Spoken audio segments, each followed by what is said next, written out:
Miss Dennis O'Neill to see you. Could you ask Miss O'Neill to wait a few minutes? No, better yet, have her come back after lunch. Detective Russell and I are busy. Yes, sir. Dennis O'Neill. Now, where have I heard that name before, Joe? Morning paper. Daughter of the house painter who died yesterday. Oh, yeah, that's right. Heart attack, wasn't it? Yep. Where were we? Well, we were... Please wait outside. I'm sorry, Mr. Morgan. This young lady just forced her way in. The district attorney. It's all right, Miss Brady. It's Assistant DA, Miss O'Neill, and I'm he.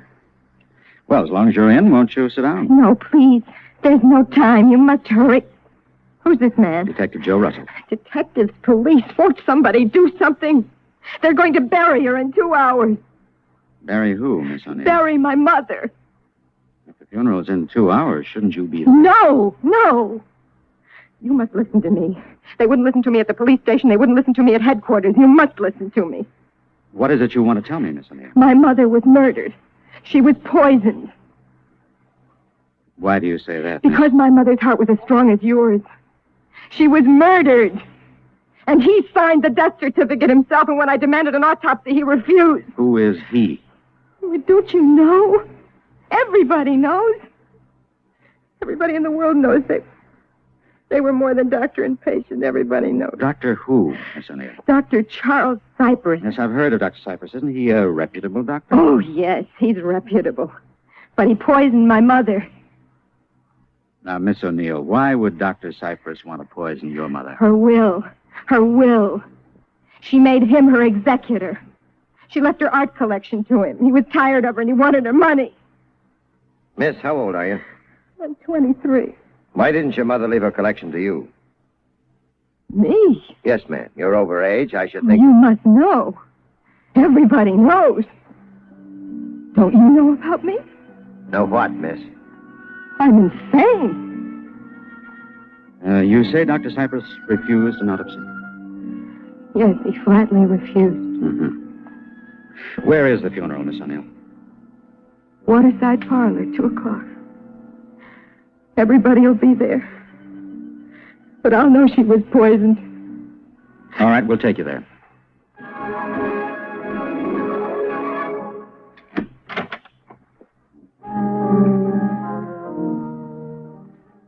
Venushka, where have you been? We've been searching and looking. Yeah, they don't believe me. And these gentlemen, who are these gentlemen? I'm Charles Morgan, Assistant District Attorney. This is Detective Joe Russell. Venice, baby darling, go sit with the others. Let Uncle Mitya talk to them.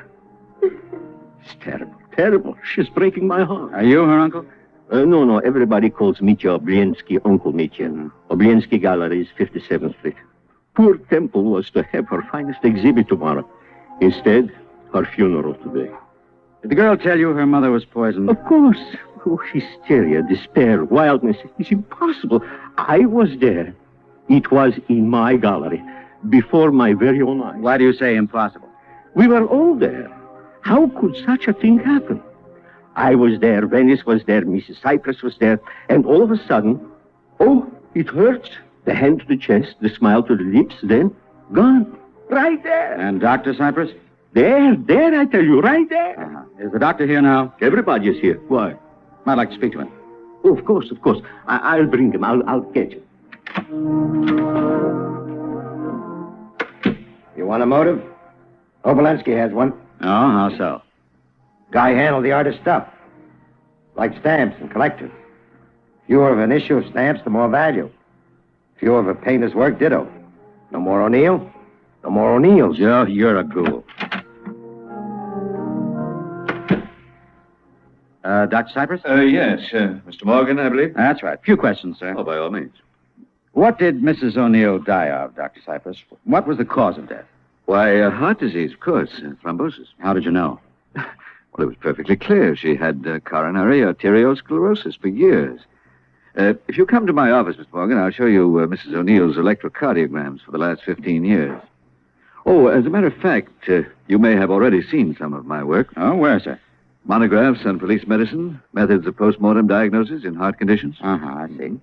Tell me, Dr. Cypress, Miss O'Neill, Mr. Oblensky, you and your wife were all present when the attack occurred? That is correct. You see that elderly woman over there? I was wondering about her. She picked a fine time to knit at a funeral service. Well, my wife always knits or sews. Oh, darns. The first day I met her on duty as a nurse in Edinburgh, she was sewing. And I've never seen her without a bit of work in her hands. Well, I'd like to speak to her later. I'd also like to accept your offer, Doctor. Sir? I want to see those electrocardiograms. Oh, yes, of course. It's very kind of you to be doing this for Venice. Makes her feel much better. Now, if you'll excuse me, I'd like to see if I can persuade her to take a sedative. Well, what do you think, Joe? Was there a murder? I don't think so. While you were chatting with Uncle Obolensky, I talked with Venice some more. Found out her mother had nothing to eat that whole day but black coffee, for which they sent out. Yeah, rules out poison. So? Just the same, Joe, I want to talk to the undertaker. Tell him to stop the burial. What? The girl is entitled to an autopsy. The doctor was too anxious to make a case for the heart condition and his own reputability as a specialist. I want a postmortem before tomorrow morning. Now, where's the telephone?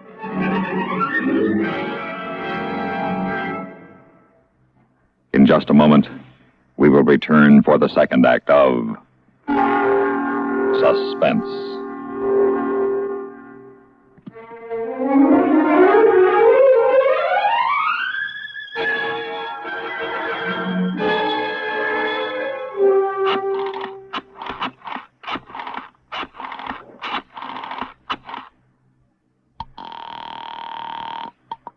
Hello. Dr. Wyman? Speaking.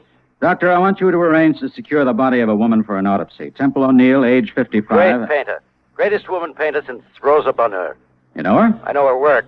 She dropped dead in the Obolensky Gallery, didn't she? Yeah. What do you know about Dr. Charles Cypress?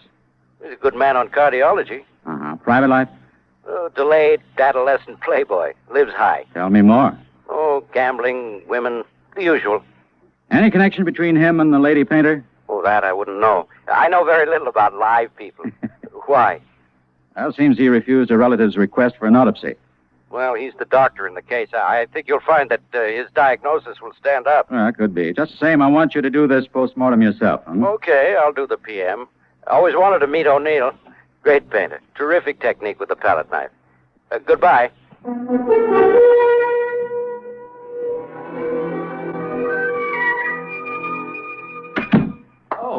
Mr. McCormick, I see you've come to see the child. Yes, Doctor. Yes, I have. All right, fine. Mr. Morgan, this is my wife, Mrs. Cypress. How do you do?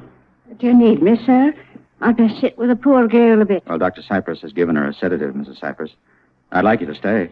I'll do that, sir. You didn't mind if I get on with my sewing. Not at all. I understand you carry it with you wherever you go. Well, it wouldn't have been me if I didn't.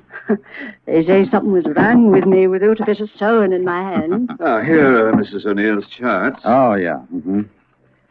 Now, I see you have them in chronological order. Hmm? You understand them? Well, frankly, sir, I only know that an electrocardiogram gives a symbolic representation of the functioning of the heart. Well put. Now, this line here, the spikes made by the tracing pen are the systole, the domes, the diastole. Now, here you see a cardiogram taken after Mrs. O'Neill's first heart attack 12 years ago. Mm-hmm. You can see the variation, Mr. Morgan. Here. And right here, this looks like another severe attack. Well, you have a very good eye, Mr. Morgan. They ranged over a period of 12 years. Yes. Why didn't you tell Venice about her mother's heart condition? The poor bairn had troubles therein. 'Twould be adding worries to her poor sick mind, sir. My wife has spoken for me, Mr. Morgan. I see. Tell me, Mrs. Cypress, did you ever nurse Venice? Aye. That would be professionally? It was or, when she was having delusions and persecutions, and till the time the poor lass was sent away for institutional care. Many's the night I stayed with her to calm her fears.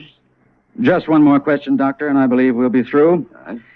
You were made executor of Mrs. O'Neill's estate, and as I understand it, she willed you her art collection. Now, I can understand the executorship, but why did Mrs. O'Neill leave you her art collection? Sir, I can explain the cause of that, if you don't mind. Please, Mrs. Cypress. The girl hated pictures. There was a night I was caring for her when she broke away from me and slashed about the studio with a knife, destroying her mother's canvases in rage and hatred. Mm-hmm. All right, I think I've taken up enough of your time, but I may have to call upon you for grand jury appearances. I'll want to go over the material I discussed with you today. You'll hear from me.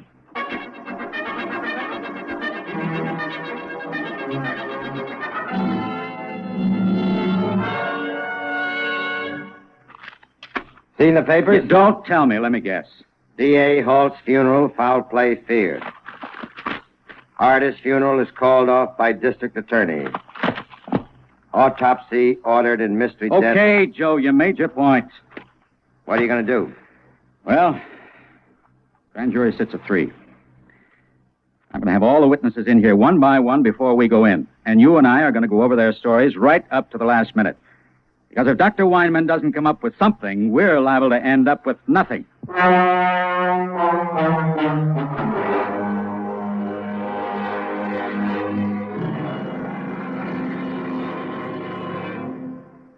In just a moment, we will return for the concluding act of Suspense.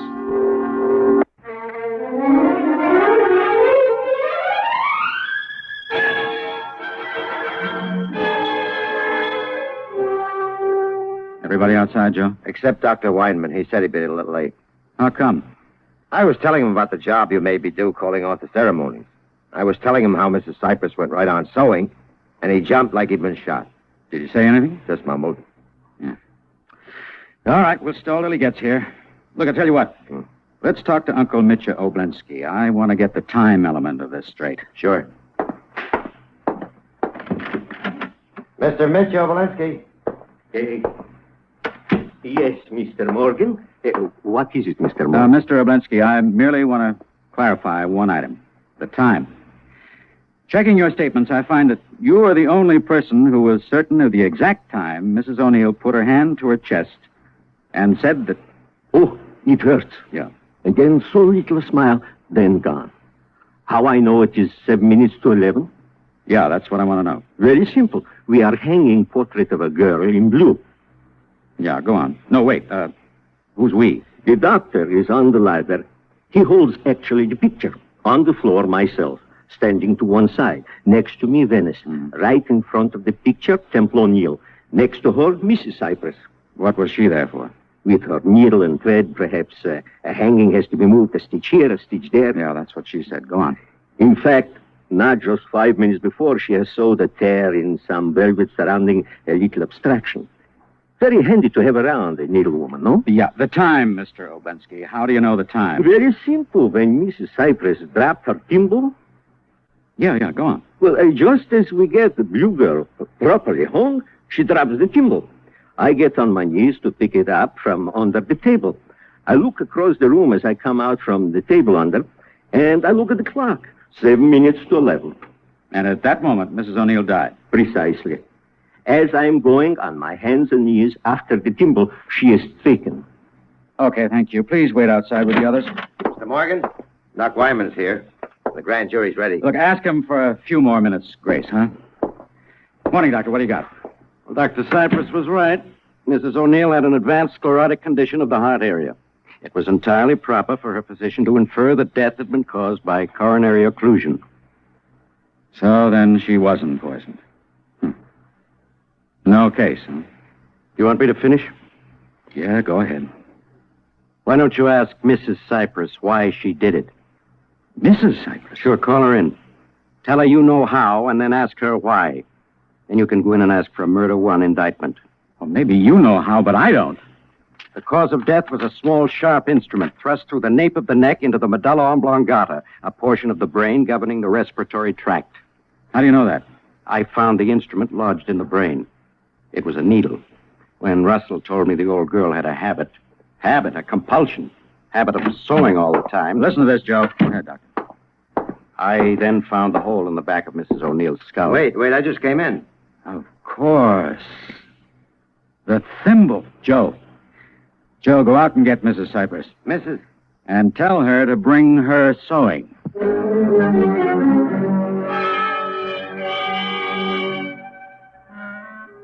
Mrs. Cypress, you sewed some black velvet, didn't you? Oh, yes, sir. Frame in the picture, yes? Uh-huh. And velvet is soft. Very soft, sir. Would you need a thimble for that? No, sir. But you would need a thimble to force a heavy darning needle through human flesh. And as a nurse, you would know the medulla oblongata was one place such a thrust could cause instant death. And in your constant companion, your sewing kit, you could hide the weapon. Come on, Mrs. Cypress. The grand jury is waiting. like to have your story. You cannot prove it, sir. Oh, Mrs. Cypress, I think you know better than that. I strongly doubt you can prove it. Nothing would be simpler. You can read this autopsy report for yourself at the bottom of the page. The needle was found by Dr. Weinman in the medulla. Death was instantaneous. Now, the needle could have been thrust into her brain only by the person standing next to her. There were 4 persons in the room. Only one had a thimble. All right, Mrs. Cypress. What do you want to do?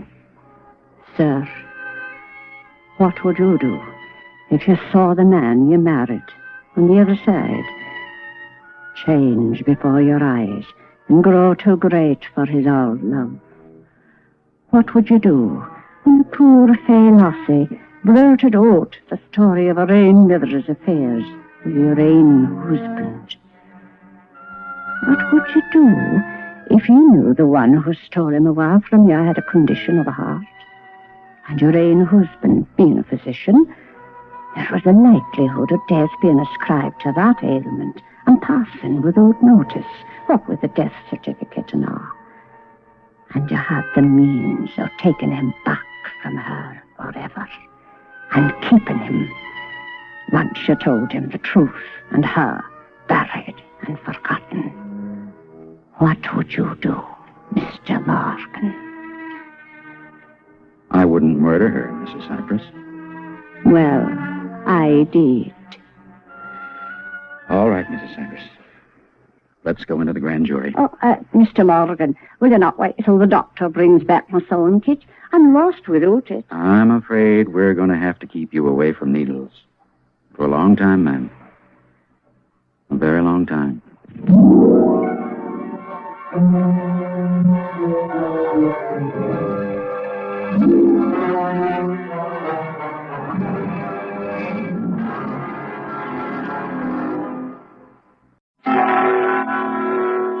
The Beetle and Mr. Bottle. A tale well calculated to keep you in suspense.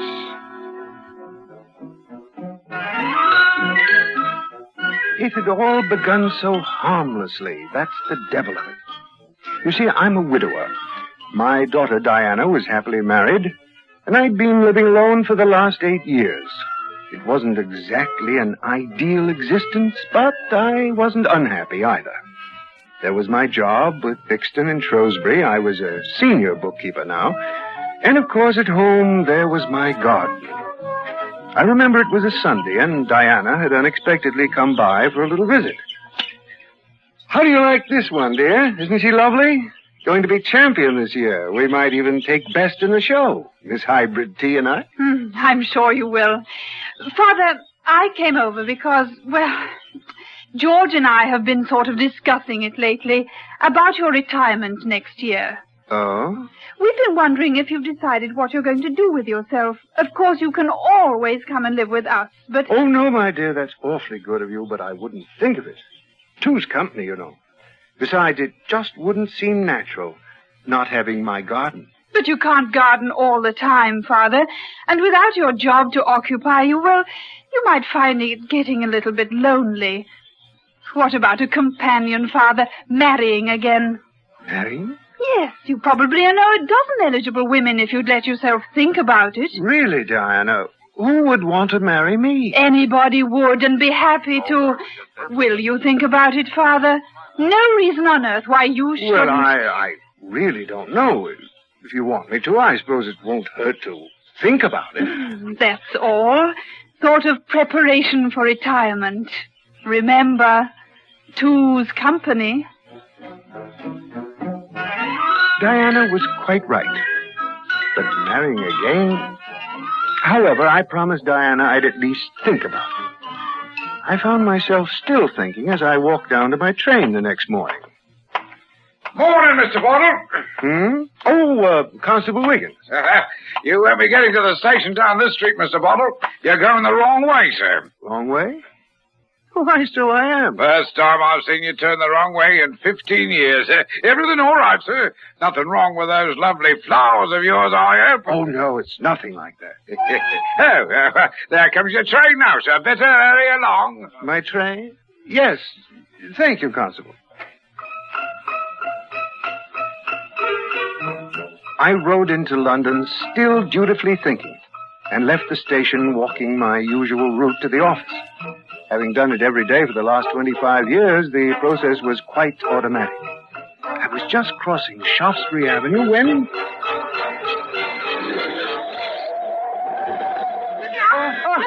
out! Oh, are you all right? I think so. Let me help you out. There we are. Are you sure you're all right? Yes, thank you very much. I'm most terribly grateful, Miss... Mrs. Magwitch. Ethel Magwitch. Mrs. Magwitch, I rather think you saved my life. Now, you sure you're all right? We shouldn't try our wings too soon. Shock, you know. Well, my office is just around the corner, you see. Thixton and Shrewsbury. Thixton and Shrewsbury?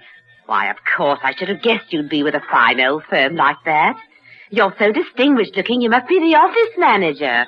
No, nothing like that. I'm merely a senior bookkeeper. Senior bookkeeper? Oh, I just knew it was something important. Your wife must be awfully proud. Well, no. Well, that is, I'm a widower. Now, isn't that a coincidence and myself a widow? Sort of fateful-like, you might say. Yes, well, thank you again. If you'll excuse me... Well, you know you haven't told me your name. It's Bottle. Eldon Bottle. Eldon. Oh, such a nice name and so refined. If there's ever anything I can do for you, Mrs. Magwitch... Oh, why, that's perfectly sweet, Eldon. Why don't we just have lunch together? Lunch?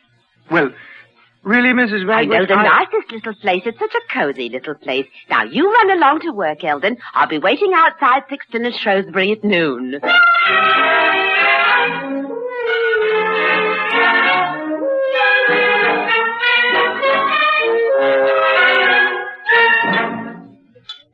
Now, tell me all about yourself, Eldon. You've hardly said a word. Well, I don't think there's much to tell. Oh, now you're just being modest. But I can tell. There's a certain dash about you, Eldon. You're just imagining. What was the first thing I noticed? Of course, I certainly don't want to pry. You live here in the city? No, in Watford. Oh, in Watford. Oh, I do envy you living out there in the country, away from the dirt and the grime. It's just a bit of heaven. I know it. Yes, I find it quite pleasant. Oh, it's such a lonely life living alone in the city. You've no idea, Eldon. Ever since Mr. Magwitch passed on, it's been lonely, lonely, lonely. In fact, I wouldn't tell this to just anyone, but there's been times when I thought I'd do away with myself. Oh, I'm dreadfully sorry, Mrs. Magwitch. Yes, but I've hung on. Something inside kept saying, hang on, Ethel Magwitch. You're going to meet someone with a certain dash one day. Someone who needs you, and you'll both be happy forever after. Eldon, do you believe in fate? Fate? There are forces in this world, Eldon. We're all little threads being woven into the mystic tapestry of life. Don't you see? Fate's knotted us together, dear Eldon, with mystic hands. We couldn't escape now if we wanted. No, Mrs. Magwitch, I don't think that... I mean, fate... Well, all that's happened is... Exactly. I knew you'd see it. Oh, Eldon, I can't tell you how happy I am. Please, Mrs. Magwitch, Eldon, look at the time. Oh, it's just flown. Back to work now, dear.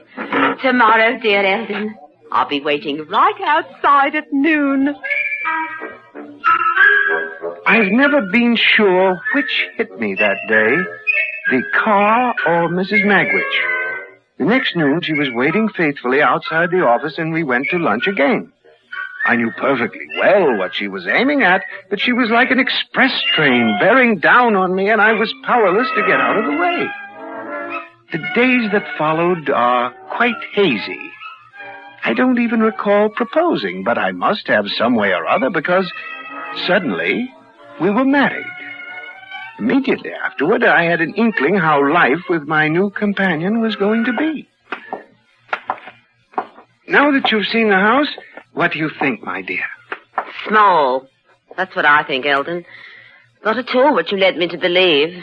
Oh, I'm sorry. I've always thought it quite roomy. Margaret and This I... furniture's hopeless, too. What's outside those doors?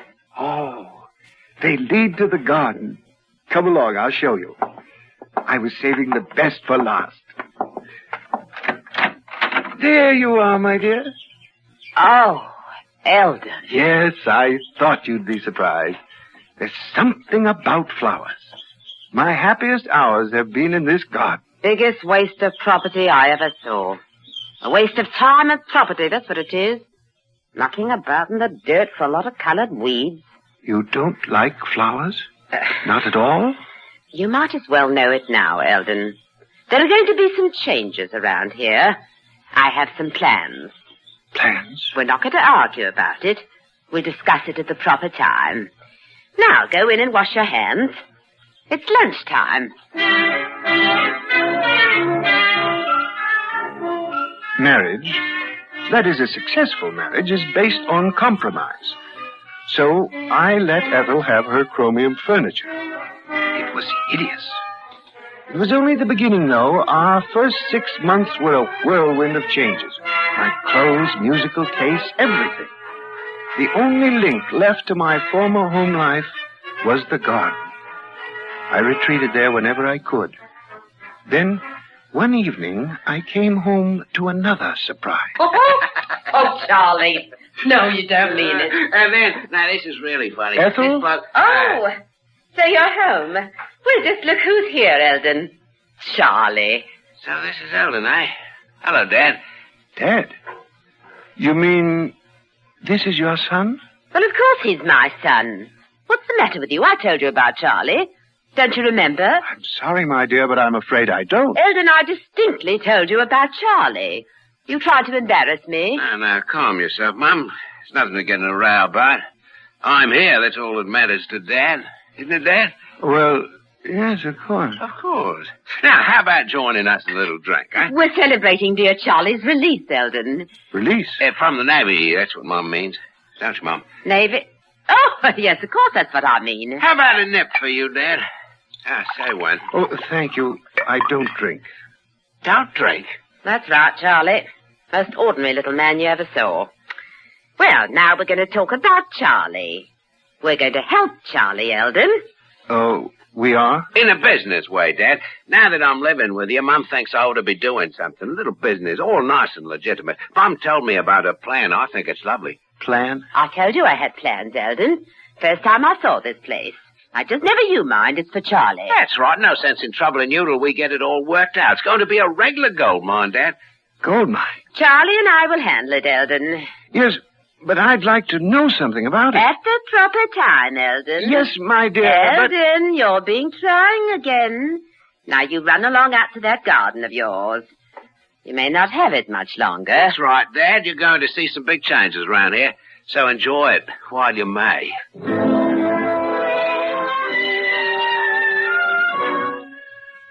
Now, I was a firm believer in compromise. But it was dawning on me I was doing more than my share. I resolved that whatever their cryptic plan, it was not going to include my garden. Since they refused to discuss it in my presence, I was forced to discover it in my own way. The opportunity came one evening a few days later as I was spraying my roses for insects. I loathe them, destructive little beasts. From the corner of my eye, I could see Ethel and her son by an open window in deep conversation. I moved toward the window carefully. Now, Mum, I don't think it'll be best that way. The bar should be over there against that wall. Well, I'm afraid that wall's a bit small for the bar, Charlie. Well, we don't need a big one, Mum, with all the tables and chairs we're planning on. Well, don't forget now, we're extending this room out over the garden. No sense in cramping ourselves. You're right, Mum. But any way you look at it, we're going to have the sweetest little tavern this side of Buckingham Palace. Couldn't have picked a nicer bit of property. You know your mother, Charlie, always merry with an art of business. But when do we inform the little gardener? You know, he might throw a bit of a fuss. Him? Oh, I'll wrap him around my little finger.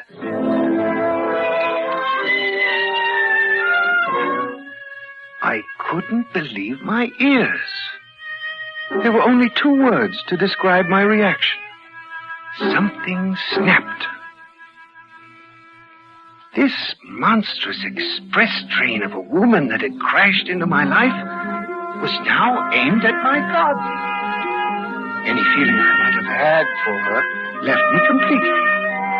I was going to stop her, and I was capable of the most drastic means. Later that evening, when we were alone, I gave her one last chance. Ethel, I have something to say to you. What? It's about your plan for the house. I've told you, Eldon. I'll discuss it with you at the proper time. I already know about your plan for this nice bit of property, my dear. Oh, you do? Just what have you got to say? Don't try it, my dear. You see, now that's exactly why I didn't want you to know. You're just not a businessman, Eldon. You're content to live in your backward little way, depriving those who love you. You're the kind that has to be shown, Eldon. I'll give you one chance, Ethel. Eldon, you're going to make me angry in a moment. Either you agree to a divorce immediately or... Divorce? I advise you to agree. You advise me to what? Do you or don't you? Let me tell you something, Eldon Bottle. I love you. Try and divorce me, and I'll break every bone in your body. Then there is nothing more to say. By the way, my dear, I'll be spending tomorrow night in the city. Why? It's the annual audit of the books. I'll be working quite late, so I usually spend the night in a hotel. Otherwise, I hardly get home before I have to be at work again. All right, Eldon. Business is business. Charlie's off till the end of the week, too. Oh, he is? You'll be all alone? Oh, don't worry. I'll enjoy myself. Now, you run along to bed.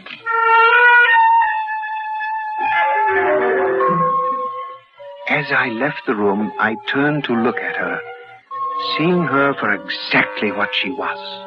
A monstrous female beetle perched on a chromium chair.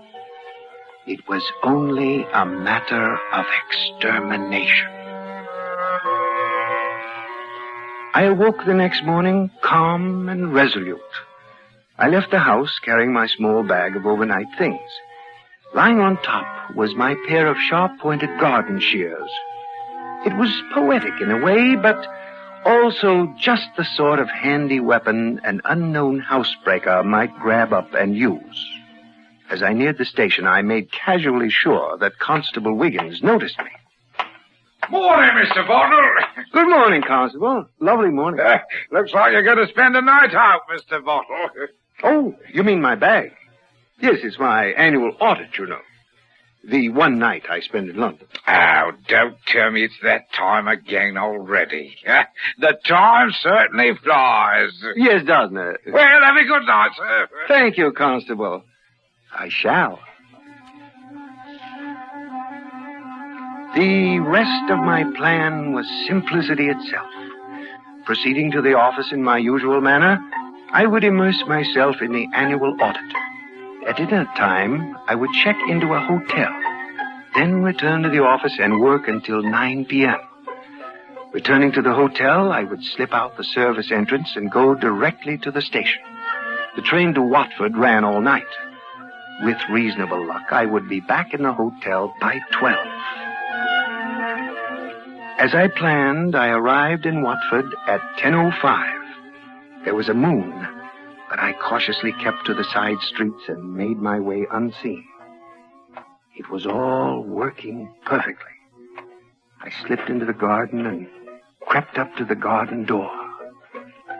Took the shears from my inside pocket. Who's there? Charlie? Who's there? Charlie? Who's in here? Eldon! What on earth?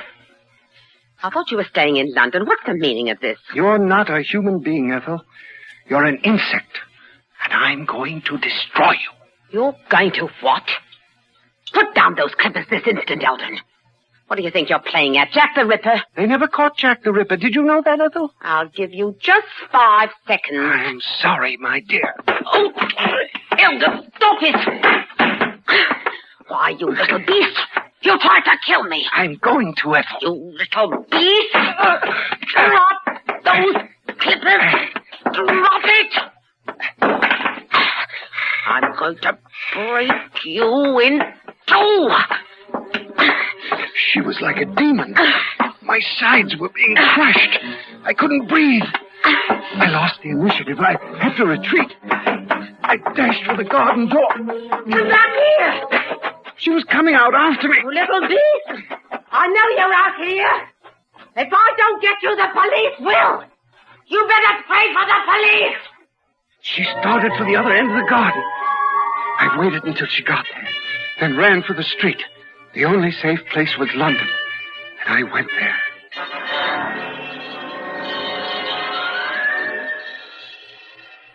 It was hardly a surprise when I arrived at work the next morning and saw the police outside the building. It was useless to run, but I preferred giving myself up to Constable Wiggins. I went to a phone and called him. Oh, yes, Mr. Bottle, where are you? I've asked the London police to pick you up. I've just seen them outside the office. It won't be necessary. I'm returning to Watford on the next train. Don't worry. I'll come right to the station.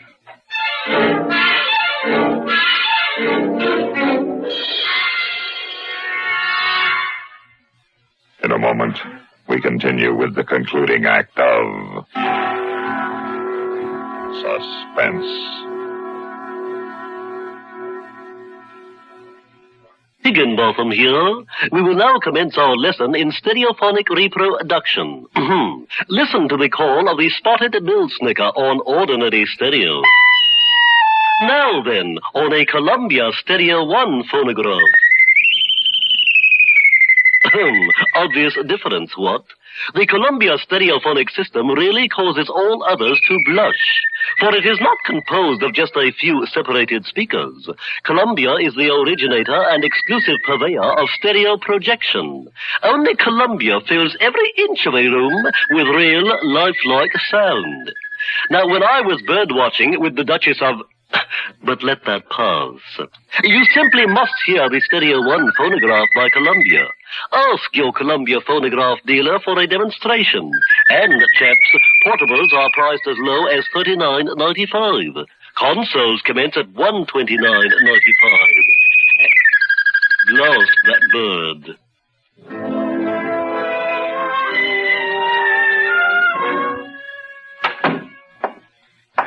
Sit down, Mr. Bottle. Oh, this pains me, sir, knowing you as long as I have.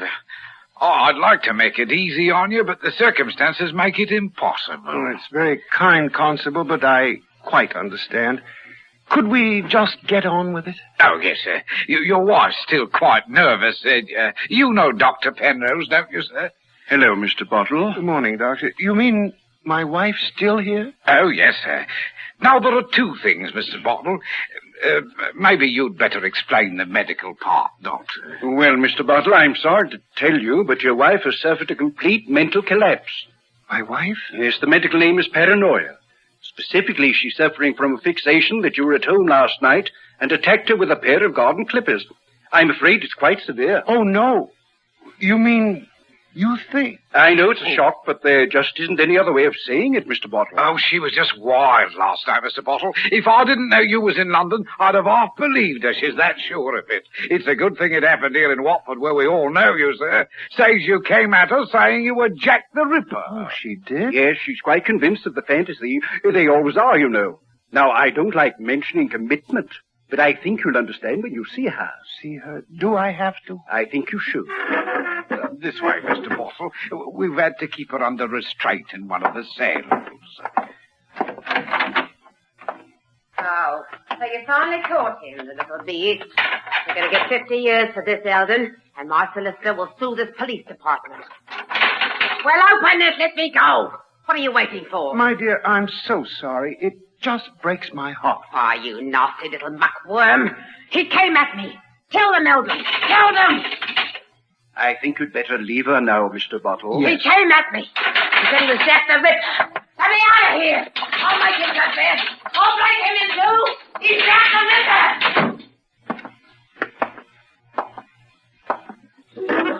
Ripper. Sit down here, sir. The wisest thing now would be commitment, Mr. Bottle. It would be dangerous if she won't. Yes, Doctor, I'm afraid you're right. And if you'll just sign these papers, sir, I'll call the sanitarium. It's fine. How long will it be before she's released? I don't think I can predict until another examination. Now, there is a second problem, Mr. Bottle, but I don't have to tell you now. Quite all right. Please do. Well, I've found a circular from the Liverpool police. It seems they want a certain Ethel Magwitch for bigamy. Bigamy? Oh, it seems she married 2 other chaps and did them out of their property. That's what the circular says, sir. I'm very sorry. I know it's an added shock to you, but... oh, Mr. Bottle, maybe you better go home, sir. Yes, I think I will. My flowers need watering.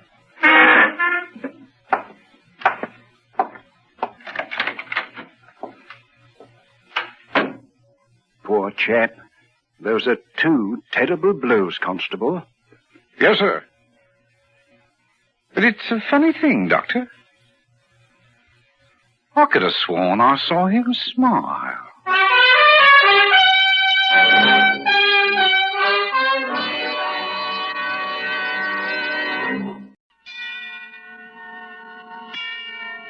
Suspense. And the producer of CBS Radio's outstanding theater of thrills, the master of mystery and adventure, William N. Robeson. Among the American Indian tribes, none clings more tenaciously to the old ways than the Navajo. Herding their sheep across the vast upland plateau of northern Arizona and New Mexico, they live today much as they have for hundreds of years. And perhaps this is for the best. For the white man's world has never been too gentle with the Navajo. Our story is about such a one, a Navajo whom the white man taught to kill, and then punished because he could not forget his lesson. Listen then as Joseph Cotton stars in Red Cloud Mesa. Red Cloud Mesa, starring Mr. Joseph Cotton.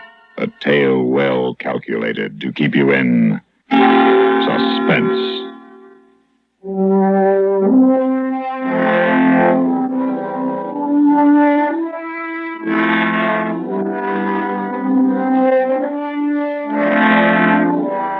Red Cloud Mesa, a great stone fist thrusting into the thin air above the flat plateau.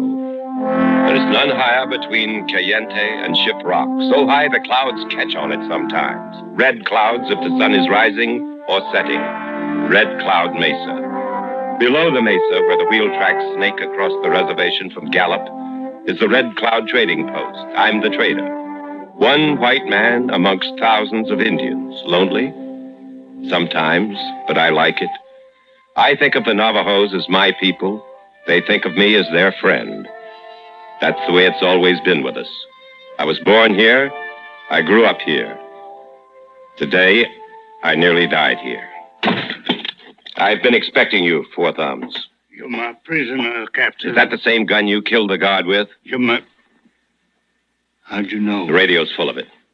How you shot your way out of the psychiatric ward of the Veterans Hospital. You believe everything you hear on the radio and read in the newspapers? Most everything. You believe them before you believe a man who served under you, or a man that was in your outfit in France? In this case, yes.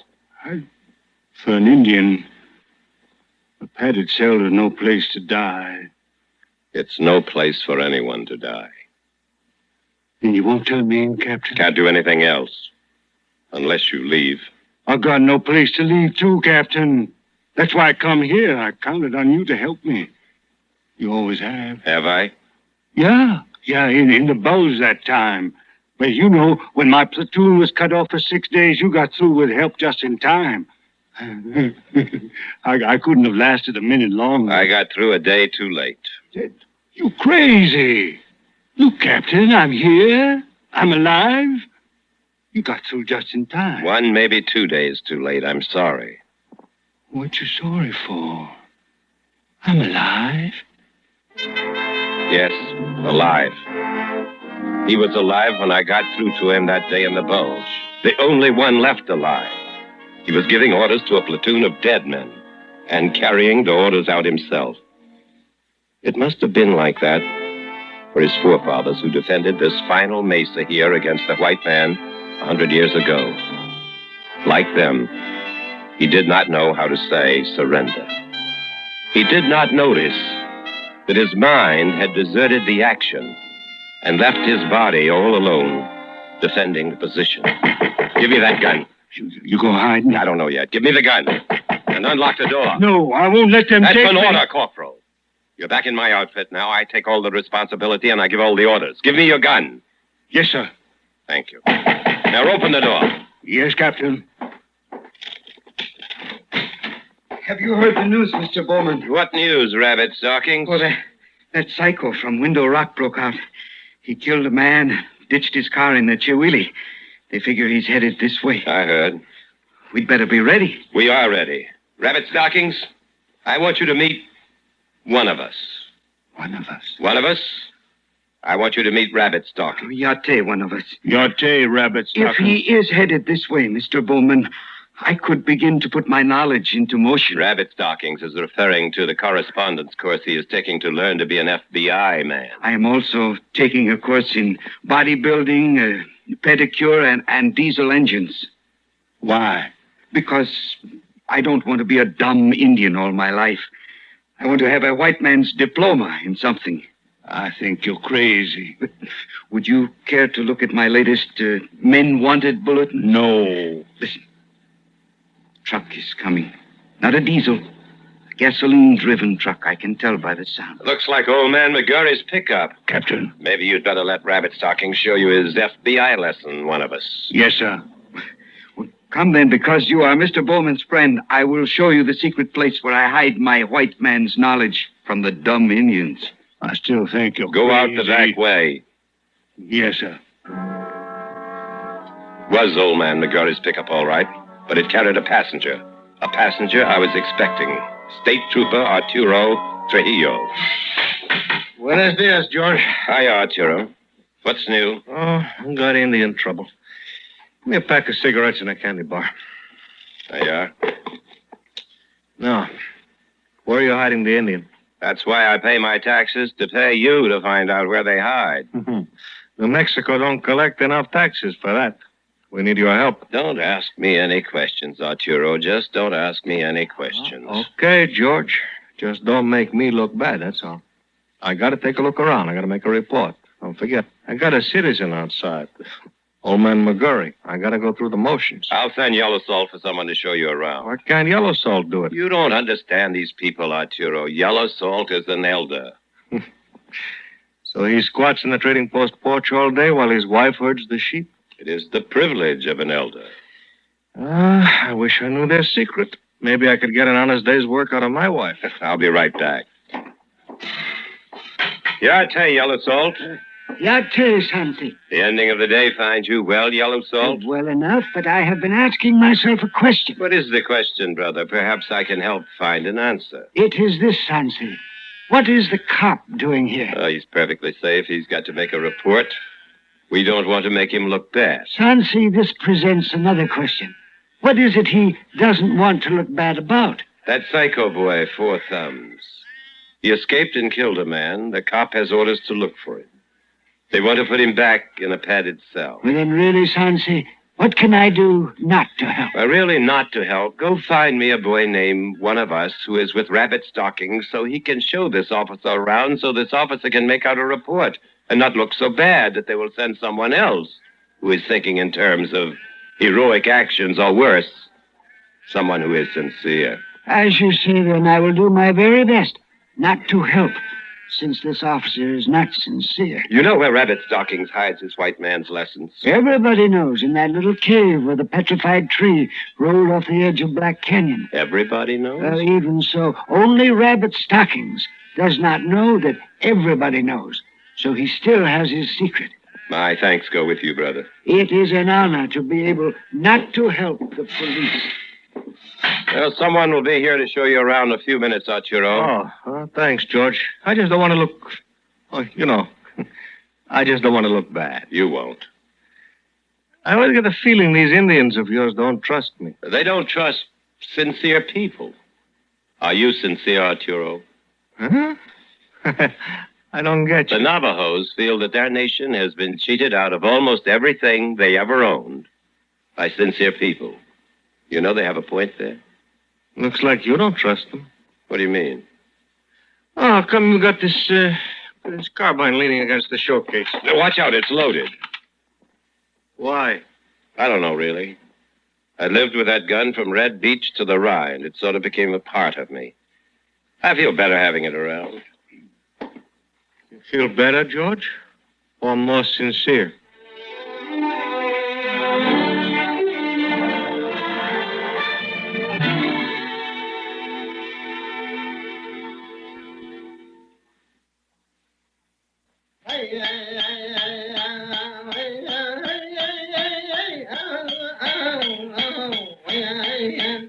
In the back room of the trading post, Ben Yahtzee, the silversmith, was singing as he hammered away at a turquoise-studded gateau.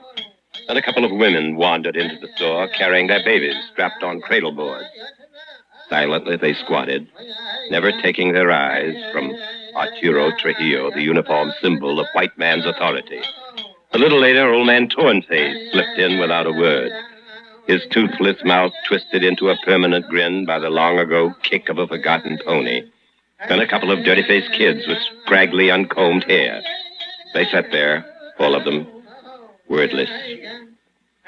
Make me nervous, George. Tell them to get out. They belong here, Arturo. You don't. You're making me look bad in front of them, George. What do you care, just so you don't look bad in front of the white men in Gallup? Oh, all right, George, all right. He turned his back on his silent audience, stamped out his cigarette, began to build a pyramid with the candy bars I'd given him for his wife. There was no sound now. It was silent inside the storeroom, silent as death. Outside, silence too, save for the Albuquerque plane far off, and closer, a fly buzzing on the screen door. The pyramid was finished, all but the capstone. Arturo carefully raised to the final candy. You want me, Sansi? Oh, hey, what's the big idea? You made me wreck it. You're crazy. What did you say? I said you're crazy. Want to make something of it? I was just having some fun. Arturo, this is one of us. He'll show you around. What? Oh, but don't bother. I guess I've been here long enough to make out a report. Old man McGurry is getting impatient. Anything you say, Arturo. And don't forget what you promised, George. I won't, Arturo. What did you promise, Sansi? You double-crossed me? No, one of us. I promised him that you would not get caught by somebody else in his territory, and that you would always be a good soldier and not cause any more trouble, so that you would not die in a padded cell. Well, why did you send for me to show him around? If you showed him around, then he could not find you hiding, could he? No, Captain. You will go back now to Rabbit Stocking's cave. You will stay there until it is safe for you to take a Hogan. Yes, Captain. Hey, George, I forgot to... Hey, crazy Indian, put down that gun. Poor Tom! Cease fire! George, I only came back for the candy.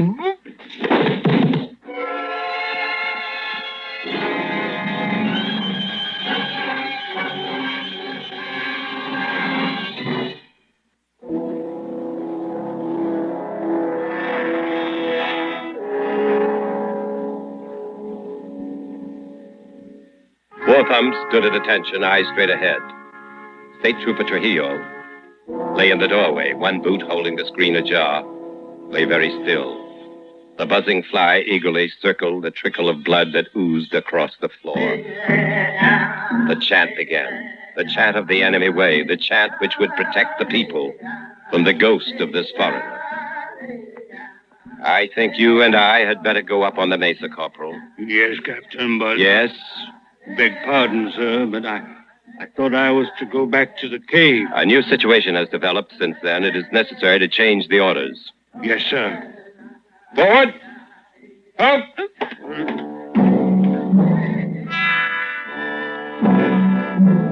The low scud stretched away to the limitless yellow horizon as we started up the narrow trail along the face of the mesa. We climbed silently, steadily, 10-15 minutes. Upward across the sheer face of the cliff, Four Thumbs holding the proper combat patrol distance, 10 yards behind. Steadily up, always up, toward the gathering clouds, now orange with the dying sun. Captain! Yes, Corporal? I've still got the carbine. I'd forgotten. Forgotten completely. I turned slowly, erect, trying to look like a CEO in my cowhide jacket and Levi's. Yes, he still had the gun. A Section 8 psycho who was also a combat infantryman still had the gun and still held his prescribed position 10 yards behind me. Well, I should hope so, Corporal. A man isn't much good on patrol without a gun. Yes, sir. The trail was narrow now as it approached the switchback. 600 feet up the sheer cliff wall from the desert floor, and above, the clouds were thicker in the Mesa's fist, all orange now, deep orange.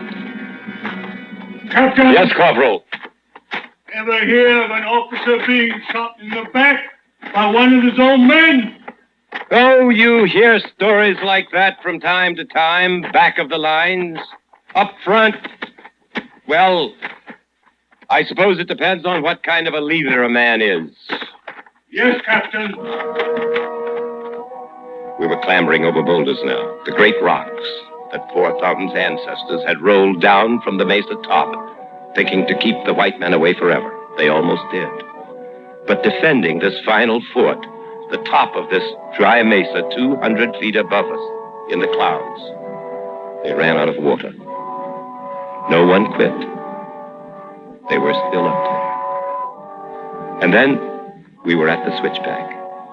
And a moment later, we were in the cloud, a red cloud now, where the misty blood of the day's death surrounded us, cold, damp, the ghost stuff of the ancient warriors whose bones still lay above us.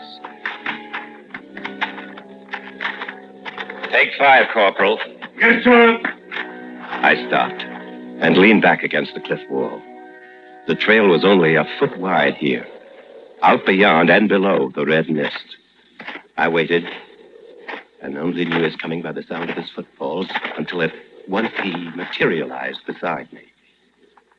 He leaned back, too, careful to keep the carbine on his right side, the side away from me. I heard plenty of stories like that overseas, Captain. Oh, I dare say it's happened more than once. Any leader takes a chance. That's one of the risks of leadership. In combat, when a man's head races with blood, when it's kill or be killed, sure, it could happen, but... But what, sir? When a soldier comes back out of the lines, when a soldier is back in the rear area and safe, and begins to kill his own outfit, and there's nothing anyone can do to help him. Help? That's what I said. No longer any help for him. Then it's up to that soldier himself, if he isn't crazy, to figure out a way of saving the outfit he's destroying. If he isn't crazy. Yes, sir. We're cut off completely up here, Corporal. You can do anything you want with the rest of the outfit. You've got the gun.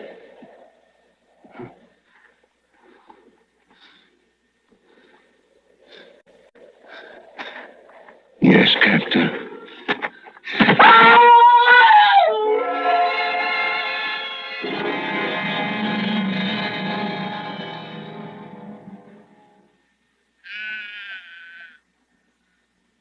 That's the first time I never saw your carbine leaning against the counter, Sonsi. And you never will again, Rabbit Stockings. I would expect a dumb Indian to bury a man's weapon with him, but not a white man. That was a valuable gun. My people believe a man is more valuable. And we respect your ancient customs. Thank you. And thank your people. Must have been quite a climb, carrying his body all the way to the top of the mesa. That's where he belonged. Up there with the other warriors. Those old people, cut off up there without water. They must have gone crazy before they died. Probably. But they stuck it out when they could have quit. Yes, they did. And he was their son.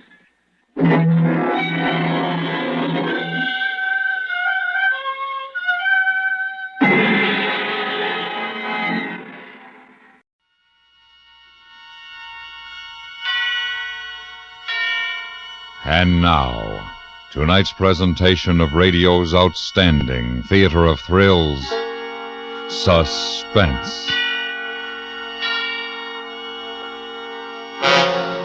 Tonight, we bring you a story of courage on a safari in Africa. We call it Game Hunt. So now, starring Raymond Lawrence, here is tonight's suspense play, Game Hunt.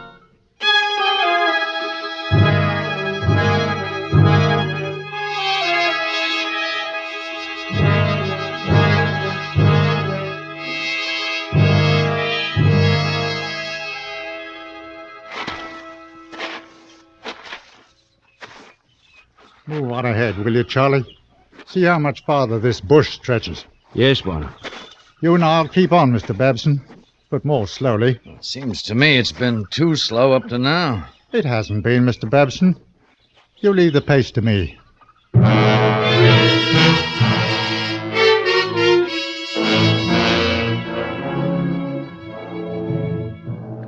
The day had begun much the same as other mornings on the safari. They had left their base camp deep in the Kenya country before a cloudy dawn broke. Babson, an American businessman, Arcross, a professional hunter, and a semi-educated native tracker whose unpronounceable Maasai name had been simplified to Charlie. During the weeks behind them, there had been no vital call on courage. The game had been fleet of hoof rather than dangerous, and many hides and trophy heads had been gathered without undue incident. But inevitably, a safari such as theirs enters a period when moments of peril will be met. It is the hope of the professional hunter that by this time all the killings of harmless animals will have prepared the amateur for the dangerous game, assured him of his own power, tightened his reflexes so that he will operate correctly and calmly. Oftentimes it works that way. Arcross, Babson, and Charlie entered this hazardous phase when they started after lion. Wait, here comes Charlie. Well? He's not far, Bonner. Feeding on a zebra in a clearing. He's an ancient one and carries a great black mane. Good. We've worked hard for him. I hope he's worth it. Shell in your chamber? You think I'm that stupid, Mr. Arcross? Oh, I just wanted to be sure. All right. Well, can't we go on? The wind is shifting some, Charlie. It will work with us long enough, I think. You think that because you're a lazy beggar and you want to stay on the game trail instead of fighting the bush? No, Bonner. The wind will help us long enough. There, Bonner. Giving the hyena a piece of his mind. Why are we waiting? Can't we go on? We'll go on.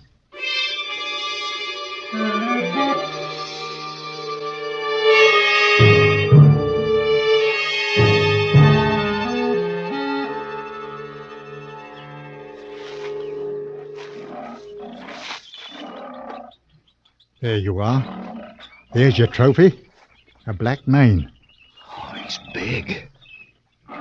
He's a beauty. Can he smell us? Not with that nose full of zebra blood he's got. The wind, Charlie. It holds. You won't be able to take him the way he is, low behind the zebra, Babson. But he's bound to move before long. Now let's settle into a good position and relax. Right. Say, he's a monster. Lord, look at him, Gorge.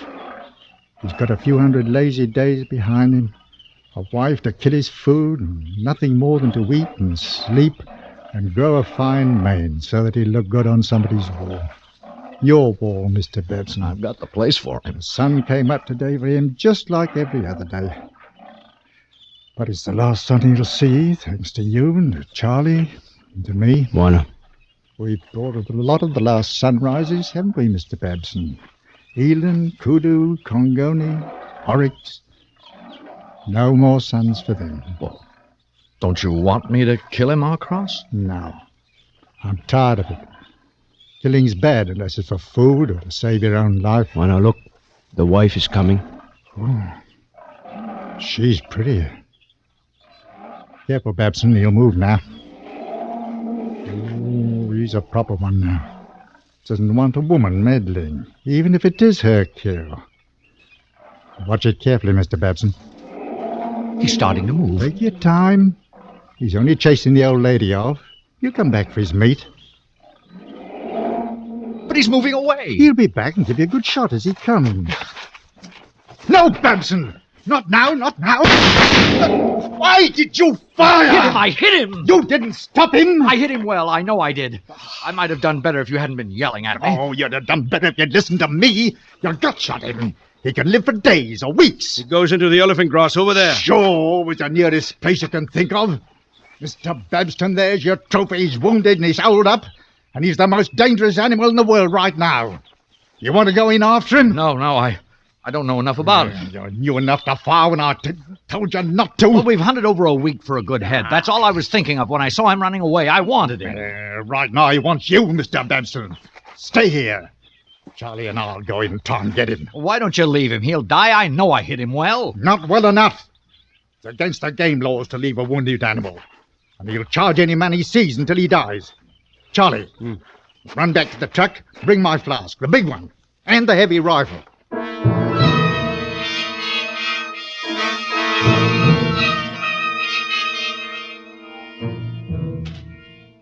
Courage is defined as that quality of mind which enables one to meet danger and difficulties with firmness. Well, the call for it had suddenly come, and there was a lack of it.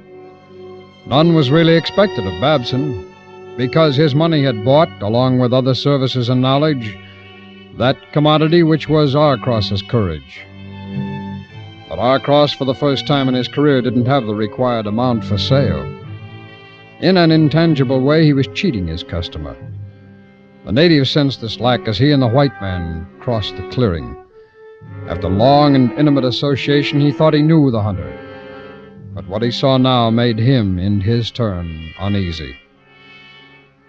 They passed the torn remains of the zebra and continued on toward the inevitable charge of the dying lion. I've finally got so that I hate them, Charlie. I've disliked them for a long time, but for almost a year I've hated them. Which, Bonner? The trophy hunters. Girls and the lords and the movie stars. The complainers about the sun and the rain and the flies. Now the game isn't really as numerous as they've been led to believe by the movies taken from airplanes. Nobody's told them that an airplane flight and a truck safari aren't the same things. Isn't that right, Charlie? For me, Bonner, I hate the tall elephant grass. Well, the elephant grass belongs here. It grows so that gut-shot lions will have a place to hide. This lion knew all along that one day our gut shooter would stop making ladies' dresses in Chicago and come and visit America.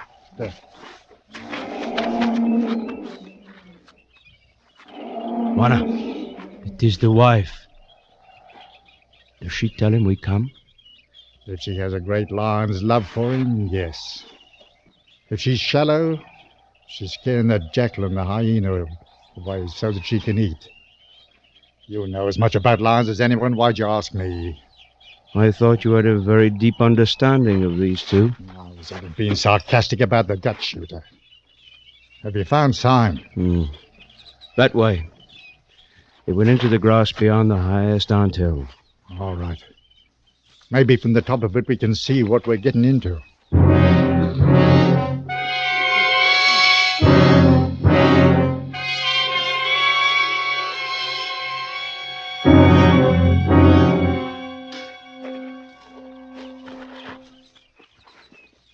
That's the nastiest stand of cover I've seen. Grass is over 8 feet high. Yes, Bonner. Can't see 15 paces into it. It'd take our friend only the time of a breath to cover that distance. And let's look for a sign.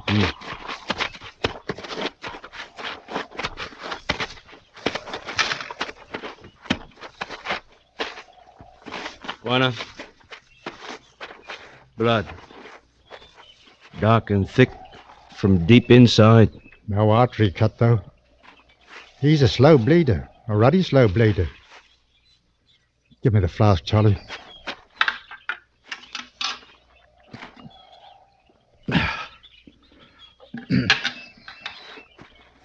We could wait, Bonner. Our friend will stiffen. Our friend will rest and lick his wounds and maybe stop the bleeding. Then we'd have no blood spore to follow. We'll keep on going. He went in here. An old game trail. If it leads to water, we could find him there. Unless he goes to the water and comes back to wait for us. And there's more blood up ahead.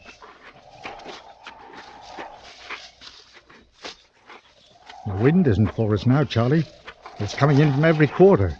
You get our scent from any direction. There's a smell of rain now, too. I don't catch it. You sure? It comes. Another hour, I think. If you smell up a rain, the blood spool will be washed away. You smell too much. You've smelled the fear that's in me, haven't you? For the first time? What is there about this lion and his wife? Oh, nothing. Except a new feeling that I have. This is the last time out with a trophy hunter. There are better things to do than this. Oh, why do I do it? The trophy hunters pay you much money. You're an insolent beggar. Find some more for our sign. It is there, ahead, where he lie down.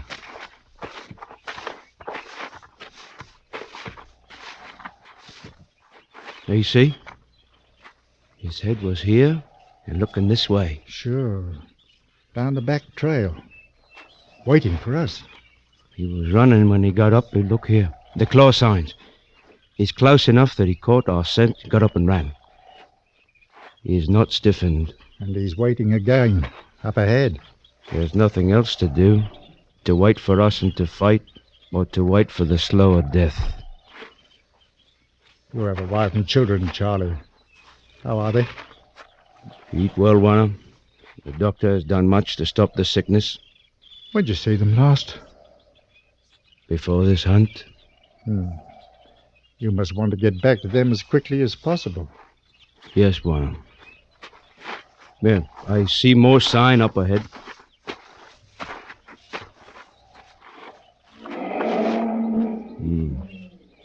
A wife again. She's closer. What direction? Where is she? Oh, the wind is against us now. We don't know where she is? No, Warner. Give me the flask.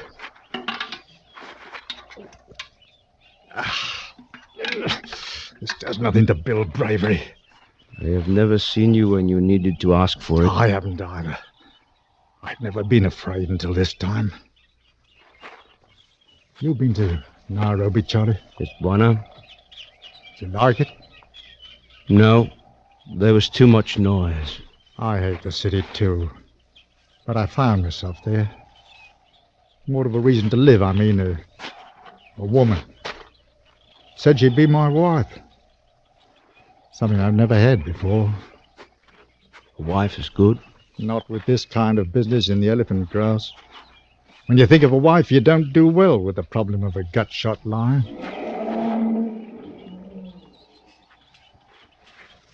Tis the ancient one. Where's he waiting for us, Charlie? Oh, he has many places to be. Oh, that stupid missionary school logic. Give me the big rifle. I'll carry it now. Yes, Warner. Keep it dry, because the rain is coming.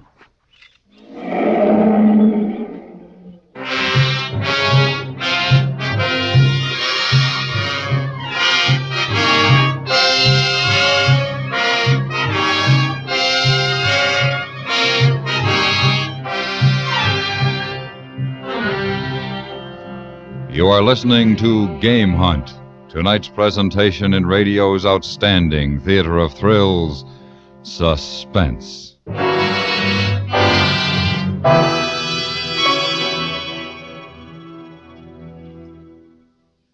Now, a message from CBS Radio.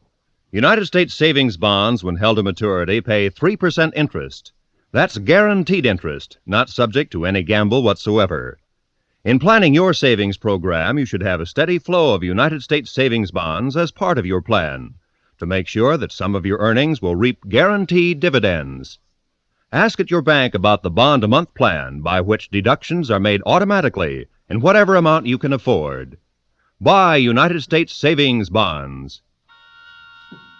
And now we bring back to our Hollywood soundstage Raymond Lawrence, starring in tonight's production, Game Hunt. A tale well calculated to keep you in Suspense.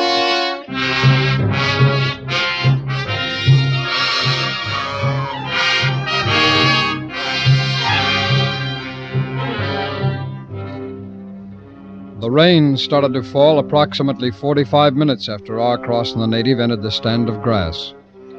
Mr. Babson took refuge under a tree from where he could watch the jackal and the hyena worrying the remains of the zebra, and the increasing numbers of vultures patiently awaiting their turn.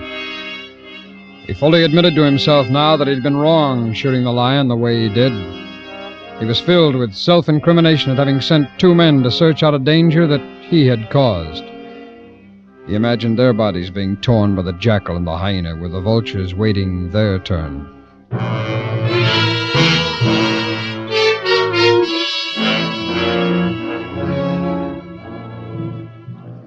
The center of the stand of grass was now a place of dull gray light and darker shadows, and a place of sound. The beat of the rain and the gusty wind made any attempt at silence unnecessary. In a way, this was good, because talk was a tension release that Arcross very much needed. You still find sign in this muck, Charlie? Too much, Bonner. He stayed on the old trail, and his wife has been to him. Has been to him? See? Here. He's limping on the right leg in the back. Look at the size of that forepaw. He's bigger than I thought. Here are hers, going the other way again. That puts her behind us now. She's hunting us, Charlie. We'll move on ahead. I'll watch the back trail. Charge may come from there first.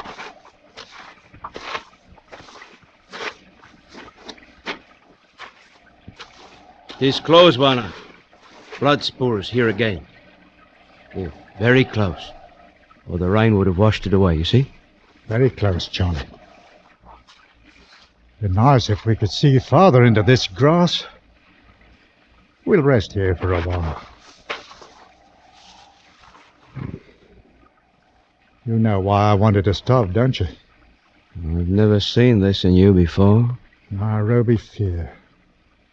And I'm not ashamed to show it to you, because you're my friend and you've seen me in better times. Flask, please, Charlie. I'm going to quit this business.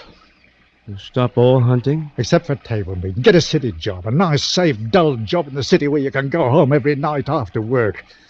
I've been a...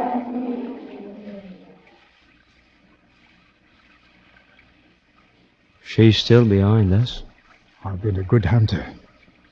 It's been said that I think like an animal when I'm on the stalk, that I know what the game's going to do before it's done. I've seen this with you. Not anymore.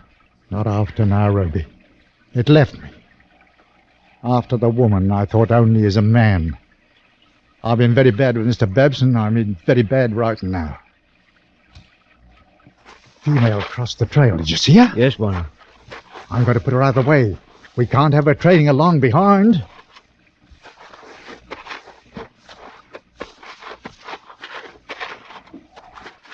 Where is she, Charlie? It was close to here that she crossed. Oh, farther ahead, Warner. You see it? The small grass broken. I see it now. Come on. Bam! If he fired it, I hope he did better than the last time. Arcross, is that you? Yes. You all right? I'm fine. I got the female. Oh, bend some of the grass against the wind so that we can locate you. Oh, I see it. Here she is. She never did see me. She was lying with her back to me in the old game trail, looking in your direction, I guess. Yeah, waiting for us. We were stalking each other. When she got up to move to the side, I had my sights on her shoulder. As simple as that. Oh, isn't she a beauty? Yes. Lovely. It'll go well next to the males. Where is he? Well, we've been only a few paces away from him, but we haven't seen him yet. Mr. Babson, I told you to stay out in the clearing. Why'd you come in here? Because I felt like a coward letting you two finish a job that I'd bunked. Well, I want you to go back. You've done enough for us killing the female. I'm going to stay with you, Arcross. It was my excitement and bad shooting that caused it all. It's my responsibility more than yours. I'm staying with you.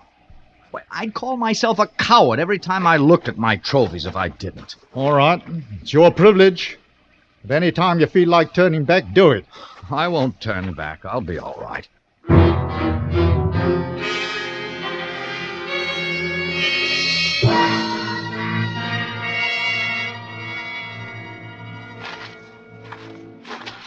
Bonner, here is where we were close to him. The blood is gone, but his marks still show. They stay on the trail. Not for long, I think. Well, let's find out how long.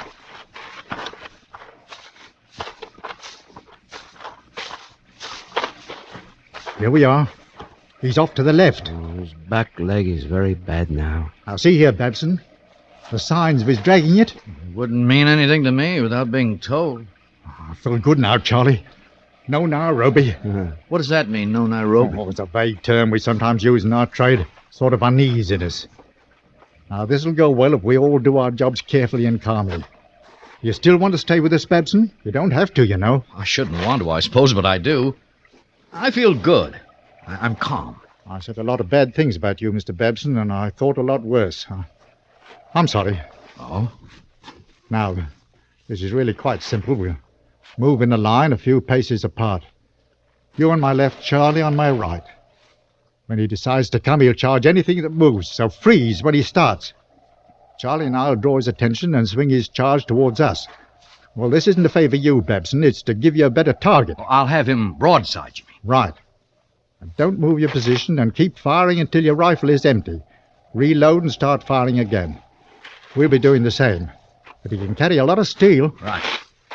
A few paces this way for me. That's good. All right, Charlie. Take us to him. Yes, Bonner.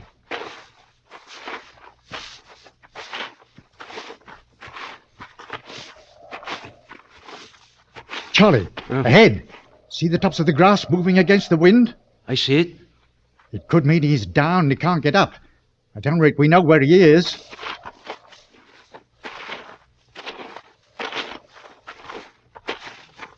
All right, Babson. I'd like to see him. You will. Carefully now. He'll be less than 20 paces away when we first see him.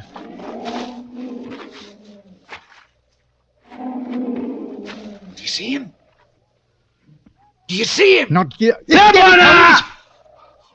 Don't fire! We want him closer. Lord, good Lord. Hold, Babson. He'll swing him this way. I can't stay. Freeze, Babson. Don't run. I can't hold. I can't. Open up, Charlie. I'll try to discharge.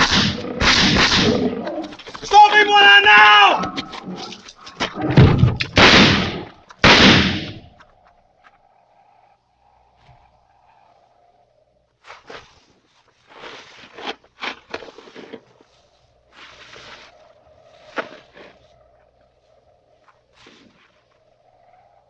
Bonner?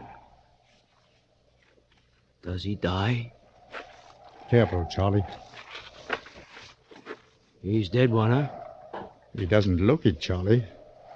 You'd think he's ready to charge again, wouldn't you? He's dead. No, he isn't. Not for Mr. Babson, he isn't. Bonner. Get the trophy hunter and bring him here. Load his gun with expanding ammunition. Bullets to finish the thing. To smash it. Yes, Bonner. I understand.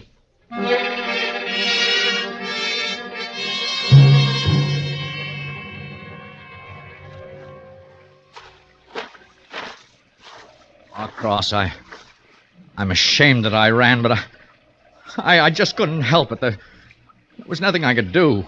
Of course there wasn't. Your first time and all. Where is he? Come here. I'll show you.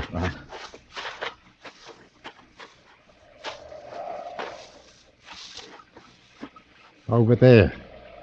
You can just see his head. Oh, yes, I see him. He'll be ready to charge again if we let him rest. I thought you'd like the final shots. Oh, I would. Put your sights right under his ear and a bit to the front. Check the safety. Yes. Go ahead. I hit him. Again. Don't take any chances. One more. That'll do it, I think. Well, let's take a look at him.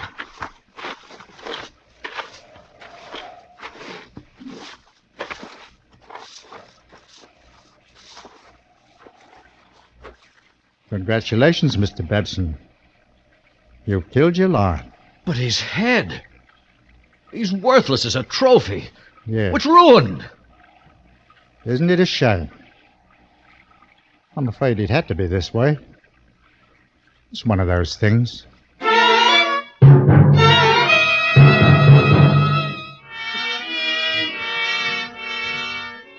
It was a gesture of contempt toward many trophy hunters.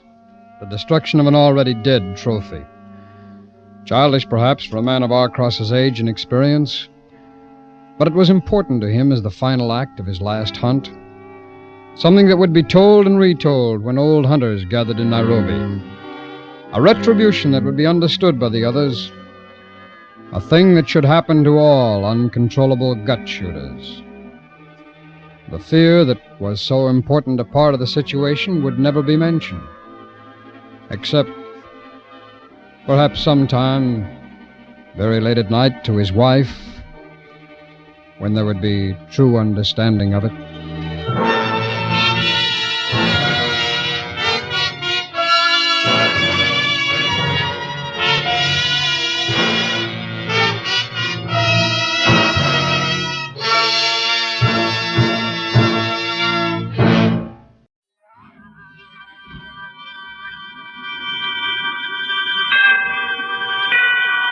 And now, tonight's presentation of radio's outstanding theater of thrills, Suspense.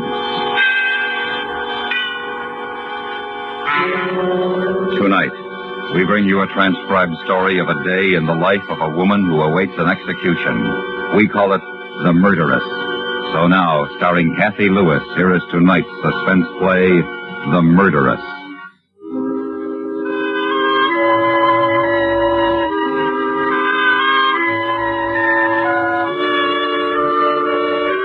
She awoke earlier that morning, earlier than she had thought she would. Purposely, she had gone to bed later the night before, read later. Then, to ensure the blessed passage of unconscious time, taken something to make her sleep, something to keep her from the slow morning hours. The bedside clock showed 8 a.m., but she knew it sometimes ran slow, and so she picked up the phone.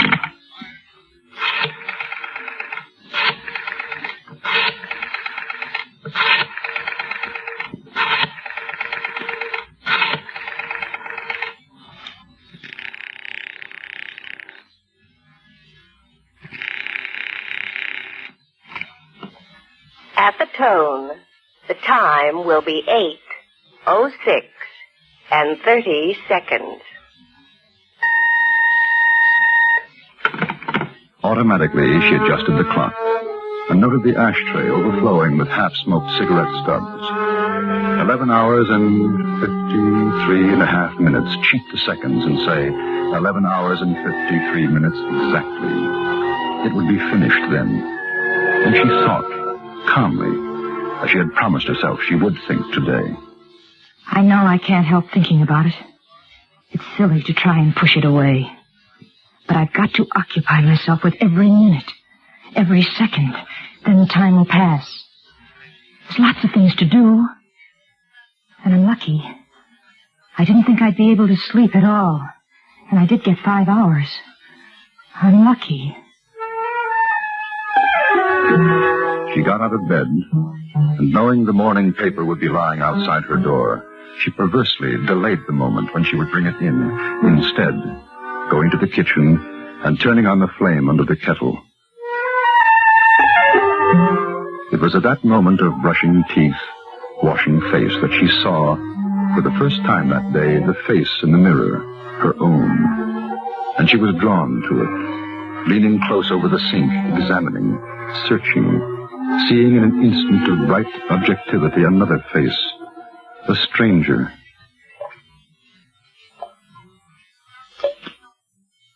Murderer.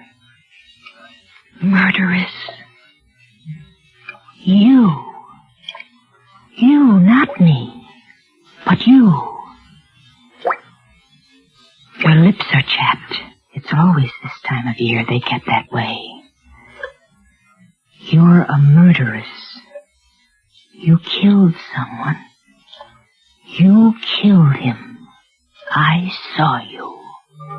And when the face stared back unmoved, she was afraid, and reached up to touch the face, to feel it, and know she was herself, and not the thing in the mirror. It was 8:30 when she sat at the kitchen table to drink her tea and open the morning's newspaper. Bailey execution tonight. March 27th, Margaret Bailey, convicted slayer of her husband John Bailey, is scheduled to die in the electric chair tonight at 8 o'clock. After a lengthy trial and fruitless appeals, the attractive widow is still, according to her attorney, H. Hillman Adams, maintaining her innocence. No official word has been received from the governor's office, but it's felt unlikely that a last-minute reprieve will be forthcoming. Mrs. Bailey, who shot and killed her husband 4 months ago, is reported to have spent last night in prayer. That's not a good thing to do. I mustn't read anymore. When I go out, I won't look at the headlines on the newsstands. I won't listen to the news broadcast. Not today.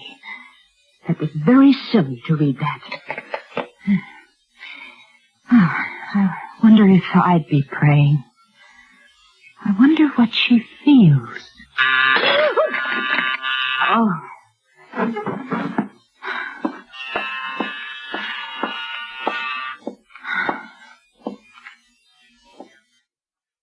Who is it? Laura, ma'am. Morning, honey. Laura. Laura. Oh, I forgot. You know I forgot you were coming today. Honey, if I had a nickel for every time I forgot. My auntie used to say to me, Laura, if you don't have your head screwed on tight, you'd forget it and leave it somewhere sure as the angel. I've got some coffee on. Oh, that would be fine. I never did get a decent cup of coffee this morning. Oh, everything was late. Bus was late. One of those devil-in-the-air mornings, I guess. Cream and sugar? Oh, no, ma'am. I'm on my diet again. Here. Oh, thank you. It's a truly shame, poor woman. Pretty thing. At our ladies' meeting the other night, we were talking about her. Most of us don't think that she done it. Oh, ain't it awful, Miss Marion? When you think there's a life that's going to be no more in a few hours. Laura. Oh, she spent last night in prayer. Bless her heart. You know, Miss Marion, I guess I'm a silly, softful woman, but I look at that face, and I say, Laura, that Mrs. Bailey, she's no murderer. Just from her face, I say that. I don't think the court agrees with you, Laura. Court? Somebody had to pay, and they picked her. Because if you ask me, with these elections coming up and everything, they had to find her guilty. That's silly. Oh, no, ma'am. I don't think it purely is. From what I read, there's lots of chances for another woman to have done it. The other woman. You sound just like one of those scandal magazines, Laura. Laura. Well, if you ask me right now, someone is sitting laughing to herself right this minute. And she knows what she's done. And the good Lord will take care of her all right. You see. You'd better start vacuuming as soon as you finished your coffee, Laura. I'm going to get dressed. She knew it had been a mistake to sit down with Laura. She had wanted to make small talk, the friendly, non-important things that passed the time, or listening to Laura's pseudo-intellectual philosophies which the cleaning woman so proudly expounded, and yet showing under the surface almost profound wisdom. She might even have talked to Laura about herself, of unhappiness, fear, relieving the pressing weight without disclosing the secret. But now, Laura was alien. Laura suspected something that she knew.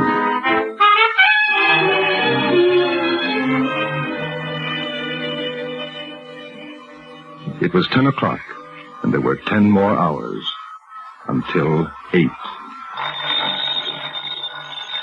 I'll get it, Laura. Hello. Hello, dear. Hello, Mother. How are you? Fine. Did I wake you up? No, I've been up since 8. Oh, is Laura there? Yes. Do you want to talk to her? No. Just tell her I'm expecting her on Monday. I wasn't sure whether it would be Monday or Tuesday, but I decided Monday. All right. Are you all right, dear? Yes, I'm fine. You got one of those headaches again? I wish you'd go to the doctor about it. It worried me so much. I'm fine, Mother. I haven't got a headache. Oh, I'm glad. Would you like to come over for dinner tonight? I thought I'd... No, thanks. Thanks, Mother. I've got a date. Oh? It's nobody you know, Mother. Well, that's all right, dear. I thought you might like to watch TV. There's a very good show at 8 o'clock. Jackie... I'm sorry, Mother. Maybe you could bring a date for dinner. And we could watch the show at 8, and then you could go on to wherever you're going. I told you, Mother, I can't. Look, I've got to go now. I'll talk to you soon. Tomorrow. All right, dear. Goodbye. Miss Marion, can you help me? I want to move the cabinet, ma'am. It hasn't been cleaned behind there since Noah. Oh, all right. You just take the corner, honey. Don't strain yourself. Just kind of lean. I'll do the pushing. Now. Just a whisker more. There. Ooh, my, honey. If you've been missing any bills and things, that's where they are. Ooh-wee. I declare. I'll take them, Laura. Well, here you are. Oh, what a nice-looking gentleman. Give it to me. It's a picture of him. I thought I'd lost it. I thought it was lost. She saw it. His picture was in the papers. She'll remember. She'll think about it, and she'll remember. It's a picture of a cousin of mine. I never liked him. He was a black sheep, if you know what I mean. It caused a lot of trouble, Laura. I'd almost forgotten all about him. I'm sorry I was rude. It just brought back very unpleasant memories. Oh, why, sure. That's all right. I understand. I had an uncle like that once. Oh, he was the devil. Funny thing, though. That cousin of yours sure reminds me of somebody. Somebody I've seen or know. Now, who could that be?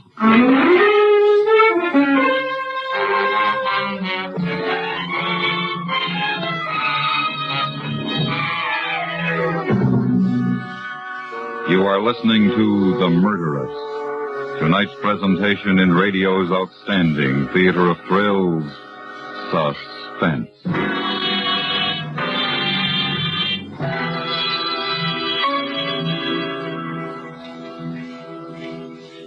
Hello, this is Marvin Miller. We'll return to our program in a moment, but first, here's something to think about. The United States of America is young among the nations of the world, but it has proven the value of its way of life. Perhaps the most important words in our national heritage are the first 3 words of the Constitution. We, the people. The people are in power, not an individual or a party or a group of individuals, but the people as a whole. The communists have corrupted this word people, just as they have made the words peace and freedom and liberty seem meaningless. Ask the citizen in one of the communist people's republics just how much he has to say about how his government is run. With us, the word means exactly what it says. It means everybody, no exceptions. And as citizens, we recognize our 2 responsibilities. First, to know what our rights are. And second, to defend those rights. And now we bring back to our Hollywood soundstage Miss Kathy Lewis, starring in tonight's production, The Murderess, a tale well calculated to keep you in suspense.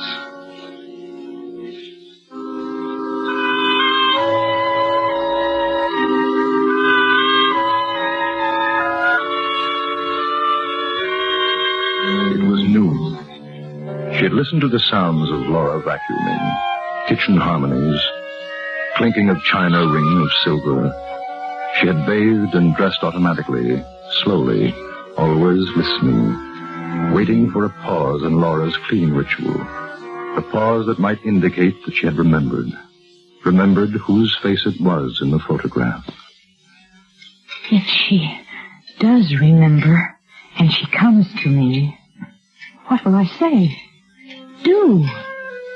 And fastening the pearl necklace, hands momentarily frozen behind her neck. The sounds in the kitchen had stopped.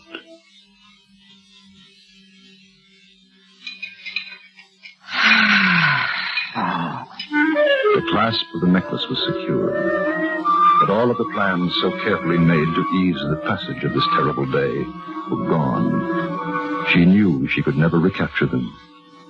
She thought.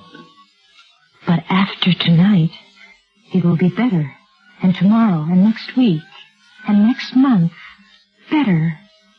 It's only the waiting for tonight. That's all. What about Laura? Photograph. Supposing she did remember him from newspaper pictures. Supposing she knows and doesn't say anything to me. Waits until I go out, then calls the police.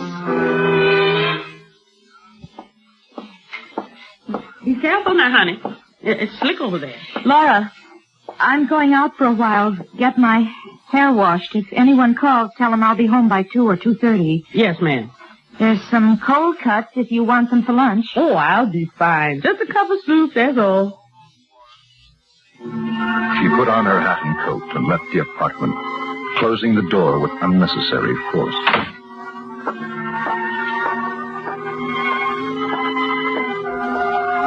At the elevator door, she stopped and waited for a few moments.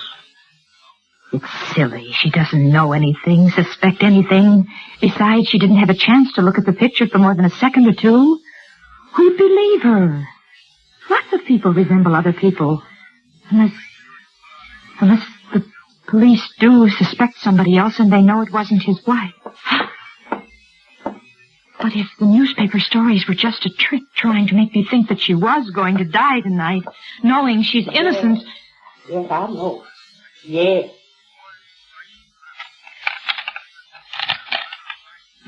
Yes. Yes.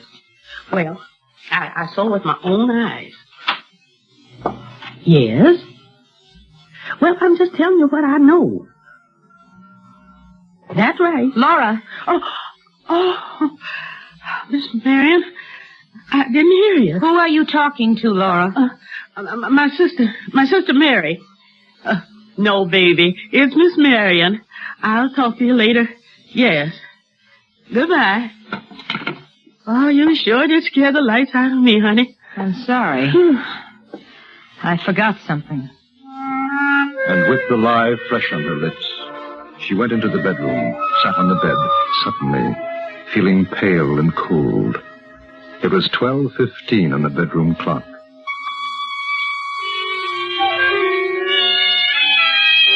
She had called the hairdresser and canceled the appointment. She knew that she couldn't leave the apartment, not at least until after Laura had gone, and that wouldn't be until 4:30. Laura had been calling the police. She was convinced of that. But I don't think they believed her. Still, they might begin to wonder. They might investigate.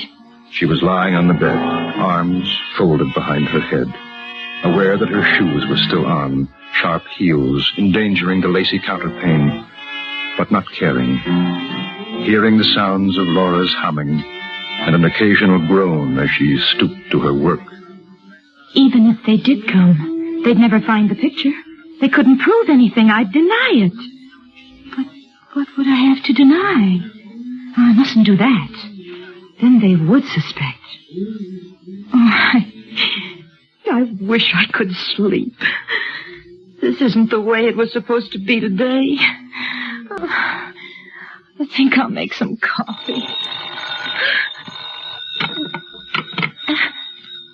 Hello? Alice? No.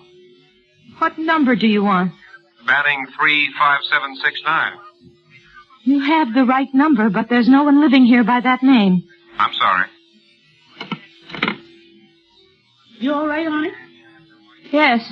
Well, you want me to make you a bite of something to eat? I'm just going to make some coffee. Well, maybe you'd feel more chipper if you...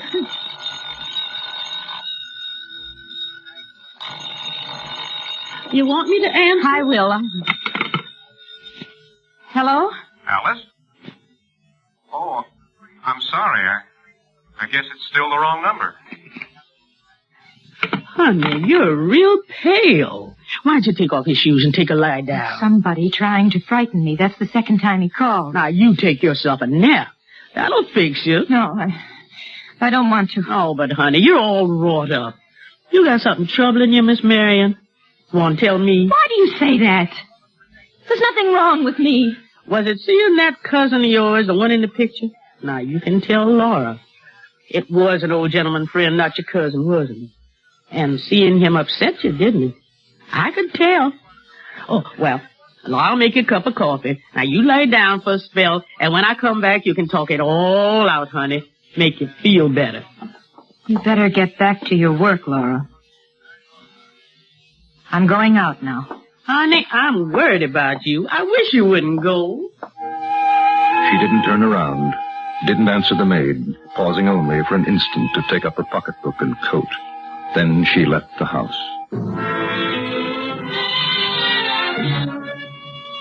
For an hour, she walked in the city, aimless, not thinking, not seeing. And it wasn't until she noticed a cruising patrol car that things drew back into focus. Perhaps they're looking for me.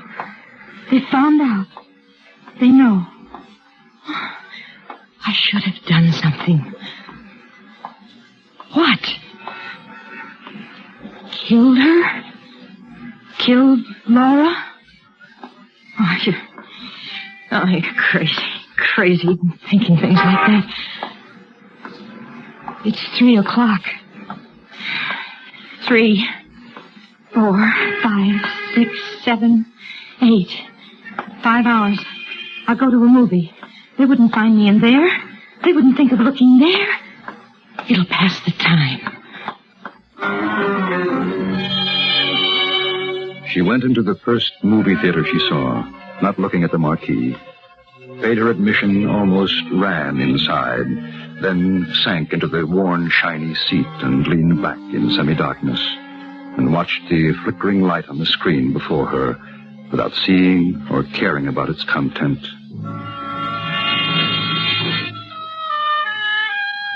It was 5 o'clock when the second feature began playing. For 10 minutes she watched, now seeing and hearing, because the fantasy had momentarily taken her out of herself. Not 7, you jerk. 8. Look, I got 34 apples, right? Right. You take 30 from me, right? Right. But you're a good guy. You hear that, Max? He says I'm a good guy.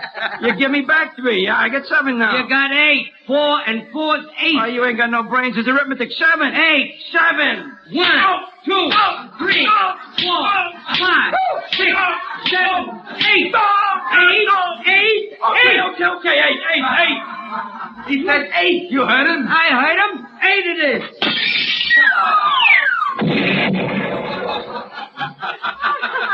Is he dead? Did you kill him? You think I want to go to the chair? She went out and didn't notice the side glances as she half ran down the street, her sobs catching in her throat, tears streaking her cheeks.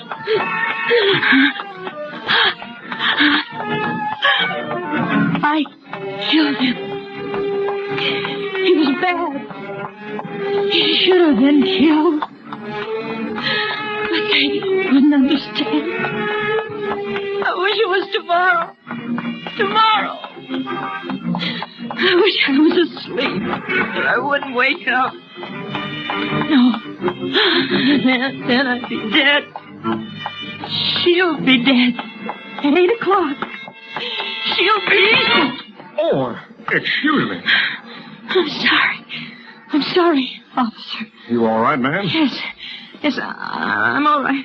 You sick? Why? I don't look sick, do I? I'm fine. You don't want to go wandering out in the street like that. You could get hurt. Yes, I'm sorry. I'm late, excuse me. Sure. The patrolman looked after her, puzzled, caught the eye of a bystander, shrugged, exchanged an understanding grin, and continued his beat.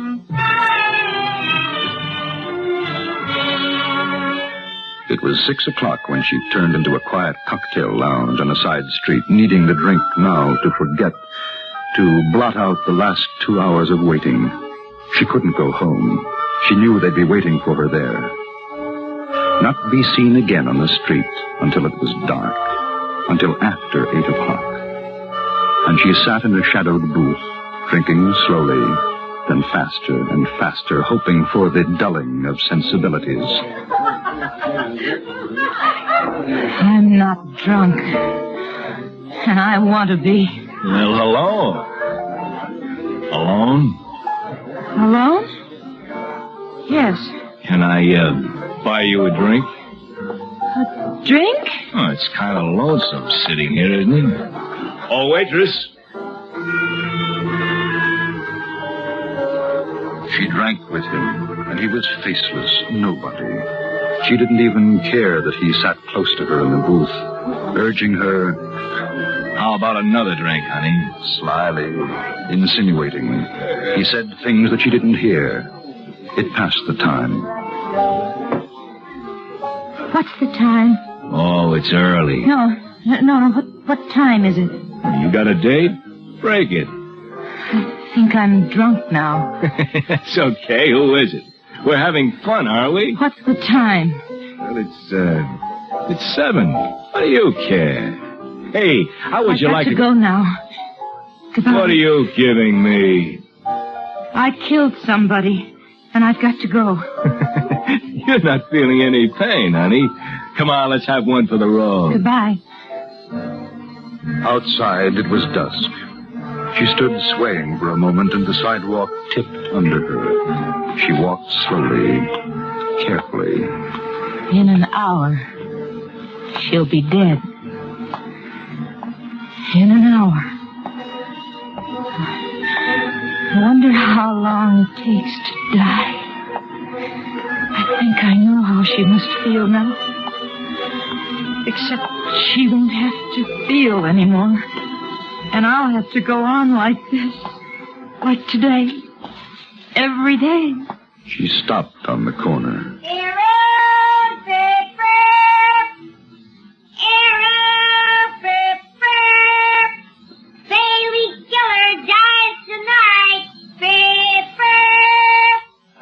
Paper lady?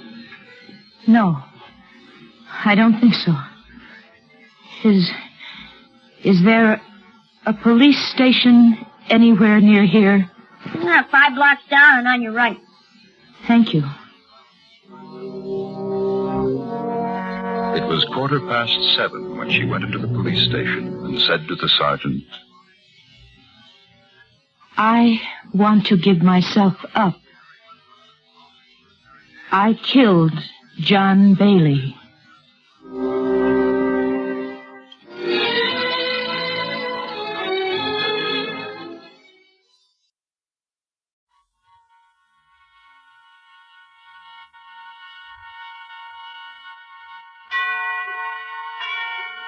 And now, tonight's presentation of radio's outstanding theater of thrills, Suspense.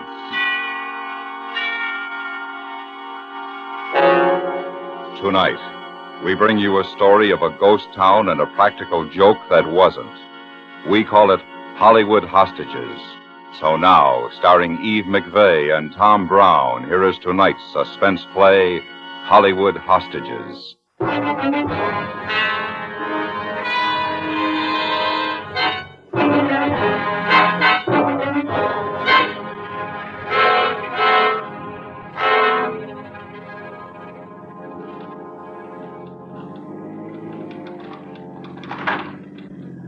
Oh, that sounds really strong. Yeah, murder. No director in Hollywood except the boy genius would have sent us out here. There must be a ghost town closer to Hollywood. There is. Beverly Hills after midnight. I don't get it. Get what? Why he has to come to the middle of the desert to shoot this stuff. I can design sets that look a lot more like desert than this. Oh, realism, my dear. Well, Murphy does make good pictures. The peasants know the difference. A picture's a picture. I'd settle right now for the picture of a drink. Well, look out at the sand. For what? Maybe you'll see a mirage with a drive-in. How come everything on this road is closed? Same reason Potterville closed. Ghost Town used to be a tourist trap, and the new freeway bypassed it. No tourists. No trap, just this lousy road. I wonder how Murphy found out about this place. From another zombie. What's your knock on Murphy? I hate practical jokers. This your first crack at a Murphy picture? Mm-hmm. You got 1 million laughs coming, if you live through them. He can't be that bad. Oh, you don't know how far that guy goes. I know him good. Too good. You know what he did the day I got married? He had his lawyer file suit for divorce in my name. Well, that's not very funny. And last year, I go to Florida to find an alligator farm. Murphy calls a pal who puts my picture in every post office. Post office? Sure, saying I'm wanted by the cops in Detroit. Oh, yeah. Hilarious when I got picked up, too. The cops down there wired Detroit. Detroit wired they were sending a detective to bring me back. I was in a can a week before Murphy had him let me out. I told that boy Genius this morning, though. One more of his jokes this trip, and he gets himself a new location scout. I don't need him. I can always go back to being an unemployed comic. Tommy? Yeah. Is that the ghost town out there? Mm-hmm. Yeah, it could be. Potterville's 180 miles from Hollywood. The speedometer says 170. Oh, dandy. 10 more miles and we'll be no place.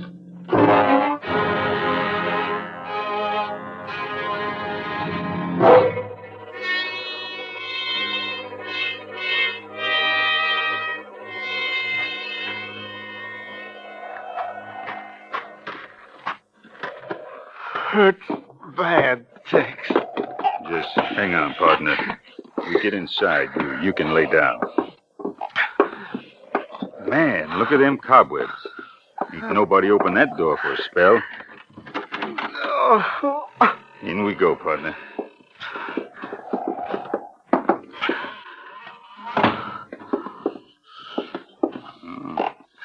Ain't no furniture, Fred. Just you lay down here. On the floor. Oh, I know, Fred. Them bullets hurt real bad. Doc, I need a doc. Fred, you seen for yourself. Ain't no doctor here. Ain't a living soul in this town except us. But, Tex, I'll die. Yeah. Guess you will, at that. Too bad, but no sense in me waiting. Tex, you can't just walk out. Staying and dying with you ain't gonna be much help, is it? It's up to the others. Don't guess they'd be bust up splitting the bank money 2 ways instead of 4. Must have already got to my place. I can't keep waiting. Tex, don't leave me. Well, there ain't much else I can do, Fred. You just got a real bad piece of luck. That cop don't nick our gas tank, we'd have been at the cabin. So long, Fred. Tex, no, please. Grab your gun. I knew you would walk out. Grab your gun and drag yourself to this window. The car's covered. Cops? It's too far to tell. It must be. This road don't go nowhere else. How'd they know we were here? That cop who shot the gas tank. Maybe I didn't get him. I don't see no car. It's hidden now by one of them dunes. There. Yeah. Now be ready. They are cops. We both better be shooting.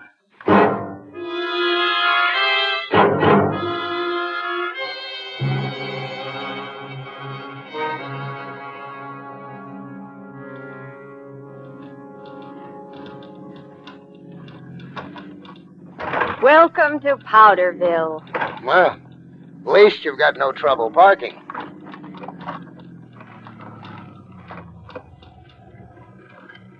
Got your camera? Mm-hmm.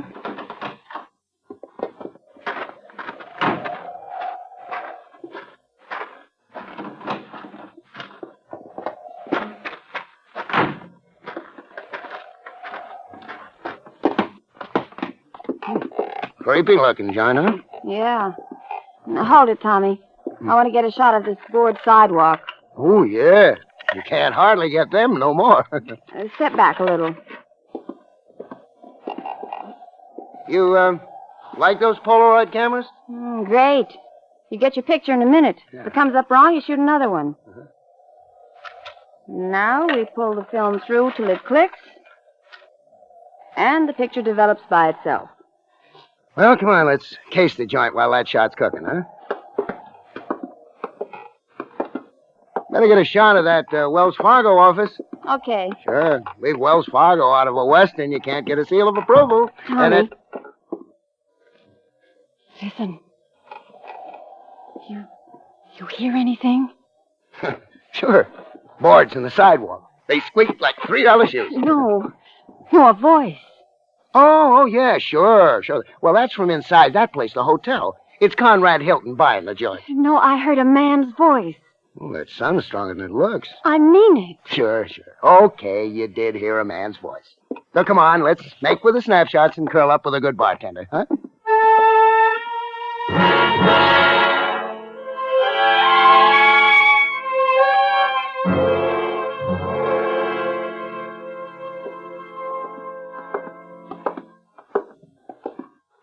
Hey, how many are you going to take? I'm just about finished.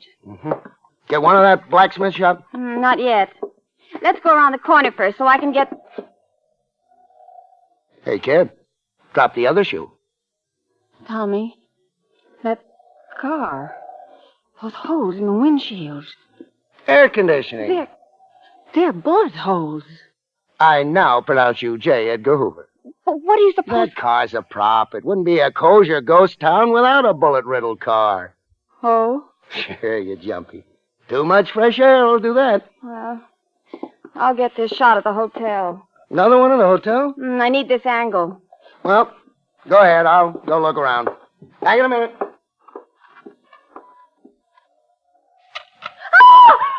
Grace. What is it? A man. A what? I saw a man.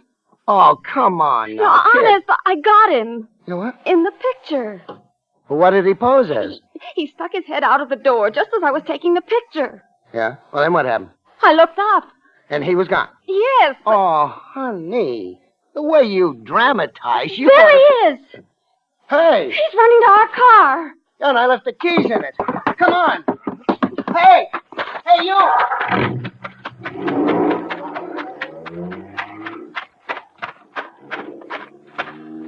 Oh, he's gone. That dirty little, no good conniving. You know him? No, not that guy in the car, but don't you get it? He was planted. Planted? Yeah, to grab our car and strand us in the middle of the desert. Oh, I can hear that Murphy laughing now. Murphy? Natch. This isn't funny. No, it is to him. We've got no phone, no water, no food, and it's 23 miles to the nearest main highway.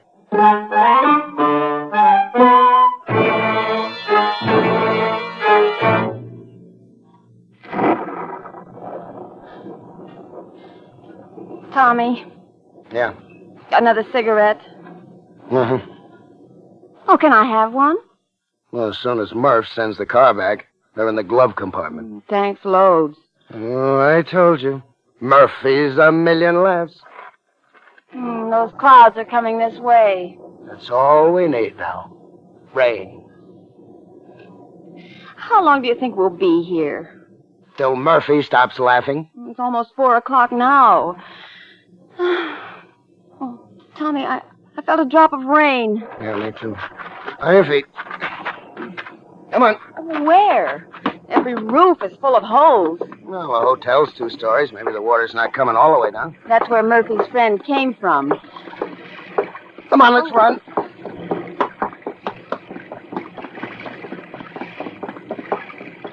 Careful on the steps. Oh, I'm soaked. Yeah, and if you get pneumonia, Murphy laughs all the time you're in the hospital. It's a tie-up with Blue Cross. Oh, let's go inside. Go ahead. Thanks.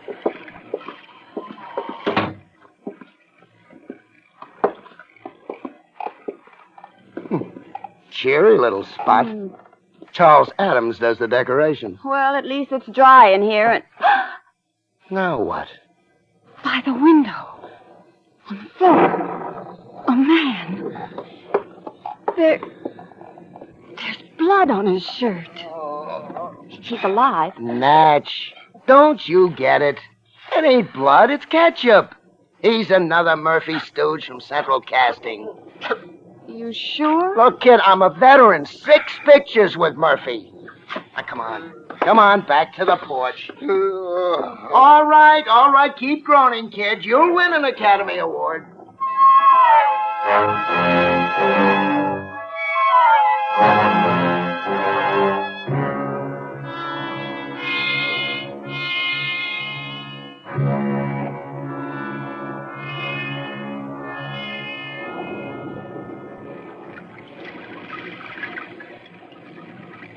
Tommy, I'm cold.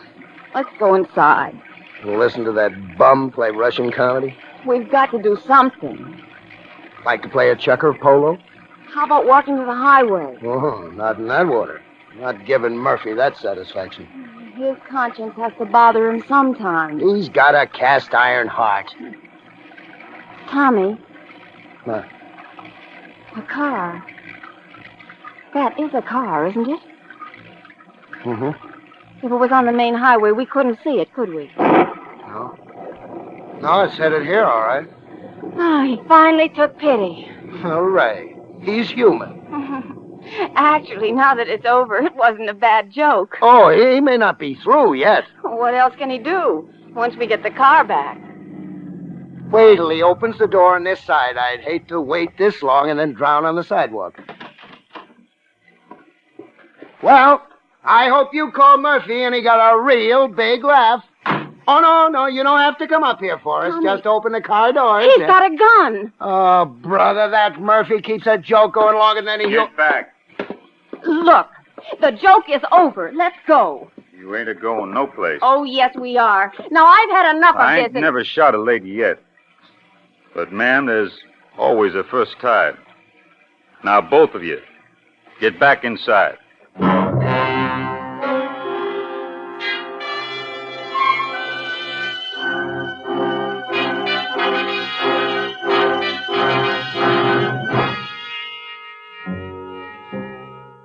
You are listening to Hollywood Hostages, tonight's presentation in radio's outstanding theater of thrills, Suspense.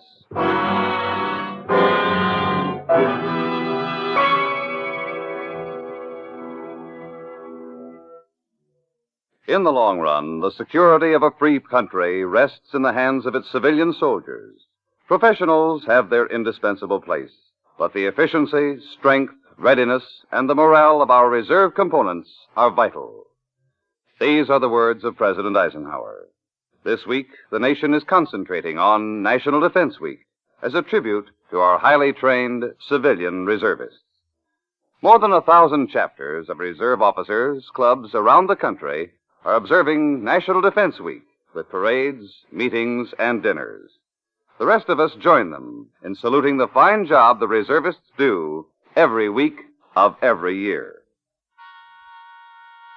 And now we bring back to our Hollywood soundstage Tom Brown and Eve McVeigh starring in tonight's production, Hollywood Hostages, a tale well calculated to keep you in suspense.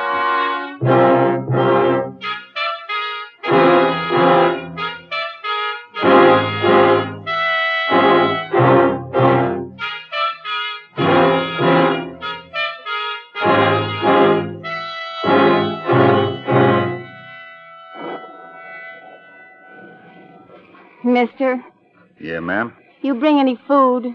I'm sorry, ma'am. They all want to play Gary Cooper. How long do we have to stay here? You can't rightly say. Look, we've got someplace to go. Me too. Mighty important for me to get through that roadblock by the freeway, but What do you care about the roadblock? whole flock of cops up there. So? They're looking for 4 of us. Held up the bank this morning, over in Desert City. You? Fred there, by the window. He's one. I'm another. All right. I'll give you the straight line.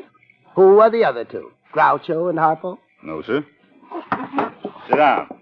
Tommy, This might not be a joke. Okay, you want to stay and chat? Go ahead. I'm leaving. Tommy! Now, look, pal. I know Murphy can keep a gag running longer than Oklahoma, but I never... missed you that time because I wanted to. Next time might be different. Can't you even tell us one thing? What's that, man? Look, I've got a date tonight. How long did Murphy hire you for? Murphy? Honey, he can't let on until the Marines rescue us in the nick of time. And then that bum on the floor gets up. You hadn't ought to be talking like that about Fred. He was a nice fella. If I was you, I'd cut out them wisecracks. Oh, you should have caught me when I played the Palace. I used to make 1,000 people at a time wish I'd cut out them wisecracks. Oh, come on, pal. You got your laugh, so let's blow the joint, huh? We ain't leaving. Why not? Well, I told you, ma'am. There's a roadblock. Okay. As long as Murphy don't take us so sorry, I don't care how long we stay. But I'm hungry. Oh, he won't stop us. That bad he ain't. Say, I got me an idea. Maybe we don't have to stay here. Oh, now you're cooking. Them cops, they ain't looking for you. If you was to sit in front, and me in back. Yeah, that's real smart of me. Come on. Say, pal. Yeah? How about Itty Bitty Buddy on the floor? How's he getting back? My camel? Wish we could take Fred. Well, there's plenty of room in the back. Fred! Well, that's nice of you, ma'am, but we better be going without him. Wait here with him, Grace. I'll open the car doors.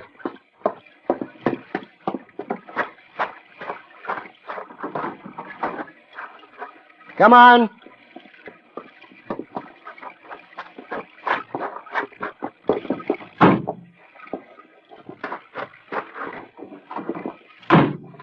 I'm getting under the blanket back here. Do we have to keep playing? Lady, just you and him don't say nothing wrong when we get to that there roadblock. Yeah, I know. Because you'll have that there shooting iron pointing at my head. That's right. Yeah, I know that whole bit. Mister, I don't rightly know why, but I like you. Guess maybe it's because you don't scare easy. Oh, I've been working for Murphy too long. But no more. I've had enough. The minute we hit Hollywood, I'm through.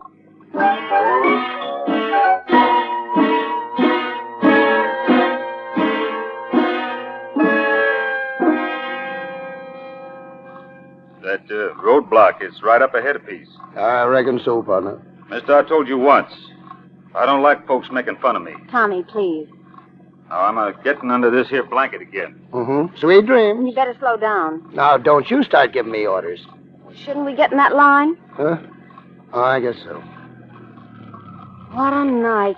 Murphy's probably having a party at Forest Lawn. There's a police car. Well, how do you think they blocked the road, with meatballs? Remember what I said. Oh, I'll never forget that. 77 years. The policeman's ago, waving his flashlight. Okay.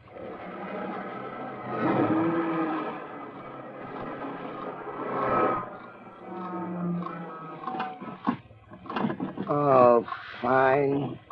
Now the window's stuck. Good evening. No comment. We're looking for two men. One about 5 feet 7 inches tall, black hair, around 30 years of age. He might be wounded. The other man's about 6 feet 1 inch tall, about 35 years old, blonde hair, and he was wearing blue jeans and cowboy boots. Yes, officer. We haven't seen them. Okay. Thank you.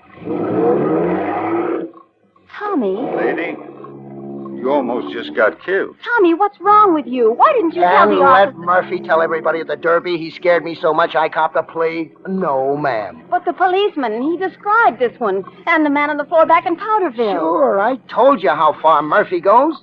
He's even got the cops in on this one.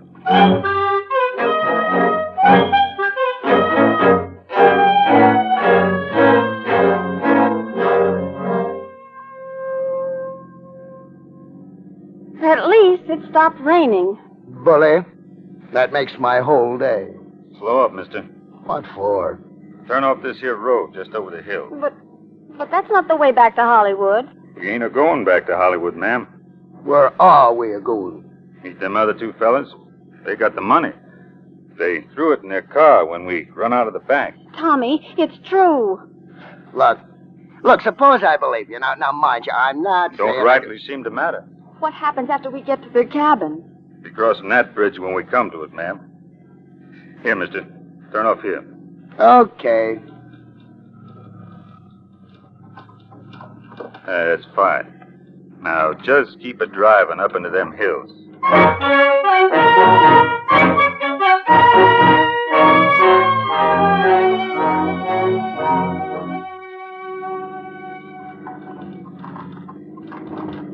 There's the place. Pretty little hovel. Drive around to the side. Oh, you only use the front way in formal clothes, huh? Turn off the motor. Now, give me the keys. Oh, now, come on, pal. How far do you want Give an me the idiot keys. Tommy, please. Here. Thank you, ma'am. Now what happens? I'm a-going in the side here. You two go knock on the front door. Why? I'd just like to be sure my friends ain't a-planning no surprise for me. You mean... Just do like I say. Open the door.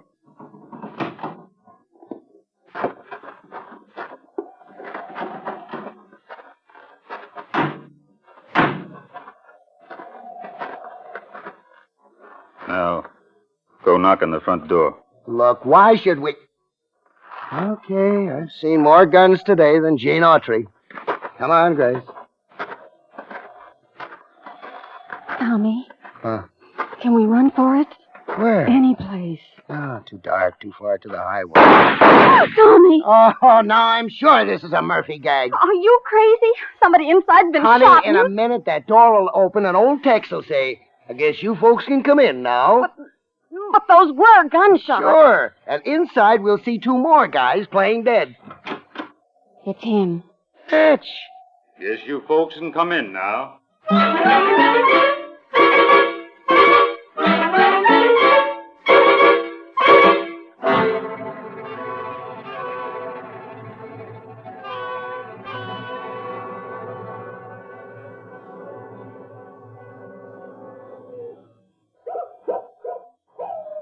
Hark, the evening coyotes. Tommy, What? how can you? Oh, stiff upper, old girl. Tommy, I'm scared. What's he doing in that room? Probably calling Murphy and giving him a blow-by-blow. But those two men on the floor and the money, that was real money. Murphy always goes for good props. Now, honey, use your head. Look, if those two guys were going to double-cross him, would they wait here till he got back? No, they just walk out with the loot. Maybe it's like he said. They needed someplace to hide, but they didn't need him to take a share. I can tell a Murphy story when I hear one. Oh, I'll get the gas chamber for killing Murphy, but it'll be worth it. Okay. Come on. You too, ma'am. We're really going home? Just part way. As far as the cliff. Oh, that does it. If Murphy thinks he's throwing in a hokey bit like pushing the car off the cliff, Shut up. I'm not... Tommy, he isn't fooling. You're right, lady. Now, both of you turn and walk out that door. When we get to the car, we'll... Don't move! Huh? Don't move! I'll take that gun. This time, Parker, we got stronger cuffs. All right, hold him out. One of you own this camera? Me? Where did you find it, officer? One of our men found it in the hotel at the old ghost town. Looked inside, saw the last picture you took. The last picture? Mm-hmm. Oh, the one where he stuck his head out of the door. That's right. We recognized him, got a tip on his cabin, and made it here as quick as we could. Oh, did I tell you? Tell me what? In the nick of time, in popped the Marines. Mister, I gotta hand it to you. You took this pretty calm. Okay. Okay, now let's cut the clowning, huh? But didn't you know? He's Tex Parker, wanted for 3 murders, and from the looks of it, he's 2 more over there. Those guys dead. Who are you kidding? I'm not kidding, buddy. Okay. Okay, so the gag's finished now, huh? All right. Okay, boys, wake up. Time for wakey. Don't call us, we'll call you. Tommy, don't. Come on.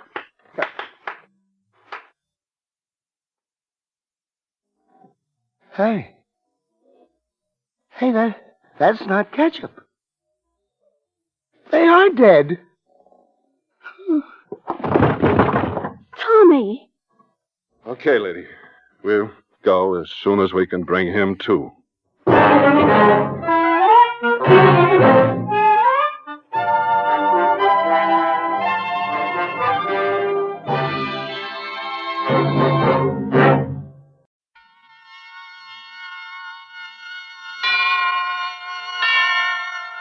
And now, tonight's presentation of radio's outstanding theater of thrills, Suspense.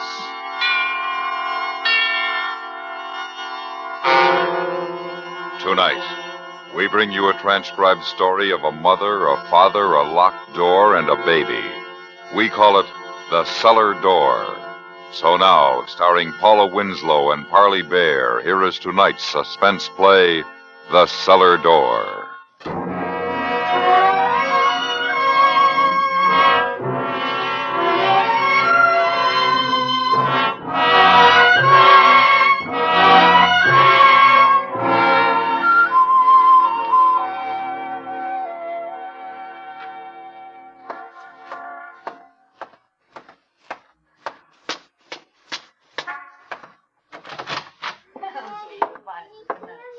Ann? Oh, I'm out in the kitchen. Oh. Well, the weather's great. We finally got a perfect Sunday. I thought you were going to wash the car. Well, I decided to mow the lawn instead. Yeah, I could hear you. Hi, Sandy. Hi. What's new? No. Hey, did you hear that, Ann? He can say anything now. That woman on the corner, what's her name? Oh, Miss Emerson. Yeah.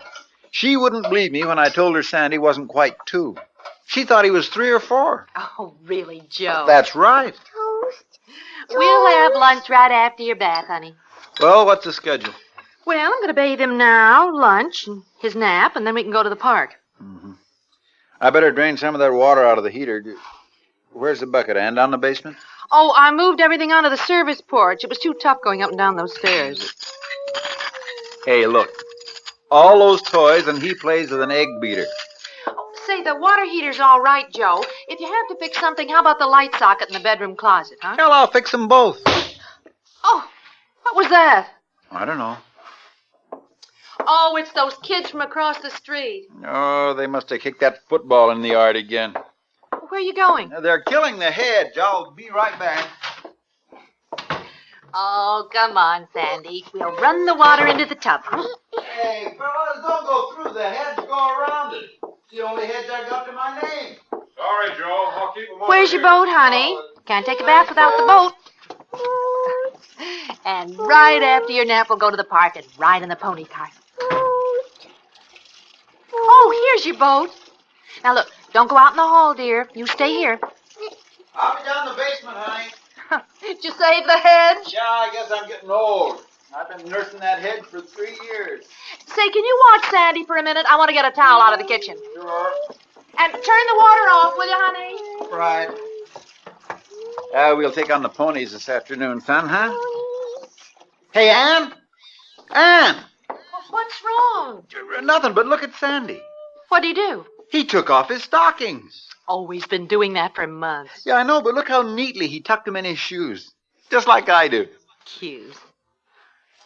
Hey. Well, is there something wrong with putting my arms around you? No. You going to fix the light socket upstairs? After I drain the water heater. Sandy's bath's going to get cold. Okay, I'm on my way. Oh, Joe. Yeah? Put a low flame under the pans on the stove, will you? Check. Thanks, dear. Oh, the water's just right. Come on, you take off your pants. No. Oh, you did it yesterday. Come on, start with the buttons. Oh, Joe, can you answer the phone? Joe! I'm down in the basement. Oh, well, I'll get it. Come on, give me your hand, Sandy. We'll answer the phone together.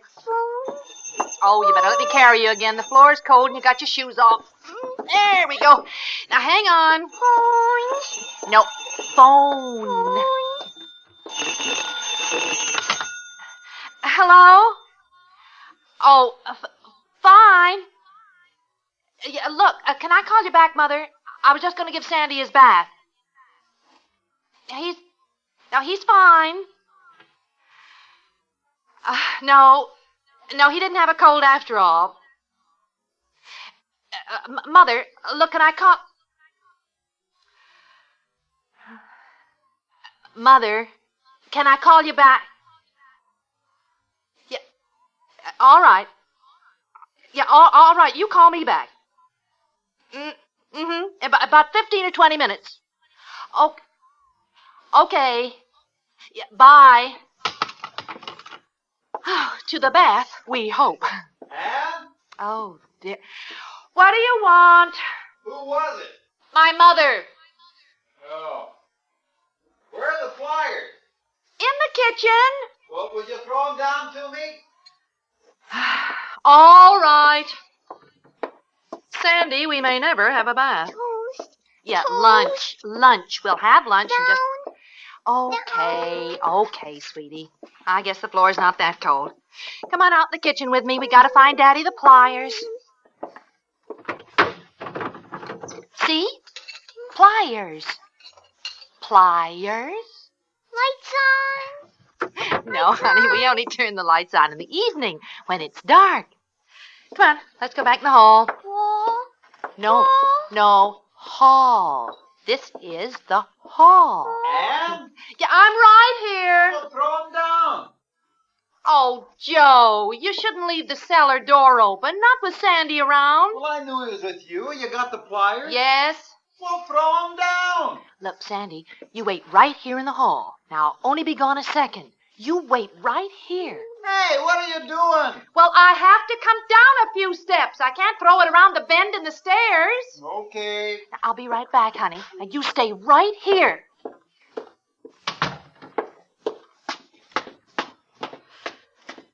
Okay, here you are. Catch.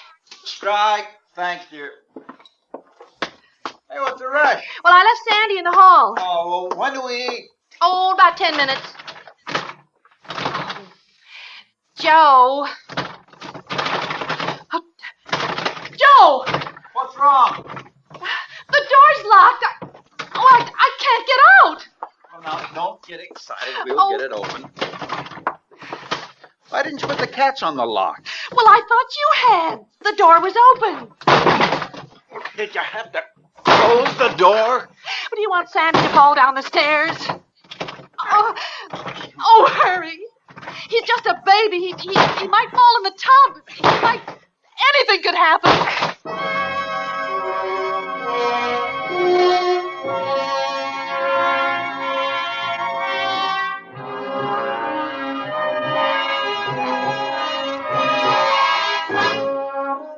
You are listening to The Cellar Door, tonight's presentation in radio's outstanding theater of thrills, Suspense.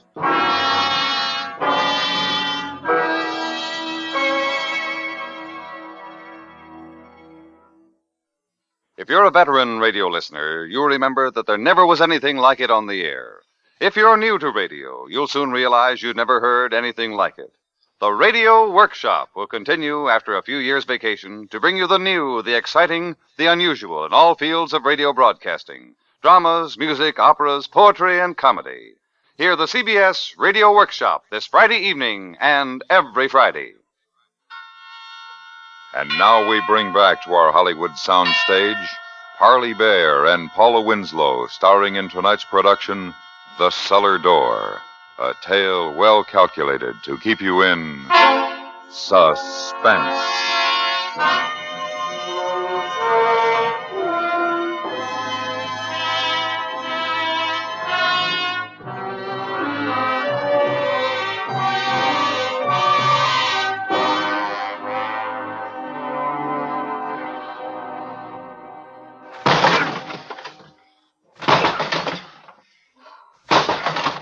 Try the lock. The lock's on the other side. The only thing here's the bolt that holds the lock. The only thing I'm breaking open is my shoulder. Well, you've got to get this door open. He's out there alone. I know it. Keep your voice down and relax. There's no use scaring the kid.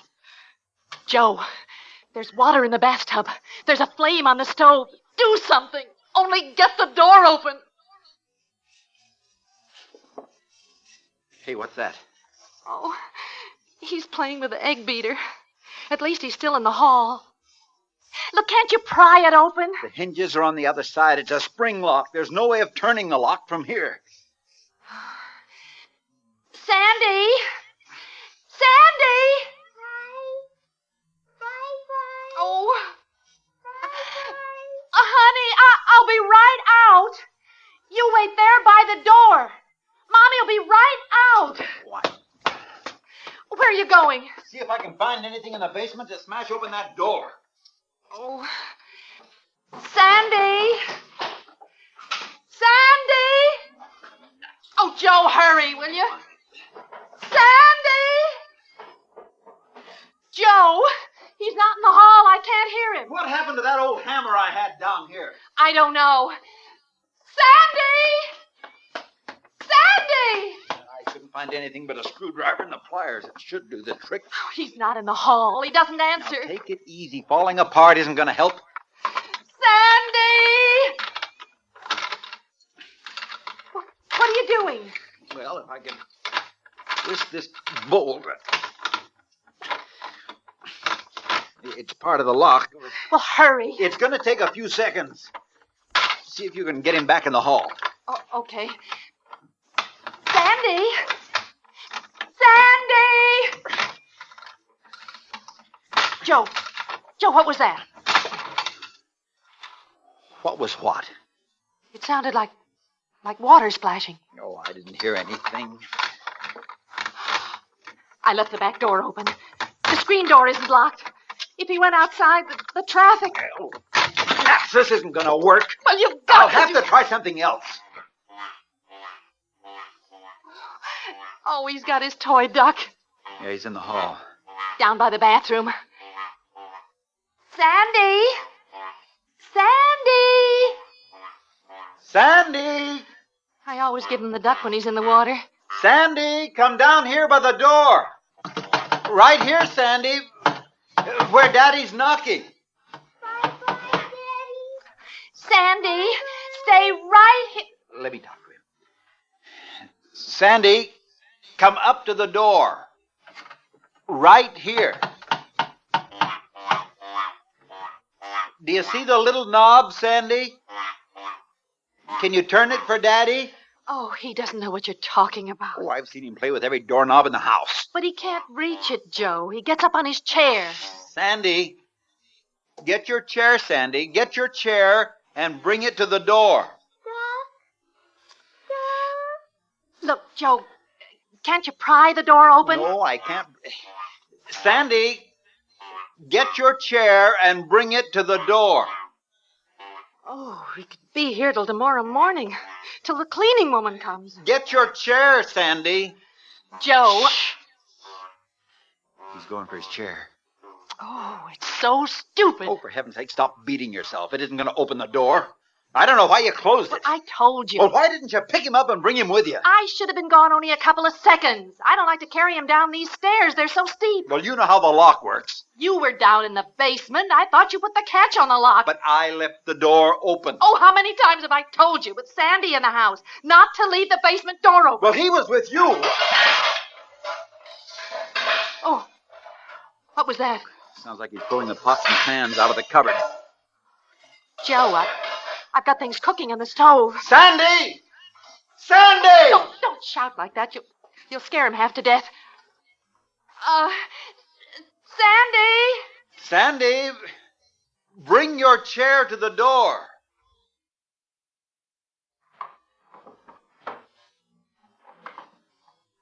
Oh, he's doing it. That's a good boy. Bring it right up to the door. That's right. Come on, closer.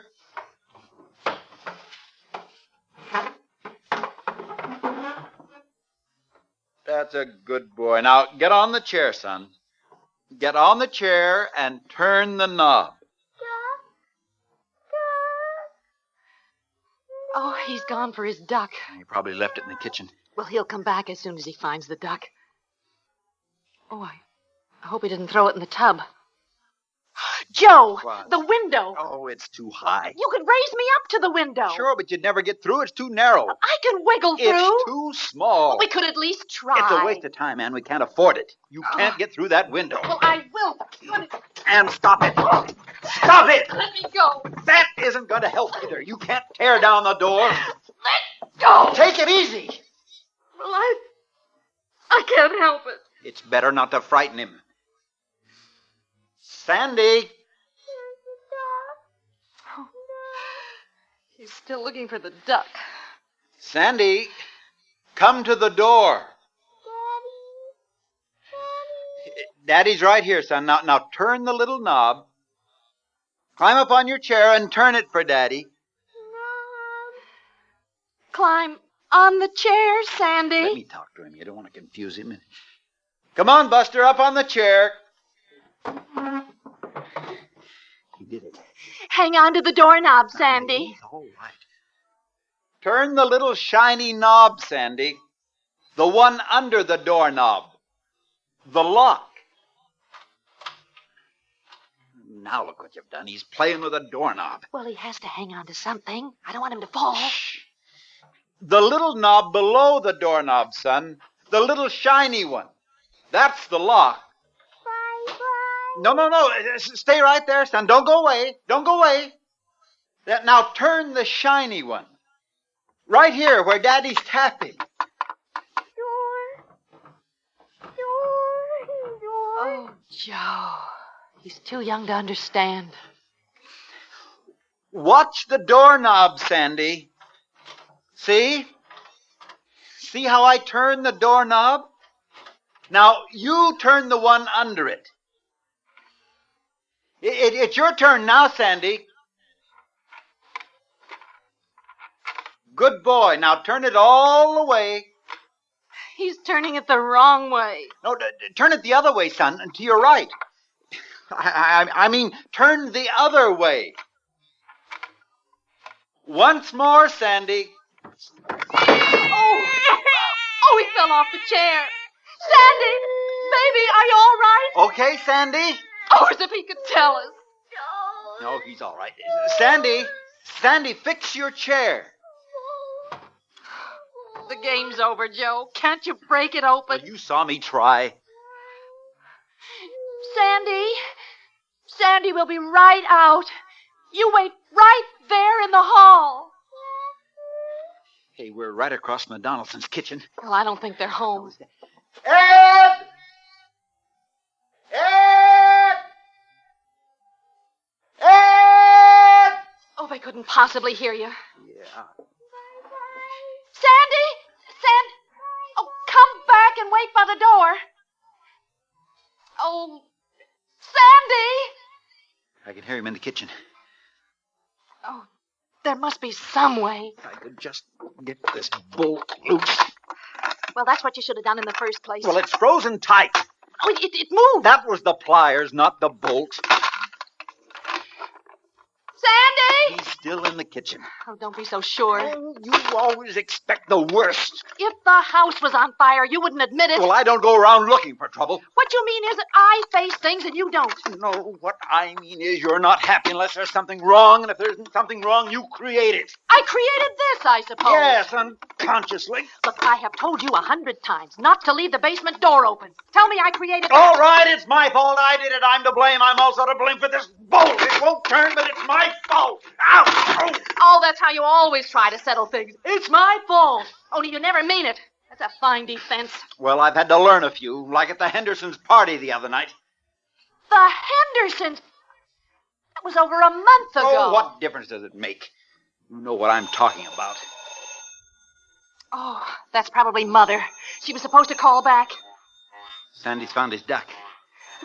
He always picks up the phone unless I'm there to stop him. Well, let him pick it up. If we didn't come to the phone, she might get the idea there's something wrong. Sandy! Leave him alone. He's in the hall.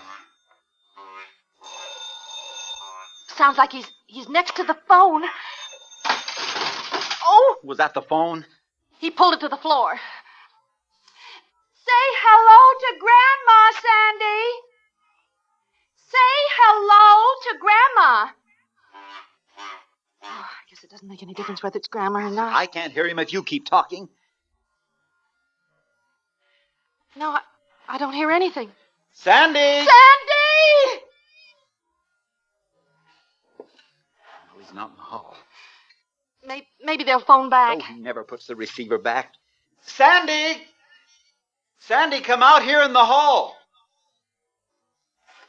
Can you hear him? No. Now what are you doing? Well, this screwdriver isn't very sharp, but I think I can chisel enough of this door jamb away to get to the lock. That should work. Here, hold the pliers. Oh, hurry. Well, I'm going as fast as I can. Sandy! Sandy! Oh, if he was in the house, he could hear me. He may be back in his room playing.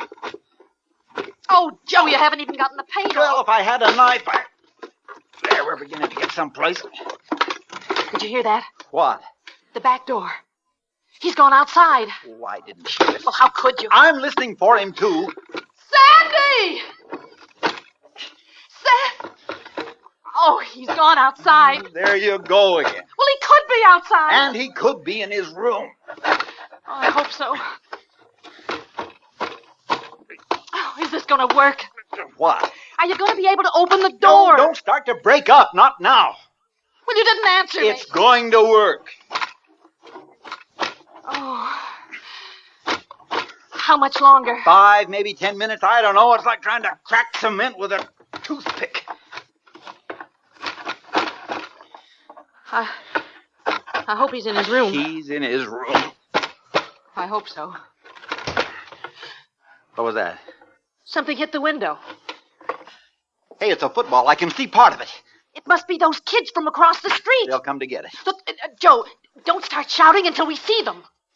I can see his feet. Come around to the back door and let us out. We're trapped in here. Give me the pliers. Please help us! Oh. Oh, fine. I hit the pipes up above instead of the window.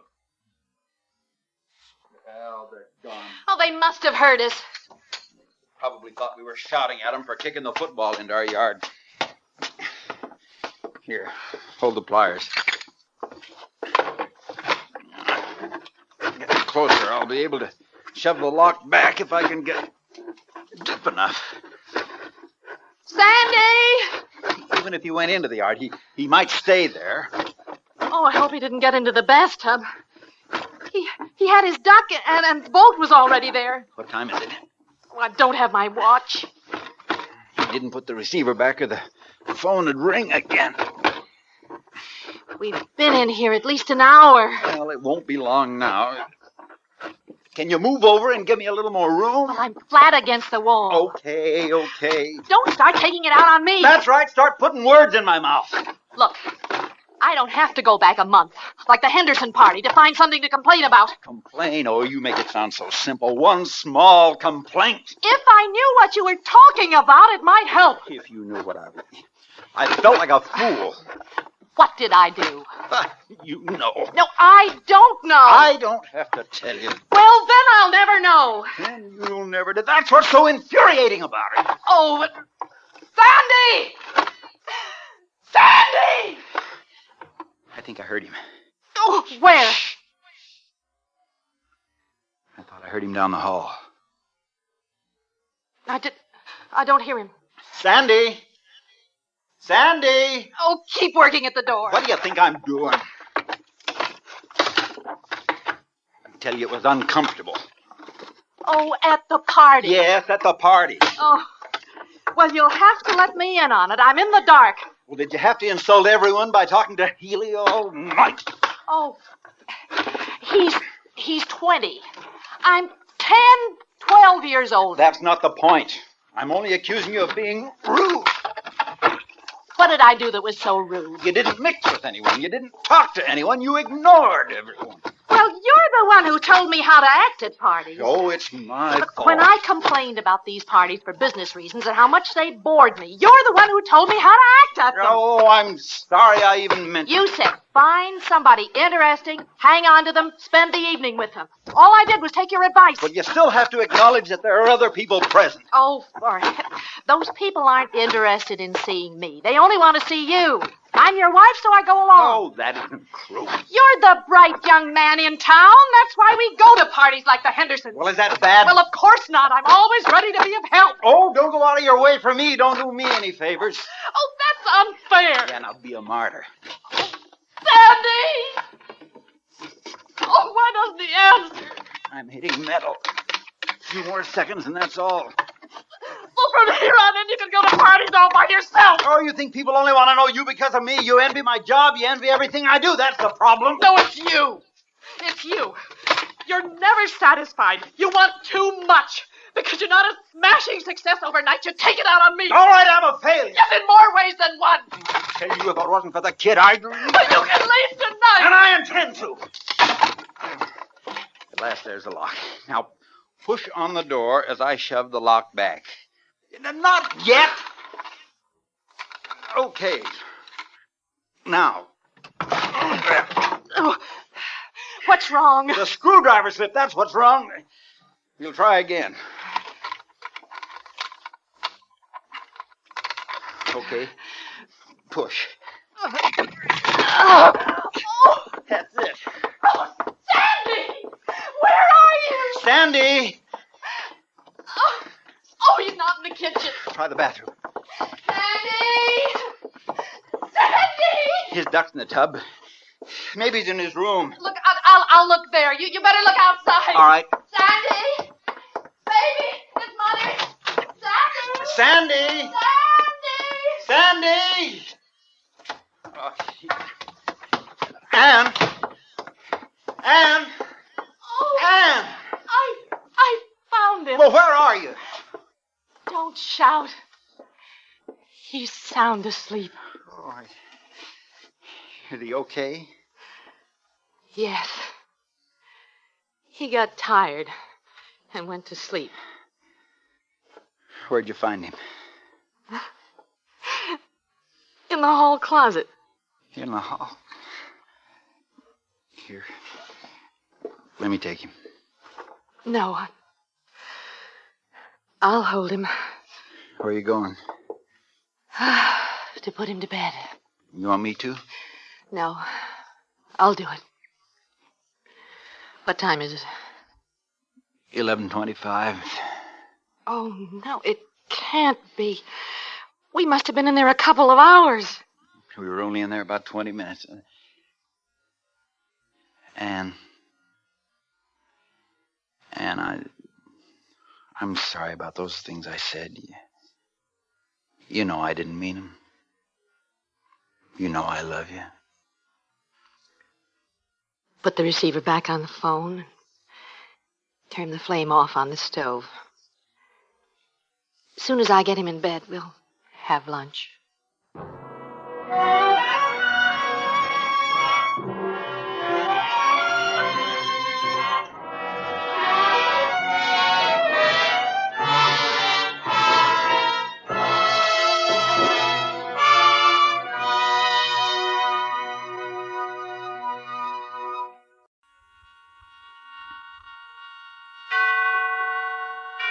And now, tonight's presentation of radio's outstanding theater of thrills, Suspense. Tonight, we bring you a story of a cross-country bus and the safety of a nation that rode in it. We call it Classified Secret. So now, starring Parley Bear, here is tonight's suspense play, Classified Secret.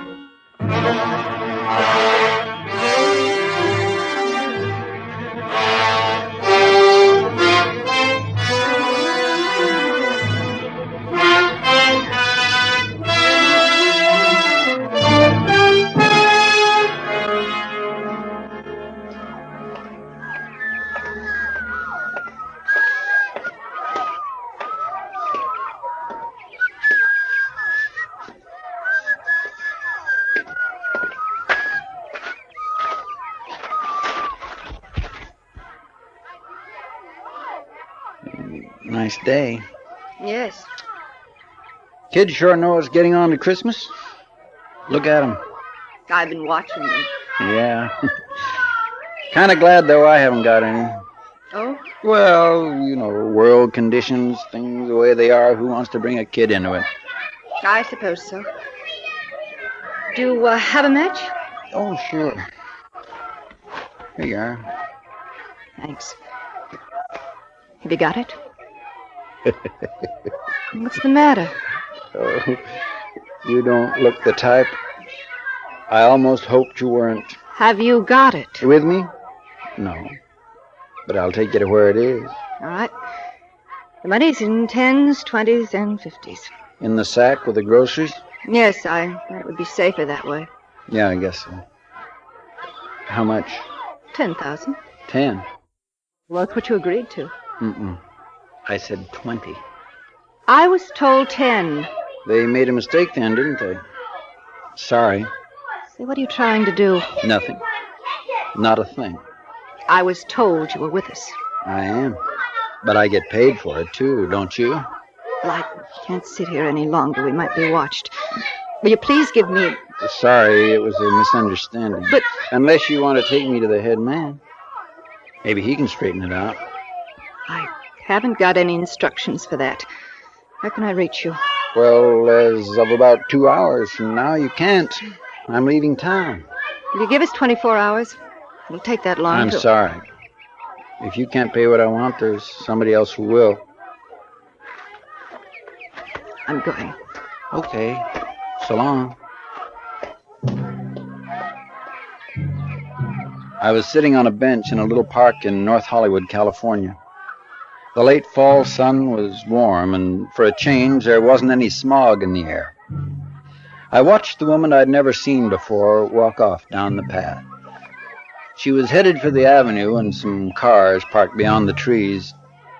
I thought how nice it would have been if she were just a woman in the park, nothing else. I waited until she was out of sight, then I got up and walked away in the opposite direction.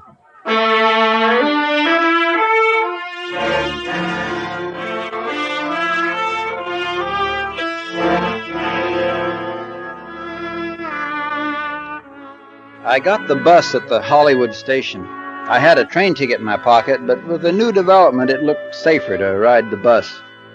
Just before we pulled out, a girl climbed aboard and came down the aisle looking for a seat. Excuse me, is this number... 18. Oh, thank you. Oh, let me put your case up.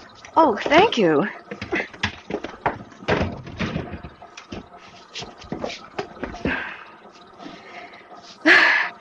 I was afraid I was going to miss it. Yeah, I know how it is.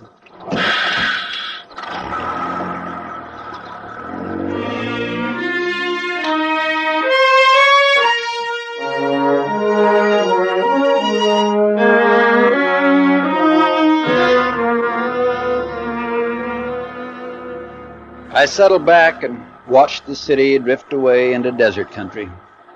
As buses go, it was pretty quiet. There was a 6 or 7 year old kid with his mother a couple of seats forward, but he dozed off almost as soon as we got running. I took a look at the girl sitting next to me. Oh, not in the way you might think, but because in my business you get to learn to look at people. You never know who it might be. She must have felt me watching, and she lowered the magazine she was reading. Would you care to look at one of these? Oh, well, that's nice of you. I always forget to buy them. This one's a mystery. I don't usually read them, but on a long trip, they kind of pass the time away. Yeah, they do. How far are you going? New York. Oh, that is a long trip, all right. I'll say. I haven't been back for 10 years. Bet it's changed. I guess so.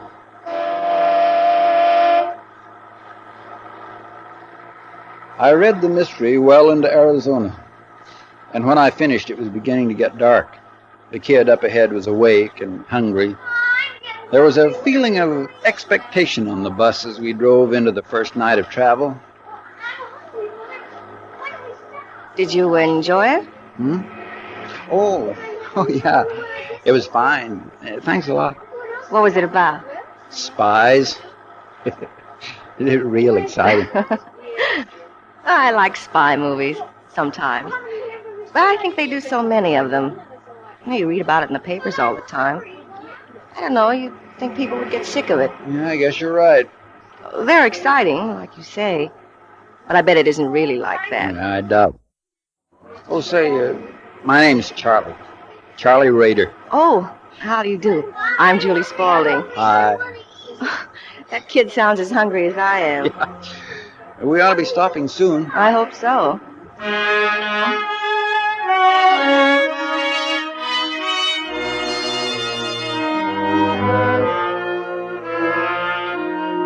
About 15 minutes later, we pulled up at a restaurant terminal and went in for food.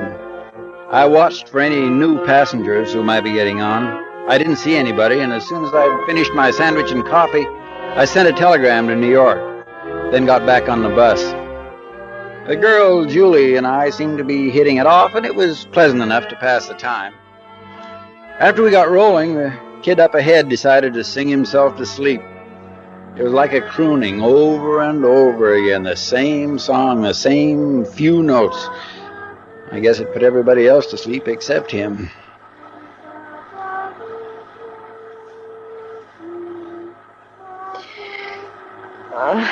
Makes you sleepy, doesn't it?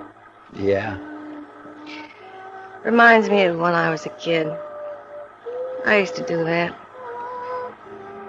Kids are funny. How? I don't know. I'm going back to New York for my sister's wedding. She's getting married next week. She says she wants lots of kids. I don't know. I know what you mean. Mind if I ask you something? I don't mind what. Are you married? No. I don't mean it the way it sounds. I'm always interested in trying to guess about people. Now, I would have figured you were a married man with maybe 2 or 3 kids. No, I'm not married. I hope you don't think I'm nosy. Oh, no. Well, that kid singing fixed me. I'm going to take a nap. Good night, Charlie. Good night.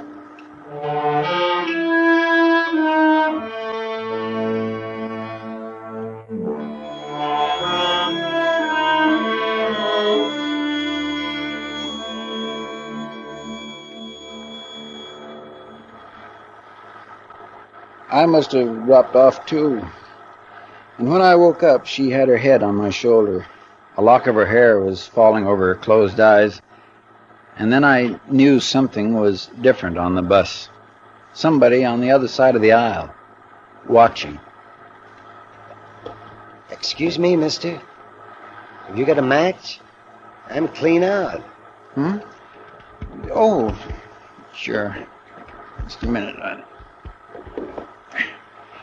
Here. Thank you. No, keep them. Oh, fine. Thanks a lot. Hey, you got any idea where we are? No, I'm not sure. I got on at Flagstaff an hour or so back. Oh, boy, I envy her. Wish I could sleep like that. That's your wife? No. Oh. Say, that's rude. Taking your matches, not offering you a cigarette. Oh, that's okay. I don't want one now, thanks. Say, I want to tell you something. Oh? There's a lady in the seat behind you. I think you've met her before in the park. Right? We brought her with us to identify you. But she gave us a pretty good description back in L.A. Good for her. Yeah, well, it's going to be a nice trip. Nothing like traveling with people you know, is there? Oh, nothing like it. Don't suppose you've got any reading material you could let me look at? How about a mystery? It's a spy story. Pretty good. No, I was thinking something else. I think, something more, say, scientific. I'm very interested in airplanes. Jet motors. Sorry. He looked across at me, smiling, pleasant. And to anybody watching, it was nothing more than the casual conversation of two strangers brought together by the night and sympathy of loneliness. Then he leaned back, and reaching inside his jacket, brought out a small automatic, which he kept very carefully hidden from any eyes but mine. I always carry this with me on a trip. You never know. Oh, I knew all right. If they couldn't buy what they wanted, there were other ways. That's what he was telling me.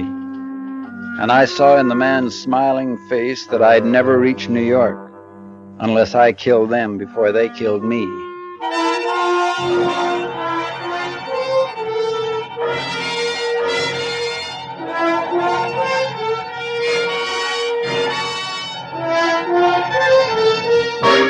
You're listening to Classified Secret, tonight's presentation in radio's outstanding theater of thrills, Suspense.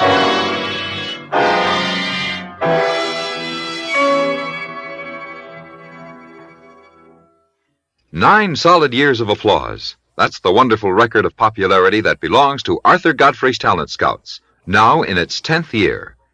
Enjoy the fun with the inimitable redhead this Monday night on most of these same stations. You'll hear promising young performers compete for a golden chance at fame. Enjoy the suspense as you wait to hear which entertainer will be singled out by the studio audience. Don't miss Arthur Godfrey's Talent Scouts this Monday night at the Star's Address. And now, we bring back to our Hollywood soundstage Parley Bear, starring in tonight's production, Classified Secret, a tale well calculated to keep you in suspense.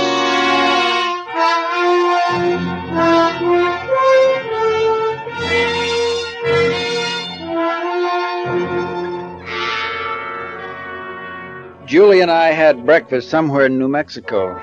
The woman from the park and the man who carried the small automatic sat in a booth while we ate at the counter. I'd thought about things most of the night, and I decided to tell the girl, not too much, but enough so that she might be able to help. And I knew I'd need some help.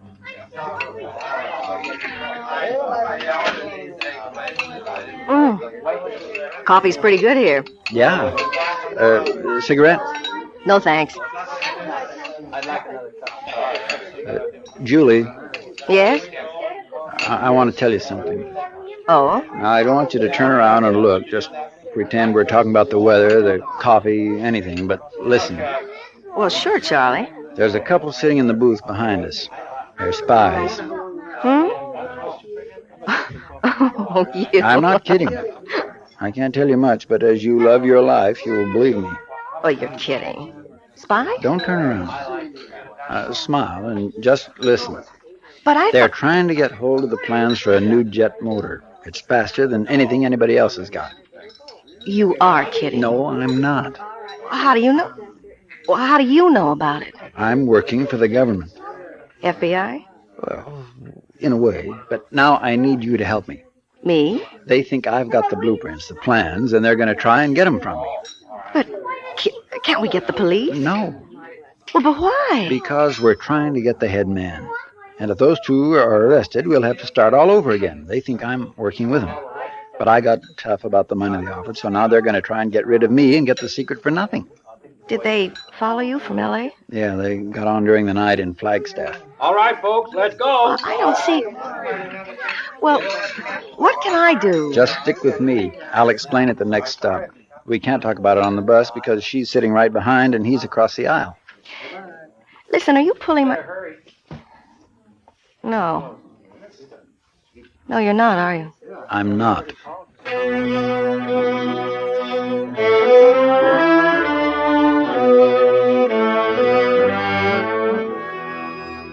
We went on through New Mexico and the pink rock and desert. We talked a lot of nonsense, and after a while I could see she was getting back to the idea that I'd been kidding, especially after the man with the gun introduced himself as Mr. Hutchinson and started to talk about fishing. It was about half an hour before our lunch stop. Now you take some of that Northern California country. So you talk about trout and steelhead. Oh, boy, I tell you. My dad used to take us up, my sister and me. He'd take us up to a place in Maine. Oh, gee. Dad always wanted a couple of boys, I guess. When he saw what he got, well, he figured it wouldn't spoil his plans anyway, so he took us fishing every summer.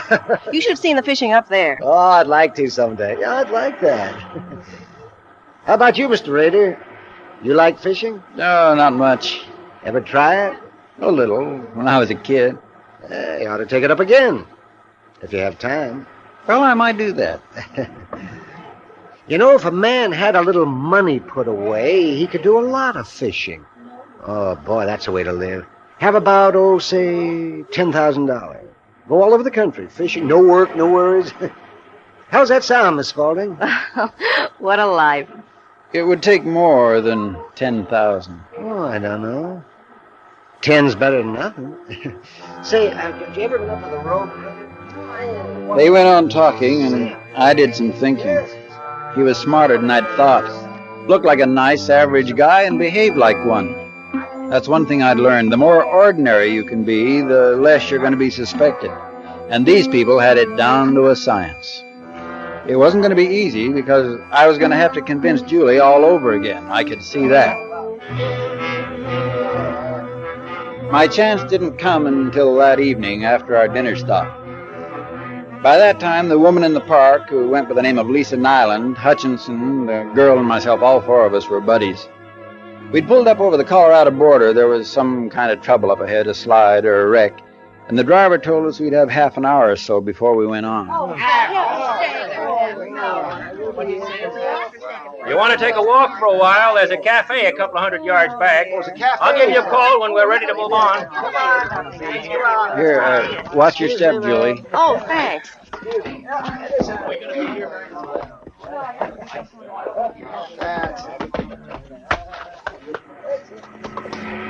Oh, well, gee. Well, kind of nice to have an extra leg stretch at that. How about some coffee? Oh, that'd be nice. Charlie? Oh, I don't know. I'd like to have a look at the valley down there. We might walk up the dirt road away, get a pretty good view, the sunset and all. Oh, you're romantic, eh? Sure, why not? Oh, Charlie. Okay with you, Lisa? You feel romantic? Want to see a valley and the sunset? That'd be very nice. Okay, then let's go. Girls, wait a minute. Now be careful. There's snakes. We walked away from the bus and up a narrow ranch road. About 100 yards up, there was a curve, and around it a stand of trees. And when we got there, you couldn't hear the sounds from the highway any longer. It was peaceful, and it was very pretty. I knew that Hutchinson was delighted about the suggestion. It was going to give him his chance. But he made the mistake of playing it a little too clever. Kept his game of small talk going a minute too long. We'd got to the top of a cliff overlooking the valley when I stumbled on a rock and fell a few steps behind before they had a chance to stop. And when they did, I already had my gun out. Hey, what are you going to do? Target practice? No. You two stay where you are and keep your hands behind your head. Julie, get over here.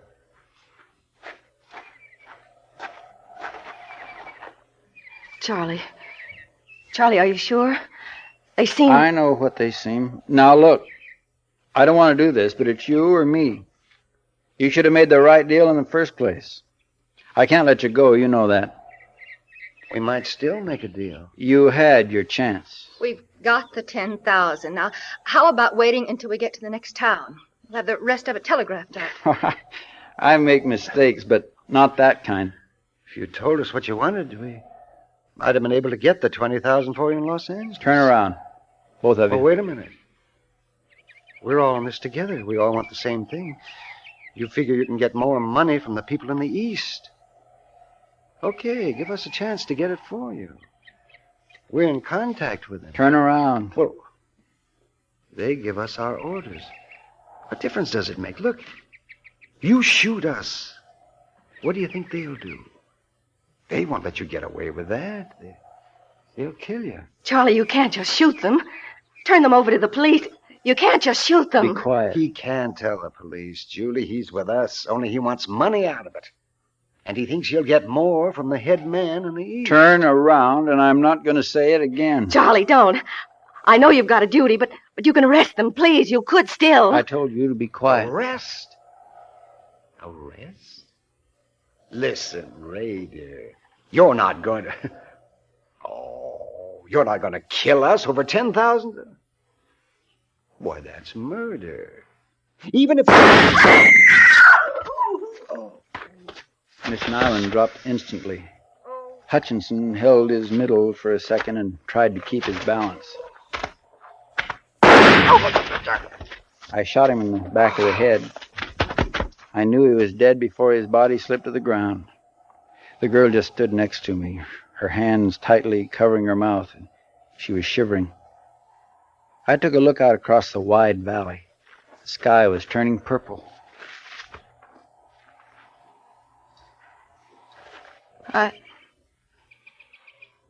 I've never seen anybody killed before.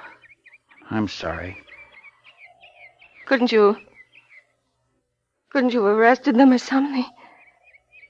Couldn't you? Did you have to? I had to. They wouldn't have stopped at killing both of us if they'd had the chance. What are you going to do? What are you going to do now? I've got to get the money for evidence. What are you going to tell the driver? He'll ask where they are. Charlie? Driver's going to wonder where they are. Charlie! What are you doing? I've got to put them over the cliff. Oh, no! No! I've got to. Oh!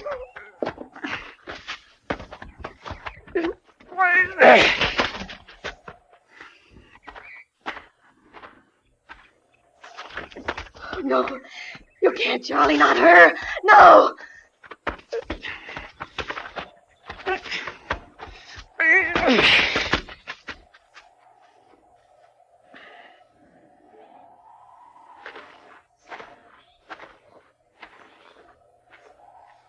All right. Come on.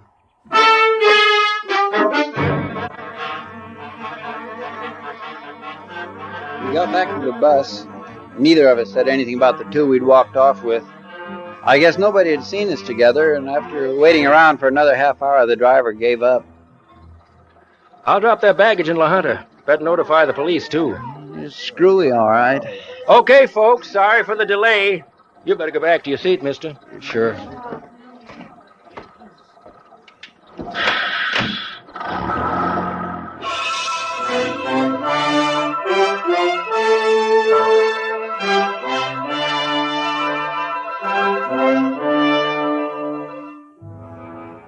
I was starved when we pulled into the depot at La Junta. I'd already made up my mind to lay over and take a detour on another bus. The girl wasn't going to be able to keep quiet much longer, and I had to get rid of her. We got out of the bus, and two men were standing alongside, waiting. Just a minute, please. Hmm? We're special agents for the FBI. Search him, Larry.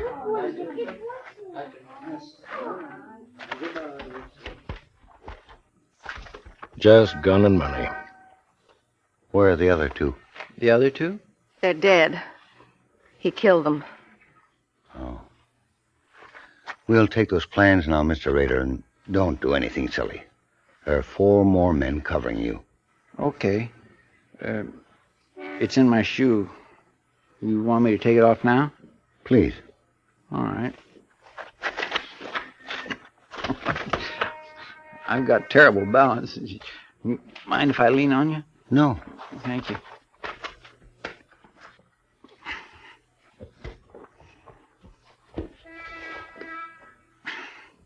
Here we are.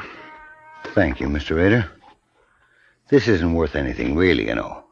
We planted it in the factory in L.A. for someone to steal.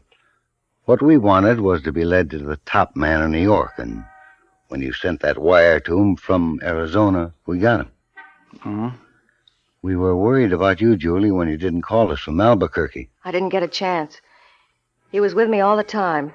Is she... Oh, my. Is she... Are you playing spy, too, Julie? I'm working for the government, Mr. Rader. She's been following you since you stole the plans. Well, you fooled me. I bet you fooled Hutchinson and Nyland, too. It won't matter to them, though, will it? Well, that's the way it goes. Take him away, will you? I had to watch him murder those two. I don't want to hear him laugh about it. Come on, Raider. We've got a car waiting. Sure. So long, Julie. Nice to have met you.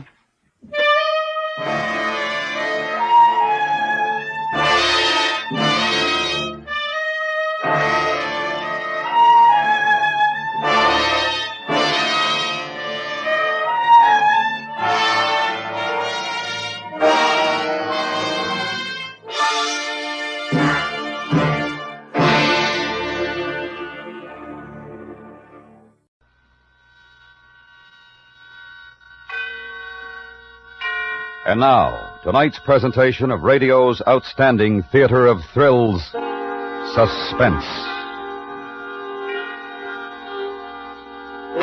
Tonight, we bring you a story more amazing than any fiction. The dramatized court reports concerning a man who tried to clear himself of murder. A factual document we call Once a Murderer. So now, starring Ben Wright, here is tonight's suspense play, Once a Murderer.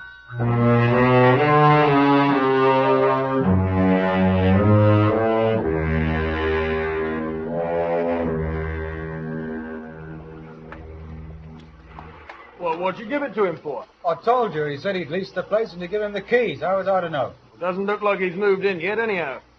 Thought you said he'd be here. Ah, it's open. Well, that's help. We can get our stuff out before he snigs them. I'll take the ladder. All right. Tools and box are in the corner. You going to the races tonight? Oh, I don't know, mate. You? Oh, not me. I'll lose another farthing on those ruddy dogs and the old lady will bash me head in. Oh, well, that looks like the lot. Sure you didn't leave anything else? No. All right. Hello? What? Behind the counter. Looks like a shoe. Half a tick. Oh, love it.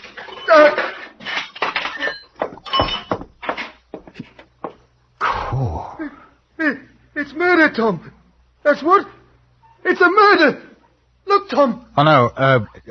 Look, you stay here and I'll call the police. Oh, crikey. Oh, crikey. Look at her poor face. Oh, it's horrible. Yeah, Bert, you all right? Bert. I don't know. I think I'm going to be... No, you wait outside. You'll feel better in the air, and I'll get a copper. I won't be long.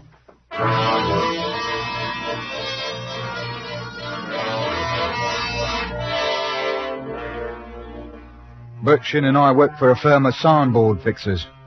Bert was my foreman, and as I told Peggy later that night, I was surprised the way he turned soft all of a sudden. Funny what the look of a dead body can do to a chap. Well, I suppose it takes all kinds, though. Like the inspector at the police station asking me questions about finding the body. Funny way he had. Then looked. Fat. Sloppy. A cigarette, Mr. Shaw? Yes, I don't mind. Thanks. Here. Thanks. Now, I'm sure you can help us, Mr. Shaw. Just answer these few questions, if you will. You are 31 years of age. That's right. Born in England. Yes. And you are a permanent resident of this city. Yes. Now, sir, you and Mr. Birchin discovered the body of the young woman Anna Leeming this morning in an empty shop at number 75 Bond Road. That's right. You went to the shop in order to gather a ladder and some tools which you, Mr. Shaw, left yesterday. Right. Mr. Shin was not present yesterday. He was not. Ah. Now, what time did you leave the shop yesterday? Well, it must have been about 5:30. You had removed a to let sign on the premises. Oh, I had, yes. Will you tell me why you left the ladder and tools after you'd finished? Yeah, well, I didn't have the car, and it was late, and the wife and I had a date. Ah, yes, I see. Did you see the deceased at any time yesterday? No, not yesterday or any other time. Mr. Shin, in his evidence, testified that you had given the shop keys to an unidentified man. Will you tell me about that, please? Well, it's the same thing I told Bert. This bloke come along and said he had leased a place. Did I know where the keys were? Oh, this bloke, how was he dressed? Pretty sporty. +4s. Brown, I think. Can you describe him? Medium height. On the fat side, if you know what I mean. I know what you mean. Go on. Well, that's all. He gave no name? No. Oh, would you mind using that ashtray, Mr. Shaw? Oh, sorry. Thank you so much. But you gave this man a set of keys which had been entrusted to you by the owner. Yeah, that's right. He said he'd leased it. I took his word. So I'd just taken the sign down on order, so... Of course you thought that he had every right. What then? Well, and the time was getting on, so I thought I'd leave and come back today for the tools. Did the stranger stay in the shop after you'd gone? Yes, he said he wanted to look round. He told me not to worry about my things. He'd lock up when he left. Then didn't you wonder at the time how you'd managed to get in this morning if the door was going to be locked and you no longer had a key? No, he said he'd be there early. He said he'd let me in. Oh. What did you say was the colour of the man's trousers? +4s. Brown. Oh, yes, of course. How silly of me to forget. And you'd never seen Anna Leeming before? Never. Well, you have been most helpful, Mr. Shaw. We may wish to get in touch with you again, particularly if, when we find the man who leased the shop. Identification, you know. Yeah. Oh, well, anything I can do to help, Inspector, you just call on me, eh? That's most kind of you. Good afternoon.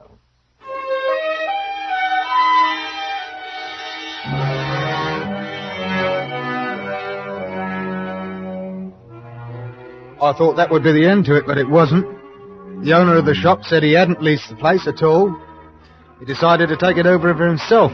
Well, that left me with my story, the man in +4s, and no way to prove it. Well, they gave Peg and me a hard time. Police, newspaper reporters, neighbours, everybody.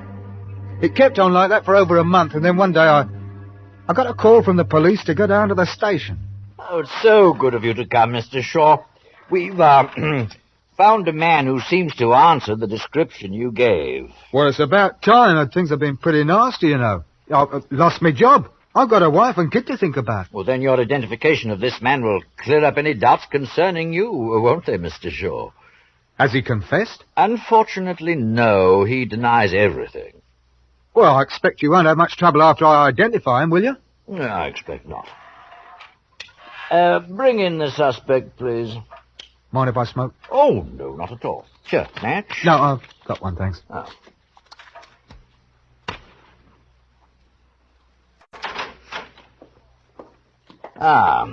All right, Mr. Shaw.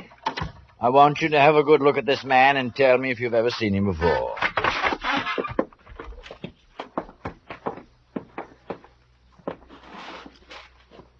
Hello. Well, don't say hello to me. I've never seen you before in my life. That will do, Mr. Cottle.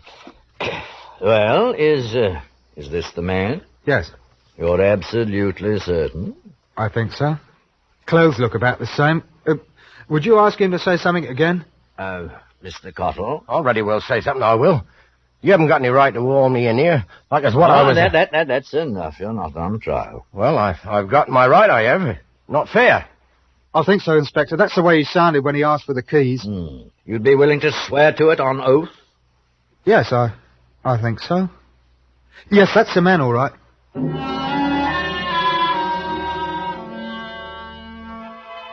But he wasn't. He'd been out of town during the week the girl was killed, and he proved it. So it was an unsolved murder.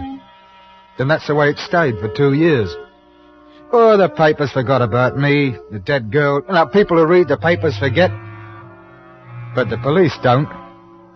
And whenever I went looking for a job, there was always somebody who remembered the name Thomas Shaw.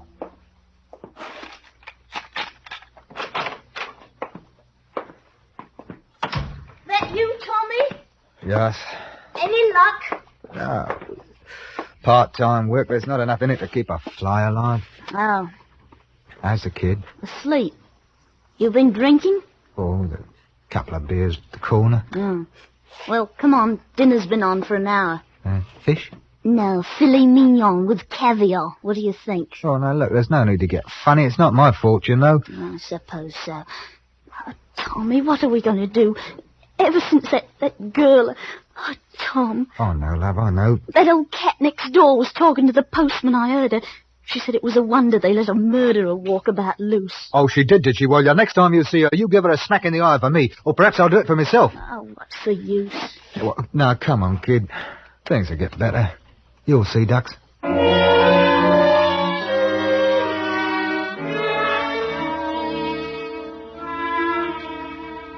I couldn't get better, though, not until I did something about it. I made up my mind what to do a week later. I had to make it right, and there was only one way. I'd made arrangements for the wife and kids, so I knew they'd be all right, and then I called the police inspector. Chief Inspector Osborne here. Hello, Inspector. This is Tom Shaw. Remember me? 2 years ago? Oh, I remember, Mr. Shaw. Well, I just called because I want to make a confession. A confession? Mr. Shaw, where are you? Don't worry. I'm not going to run away or do myself in. What is it you wish to confess, Mr. Shaw? I want to confess the murder of Anna Leeming.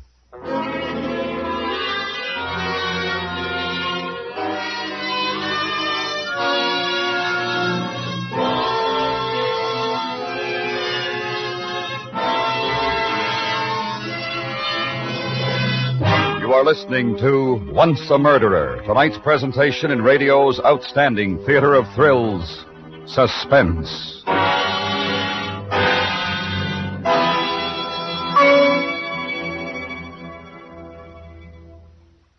This week, an annual hunt for unknown and unknowing diabetics is underway. Diabetes can be controlled. People live completely useful lives with this disease. But it is important to discover its presence to avoid the possible serious consequences of neglect. This week, hundreds of communities are providing free tests to determine the presence of diabetes. Test yourself or be tested. It's simple, painless, and sure. And now we bring back to our Hollywood soundstage Ben Wright, starring in tonight's production, Once a Murderer, a tale well calculated to keep you in suspense.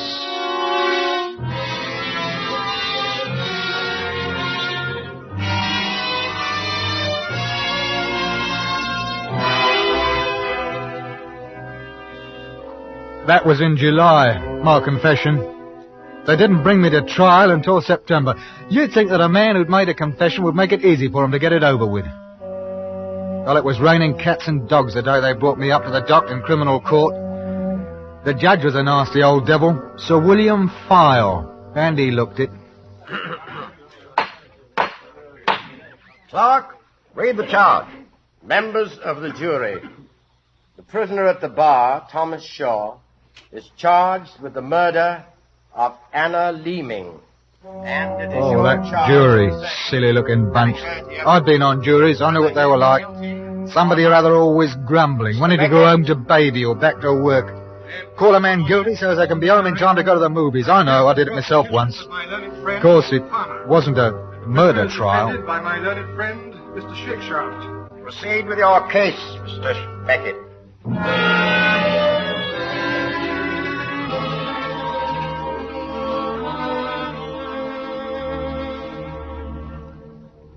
Now, Mr. Shaw, I have here a detailed statement describing how you inveigled the young woman into the shop that evening 2 years ago, strangled her, and then made off with the money in her purse. Will you show the evidence to the prisoner, Mr. Beckett, so that he may see it for himself? Certainly, my lord. I call to your attention, Mr. Shaw, an excerpt from your confession. Here. Yes? Would you be good enough to read it? Aloud, please. You all right? I lost my temper and put my hands around her throat. She seemed to faint away and fell back out of my hands on the floor. She didn't scream or speak. I knew that something was seriously wrong when she fell back and lost control of myself and cannot remember exactly what happened afterwards. Yes, thank you. That'll be enough, I think. And that is your confession, Mr. Shaw. No, I wrote it, yes. Now, that will be all. And no more questions, my lord. Any questions, Mr. Shakespeare? If you please, my lord.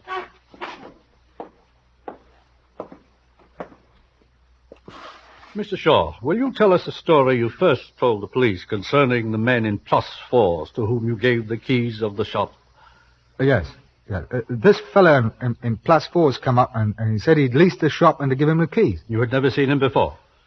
No, but I took his word. You then left the premises, and this man within the confines of the shop? That's right. Did you see the girl, Anna Leeming, at all that night? No.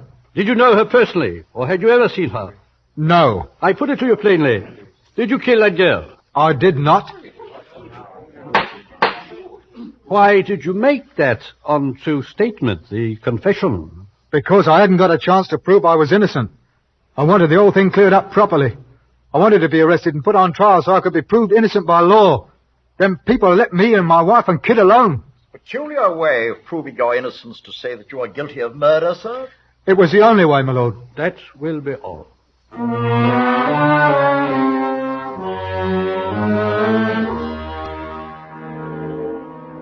Not by a long shot it wasn't. Mr. Edward Beckett was at my throat for another hour. He made me dizzy with his questions. But when he was done, the judge leaned across and looked over his specs at him.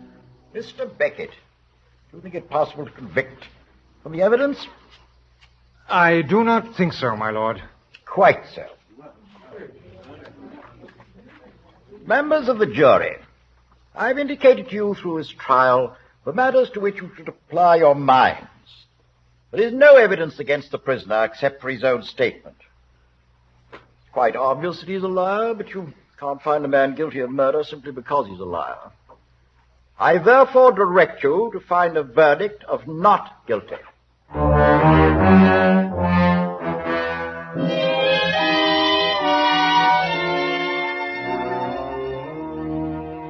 Things were a little better after that. I got a job or two, the usual. That kept enough in the house for the kid, Peg, then a pint now and again for me. I was fed up. Men like me want money. Lots of money. What's the use of grubbing about all your life trying to save sixpence here, sixpence there? Now, I had to get hold of something worthwhile. I found it when I met Harriet Vaughan. But she was a widow who owned a flat near the motorworks. Middle-aged, but still pretty good-looking. We took to each other like a couple of lovebirds. Of course, I had to keep it dark from Peg, but that wasn't hard. I'd done it before. What time is it? About 11. Yeah, especially for you. Oh. Not too weak, not too strong. Oh, thanks. Oh. Now I've got to go. Too many late nights for me. Peg's going to start wondering what kind of job I'm doing. You're not going. Oh, now you're not going again. Yeah, I'm afraid so. Oh, by the way, could you spare a fiver? You see, there's a dog running tomorrow. No. I'm sick and tired of this. For the past month, it's been the same thing. Spend a couple of hours here and off you go. I'm not giving you any more money either. Oh, come on now. I've told you, Peg's I don't believe you. It's probably another woman. Another woman? What do you take me for? Look here, just a fiver tonight, and I promise tomorrow night... I haven't got any money in the house. Oh, I've got to have it, sweetheart. It's an emergency. You don't think I like asking you, do you? No more. All right, well, make it £2. No. You're going to get nasty. No more money. Oh, I'm onto your game. It's not me. It's me money, that's all. Well... You've seen the last of both of us. All right. But for old time's sake, a few quid, a farewell present, eh? Present? You? Oh, don't make me laugh. I'll have to take it myself, then. Don't you dare! I'll have the law on you! Keep away from my bag! Now, you take it easy, Auntie. There's no need to get all excited. You give that to me! You clear out of here, now! Shut your mouth! I'll have the law on you, I will. Yes, you do. You tell him what a naughty boy I've been. You tell him all about yourself, too, eh? That'll look nice in the papers. I don't care. You can't make a fool of me. I'm calling the police. You come back here. Take your hand off of me! Police! I don't want to hurt you, but I'm going to have to unless you... I warned you. Now it's your own fault.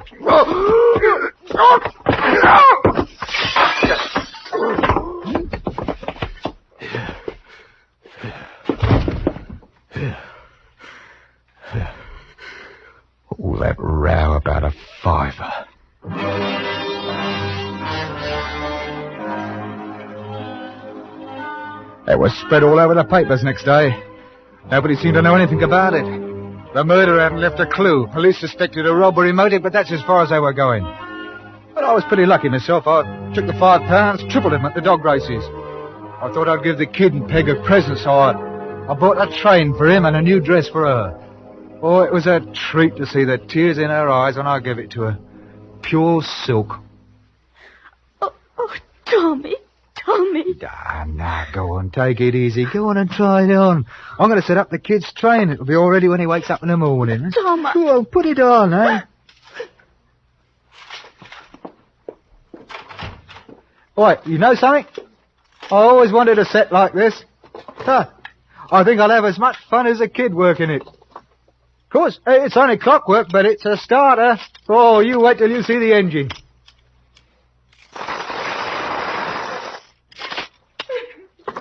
Peg? Hey, what's all this? Why, you haven't put it on. Don't you like it? Listen, if the colour's no good, you can change it. There's no reason to cry ducks. Come on now, try it on, see if the size is right. I like the colour. I thought you would. Hey. Don't you touch me, don't. What's the matter? What did I do? Where did you get the money for those things? What do you mean, where did I get the money? Where? Tell me. Or shall I tell you? Now you're upset. I'll tell you what. I know about you. That woman who was murdered. You put on the dress and we'll go out. I know you've been seeing someone, and I followed you to her flat last night. I saw you go in. She was dead after that. That's where you got the money, isn't it?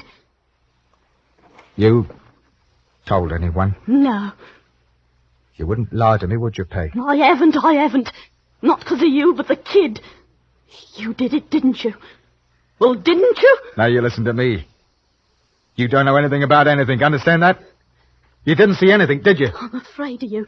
That's two you've killed. You kill me next. Don't be silly. I should have told the police. I'll be next. Or the kid. Now, what I did or what I didn't do is none of your business.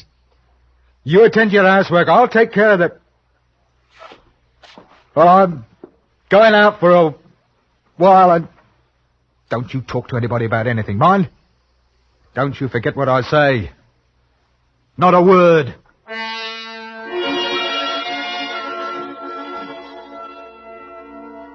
There was nothing else to do. Peg was right. There was the kid, and there was her. I didn't want to hurt her, and I knew that sooner or later she'd say something. She had to. Well, a man's got to protect his family, so... I went to the police. I confessed to the murder of Harriet Vaughan.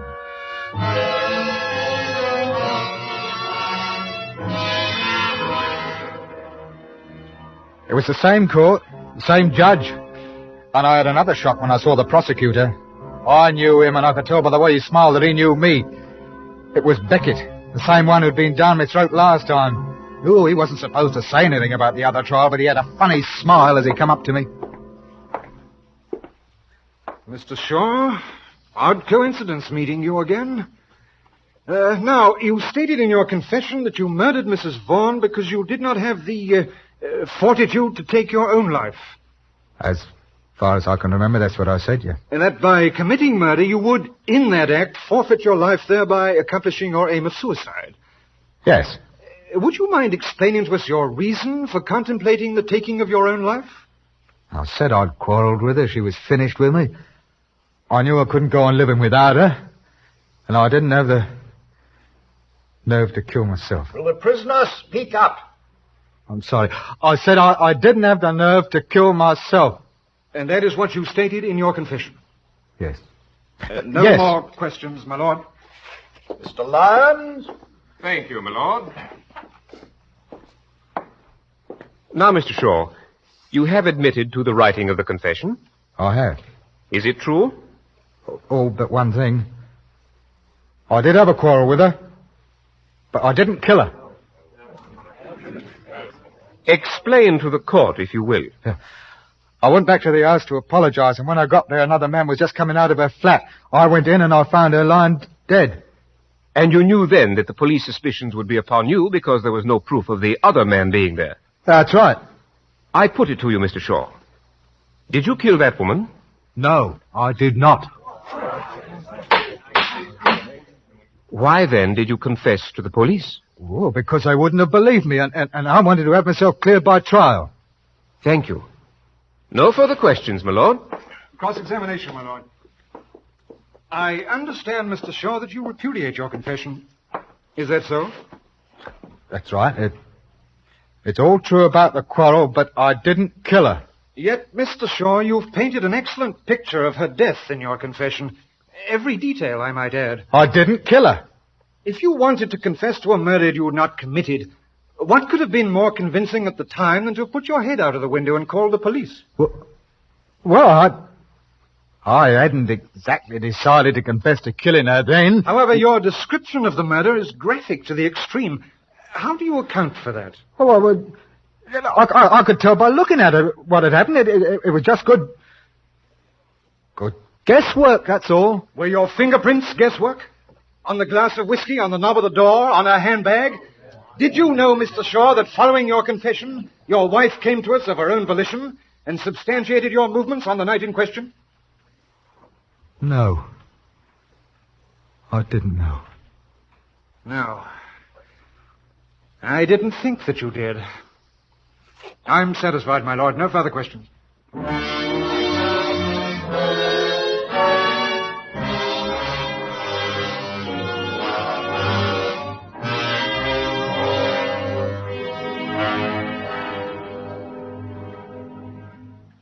Members of the jury, are you agreed upon your verdict? We are. Do you find the prisoner Thomas Shaw guilty or not guilty of murder? Guilty, my lord. I didn't really think it would work, but there hadn't been any harm in trying. It's the funny thing about a sure bet. If it works once, don't try it twice. Oh, well. Thomas Shaw, the sentence is the sentence laid down by law. I haven't been a good father or husband, I suppose. And it is that you How many of us are? this place to a lawful prison. But what I get from these memoirs is for Peg and a kid. Hanged by the neck The only thing is, I'm sorry I can't be around to spend some of it.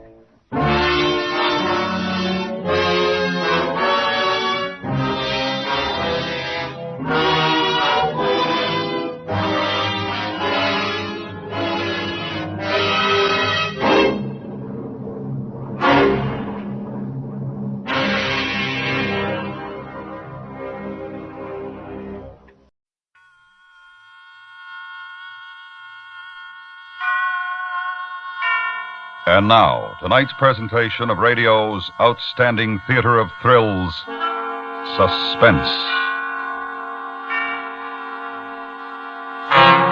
Tonight, we bring you transcribed a story of a prescription filled in error. We call it To None a Deadly Drug. So now, starring Harry Bartell, here is tonight's suspense play, To None a Deadly Drug.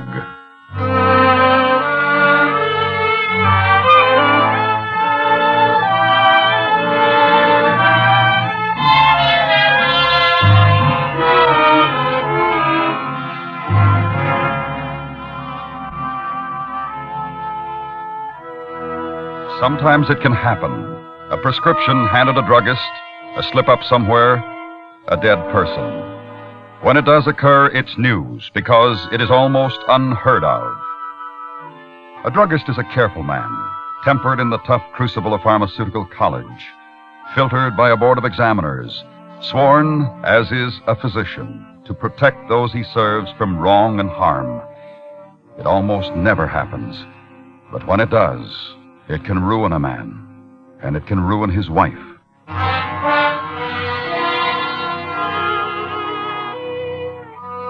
Manxville is on US 99, near the junction of three main arteries. It's a small town, but it supports two drugstores. One is Foster's Pharmacy. It's owned and run by a young ex-GI pharmacist named Cal Foster. Next to his wife, Marion, he loves his pharmacy more than anything on earth. Cal has a soda fountain, but he lets a kid named Joe handle that. Cal's heart is with the gleaming scales and the sparkling bottles. That's where he was the evening it happened, typing a label for a prescription while Marion waited impatiently. Cal, you promised. It's 6:30 and you promised. Okay, honey, I shaved. Did you get my jacket from the cleaners? Yes. It's a half-hour drive to the club and it's 6:30 already. Are you listening? I'll just be a second. Mrs. Peabody lost her digitalis bottle. She's about to have a heart attack worrying about it. Oh, she's as healthy as a horse. And you said you'd be ready at 6:30. We'll just deliver this on the way to the dance. Oh, no. It's not far, and she's a nice old gal for a hypochondriac. Look, why don't you hang up the close sign on the door? I'll have another customer for sure. I'll just stick this label on her bottle and put on my jacket. Oh, too late. Tell her you're closed. I can't do that, darling. Yes, ma'am. Hello. Can you fill a prescription for me, for my son? Well, I think so. Let's see. Tippy Smith, elixir phenobarbital, tincture belladonna. What's the matter, fella? Stomachache? No, I'm okay. He isn't either. He just doesn't like medicine, that's all. But the minute we get back on the road, he'll be miserable. Well, this will make him feel better. Hey, San Francisco doctor wrote this? Yes. I meant to have it filled there, but I got a wire. My husband's due back from Japan. He's a Navy man. And what was packing the car to go and meet him and getting Tip out of school and everything, I forgot. And now he's got the stomachache again. And I'm trying to make another 100 miles tonight. Well, we'll fix him up. How much will it be? Let's see, about $1.75. Just take a minute. Gosh, he's a rugged guy. A kid has to be rugged for this sort of life. He's lived in half a dozen towns since he was born. No wonder he gets a stomachache. Well, he must get bored on the road. Oh, he sure does. But we listen to the radio and think up riddles and name cars. He knows every make of car on the road.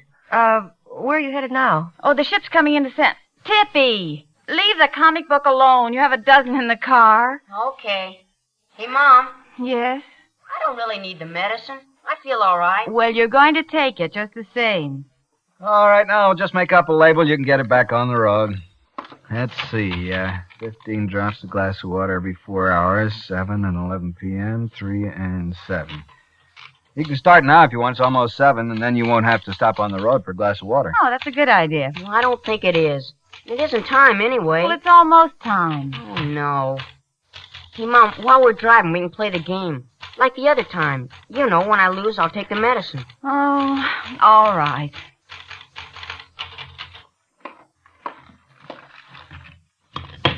There we are. Oh, excuse me, just a minute. Hello. Oh, that horrible phone. Yes, Mrs. I'm trying to get him to a dinner dance for the first time in 2 years. It's like getting a date with Marlon Brando. Well, at least your husband's home night. I know. Must be awful. Oh, here, I'll put on the label and you can go. Well, how much did he say it would be? $1.75. Out of 2, as they say. Oh, and it looks as if Tippy's brought a comic book, after all, with his dirty hands all over it. The comic book Tippy's on me. Oh, well, thank you. Yes, thanks. Thanks a lot. Good luck. Have a good trip. Yes, Mrs. Peabody. I'm sorry. And I won't forget to drop it off. Goodbye. Oh, what a character. Where's our customer? I gave her the medicine and she left. You gave it to her? What do you mean? Well, I sold it to her, I mean. I pasted on the label and sold it to her. You what? Look, Marion, don't you ever label a bottle in this store. Do you understand? Well, Cal, don't look at me that way. Let go of my arm. I mean it, Marion. I'm sorry if I usurped any of your prerogatives, Pasteur. I didn't know it took a registered pharmacist to lick a label. Well, in my store, it does. Okay, let's forget it. Where's my jacket? In the back.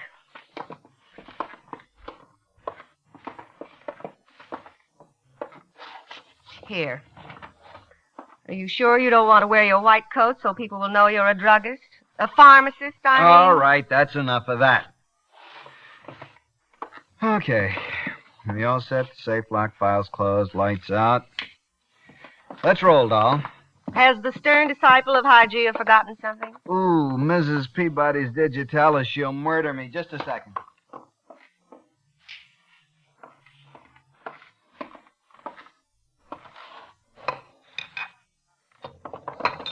Marion, What? what bottle did you give that woman? What is it, Cal? What do you mean? That woman, we've got to stop her. Where was she parked? Where'd she go? Well, what is it? The bottle that's left on the sink. It's the kid's medicine. You gave her the digitalis. Now, where are they? Oh, no, Cal, I took the bottle that was There there. were 2 bottles there, Marion, and 2 labels. The belladonna's left and the digitalis label. Do you understand? Oh, Cal. Did she say where she was heading? Oh, to meet her husband, to meet his ship. I know, but where? I don't think she said. Think. What? She started to tell me, and then the boy, Tippy it was. Come on. He picked up a magazine. I can't remember, Cal. Maybe she didn't say. Oh, Lord, did you tell us? If he takes it, what'll it do? In that dosage, it'll probably kill him.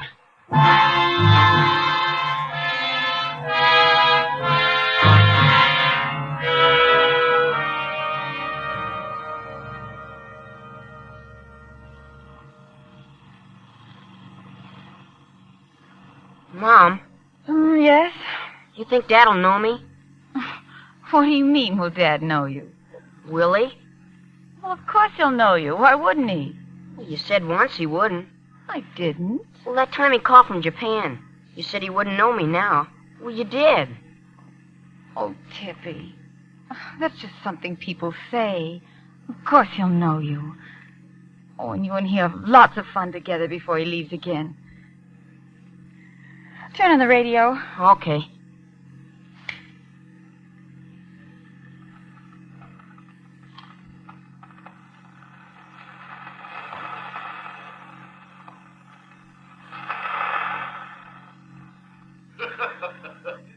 and for Marge and Jim and the guys and dolls at the Maxville Drive-In. Hey, kids, now, you watch that movie now, you hear me? And for the Caps in the Upper Valley, and for Matilda from her mother on her 16th, her sweet 16, honey. Sweet 16 to you. And for Donnie Oh, we don't want that, Tippy. Try something else. I'm just going to play the kind of crazy wax feeling. That's what it's going to do. We got a real That's all good I one get, for you. Mom. So from Al, your DJ pal, and KRNX, the voice of the valley, here we are with Perfidia. How's your stomach? Well, it doesn't hurt a bit. I feel just fine. Boy, it's a nice night, isn't it? Mm-hmm. Do you like to drive, Mom? Uh-huh. When I get older, I'll help you with the driving. Jimmy drives for his folks sometimes. He's 3 years older than you. And anyway, that's too young. Hey, look at that lake over there, Mom. Tippy. What? Stop it. Well, what? You're trying to make me forget about the medicine, aren't you? You said we could play the game before I had to take the medicine. Oh, all right. We'll start now. How many out-of-state licenses? Well, 5. We won't see 5 in an hour. 2. Oh, no, you'll see 2 right away. 3? All right. Now, when I see 3, you have to take your medicine. And what do you know? You see that car ahead? Yeah. Oh, Mom, that isn't fair. Not the first car. We didn't really start yet. Oh, yes, we did. See? Ohio. Ah. 1 down, 2 to go. No more out-of-states. Uh-oh. That doesn't look like a California plate to me, is it? Oh, yes, it is, Mom. Oh, you're right. Well, still 2 to go. Oh, the things I have to do to make you take a perfectly harmless little medicine. I don't like that junk. I'm beginning to believe that. All right, now let's stop that record. Our goofy engineer, he put I wanted Artie Shaw's Perfidia. Well, which one's that? Is that Perez somebody or something? It sounded like a free holy spinning there or something. Well, anyway, folks, you guys and dolls, this is old Al, your DJ pal, and I've got time for a couple of more phone requests here before the 7 o'clock news. Hey, here's a call, one of the buttons there. Let me get the... Hello? Hello, who's this? Mom. Yes? How far do we have to go? Tonight? Oh, about 100 miles. Well, when do we get to San Diego? 14. You're a little young. Tippy, what's wrong? Oh, nothing. Does your stomach ache again? Oh, no, honest, Mom, I'm okay. It doesn't hurt at all. You what? I want us to play the game. It does hurt, doesn't it? Oh, I think we better stop at the next place and give you those drops.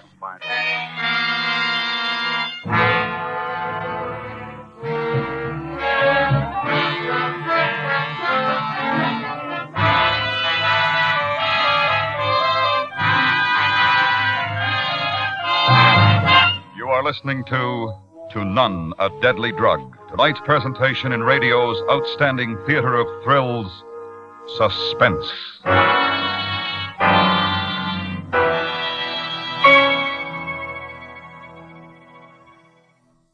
Listen in twice every weekend for exciting dramas of Gunsmoke on CBS Radio. Listen Saturday in the daytime when United States Marshal Matt Dillon fights to hold the frontier against spoilers and outlaws. And listen again Sunday night on most of these same stations for an entirely new story of Gunsmoke in America's early West. Make Gunsmoke a listening habit, and you'll readily appreciate the sentiments of critics who have given this thrilling, realistic program their generous applause. Gunsmoke, at the Star's address. And now we bring back to our Hollywood soundstage Harry Bartell, starring in tonight's production, To None, a Deadly Drug. A tale well calculated to keep you in suspense.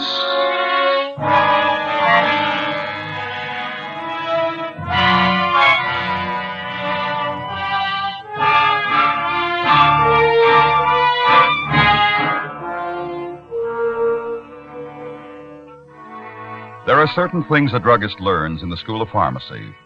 Certain things that have nothing to do with chemistry or toxicology or physiology. He learns the code of ethics, and he reads the oath of Hippocrates, and he knows that it applies to him as well as to the physician. To none will I give a deadly drug, even if solicited, nor will I counsel such. To none a deadly drug. Yes, there are certain things a druggist learns in the School of Pharmacy. But no one tells him how to track down a woman with a common name, driving an unknown car, on any one of 3 heavily traveled routes toward an unknown destination. For that, he gets the sheriff.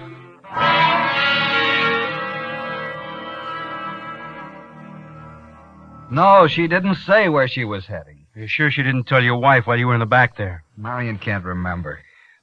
Is she okay? She kind of just sits there. A little shocked, maybe. Foster, I just don't see how you expect us to stop this woman. I got no license number, no make of car, last name is Smith. You don't know where she's heading, and with the traffic that we have here, I don't know. We've got to stop her. What time is it? 10 to 7. You said the first dose was at 7? That's right. Hello. Mr. Foster? Yes? Ready on your call to San Francisco. Oh, thank you. Hello, Dr. Peters? This is Dr. Peters. Doctor, this is Cal Foster. I got your number from a prescription. I'm a pharmacist in Manxville, Foster's Pharmacy. Yes? You treated a child named Tippy Smith, about 12 or 13, a Navy man's son. You wrote a prescription for belladonna and phenobarbital. I think I recall. Go ahead. Well, I made a mistake. He got digitalis instead, the same dosage. What? Digitalis. Well-built, rugged boy. Blonde hair, pretty mother. Yes, that's right. Yes, I remember. Is he alive? We can't find them. They're on the road. That's why I called. Well, I'll do anything I can. Digitalis in that dosage. Do you know anything about them? Where they might be going? The make of car? No. Well, they were new in the city. Their first visit to me. Look, I'm at home, but her address will be in my files downtown. Just a minute, please. Sheriff, if we get her address, can we find her license number? Well, sure, from Sacramento if it's a California license and if it's current.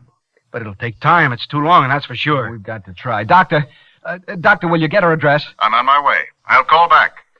I don't know what we can do until we find that license number. Can't you set up roadblocks? Call the State Highway Patrol. Where are we going to set up those blocks? Well, she's only been gone 20 minutes. How far has she driven? 12, 15 miles maybe. But which road? We don't even know where she's heading.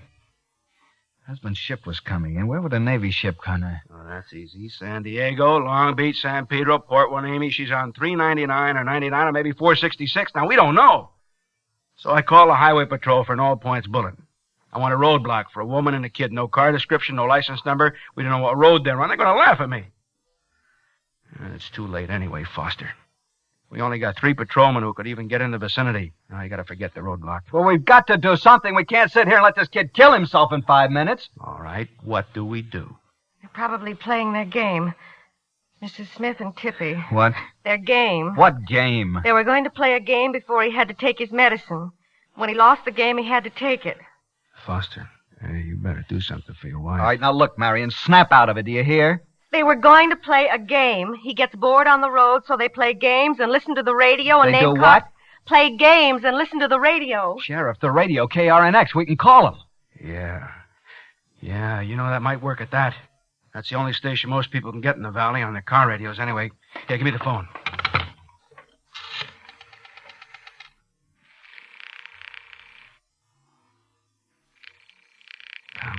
Come on. Operator. Give me KRNX. The radio station? That's right, quick. You can dial that number, sir. Look, this is Sheriff Gibbs, and I haven't got time. Now get it. Just a moment, sir.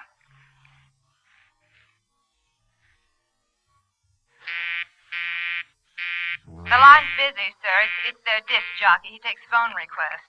He's always busy when he's on. Look, this is an emergency. I want you to break in. I'll try again, sir.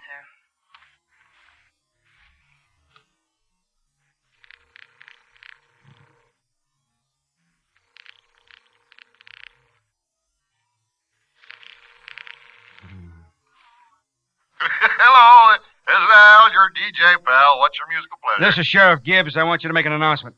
Oh, yeah, sure.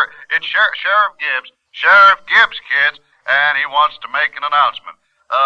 You running for sheriff again, Sheriff? Listen, Joker, this is Gibbs, and it is an emergency. Yeah, I know. He says it's an emergency, cats. There's one in every crowd, kids. Somebody's always got to get in the act. Now, look, fella, just let me have your request. Kidding. Come on now. Come on, I got Hello. other phones going here. Hello, Come Al. on now, what you want to? Al, will you shut up? Huh? This is Cal Foster at the pharmacy. I just sold the wrong medicine to a woman named Smith for her son. They're on the road now. We can't contact them. He's supposed to take it at 7. We think they might be listening. You serious? Of course I'm serious. I want you to announce that the medicine just sold to a Mrs. Smith at Foster's Pharmacy in Manxville is the wrong medicine. It's deadly. She's to call me immediately. Well, yeah, I got it, but listen, if you think I'm sticking my neck out for a lawsuit on account of a phone call, you're nuts, but you're nuts. How do I know you're Foster? I sold you $10 worth of wheat germ last week. You remember? A wheat germ. Yeah, I guess you did.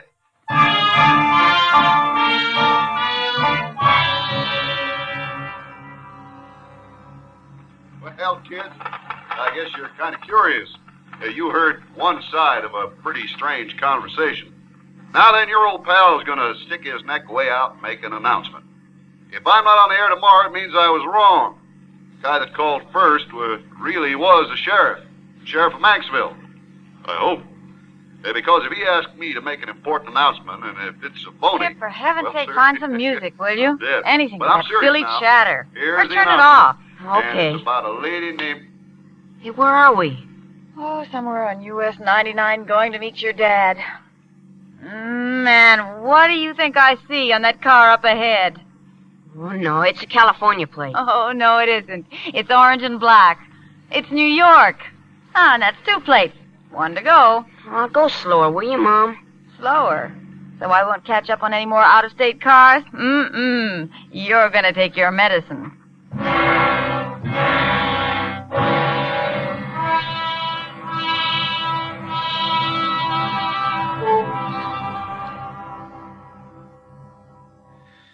Well, Foster, it's almost 7.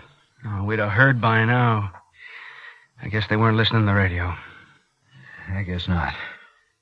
Now, that announcement, that took guts. I sure hate to see it get wasted. I gave him a comic book. I did, Cal. I didn't mean to hurt him. Darling, nobody thinks you meant to hurt him. Here, sit down. Now, take some of this. It'll make you feel better. No, I'm all right. I've got to think. Maybe she didn't say where she was going. Tippy was looking at the magazine. I was by the cash register. She was about to tell me, and then she saw Tippy. The ship's coming into San. San? San something. San Pedro, San Diego. She'd take 99 either one. Well, can you send out that information for a roadblock? Yeah, if there's a highway patrol officer on 99, he might try without a description. But one officer trying to handle all those cars, I don't know. Well, how about the places she'd stop? She has to get water for the kid, for the medicine. Where would she stop? Oh, there are 10 restaurants to a mile down there. She's probably around Starrett by now. Let's see, how'd we tell which one she'd pick? Oh, the kid might have taken it by now anyway.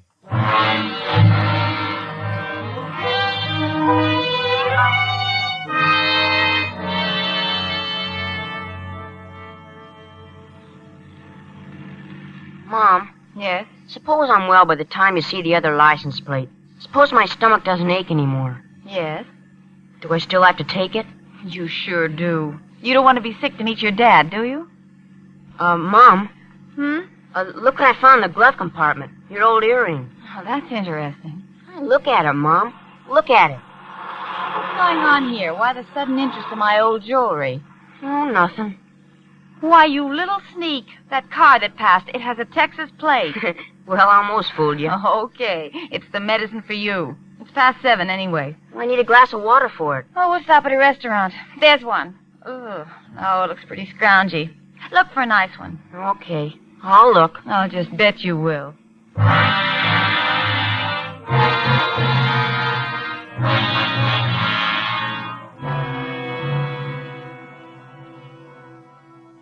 Name the restaurant, Sheriff. All of them, please. Well, let's see. There's Teppett's. And then just about a block, Cappy's. Lasky's. Mm-hmm. The AM Cafe. I remember that. Oh, she wouldn't take a boy in there. It's dirty. Yeah. Now, past Starrett. I think it's a Green Bowl. Mm. Yeah. And the Valley Cafe. Look, there's 50 of them. I don't... Please. Further on, let me see. I think that... What's it, Merritt's? Yeah. And then Tiny's. Oh, I remember Tiny's.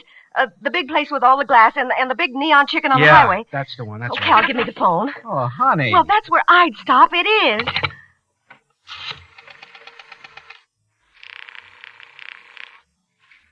Operator.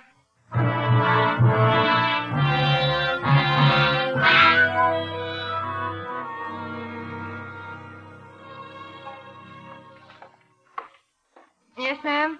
How about some ice cream after the medicine tip? Okay. I want chocolate, please. All right, and what would you like?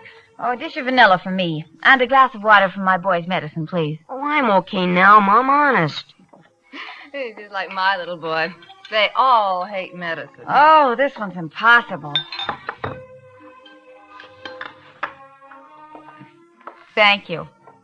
15 drops. You want to count them, Tip? I might get an extra one in by mistake. Oh, no.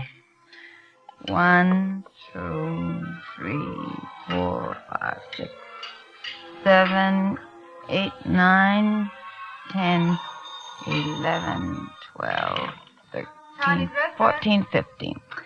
Okay, pal, there it is. Mom. Mm-hmm. It smells funny. You drink it or I'll tell your dad what a baby you were about it. But he's drinking. All right. Stop! Stop it! What in the world? I'm sorry.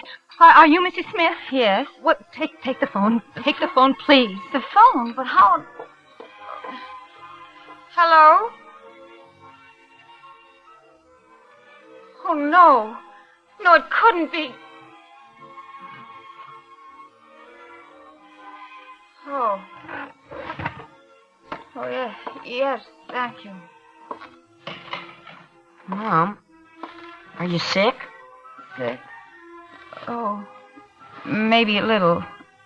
Maybe just a little bit.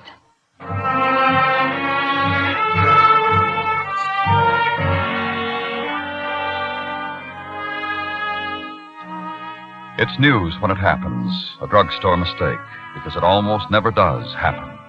Stories of mistaken prescriptions in the profession of pharmacy are practically non-existent. When it does occur, it can ruin a man, because this profession is hard on its own when one falls short.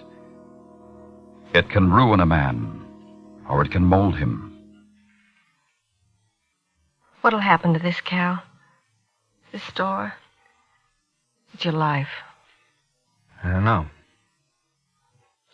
I started from scratch once before. I know. But it's not fair. It wasn't your fault at all. It's my pharmacy, darling. Anyway, don't worry. Will they take your license? I don't know. Yet that isn't what matters. It's the people. The people? The people we know, my customers. They come in blindly, they put their lives in my hands. And that's what'll hurt, even if I keep my license.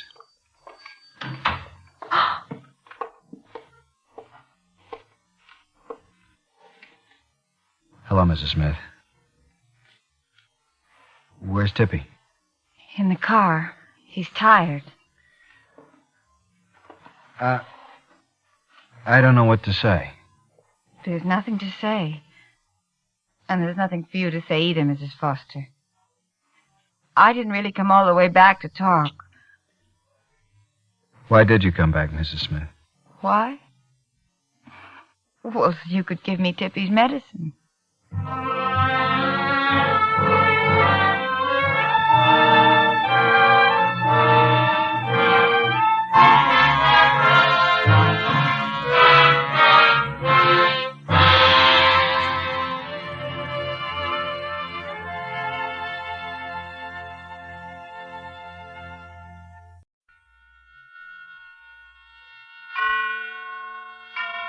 And now, tonight's presentation of radio's outstanding theater of thrills, Suspense. Tonight, we bring you transcribed a story of a prodigal son's return. We call it Life Ends at Midnight. So now, starring Paula Winslow and Stacey Harris, here is tonight's suspense play, Life Ends at Midnight.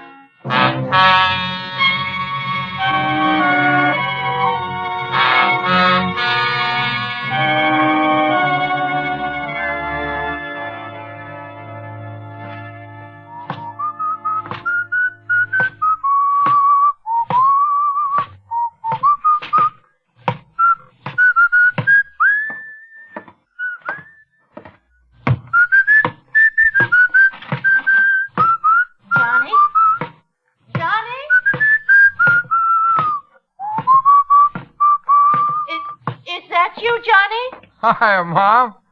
You still remember my whistle, huh? Never know when I'll turn up, huh, Ma? Stand out here in the hall? No, come in. Come in, Johnny. Same old crummy joint. Well, I do my best to keep it clean. Yeah, I know, Ma. Oh, boy, am I tired. I'd up all night in a stinking coach full of snoring jerks and squalling babies. Babies are the worst. All they do is bawl and slobber.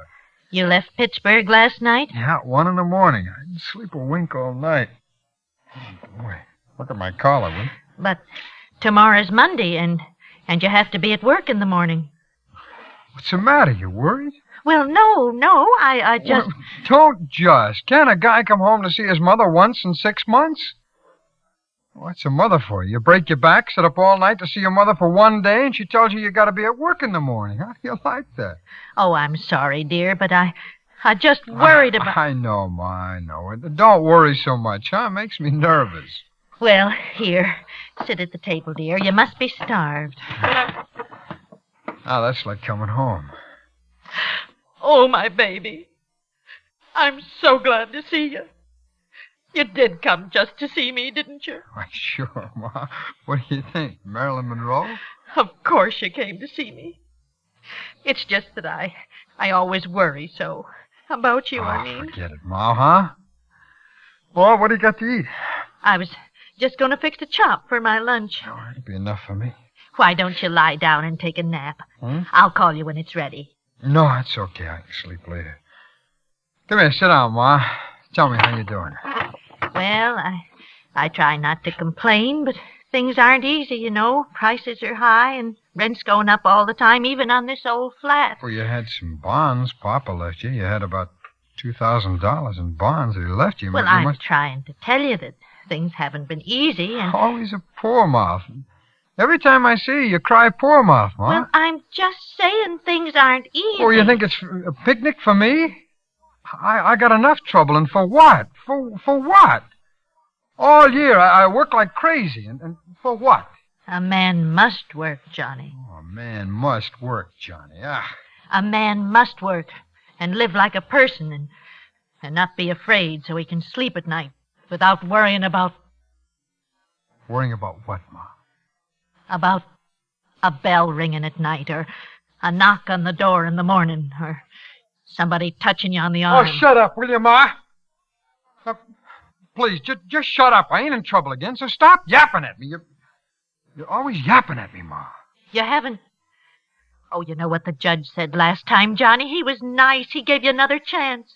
He saw you were really a good boy, and he gave you another chance. He got you a nice job, and you promised...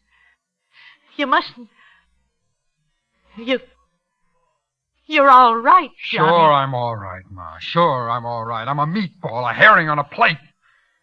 All your life, you're a tomcat in the garbage. You find a fish head and say, thank you, mister. Well, that's not for me. You get one break and you're out of the garbage can for life. You're a mister then with a future. You hold your nose when you walk through the day coach to your compartment. You leave the stinks behind and the porters dust the air in front of you. Well, that's for me, Ma. That's what I want. And that's what I tried to get. I took another chance. I tried to run it up, but it was just no dice. Now I gotta make it good. The books at the office will show it, and I gotta make it good. How much? $1,500. $1,500? Ma, I gotta know where I can get it by midnight tonight. I gotta know, Ma. If I miss that 12:20 train for Pittsburgh, it's all over. If I don't show up at the office tomorrow, they'll suspect. $1,500. By midnight tonight? Where am I going to get it, Johnny? The bonds, Ma. You got the bonds that Pa left. The bonds? How do you think I got you out of your last trouble? Bribes and bail, paying back every penny. Where do you think I got it? Don't give me that, Ma. You're just holding out. You gotta help me. I'll get 10 years. You heard what the judge said the last time? Oh, what can I do? Ma, what? 10 years in stir. It won't be no reform school this time. Oh, Johnny. Ma, please, huh? Johnny. Ma, please give me the money. Will you get it for me? Ma, I'll be good. I'll work hard. I won't give you no more trouble. Ma, help me, please. I'm so tired. Help me. Maybe I can sleep then, Ma. Please. Ma, please. Where can I get it, Johnny? I have nothing left. I don't care where you get it, Ma. Look, it's your fault. You gotta help me. I only wanted to help you. And yes. Yes, it is my fault. I always protected you, but I can't protect you anymore. Well, I'll give you the few dollars I have. Go away. It'll be enough to help you run away. That's all I can do. Sure. Just run away and don't bother. Oh, please, Johnny. Look, I'm no dope. I know you're holding out on me, Ma. Now, you're just worrying about your old age. You're making yourself a nice fat cushion that you can... Oh, I'm sorry. I hope I'm not intruding. Who's he, Ma? Oh, Mr. Chalmers. This is Mr. Chalmers, Johnny. He has the back bedroom. This is my son, Mr. Chalmers. Well, how do you do, Mr. Bates? I feel that I know you very well. Your mother and I sit here in the kitchen sometimes over a cup of tea, and she talks about you for hours and hours. He's very proud of you. Yeah?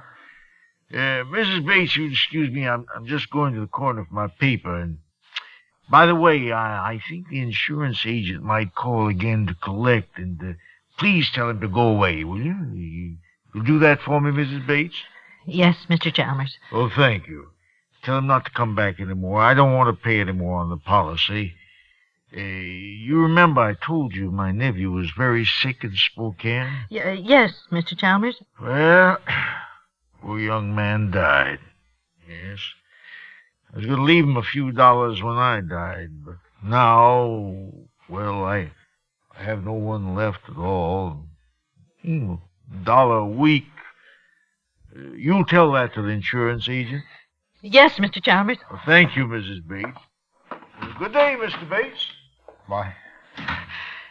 I have $40 in the house for the rent. You can take that.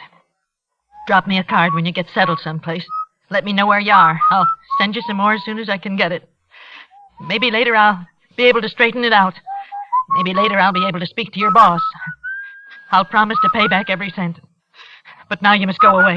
You must. Johnny? Ma, tell me something about Mr. Chalmers. Johnny. Don't be so nervous, Ma. We got plenty of time.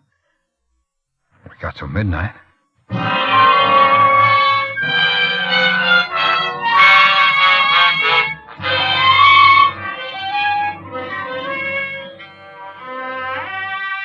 You You're listening to Life Ends at Midnight, tonight's presentation in radio's outstanding theater of thrills, Suspense.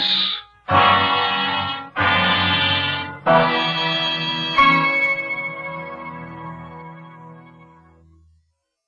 you heard from your United Community campaign this year? If you haven't, you soon will. CBS Radio urges that you remember your one annual check to the United Fund or Community Chest in your locale supports not one, but close to every worthwhile community service in your town. Your neighbor in difficulty has too much pride to come to you, but you can come to him, impersonally and effectively, through your check to the United Community campaigns. Be generous. The money has a long way to go. And now we bring back to our Hollywood soundstage Stacey Harris and Paula Winslow, starring in tonight's production, Life Ends at Midnight, a tale well calculated to keep you in suspense.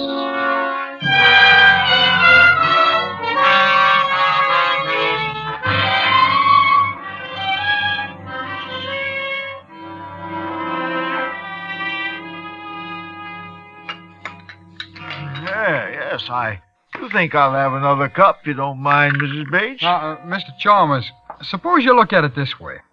You've been paying $1 a week for, how many years now? Ooh, I'd say 20 years would be a conservative estimate. All right, 20 years. That's, let's see, $50 a year. That's $1,000 you've paid in, right? Yes, $1,000. Oh, this coffee cake, Mrs. Bates, it's excellent. Oh, do you like it? I made it yesterday. Hey, look, forget about the coffee cake. Huh? Let's figure percentages here. Now, how many more years do you figure to live? Oh, Johnny. Well, that's all right, Mrs. Bates. After all, I am an old man. My age, one rather... Well, he comes to terms with death. My policy is for $2,500, and in the days that are left of me, I certainly will not be required to pay in as much as I've already paid. Well, that's the exact point. Now, but say you live another couple of years. You only pay $100 or so more, and you can leave $2,500 to somebody. Yes, I should like to think that when I'm gone, I've left something behind for someone. It's nice to live on in somebody's memory for a little while after we're dead. First, Mr. Bates, I have no one in this world. Secondly, I must be very, very frank and tell you that I can no longer afford to pay even $1 a week. You see, I live on a few... Mr. Chalmers, that's a problem of the most minor importance. For anybody to invest in you now, $1 a week would be gilt-edged. Well, I mean, for instance, take my mother here. Now, suppose you made her the beneficiary. Mm-hmm. Suppose she continued to pay the $1 a week. Who could lose on such a deal? Who could lose? Nobody. You get your dearest wish to leave something behind, and my mother in later years says, Mr. Chalmers? Oh, yes, I'll always remember him for this. Hey, you get the point? Oh, no, Mr. Chalmers, no. You let mustn't. Mr. Chalmers decide, Ma. Well, how about it, Mr. Chalmers? That makes good sense, doesn't it? Then it makes everybody happy. We're practically strangers. We're just... What do you mean, strangers? Who's a stranger in this world, Mr. Chalmers? We're all just little people trying to make each other happy, huh? Now, ain't every man entitled to at least live in somebody's memory? Oh, yes, but he doesn't have to do that. I'll think about him anyway. I promise I will. Well, so let him say, Ma. Well, what do you say, Mr. Chalmers? It must be the insurance agent. I'll tell him that I'm keeping the policy and changing the beneficiary. Could you let me have the $1, Mr. Bates?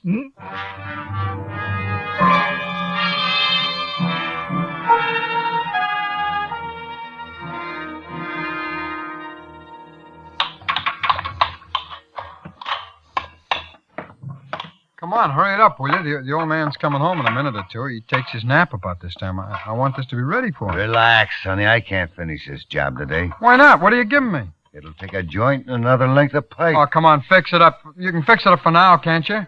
The room's pretty small. Why do you want the heater so close to the bed? Look, it's like I told you. He's got rheumatism. He needs plenty of heat. Well, I'd run a rubber extension, but with gas, I don't like it. All right, so with gas, you don't like it. But with gas, we gotta run the heater.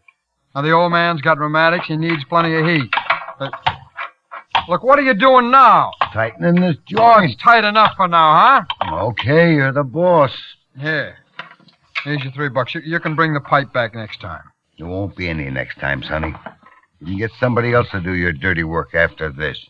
So long, Skippy. Skippy. Well, come on, Skippy. We got some work to do.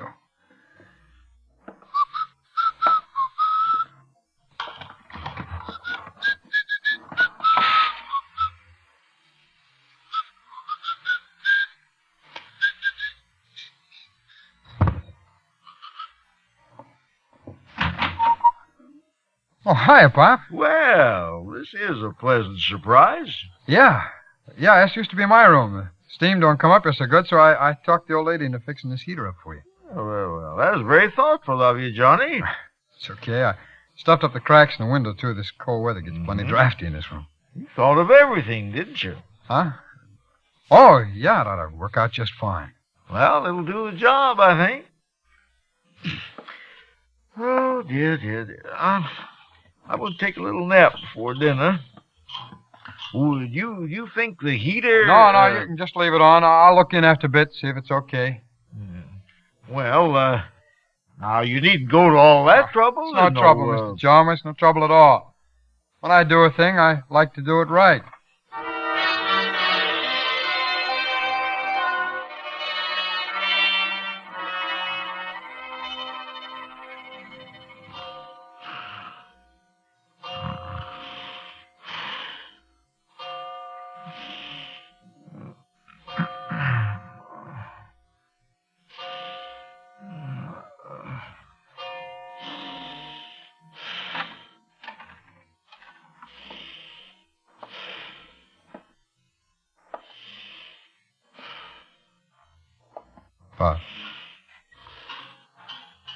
Pop, you asleep?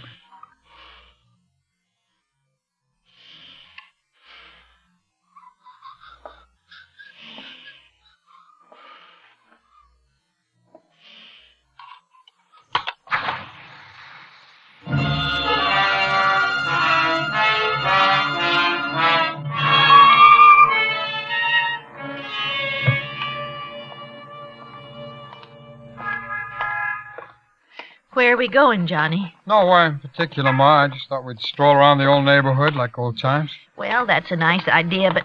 Oh, my feet hurt. All right, Ma. We're turning at the candy store in the corner. I'll buy you a dish of ice cream. Oh, so close to dinner time, What's dear. the trouble with you, Ma? You're in a rut.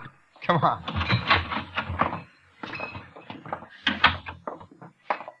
Howdy, Mrs. Bates. Howdy, Johnny. When did you get back? He came in on the train from Pittsburgh this morning just to see me. Yeah, I thought I'd give the old girl a break. Oh, Johnny. Now, what can I mix up for you folks? Mom will take a dish of vanilla ice cream, and I'd like some coffee black with you. Coming right up. Evening, Nick. Hello, Mike. Take it. Do you folks know Officer Flanagan? Mrs. Bates from down the block and her son, John. Pleased to meet you, officer. How's business? Oh, much the same. Vagrancy, petty larceny, once in a while a murder. Murder? That's what they start out to do, but it's harder to pull off a murder than most people think. Yeah. Case just last week over in the next precinct. Husband disconnected a gas heater in the wife's room while she was asleep. That's what we were pretty sure he did anyway. He took out a lot of insurance on her a few days before. Oh, you couldn't prove anything, huh? Well, didn't have to. They always bungled somewhere. Amateurs.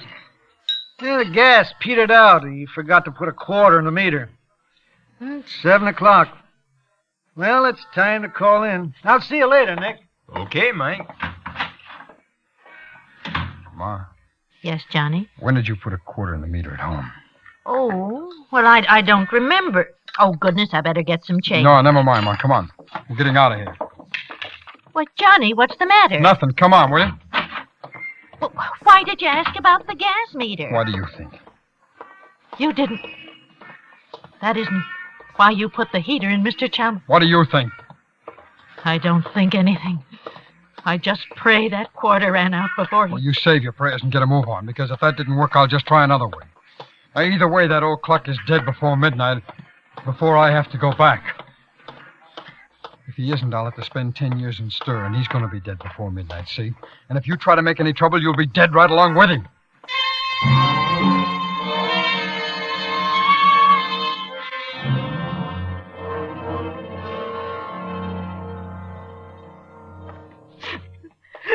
Will you stop sniveling? Now, we're going in there now. If it took, you scream your head off, or I'll give you a reason to scream. Now, go on. The gas. I can smell it. Come on. Well, good evening, Johnny, Mrs. Bates. I was just on my way out. Oh, Mr. Chalmers. Oh, you're all right. You're all right. Of course he's all right, Ma. What's eating you? Well, I have a slight headache, but a brisk walk in the open air will cure that, I'm quite sure. Hey, look at this. Oh, what is it, Johnny? Well, the hose on the heater here, they come unhitched. No wonder you got a headache. You know, I thought I smelled gas. Pop, you know, it's lucky for you Ma forgot to put a quarter in the meter. Providence works in strange ways, doesn't it, Johnny? Well, I must be getting on, Mrs. Bates, and I'll be coming home rather late, so I'll just let myself in. Oh, how late? Well, I thought I'd stop in the neighborhood picture house after dinner. That'll be around 9 o'clock, so I imagine I won't be home before 11. Oh, Mr. Chalmers, there's something I... Yes, Mrs. Bates, what is it? Johnny's a good boy at heart, you know, but he's been in some trouble lately. Ma... Oh, is there anything I can do to help, Johnny? Yeah, there's plenty, but I'll tell you about it when you get back, Mr. Chalmers. You better run along now. You don't want to be late for that picture. Oh, yes, of course. Well, good night, Mrs. Bates. Oh, Mr. Good night, Chalmers, Mr. Chalmers. Oh, yeah, good night. Oh, Johnny, Oh! You were going to tell him, weren't you? You'd like to send me to the chair, wouldn't you? Johnny, I'm your mother. I'd have messed up your sad monkey face for good. It's all your fault I balled this thing up in the first place. Why didn't you remember to put a quarter in that gas meter? Why didn't you?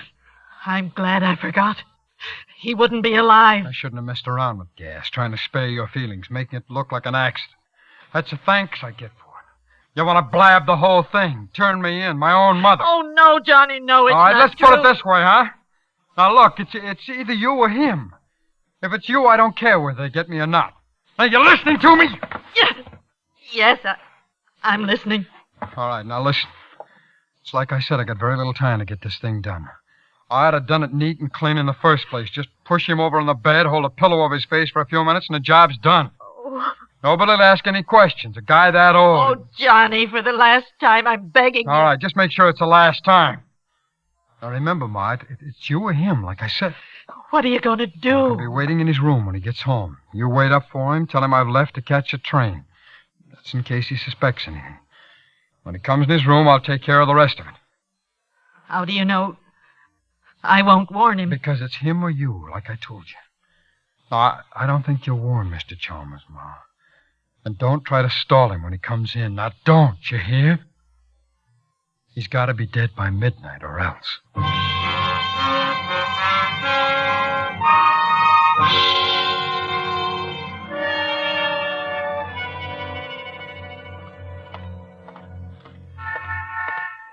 Evening, Mr. Chalmers. Good evening, Joe.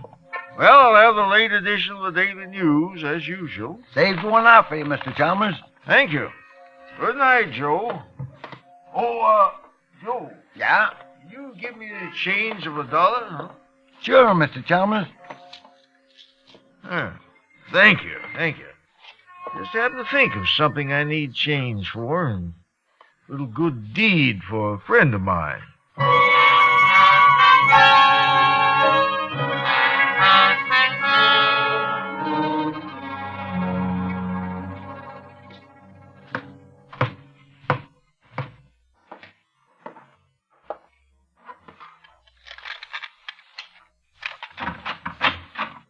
Oh, Mr. Chalmers. Well, I didn't think you'd be up so late, Mrs. Bates. Well, I waited up specially. I wanted to talk to you about Johnny. Mrs. Bates, Your eyes. Oh. They're all discolored. Yes, the light burned out in the bathroom, and when I went to replace it, in the dark, that is, I bumped into the door. Oh. Well, now, I would have thought that Johnny would have done that for you. Oh, no, Johnny didn't. I mean, Johnny's left already. He had to catch the 12:20 for Pittsburgh, you know. No, but it's only a little after 11 now. Well, perhaps he had some things to do. On the way, I mean. Oh, of course. Well, I'm afraid I must be getting on to bed. Oh, no, not yet. Huh? I mean, won't you sit down for a minute and have a cup of tea with me? Well, I'd like to, but tea keeps me awake, Mrs. Bates. So I'll be getting along to my room now, if you don't mind. Oh, no, don't go into that room, Mr. Chalmers. Mrs. Bates, whatever's the trouble? What's the trouble? What is it? My son, Johnny, there's something I must tell you. Forgive me, Mrs. Bates, but I'm an old man, and I need my rest. I've got to have my rest now. If it could possibly wait until morning... No, it can't wait till morning. It's got to be told before midnight. What was that? Sounds like someone moving about in the back of the house.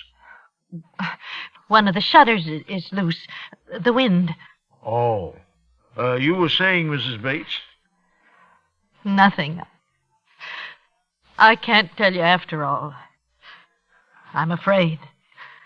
I'm afraid to tell it. There, now, Mrs. Bates, perhaps in the morning. Now, you try to get some rest, huh? You going in there now? I think that'll be the best thing to do all the way around. Don't you, Mrs. Bates? Good night. No, wait. Mrs. Bates, what is it, Mrs. Bates? That smell. Gas. Johnny! Johnny!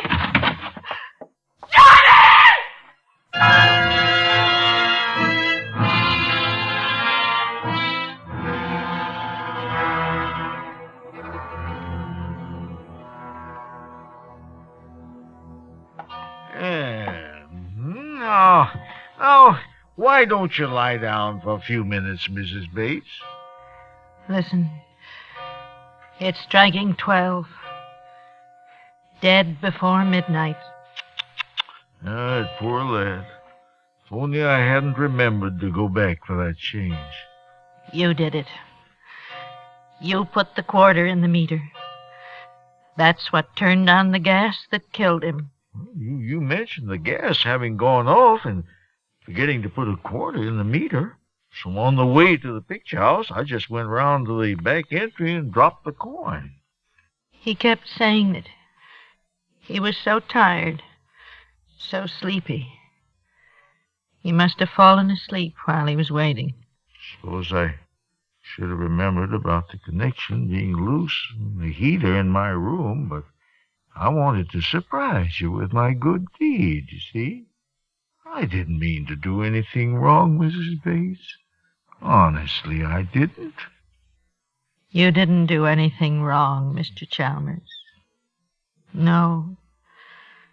You didn't do anything wrong.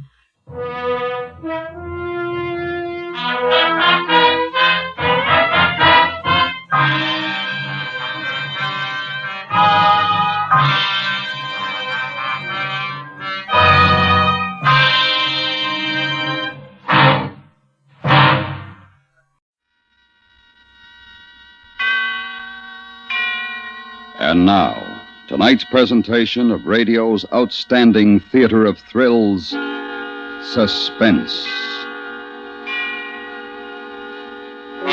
Tonight, we bring you transcribed a story of a very ordinary family and what happens when a UFO lands in their backyard. We call it Heavens to Betsy. So now, starring Trude Marson and Hy Averback, here is tonight's suspense play, Heavens to Betsy.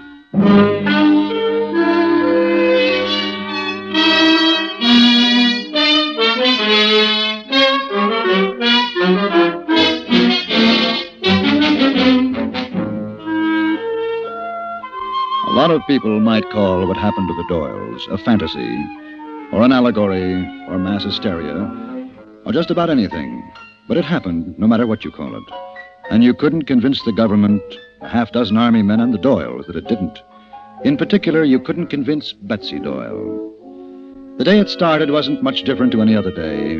It was about 5 o'clock in the evening, and there was a thunder and rainstorm hanging around the suburb where the Doyles lived. Henry Doyle was still at the bank, about to leave for home. Betsy Doyle was in the kitchen cooking dinner, and 8-year-old Dickie Doyle was listening to the radio. So, Captain Spaceman, you are ready to tell us where you have hidden the galactic astroprism? Never, Pathoth. With all your secret knowledge, if you're really so smart, you should be able to use your visio-autoscope and find out for yourself. Unfortunately, while you put up such a tremendous, although useless, struggle against the royal soldiers of Gramick, the visio-autoscope was smashed. It will take 2 days to repair it, and I cannot afford to wait. That's too bad, Pathoth. Then I am afraid I have no other alternative.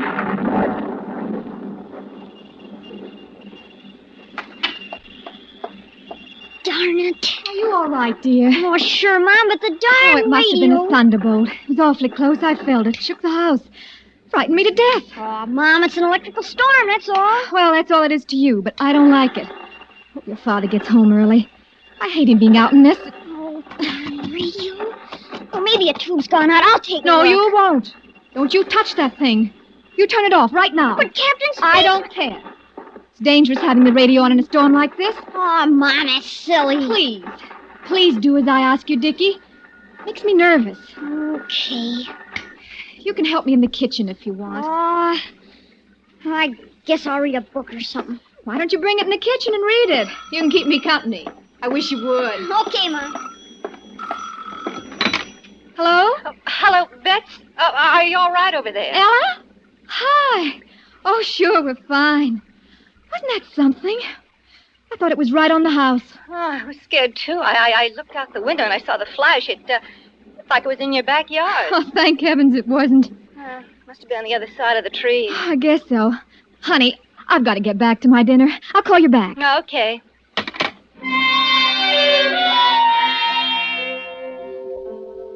That's how it started. The great flash, the explosion, and there was only static to speak for the radio.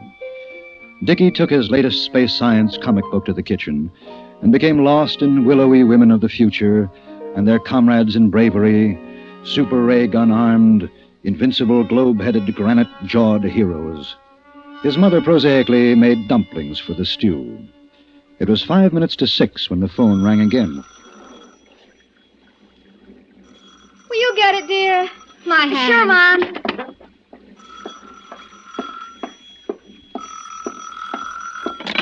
Hello? Oh, hello, Bets. This is Richard Doyle. Oh, Dickie, this is Mrs. Gilbert, dear. Is everything all right over there? Can I talk to your mother? Mom's making dumplings. She can't come to the phone. Oh. Well, ask her what that funny glow is over your way. Is there a fire in the woods? Did the thunderbolt set fire to something? I don't see anything. No fire around here, Mrs. Gilbert. Besides, the rain would put out a fire. Well, there is something glowing, Dickie. I can see it from my window. I don't know why you can't. It's right out there near your house. Maybe it's out the back. I'll take a look, Miss Gilbert. All right, dear. Who is it, Dickie? Miss Gilbert, Mom. She says there's a glow around here somewhere. Glow? Yeah, she thought it was a fire. I'm going to take a look out back. Oh, no, you're not. It's pouring out there. You can pull up the shade and see out the window. Okay. I'll be glad when your father gets home. I don't like these storms. Dickie, will you... What's that? I don't know, Mom. I guess it's what Mrs. Gilbert was talking about. Kind of a glow. Oh, it's in the backyard. It's on fire. No, it isn't. It's just something shining like... Pull down the shade. Pull down the shade. Hurry. Hurry. Oh, here. Mom. Now, don't you be scared. We've got to think. What would your father do? Maybe we'd better You better give your old man a kiss. Hi, son. Oh, Henry, darling. I didn't hear you come in. No, I guess you didn't. I'm so... Dear, there's something out there. Where? In the back. We saw it. No! Oh, you mustn't go out. I don't get it. What? Look. See, Dad? All shining and glowy. Where'd that come from? I don't know. Ella called and said she saw it from her house, didn't she, Dickie? Yeah. Oh, hey, All Mom. right. Quiet, son. We've got to investigate this. Yeah, but Son, Dad... there's something out there, all right. No question about that. Can't see too well. The shrubs are in the way. It's like neon lights, only all over. You going out there, Dad? Can I come with you? Son, this is one of those times I was telling you about. Fools rush in where brave men fear to tread. You remember me telling you that? Yes, Dad. Well, this is one of those times. Mr. Doyle turned back to the window and stood staring out into the wet night, softly radiant from the glow in his backyard. He was a man to whom the unusual rarely, if ever, happened. A man who in his teens dreamed of adventure and heroism, and his 20s dreamed of adventure and heroism, and now in his late 30s still dreamed of adventure. The heroism, at least, was tempered by knowledge of his own weaknesses. His life had been ordinary, and he could never completely forgive life for that. Now there was something out there in the night, and he knew that it was the beginning of a great moment. He thought, I don't know what it is, but it's different. I can feel it. I know it. I'm a little afraid to go out and see, but I want to. It's my chance, whatever it is. It's come to me, to Betsy. It might even... Dad? Dad, what do you think? What do you think it is? Oh, yes, son, I was looking at it. This is a time for caution. Betsy, go up and get my pistol, will you? No. No, I will not. You call the police, the fire department. It's not a fire. It's a thing. Probably perfectly harmless, but I want to make sure. Oh, Henry, Dickie, get please. my pistol, will you? Oh, boy, sure, Dad. Be right back.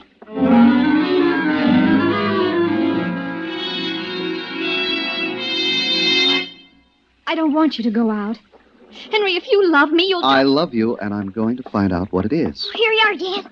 Thank you, son. Well, if you're going, I'm going too. Oh, no. Oh, yes. Dickie, you get my raincoats in the hall. Okay, Mom. Honey. There's no use talking. I'm going.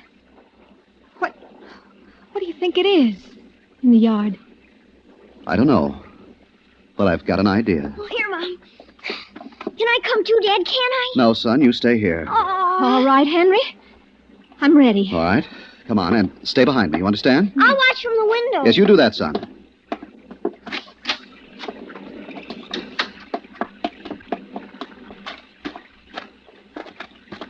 It's so bright. That light. Well, we'll get a good look at it when we get past the shrubs.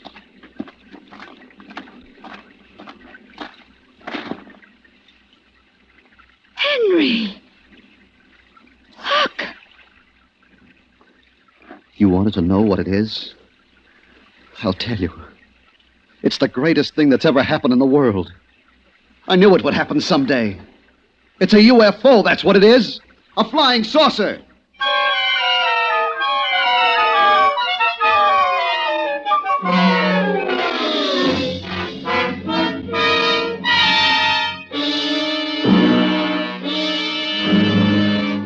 You are listening to Heavens to Betsy, tonight's presentation in radio's outstanding theater of thrills, Suspense.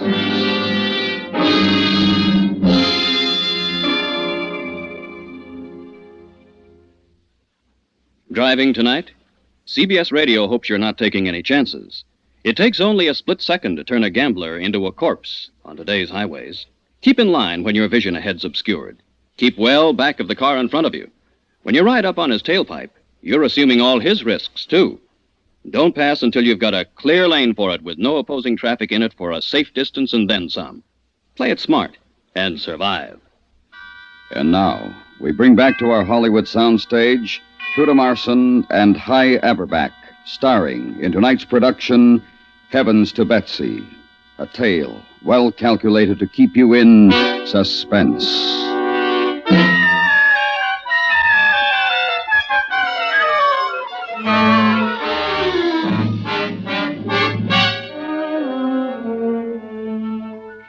That's what it was, all right. No longer an unidentified flying object, but a very real flying saucer. Henry Doyle believed in saucers, and this one had landed in their backyard and lay in the mud, glowing, a soft rich, silvery glow. They were lost in excitement, and with it went their normal Earth-like fear. Together they walked around it. Well, I figure 8 feet long and 3 wide and it's about 2 feet high. Wouldn't you say that, Bets? I guess so. There's no door, no windows or anything. How are the people going to get out? I don't know. I don't know. What's that? Siren. Somebody else must have seen it. I'll bet it's the police. Yeah. Yeah, I wouldn't be surprised. Come on, let's get inside. What are you going to do? If they come here, you let me do the talking. I don't want you or Dickie to say a word. But Henry, I want you to promise me this is the most important thing in our lives. I mean it, Bets. You promise? What's got into you, Henry? You're so funny. All right, just don't... all right, I'll tell you. This thing, this saucer, it doesn't surprise me, see? I've known this was going to happen. I'm not like those people who laugh and make jokes about it. I knew it was coming. Up there on some planet, it's been planned for a long time, a billion miles away. They didn't surprise Henry Doyle, though. No. This is big. Bigger than you can imagine. And maybe we're the first people in the world to know about it. That's why. From here on, no matter what happens, I want you to let me do the talking. Do you understand? Yes, Henry.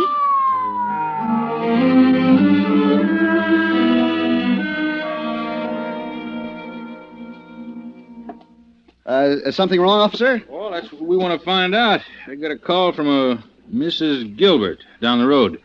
Said she called you a few minutes ago, and the kid answered and then went away and didn't come back. Oh, gee, the phone.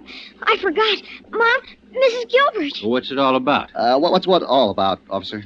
Well, Mrs. Gilbert says there's a light or a glow or something over here.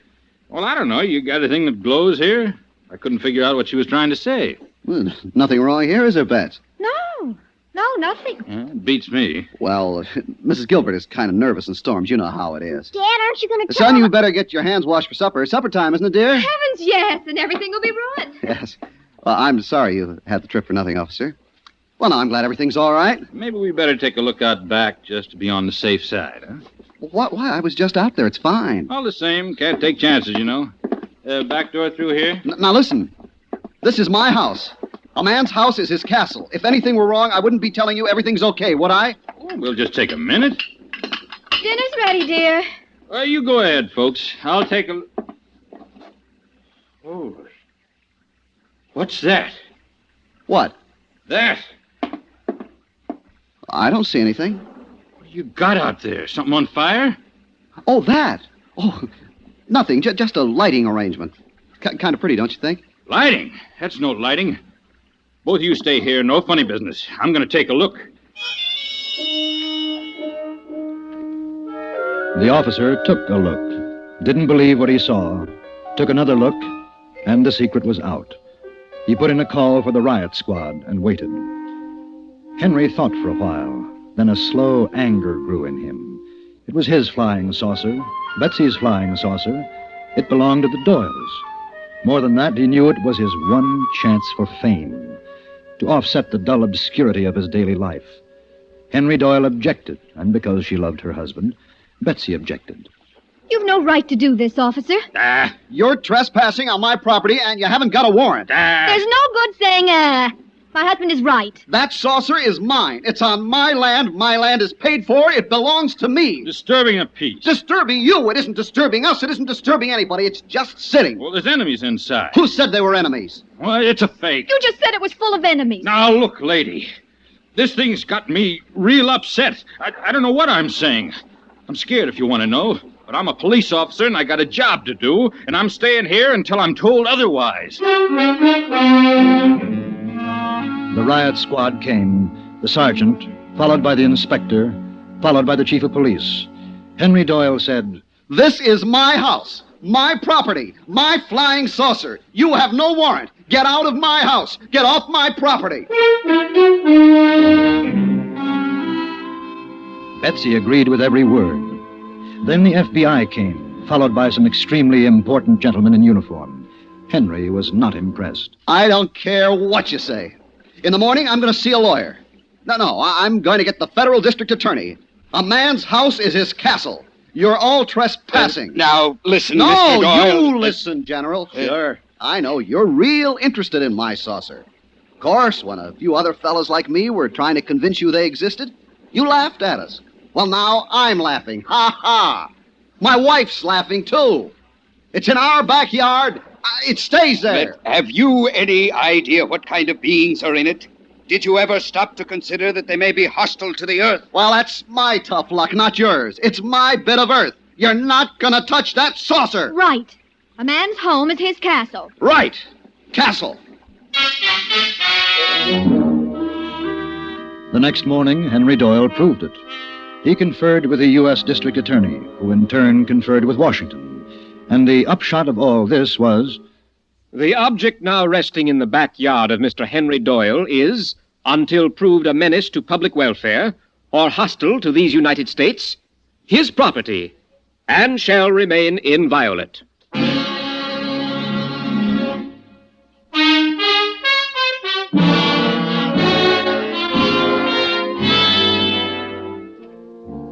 The Army didn't agree. Neither did the police or any other law enforcement agency. A battery of heavy guns, 8 tanks, a machine gun unit, 2 flamethrowers, as well as a picked company of commandos were brought to the scene. The road was blocked off, and the siege of the Doyles' residence began. 5 days later, the saucer lay, still glowing quietly, and Mr. and Mrs. Doyle stood by the incinerator watching it.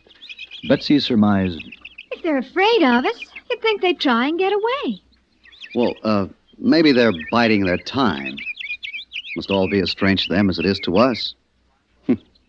Fine welcome they must think they're getting. That is, if they've got some kind of instrument inside that can see what's out on the road. You know, I still can't understand how the people inside the saucer get out. It's funny. I've been over the thing 12 times. There isn't even a seam I can see. Do you think maybe we ought to let those scientists take a look at it? They can't hurt us. No. Now, don't you start. This is ours. You let one of those fellas get a hand on it, and the next thing you'll know, we won't have our flying saucer anymore. No. Dad? No, what is it, son? Here's about 40 men at the front door. Here from newspapers. They want to talk to you. Oh. All right. Tell them to wait. I'll be there in a minute. Okay, Dad. Oh, Henry. It is wonderful, isn't it? Nothing like this has ever happened to us.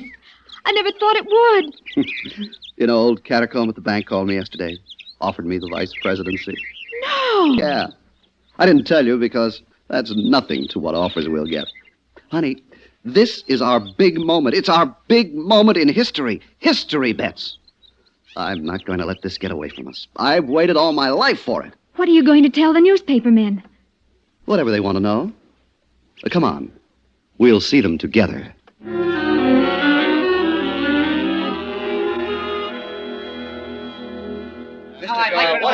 Gentlemen. Now, gentlemen, you've asked my opinion of the object. Do I think it is a ship from out of space? But, gentlemen, my answer is yes. In due time, as soon as the government and I come to terms and that ridiculous show of force outside my house is withdrawn, you will be allowed to see the thing and to take your pictures. Well, gentlemen, that's all I can say for the moment. I know you'll excuse me. There are many things to attend to. Oh, Henry, you're wonderful. You sounded just like a senator, even a president. Oh, no. I'm still plain old Henry Doyle, your loving husband, whose home is his castle. A senatorial committee came to investigate. Henry was polite, allowed them to see his saucer, but no more. And the word spread until there wasn't a corner of the globe that didn't know about Henry Doyle and his flying saucer.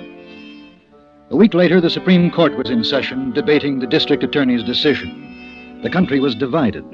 Half said the saucer belonged to Henry. The other half thought it was a shame. They never quite made clear what the shame was, but it was. The Doyles never budged. But it was the small Doyle, Dickie, who one evening, 3 weeks after the thing had landed, noticed what was taking place in the backyard. Dad? Mom? The saucer. What about it? Something's happening to it. What? The light's going out. Oh, that's silly. It couldn't. It is.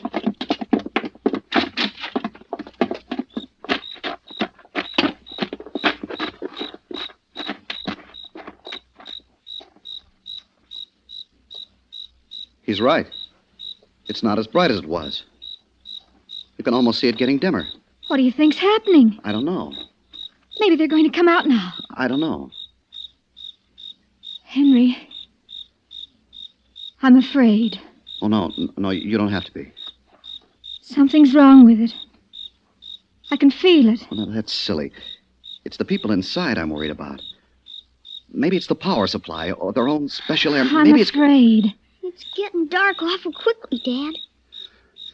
We've got to do something. What? Maybe the scientists. Yeah, that's it. The scientists. You go and call them. They're at the Grand Hotel. All of them. Hurry, Betsy.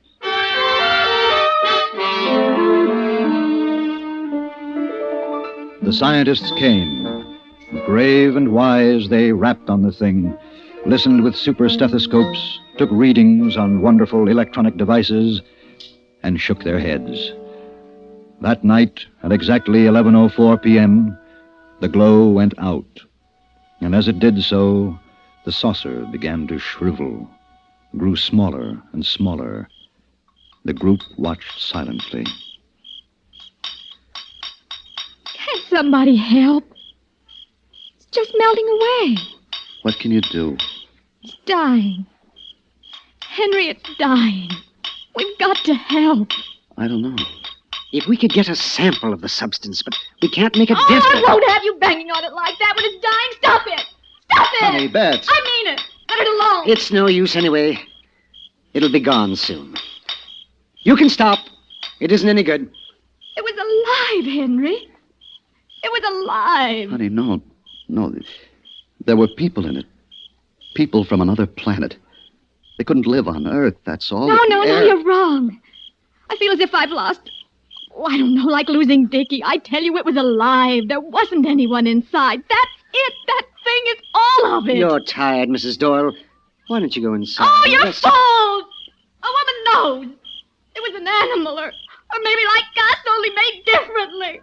It was alive, and now it's dying.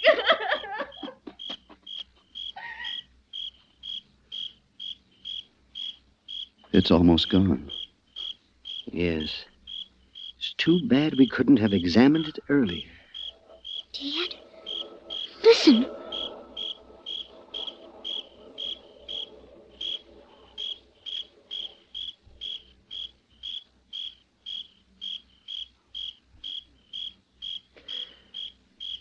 It's gone. Yes. Did you hear that sound? Yes. Almost like a voice sighing. I wonder.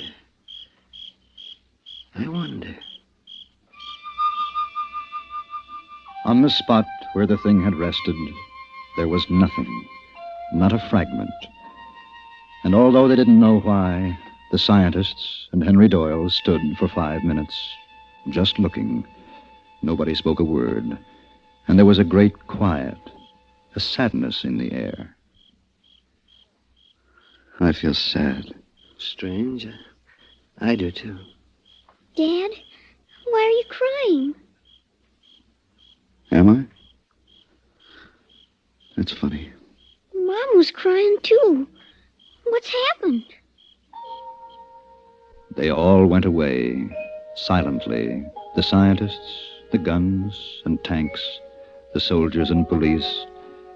And finally, only the Doyles were left in their house, which was their castle. Do you really think it was alive? Yes. I think it was hurt and fell down, and we didn't understand. If I hadn't been so selfish, wanting to keep it to myself, we might have saved it. No. No, it's probably better this way. You know, everybody felt what you felt. Sad. Even the general. And the scientists. I wonder what it was. Where it came from. Somewhere up there. Perhaps one day, another will come.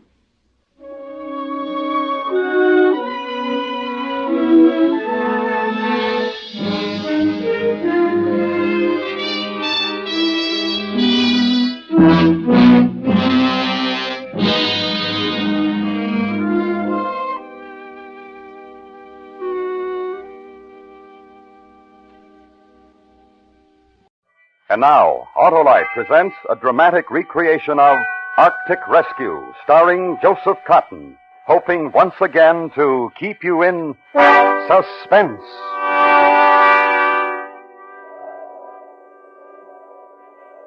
Picture this if you can. Christmas night. Miles and miles of endless, empty, broken white ice. An ice floe drifting somewhere in the vicinity of the 73rd parallel north of the Arctic Circle. Nothing but ice. That is, nearly nothing. If you look carefully through the winter night, you'll see two tiny, dark blemishes, the figures of two men. One twisted in an unconscious heap is our skipper, Jonathan Blake. The other figure, Gerald Stewart, first mate, me. It makes a good, sorry picture. Civilized men in a primitive wilderness of ice waiting helplessly for death. Aye, a sorry picture.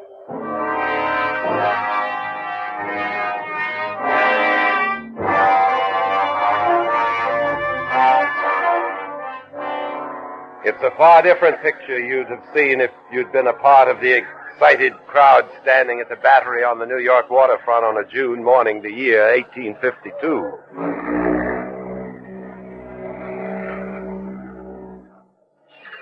The moment of departure? Aye, Lady Franklin, we must take the high tide. May God in his great mercy protect you and your men from the perils which await you. The men are prepared for hardships, Lady Franklin. We shall succeed where the others have failed in ending the mystery of the Erebus and Terror. Aye, and back to Aberdeen in time for a Christmas feast. And we'll prepare a Christmas celebration your men will never forget, Captain. We're leaving for England next week. I shall pray for you, Mr. Stewart. For all of you. Thank you, Miss Craycroft. I'll stand many a watch out at sea thinking of last night. The ball, dancing, and you. That is, all of us will, I mean. What my first mate is trying to tell your niece, Lady Franklin, is how grateful the officers and crew are for the farewell ball you held in their honor last night. I'm the grateful one, Captain Blake. Please bring them all home safely. Oh, come now, Lady Franklin, no need for worry. Jessica's a sturdy ship, and the men are in good health and lofty spirits. We'll be back by Christmas, you'll see. Tide will change.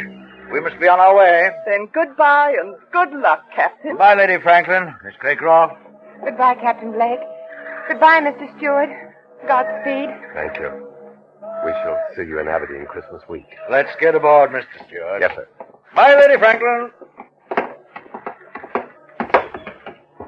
Starkey? Yes, sir.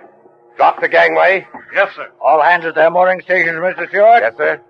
Then pass the orders to cast off. Aye, sir. All hands, prepare to cast off. All hands, prepare to cast off. Let go 1 and 2. Let go 1 and 2. Let go 3 and 4. Let go 3 and 4. Ship's underway, sir. Aye. Well, Mr. Stewart, fill your eyes with the sight of New York. The last of it you'll be seeing for some time to come. Aye, good long time. I am, sir. As the Jessica moved slowly to the outer harbor, I watched a tiny, delicate white dot in the crowd at the wharf. She stood there beside Lady Franklin, waiting. And I watched until the morning fog erased the sight of the New York waterfront.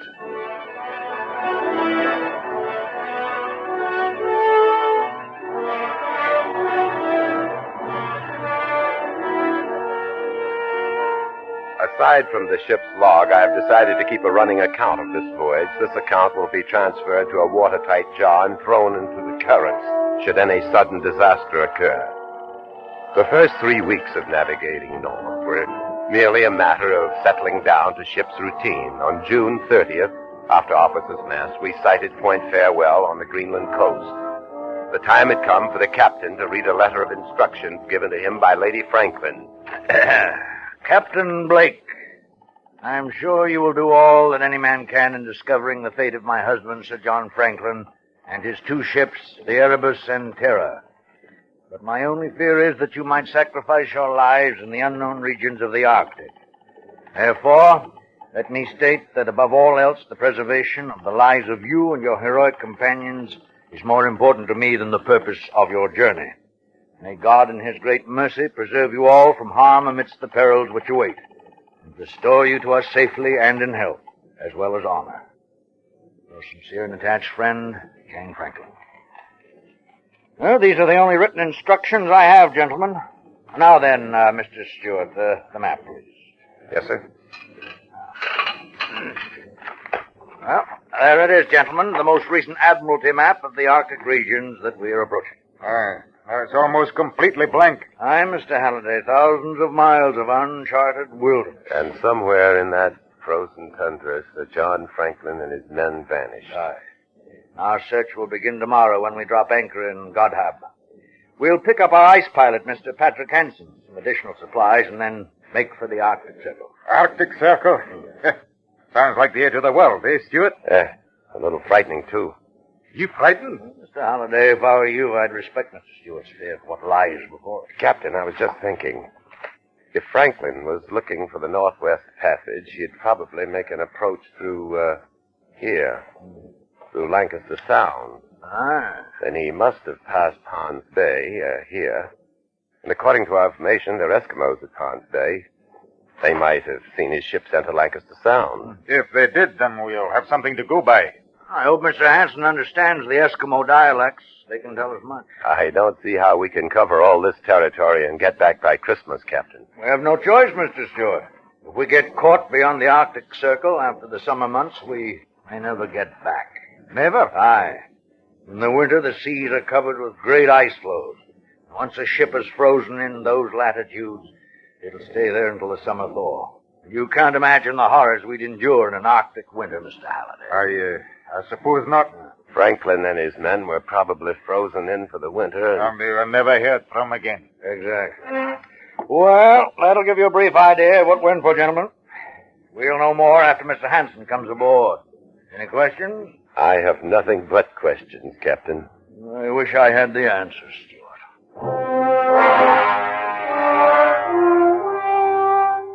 Noon the next day, we dropped anchor in the harbor at Godhab.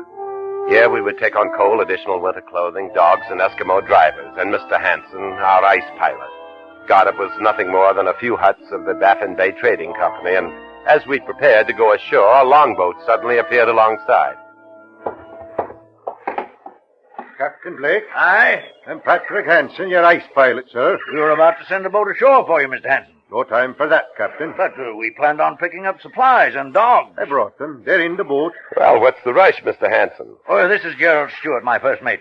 You never been in the Arctic before, Mr. Stewart? No. Take my word for it. You better get up there while they got the summer weather, you bet. All right, so we run into a little summer ice. The Jessica's prepared for that? Yeah, she looks like good, strong ship. Hey. You never seen iron ship up here before. And steam engine, too. That's not all the Jessica has. There's additional iron plates across her hull, as well as added bracing forward-ship, and the forward 10 feet of the bow is solid iron and razor sharp at the edge. What do you think that'll do to your ice, Mr. Hansen? You wait and you see what the ice can do to a ship. Even an iron ship, Mr. Stewart. Mr. Hansen, you received my letters. Yeah. And you made inquiries about the Erebus and Terra? Yeah, they was here. They couldn't get dogs, so they headed for Ponds Bay. Across Baffin Bay? That's right. Just as we thought. Mr. Halliday. Aye, sir. Get those supplies aboard, then prepare the ship to sea. Right away, sir. At once. Steward. Yes, sir. You can chart a course for us. We'll cross the Arctic Circle next and on to Ponds Bay.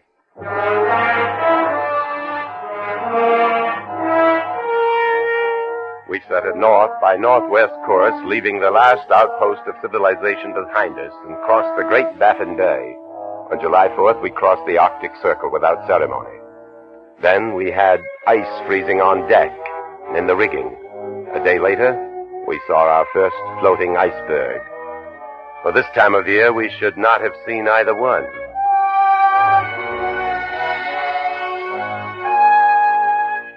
From Godhab to Ponds Bay, 6.5 days, perfect calm. Upon landing, we found a small contingent of Eskimos, but nothing else. They seemed hostile and would give us no information. Then, as we were preparing to return to the Jessica, one of the natives, a girl, rushed from one of the huts and down to the beach. What's this? Oh, what's she saying, Mr. Hanson? I'm not sure. Oh, Captain, look. She has something in her hand. She wants us to look at it. It's a small brass button. From a naval uniform. Aye. See if she'll trade it for some sewing needles. Ose? Galaga? Well, what does she mean by that? Ose? Joseph. She's trying to say man's name. Ose? Galaga? Joseph Gallagher? Steward, is that name on Sir John's crew list? I'm looking, sir. Yes, sir. Yes, sir. It's here. Quartermaster Joseph Gallagher. They've been here. Aye. Well, better get back to the ship, man. Looks like a gale brewing. Ose? Oh, let her keep the button, Steward. Give her the needles, too. Yes, sir. Ose?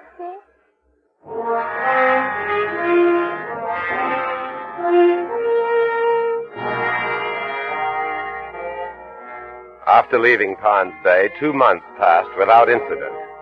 Then we entered Lancaster Sound and approached the scarcely charted islands along Barrow Strait.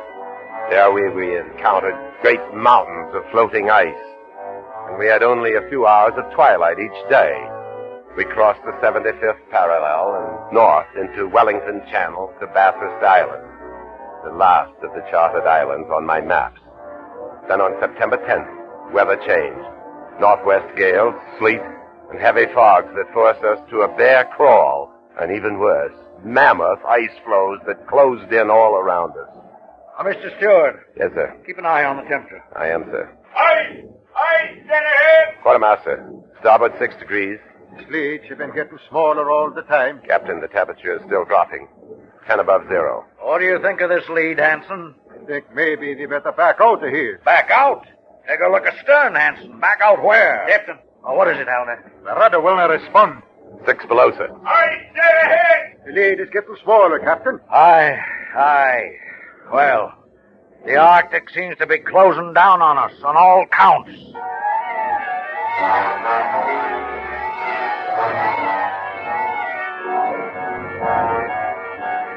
The walls of the lead moved in closer until a man could jump to the ice from either side of the ship. And then the Jessica was cutting through the ice, making her own lead, but slowly we lost speed.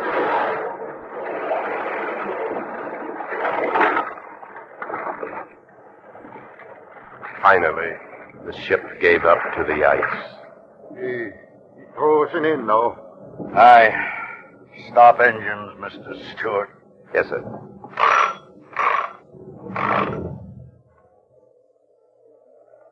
Well, Captain Blake, looks like they can forget about looking for Sir John Franklin in his ships. Now that we're frozen in, going to have to look out for our own lives, you bet.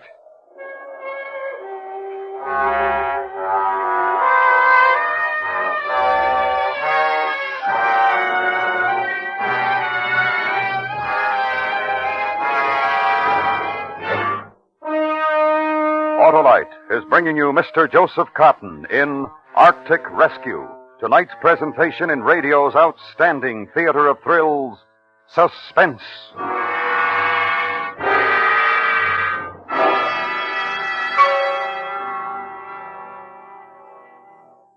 'Twas the night before Christmas, and outside the door, a man was trying his starter once more. But try as he would, the car wouldn't go, for the battery was dead. Out of water, you know. That man should have had an Autolite stay-full battery, Harlow. Right you are, Hap. There's the battery that needs water only 3 times a year in normal car use. Because the Autolite Stay Full has over 3 times the liquid reserve of batteries without Stay Full features. And, in addition, it has fiberglass retaining mats protecting every positive plate to reduce shedding and flaking and give longer life, as proved by tests conducted according to accepted life cycle standards. Money just can't buy a better battery.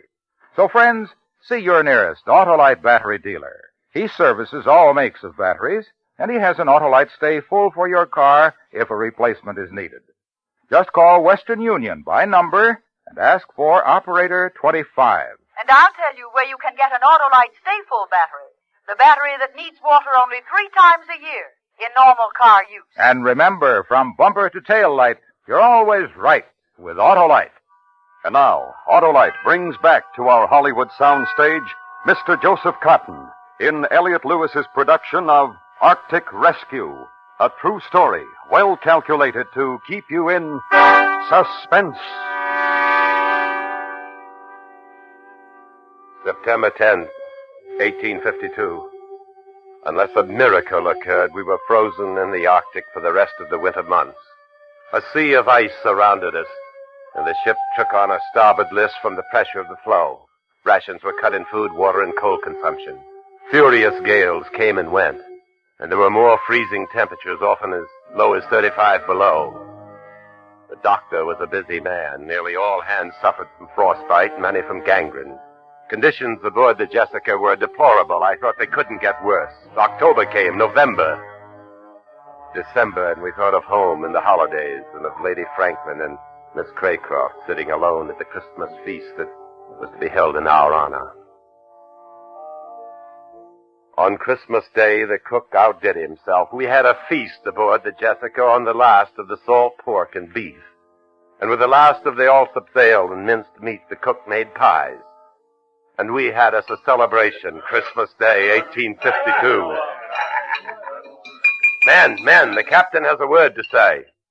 I dropped below to offer you my greetings on this holiday and to wish you a much happier Christmas next year. Thank you. And you. Silent night, holy night, all is calm, all is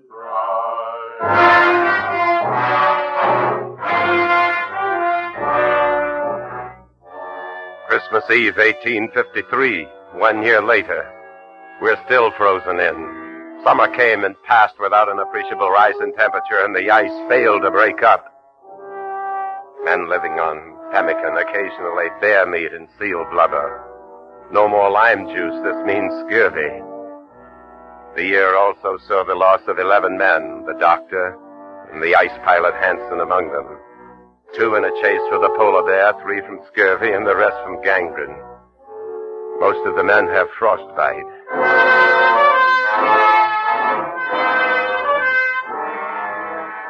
Our second Christmas in the Arctic. The floe that holds the ship is drifting south down Peel Sound. We saw the shores of King William's Island. The captain sent Halliday and 3 men on sledge to look for food depots or rock cairn, anything. They returned today. Where'd you find it, Halliday? In a cairn. We also found empty pemmican cans and bits of ship's timber. Steward, listen to this. It was written by Franklin himself. 1851, latitude 69 degrees, longitude 98 degrees west. HMS Terror sank when ice broke. Erebus still frozen in. Beset since April 12th, 1850. We are deserting the Erebus. Attempting overland march to Backseat River, to Hudson's Bay. If unheard from when this found, we must be considered lost. Sir John Franklin, Captain HMS Erebus. We found what we came for. Aye. They're all dead. Aye. If something doesn't happen pretty soon, we'll be dead, too. Makes for a very Merry Christmas, Captain. Captain. I heard it. It's the ice. Breaking. How long do you think our iron plates will last against this, Captain? Great cracks opened in the ice, and then out of the water through the openings another great mountain of ice would rise. Great slabs that would have been 100 yards wide, shattered, upended, and sank into the churning water. All around us, great jagged fingers of ice crashed down. All hands abandon! Stewart, get your chops. We're going out on the ice, too. Yes, sir. I could feel the ship jarring loose under me, and suddenly the Jessica read sharply, throwing me across the deck. The last sound in my ears was that of the Jessica tearing loose from the ice.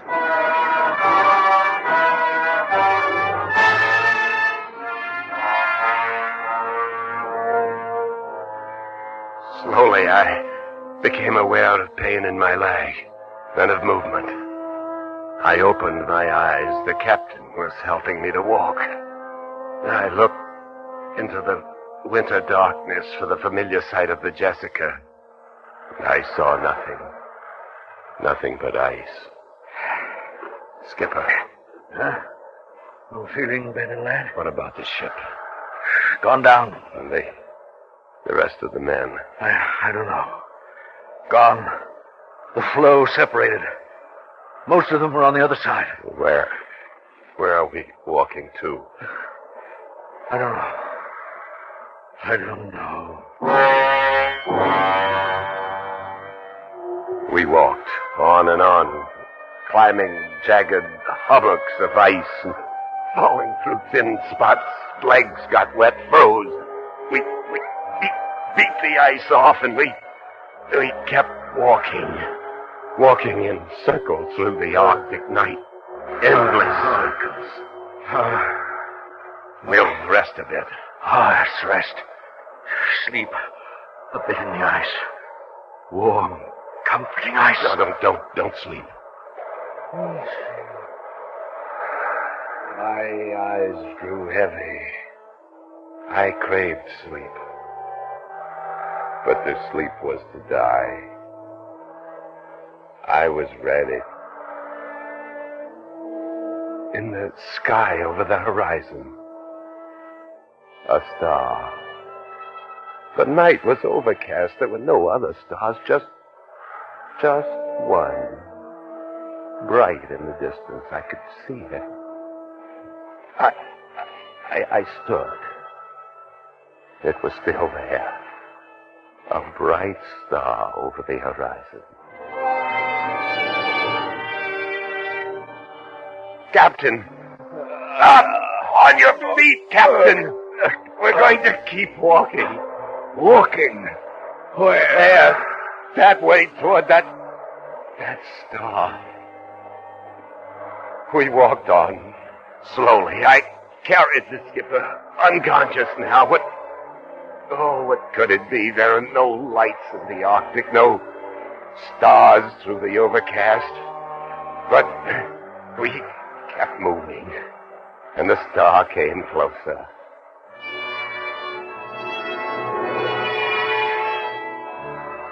I couldn't believe what suddenly appeared. Through the darkness directly beneath the star was the vague outline of a ship. A ship. Mates! Mates, help! Help me!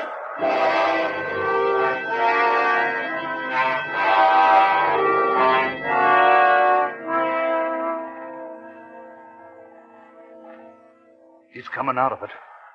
Steward. Steward. The ship. I saw Starkey. Halliday. In the flesh. I saw a ship. I know. You're on it. See? But where did it come from? Not the Jessica? I know. It's the Erebus, one of Franklin's ships. The one they deserted. Erebus? Where did it come from? Well, there we were. All of us, except you and the captain lying on that flue. After the Jessica went down, ready to die just as we thought you had. And then just as graceful as you please, we see a ship drifting slowly out of the fog through the broken ice, right to us. But the captain, I left him out on the He's ice. all right. We brought him aboard, and pretty soon we'll be on our way home. Home? Aye. The ice is open. We can get out. The Erebus will take us back. Now, how's that for a Christmas surprise? I followed a star. What? He's sleeping. What was that he said? He followed the star? Aye. He must have seen that lantern we hung from the mainmast and mistook it for a star. Oh. Saved his life. Damn the captain. There. Being that it's still Christmas, I guess you could call it a miracle, eh, Starkey? Aye. I guess you could at that, sir.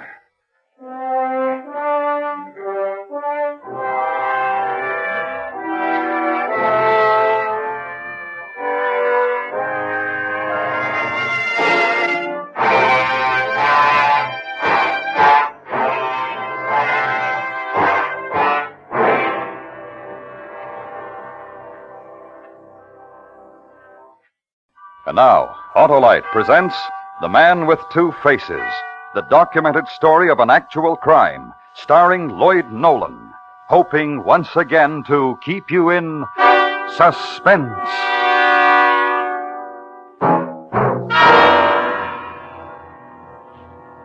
They dug him up on my birthday. He was 6 feet tall and 4 feet under. It was just an accident. They were digging in a cellar, and they found the buried packing case. They hauled it out and opened it. Inside the case, they found a steamer trunk. They opened that. He was jammed inside, doubled up, his knees against his chest. All he had for company was a pile of quicklime. He was wearing a blue suit, a big smile, and 2 holes in his skull. The best-dressed skeleton you ever saw.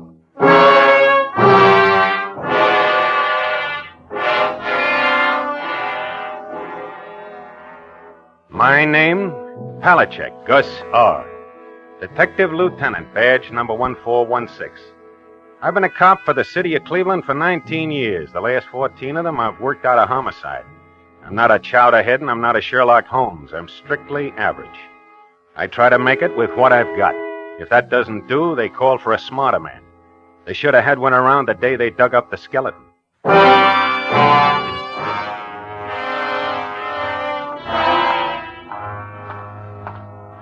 We completed our preliminary investigation at the spot where the packing case was uncovered. There wasn't much. I drove back downtown to check with the medical examiner. Hey, Sam. How's it going? Oh, hi, Gus. Happy birthday. Yeah, sure is. You about done with him? Just finished. Don't envy you. Find anything at all? No question it's a homicide. Where'd they dig him up, anyway? Basement of an empty building out on Euclid Avenue. Hey, by the way, how long would you say he's been dead? About 3 years. And they had to dig him up on my birthday. There's a few things here that might help you. What's that? Possible description of the victim. It's only partial. I figured it out from the skeleton, size of the bones, general structure. Uh-huh. What else? This piece of bridge work here. Put in a little leg work. You might find the dentist who made it. You go through the clothing? Here's the label that was sewed inside the coat. Custom tailors since 1885, 10th near Parkway. That's it. Dead at least 3 years. That's the way I figured, 3 years. Looks like a long hike for you, Gus. Let's hope it's not for nothing.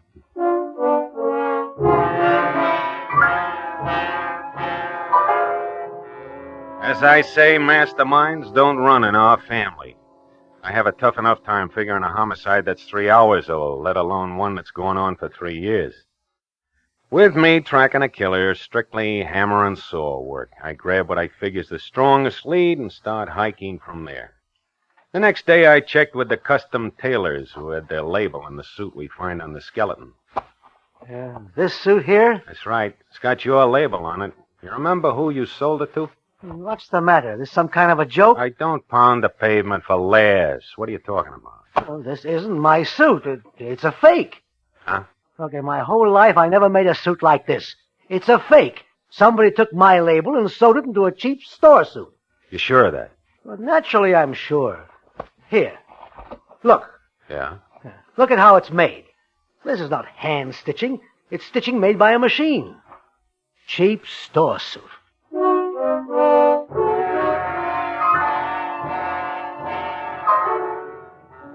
The label on the suit was an obvious plant, something the killer figured throw us off the track. This being true, then why did he leave behind something as telltale as a piece of bridge work in the mouth of his victim? I had another talk with the medical examiner. We double-checked the victim's remains. I don't see what we're going to prove from this piece of bridge work. Say, what's the average number of teeth a man has? See? Full-grown male, 32. Uh-huh. And how many did you count in the victim's mouth? 31. Only had one extraction, a molar, I could tell that. Oh, I see what you mean. Only one tooth pulled. Yet he had a bridge loose in his mouth with 4 molars in it. That's 35 in my book. Yeah, 3 more than any normal man could possibly have. Yeah. Well, why would the killer plant a piece of bridge work? What for? When I find him, I'll ask him.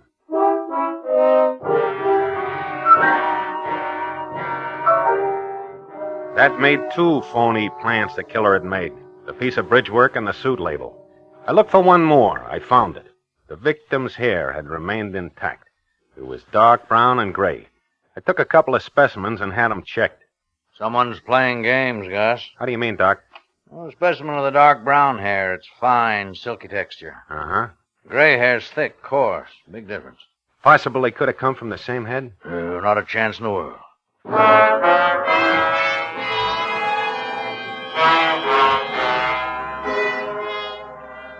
3 phony plants. The bridge work, the label, and the hair.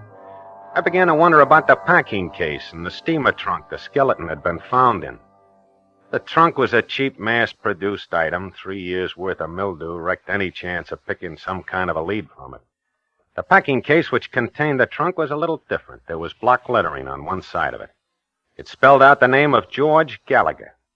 Below that, it read Harrisburg Avenue, but where the street number would have been, the surface of the packing case had been scraped away. I started to work on the packing case angle. I had the manager of one of the factories in town that makes them look at the case. It wasn't standard size. It was a custom-made job, built to hold the murder trunk and nothing else. That's when the legwork began. Weeks of it, months. February, March, April, May. I covered every factory that made packing cases for 100 miles around. It got me nothing. I kept at it. June 5th. I checked a small box factory about 50 miles south of town. The manager's name was Higgins. Let's see now. I thought I recalled it. Oh, yeah, here it is. The same dimensions I gave you, Mr. Higgins? Exactly. An odd-sized case. That's why I remembered it. Yeah, this is it, all right. Did you take the order for it? No, Carl did. Carl Pearson. He was the other clerk. How do you mean he was? Well, Carl is dead. Poor fellow. Sick for a long time. He passed away 3-4 months ago. Well, do you have the name of the man who ordered the case, Mr. Higgins? Yeah, right here. It was George Gallagher. Yeah, Gallagher. And you people delivered the packing case? Uh-huh, that's right. Where? Harrisburg Avenue, number 6913.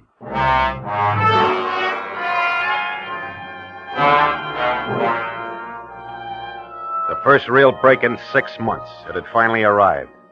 I felt pretty good about things on our way back to the city. The feeling didn't last long. When I got to the right block on Harrisburg Avenue, I found out that the delivery address for the packing case did not exist. 6913 Harrisburg Avenue was a vacant lot. I started canvassing every house in the neighborhood. No one had seen a packing case of any size delivered anywhere near the vacant lot. It took a week of climbing stairs, pushing doorbells, before I found a neighborhood gossip who claimed that she had seen the packing case delivered. Her name was Emma Mackenzie. Why, yes, of course I remember it. I remember seeing it standing there that day. Standing where, Mrs. Mackenzie? Well, right at the front of that empty lot down the street. Large packing case. Half of it blocking the sidewalk. Oh, certainly made me mad. Well, how do you mean, man? What made you mad? Well, there were a couple of nails sticking out of the case. And on my way to the store that afternoon, I happened to pass by it, and my coat got caught on one of the nails. My good black coat. Oh, it made a terrible rip. I see. Yes. I turned to this young fellow standing next to the case, and I really told him. I remember very well. It was just last year. Excuse me, ma'am. You said last year? Yes, that's right. Happened about a year ago. Well, maybe a little longer. You're sure that it wasn't 2 or maybe 3 years ago? Oh, no, I remember distinctly. At the most, I'd say it couldn't have been more than, 14 or 15 months ago. Well, now, this young fellow that was standing next to the packing case, you happen to remember what he looked like, ma'am? Well, not in any detail, no. He was tall, though, on the thin side. And he had buck teeth, I remember that. Used foul language. About how old would you say he was? Oh, not more than 28 or 30. Uh-huh. Now, how about his hair? You remember what color it was? Why, yes, it was blonde.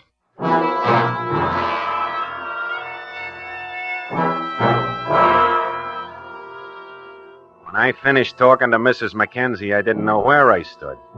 Either I was wrong about the killer's hair being dark brown or gray, or else there was more than one man mixed up in the homicide. And more important, the case was only 1 year old. So somewhere along the line, the medical examiner made a mistake, a big one. Maybe it was the quicklime that threw him off, I don't know. The important thing was he was wrong. So the basement of the building wasn't vacant at the time the body was buried. I checked back with the owners of the building and found out that at the time it was occupied by a laundry that had since gone out of business, the White Star Laundry. The owner and manager turned out to be a Myron Wagner. I finally located him at his home in the south end of the city the night of the 4th of July. It was a big gray house set well back off the street. Wagner was an Austrian immigrant, pleasant, cooperative. I interviewed him in the dimly lighted living room. It was a hot night. Outside, you could hear the kids with their fireworks. What can I do for you, Lieutenant? There's just a couple of questions for you, Mr. Wagner. Try not to hold you up. Oh, that's all right. I'm not going anyplace. What is it you wanted to know? You owned and operated a laundry in the basement of a building downtown on Euclid Avenue. Is that right? Yes, that's right. We're out of business now, though. Have been for some time. You closed down about 12, 14 months ago? Yes, that's right. We didn't have much luck. Now, I'd like a straight answer, Mr. Wagner. Did you ever know a young fellow by the name of George Gallagher? Mr. Wagner? Yes, I know the boy. I guess I should say I knew him. You tell me anything about him? Well, he came to me one day asking for a job, George did. I thought he was a nice-looking fellow. He was tall and blond and clean-looking. I hired him as a night watchman in the laundry. He seemed to like the job. We got along fine together. Uh-huh. Go ahead. But then, one night, I went back to the laundry to get my briefcase. There were some tax papers in it I wanted. After I got them, I went down to the basement to say goodnight to George. He met me on the stairs, a crazy look on his face. I didn't know what's wrong with him. I didn't know if he was drunk or what it was. What'd he do? Oh, yeah, he screamed at me. Go back. Don't come any further. Come down here and I'll brain you. I'll brain you. Well, I got out as fast as I could. I thought he'd been drinking. You happen to see what he was doing down in the basement? No. He had a shovel in his hand. That's all I remember. All right, what happened? You fire him? Oh, I didn't have the chance. He left that night. He never came back. Did you read in the paper about the body that was dug up from the basement? Yes. You think Gallagher's responsible? Well, I don't know what else to think. I can never forget it. He came up the stairs toward me, screaming at me, holding that shovel, screaming. And his hands. Yeah? Both his hands. Covered with blood.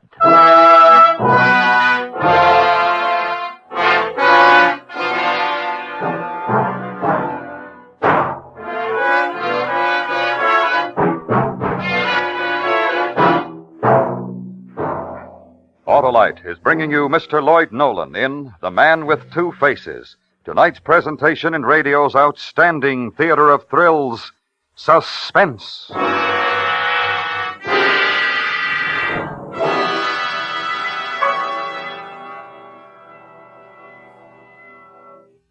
Say, Harlow, you want smoother performance, quick starts, and double spark plug light? I sure do, Sam, and I know you're talking about the outstanding advantages of the Autolite resistor spark plug, the greatest advancement in spark plugs for automotive use in the past 20 years. I sure am, Harlow, because the Autolite resistor spark plug is original equipment on many leading makes of our finest cars, and, like the complete line of ignition-engineered Autolite spark plugs, is famous throughout the world for quality and performance. And you get something extra with the Autolite resistor spark plug. And that's the exclusive Autolite 10,000 ohm resistor, built right into every Autolite resistor spark plug to make possible such extra advantages as smoother performance, quick starts, and double spark plug life.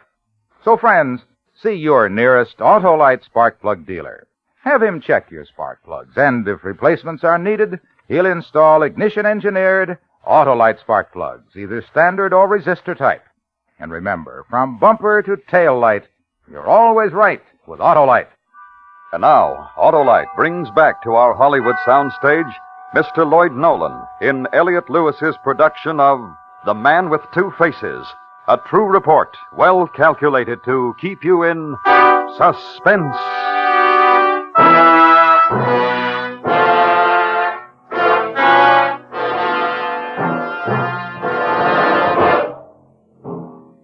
I talked to Myron Wagner for another hour, but I got nowhere.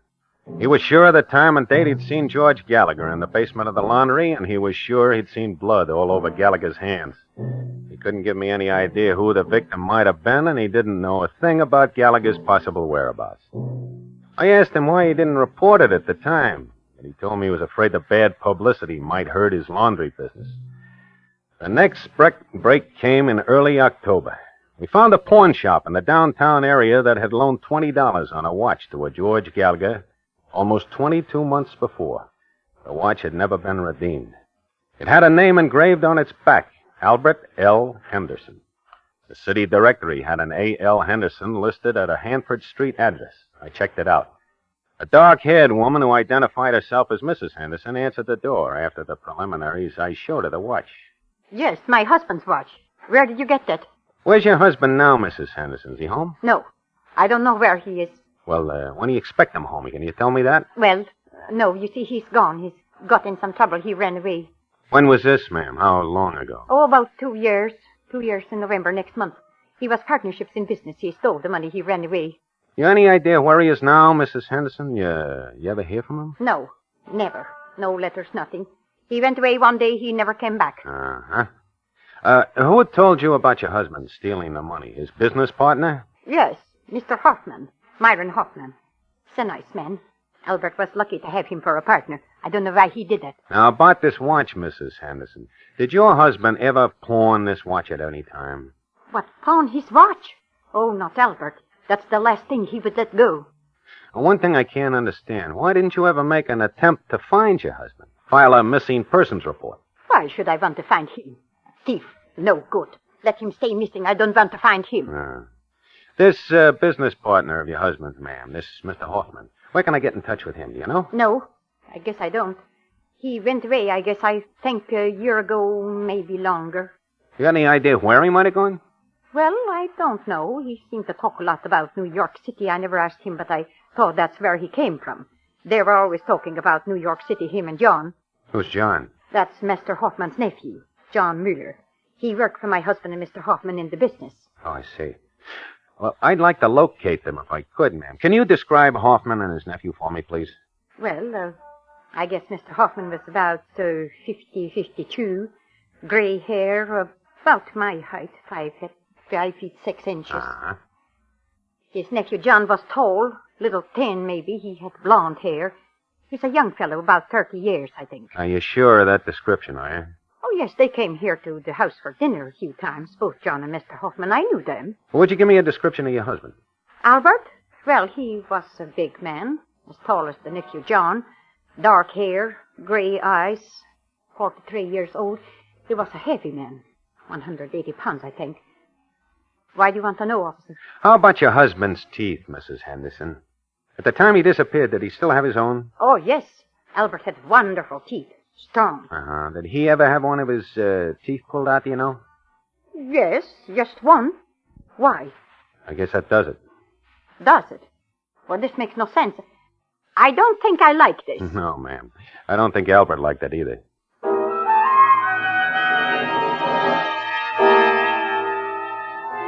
The next day, we got out an all-points bulletin on Myron Hoffman and his nephew, John Mueller, alias George Gallagher. We finally tied in the last piece of evidence. The day after, I took a train for New York City. I spent the better part of a month there. Legwork, phone calls, more legwork. It didn't go for nothing. December 13th, I took the train back to Cleveland. Next morning, I checked in with Captain Rogers, in charge of homicide. How'd check? How'd it go? Good trip? Tired. I think we made the grade, Captain. Oh, what's the story? I got enough here to start a novel. Here's page 1.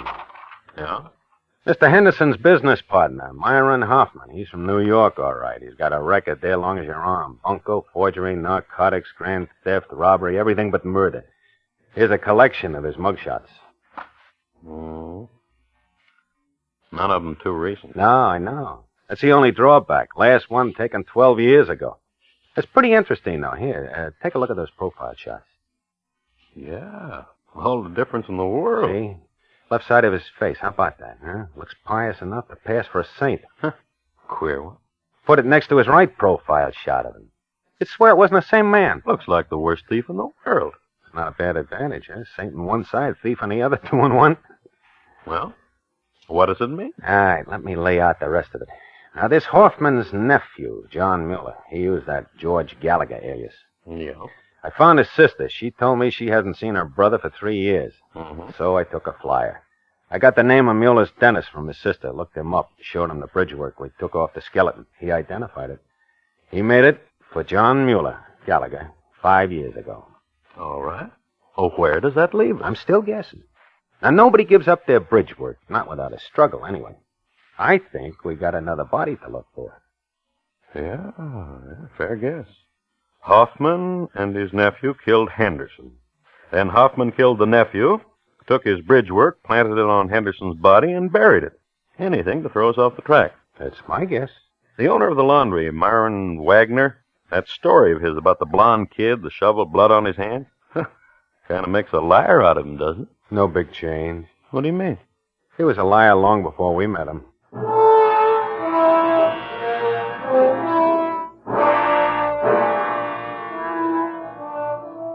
December 15th, my birthday, 1 year, right to the day. I left the office, got in a car, and drove to the south end of the city. I pulled up in front of the same gray house, got out, and walked up the stairs to the front door. The name on the mailbox was still the same, Myron J. Wagner. He answered the door himself, ushered me into the same dimly lighted living room. He was calm, relaxed, perfectly at ease. It was very good of you to come, Lieutenant Palachek. The early evening, a good time to visit. Well, it's not a social call, Mr. Wagner. A few things I want to talk to you about. You want to get your hat and coat? My hat and my coat? What is it you mean? We want you downtown, Mr. Wagner. A couple of questions we'd like to ask. Questions? About the Gallagher boy, you mean? I told you everything the last time you were here, Lieutenant Palachek. Now, look, Mr. Wagner, this happens to be my birthday. I got a family. I want to get home early tonight. I'll put it straight to you. Put it straight? Yeah, I'll draw you a road map. Now, for a whole year, I've been pounding my feet east, west, and south in the city and out of it. I'm not a smart cop, mister, but I can still put one and one together. It adds up to you, Wagner. Now, how about the hat and coat? It adds up to me, Lieutenant Palachek. I don't think I understand. Number one, your name's Myron Hoffman, not Myron Wagner. We've got your mug shots, your prints, and exemplars of your handwriting from New York to prove it. Number two, you killed Albert Henderson and buried him in the basement of that building where you had your laundry. And besides that, it's odds on you killed your nephew, too. You assume this, or you have proof? Which one? 90% proof. Your hair, Wagner, I'll bet on it. Same kind that was planted on Henderson's body. Same color, same texture. There's a bum bet, mister, right from the start. Why'd you try? You want me to get my coat? Yeah, I'll go with you. Hey, I'm just curious, Wagner. You want to turn on the overhead lights? Yes. All right. My face. Is that it? Lord. Good Lord. There are two sides to a face, Lieutenant. Look at both of them. You will find one of them is good. We better get your coat.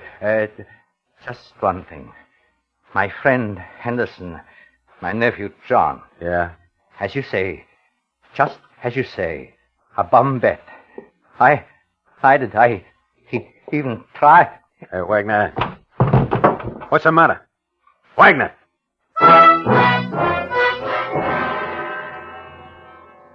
Deputy coroner got there a half an hour later. He ran a fast check on Wagner, and he put his money on a heart attack. The autopsy confirmed it. Later on, I tried to explain what it was like. I mean, standing there and watching Wagner's life suddenly drop out of him. He turned to start for the door when his hands went up to his chest. I reached for him, but not in time. He straightened out on the floor. That's when I noticed his face.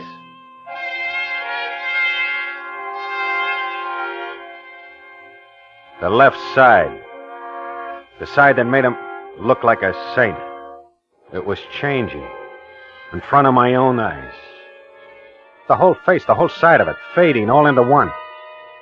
Like a thick brown stain over the skin.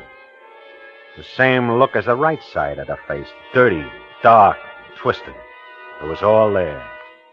It was frozen into his eyes and his mouth. All the evil in the world in one face. I saw it happen. I saw it with my own eyes.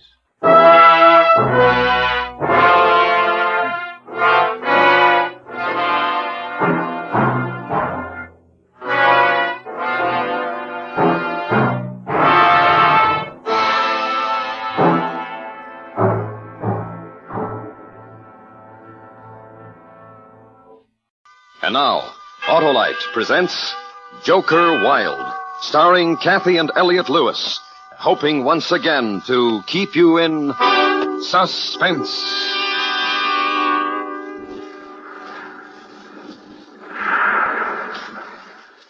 Well, if you think I'm pretty, Mr. Malloy, I suppose it's your right to think so. Oh, you are, Rosalie. You're Very well. Let us concede the point. But let us also understand the circumstances under which you've made that statement.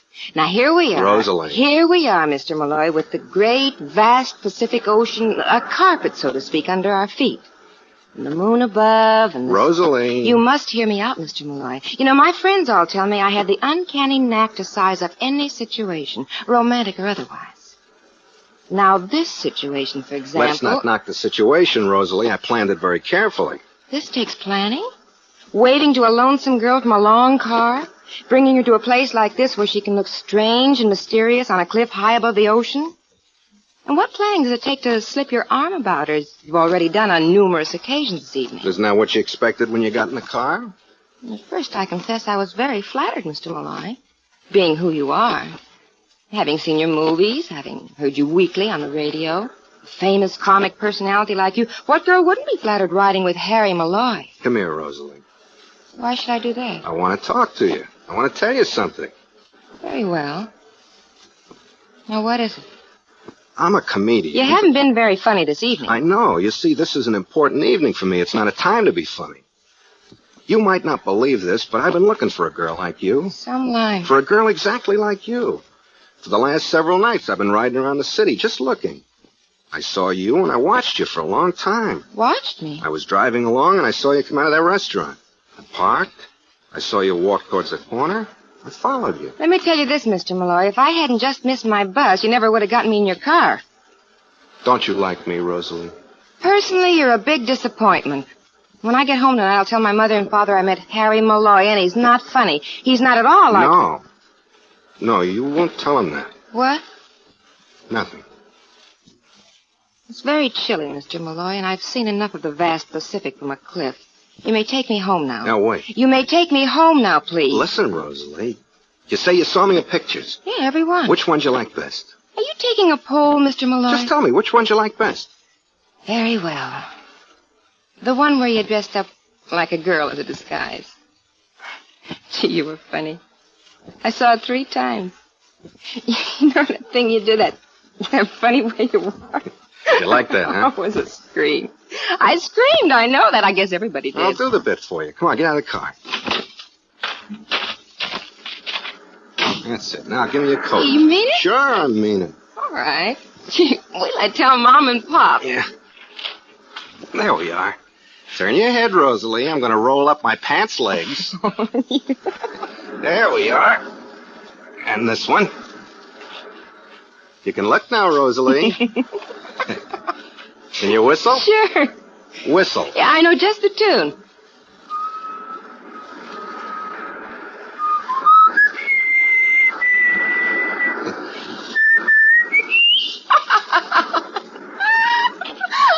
I'm funny, huh?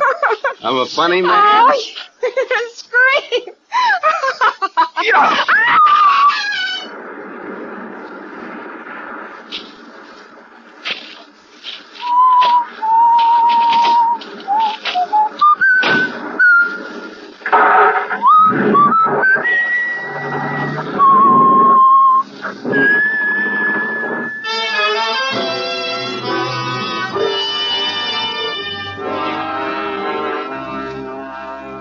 The fact that I just killed a girl doesn't change a thing. I create comedy. I stand up on a stage, or my picture's on the screen, or I stand behind a microphone, and people laugh. Had that girl say it? An uncanny knack. That's it. And it's been going on for 22 years. Think about it. 22 years making funnies. It's quite a nice life. Big cars, 3 of them, big house, 2 of them, 1 in Palm Springs, 1 in Hollywood. Money, lots. It's a nice life, but there's one problem. No one takes me seriously. Harry Malloy, comic, buffoon, clown, nothing else. Even I began to believe it. Until the other day, I set up a problem for myself. Harry, I said, you make people laugh. How about making them cry? You create comedy, I said. Now let's see if you can create a tragedy. So I planned it, and I just did it. I pushed a girl named Rosalie off a cliff. She had a mom and pop. They'll cry. That's very tragic.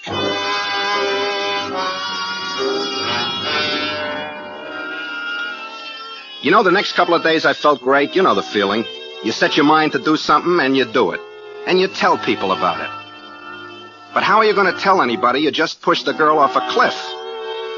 Then something else happened. It was the 3rd day after I did it. Not a word in the papers about Rosalie. Her body hadn't been found.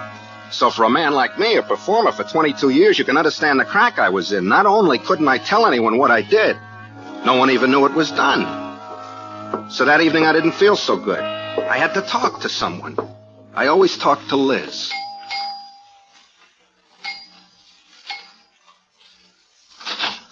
Harry, lover, come in wherever you are. Freddie, Dad, look what we got. Look what flew in. Oh, where have you been? Kiss me, lover. We're playing a game, Harry. Come on. Me and you, Harry, we'll kill him. Let go, Babs. I want to say hello to Freddie. Just wave. He'll understand. Cut it out. Liz, I want to talk to you. We're playing a game, Harry. It's important. I got something on my mind. Try it on all of us. We'll laugh, darling. Honor bright. Hey, Harry, I'm striped in certain seasons. I got 2 legs, and I hibernate. Now, what am I? Later, Freddie. I want to talk to Liz. It's the game. Under what am I? He's a bear in a pinstripe suit. Don't tell him. Liz. You look worried, lover. What's the matter? Let's go in the kitchen. For a drink of water, Harry? I haven't had an invitation like that since I was 14. How about that kid's Harry asked me into the kitchen? Why, I haven't heard that since I was 12. Let me know what happens, Liz. I can't remember. Please, Liz. Sure. Close the door. What's the matter, honey? I want you to tell me something. All right, lover, you name it, you've got it. What kind of a man am I? That's the game Freddie and Babs are playing. I mean it. I want you to tell me. You're 4 square, kind, courteous, loyal, obedient, and trustworthy. You're a lot of laughs, and I love you. You really love me, Liz? No, not really. But I'm a lot of laughs. For 10 years since I've known you, up until just now, honey. Just now, you're dull. All of a sudden, I'm not a big yak, and all of a sudden, I'm dull. Is that the way it is? That's right. I'm going to tell you something, Liz. You don't know me. You don't know the kind of man I am. All right, I'll play. What kind of man are you? I got things going for me nobody knows about. All right already, and? Inside it eats, Liz. I got more to me than making people laugh. Pagliacci, huh? That's an old bitch. You stay here in the kitchen and sing. I'm going to go in and play with... No, listen to me. Lover. Please, Liz, listen to me. Make it brief, Harry. 3 days ago, I did something. Something naughty? Now, listen. I've got to tell you about it. I got to tell somebody about it, or it's no good. You flipped? I'm not just a clown, Liz. That's what I'm trying to tell you. I did something important, something big. This is the last bite I'll give you, Harry. What did you do? I made somebody cry. Harry. What? These are the jokes, huh? These are the jokes? I did it! Guess what I am? I'm a fuzzy bear in a pinstripe suit. See, Harry? Freddie knows what he is, so I'm going to tell you what you are. A comedian. You're a funny fellow. When you're not funny, Harry, you're dead. Let's have laughs, huh?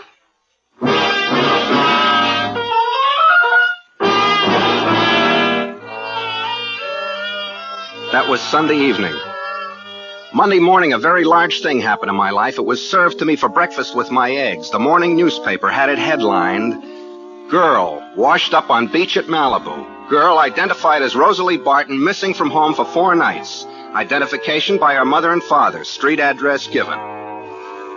The part that would never get in the papers, of course, was why it happened, which was me, Harry Malloy, creator of tragedy. I had to go see for myself.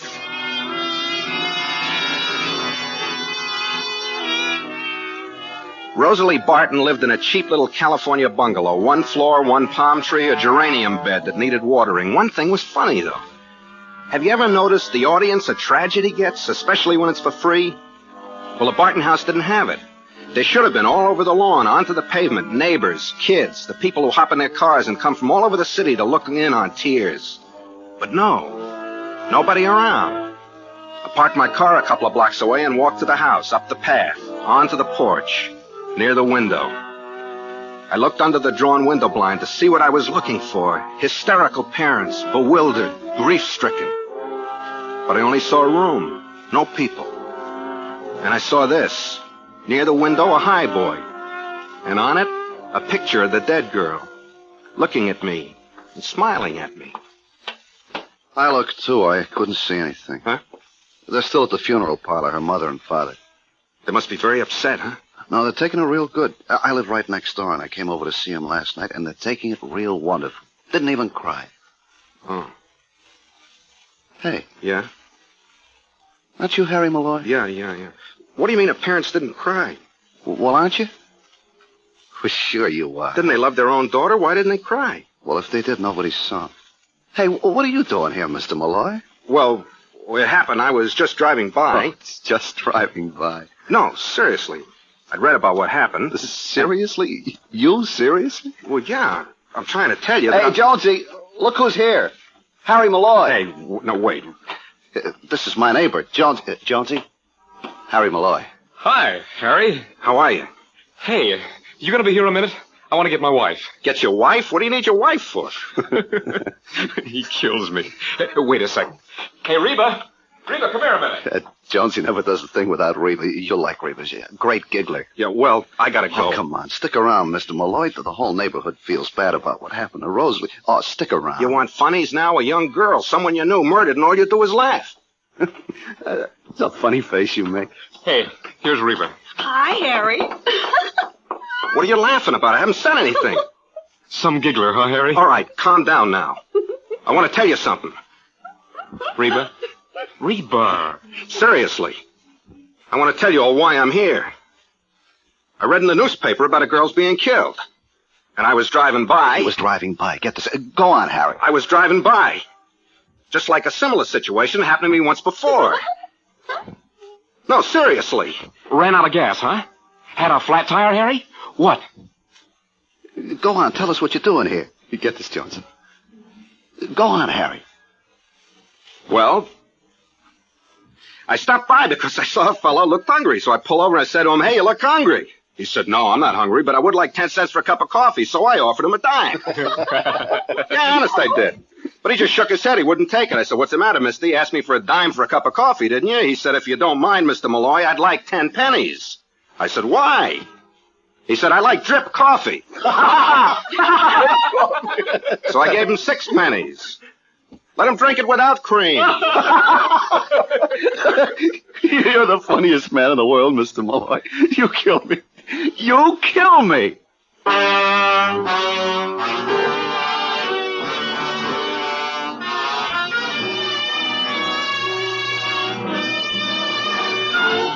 Autolite is bringing you Kathy and Elliot Lewis in Joker Wild. Tonight's presentation in radio's outstanding theater of thrills, Suspense.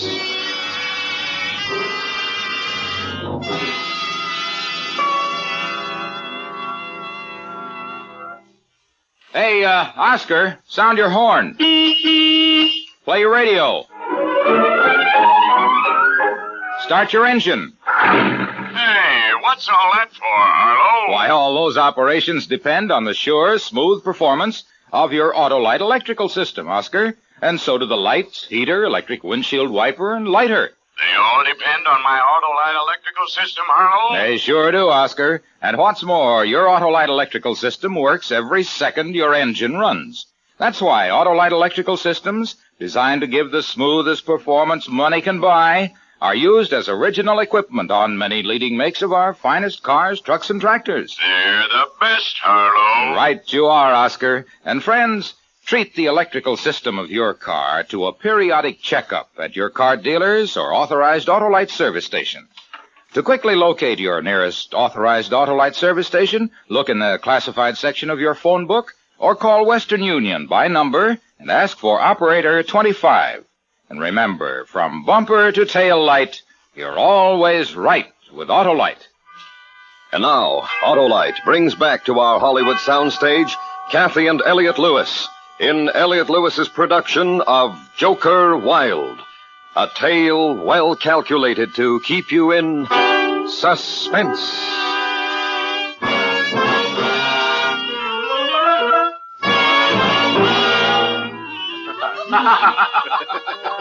I told them jokes and they laughed.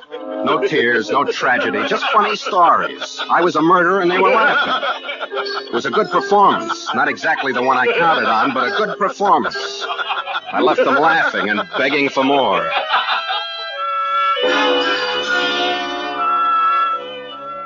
But still there was the need to tell somebody, make somebody believe me. I'd done the biggest thing in my life, and a good performer deserves appreciation, an audience. The size of the house didn't matter. Go back to Liz. Try again.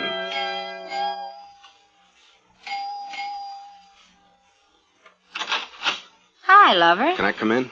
When did you ever have to ask? Had lunch? No. Come on, I'll pour you some. All right. Harry? What? What was wrong with you last night? I tried to tell you, you wouldn't listen. Lover. Was I mean? Yes. Yes, you were. That's my Harry. Drink your drink. Yeah. Just us, Harry, nothing at all. Huh? What is it, Harry? You have this morning's paper, Liz? This morning's paper. Here, read this. About the drowned girl? I read it this morning over coffee. What about it? What kind of a man do you think could have done this? Done what? Murdered her. Pushed her into the ocean. Give me the paper. Where does it say she was murdered? Here. Was pushed. Or fell. You want a new kick, Harry? What's the matter with you? Liz, do me a favor, will you? Sure. Do it my way, will you? Let's just play she was pushed into the ocean. What kind of a man do you think could have done anything like that? A nut. Uh-uh. Look, I don't get this. What's it to me about this girl? What's it to you? I'll tell you what kind of a man did it. A man of cold intelligence. A crazy man. A creative man. One who wanted to express himself in a profound... Profound. Oh, brother, a nut. You listen to me. I'll tell you what kind of man murdered that girl. I know. Now, you just listen. It was getting funny, lover. I just answered the phone. I'll be right back. Hello? Hi. That's nothing. Nothing at all. Harry's here. Oh, huh? How was it? Yeah, I thought so. I have to see it myself. What? What? I can't hear you, darling. Hold on a minute. Harry, do your London bridges later, huh? Yeah. Where were we? Oh, yeah. Yeah? Just like that, huh? That's life. Sure, darling, of course. What? Oh. What? I guess so. I guess it could be arranged. Of course I can keep my mouth shut. You know... Wait a minute. Will you... Harry! Harry, I'm trying to talk... Harry! Harry, splint out. Call you back. Try it with your head, Harry. You need a cold shower or whatever boys do when they act like this. What's the matter, lover? All right, all right. All right, what? I'm getting out of here. You won't listen to me. I'll find somebody who'll listen. Tell me, baby. I'll listen to you. It's about that girl. What girl, baby? The girl named Rosalie, the one in the paper. The murdered girl. Oh, baby. Answer me one thing. All right. Do you think I could have killed her? You? Well, answer me. You? Answer me. Shut up. Shut up. Liz. Oh, you. Liz, please. You. Oh. You haven't answered me, Liz. Oh. I'll tell you, lover, if you want to know. You're the 7 wonders of the world. Life hits you in the face, you run to the joke file. A gag for each and every situation. That's all I am, huh? I'm not finished. Go on. Face it, lover, nobody takes you seriously. That's why everybody likes you, because you're no problem. This business with banging the piano is, that's a joke file I haven't been in with you before. Just one thing. Just don't get wearisome around me, Harry. You won't be welcome around here. And that's it? Yep. All right. Wait here a minute.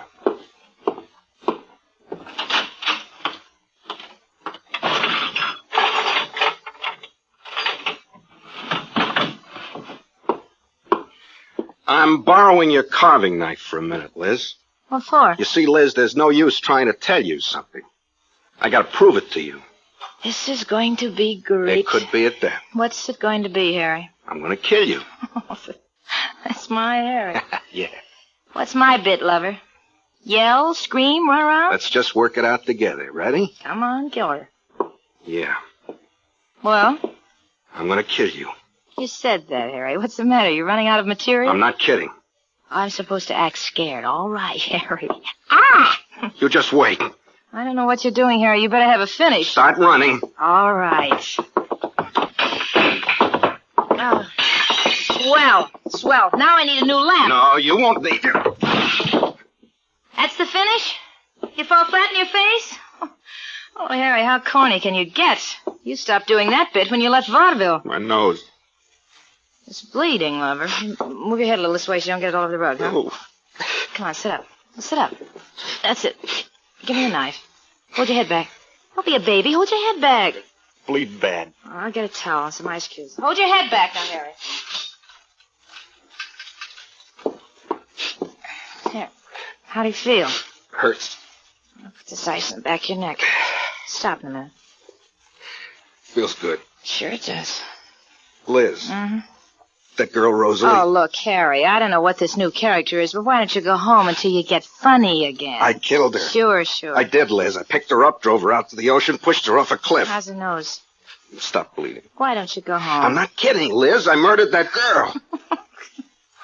You still don't believe me, do you? No. I tried to kill you, too. You'll work it out. We'll practice sometime. Liz? Mm-hmm. Liz? Don't you see, Liz? I'm not kidding. I never was kidding. I've got to kill you to make you believe me.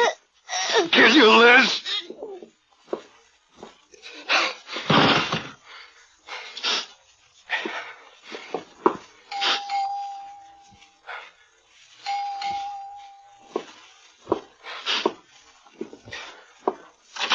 Was a minor, 49er, and her name was Clementine. Hiya, Harry. How's the old kid?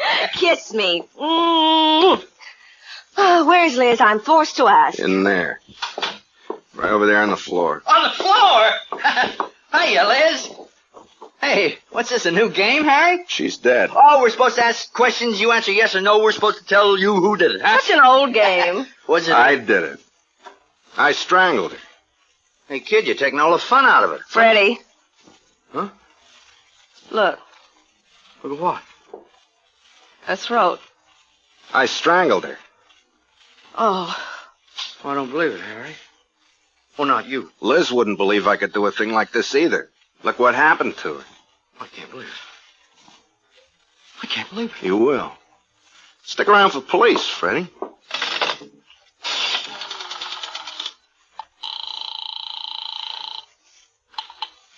Number, please. Get me the police.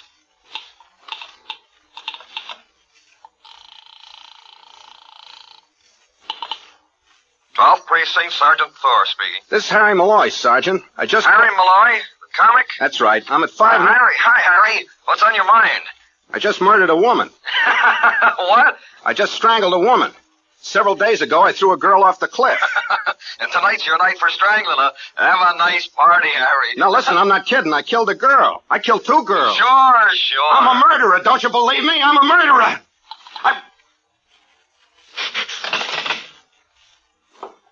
Give me the phone, Harry.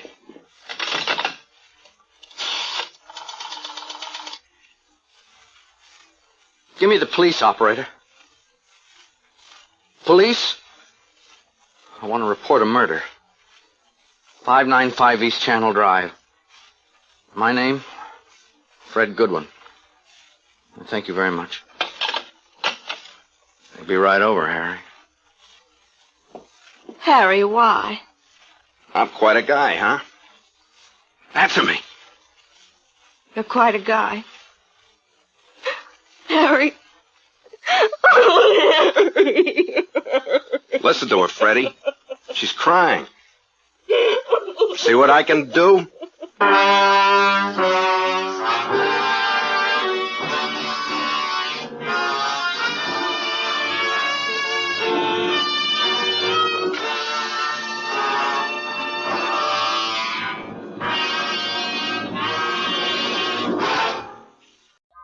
And now, Autolite presents The Big Heist, starring Mr. John Hodiak, hoping once again to keep you in suspense.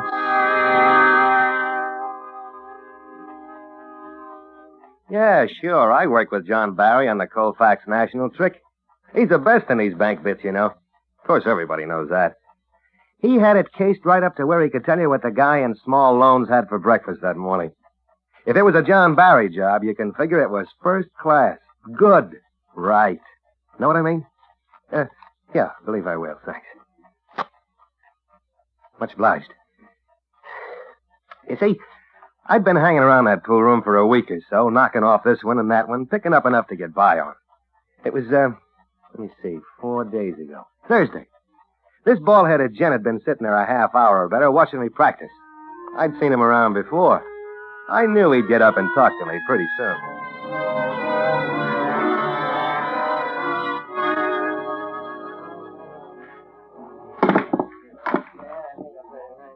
Hey. What's the matter? That's pretty good. Just luck. Don't kid me. I'm not. You like 8-ball? Well, I'm willing to try anything. Swell. Play for a buck? I don't know. What's the matter? Have you got a buck? I'm looking at the way you picked out that cue. You must be pretty good. I'm no good at all. Now, let's hold off playing for a buck right now. Just a friendly game. Well, suit yourself. But you'll be sorry when you see how I play. I'm really no good. You wait, you'll see.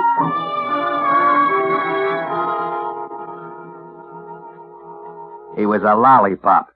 If he'd thrown away the cue and used a baseball bat, he'd done better. Every shot, I thought he was going to tear the felt right off the table. But I let him win the first 4 games, and I could tell he felt pretty good about it. I miscued and passed up shots that a 10-year-old kid could have figured. I only had $5 to my name, but I knew I was going to have at least 25 of his before I finished with him. Okay, this will only take a minute. Uh-oh. All of you, over against that wall. Come on, let's hustle it up. Come on, boys, let's not waste a lot of time. Hey, what's up? Looking for bags, I guess. Huh? Getting a road gang together. They like to pick up anybody who needs a shave. Uh-oh. Come on now, you two. Get over here. Right against the wall, boys. That's it. Let's knock off the chatter, huh? Just keep it quiet. I want identification on all of you. Driver's license, social security card, something that'll tell us what your name is, where you live, and where you work. Take 'em out. Come on, boys. Hey, I'm in trouble. Huh? No address here. Well, you are in trouble. Shut up down there. How many times have I got to This tell your you? address, Barney? 212 16th? Yes, sir. What kind of work do you do? I'm a bricklayer. Where do you work? Masterson Construction Company. Why aren't you working today? I'm sick. Okay. Let's see it. No, not the wallet, just the card. Carl Weisenbach? Yeah. Work, Carl? No, just sort of passing through town. You can see I live in Philly. I can see. How do you live, Carl? I save my money. This one. Okay, come on. Hey. You know what it's all about. Let's have it, buddy. James Scott? That's right, Sergeant. What's this Salt Lake City? Well, that's where I live. He's with me now. We live together at 516 Mariondale, number 14. What's your name? Martin Collins. What kind of work do you do? I'm an electrician. Yeah. What do you do? I help him. I'm learning the trade. Here? In this place? Oh, guys got to relax, Sergeant. We just finished a big wiring job for an outdoor billboard outfit. Why? 17 days hanging by our toes on those things. You try it sometime. And this is our first day off since the beginning of last month. Right? You betcha. That's the truth, Sergeant. Okay, here. You. Where do you work? Man, I own this place. That's where I work. Thanks, Collins. Don't Where's mention your it, license? Scotty.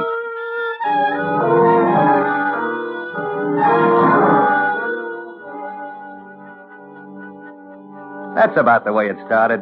Collins turned out to be a little quicker than I first sized him up. I could have talked my way out of it, I guess, but then he just might have saved me 10 days for no visible means. After the cops talked to everybody and hauled a few down, we went back to the table.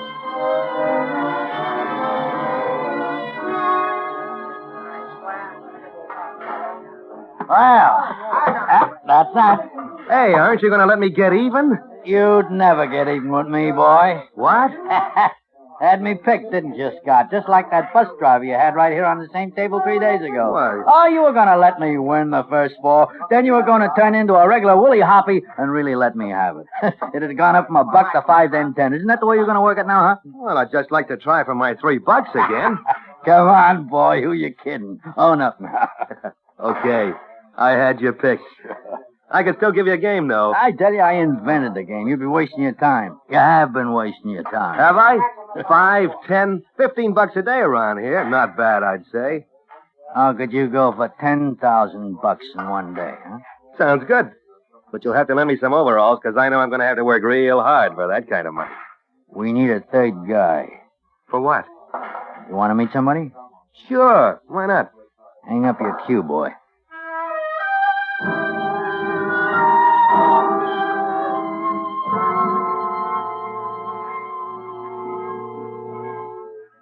John Barry. Hello. This is Jim Scott, John. Hiya. Come on in, Jim. Tell me where you come from. Salt Lake City. Nice place, Salt Lake. How long you been in town? A week or better. What are you doing in this part of the country? Well, I don't know if I have... It isn't going to hurt you. Just answer questions, Scott. Go on, tell him. You sit down, son. Yeah. Thanks. I just like to know a little about the people I work with, that's all. Now, again, what are you doing here? Looking for work, I guess. I drove a truck on my last job. You know anybody in town? Couple of people. Who? Oh, girl named Melva. We sort of, got acquainted. A week in town, and you already got yourself a girl. That's good, isn't it, Martin? Ah, pretty good, John. Well, you're a personable young fellow. You have a nice way about you. I don't see why not. Can you use a little money? Well, he said something about $10,000. That's not a little money. It might be a lot more than that. At least 10. Oh, sure. I could use it. What do I have to do, hold up a bank? No, I'll do that part of it. You just help me.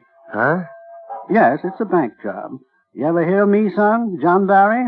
No. Well, I'm the best in the business, and I always pick good men to work with me. Now, you look like the kind of boy who knows how to use his head. I'd like to have you in on it. You'll probably go far in this world. Not sticking up a bank, I won't. I'll go to jail. That's what'll happen. I thought you looked him over, Martin. I did, John. It's a surprise to me.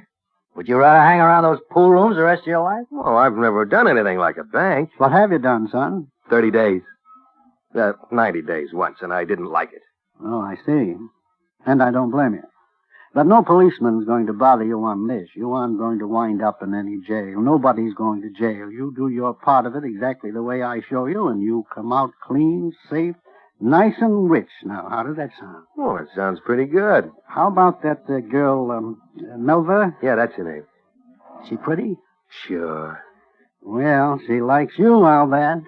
Huh, Martin? Yeah, sure. Now, you and I both know that one thing ladies understand is money. The more you have, the more they understand. It's the way they're built.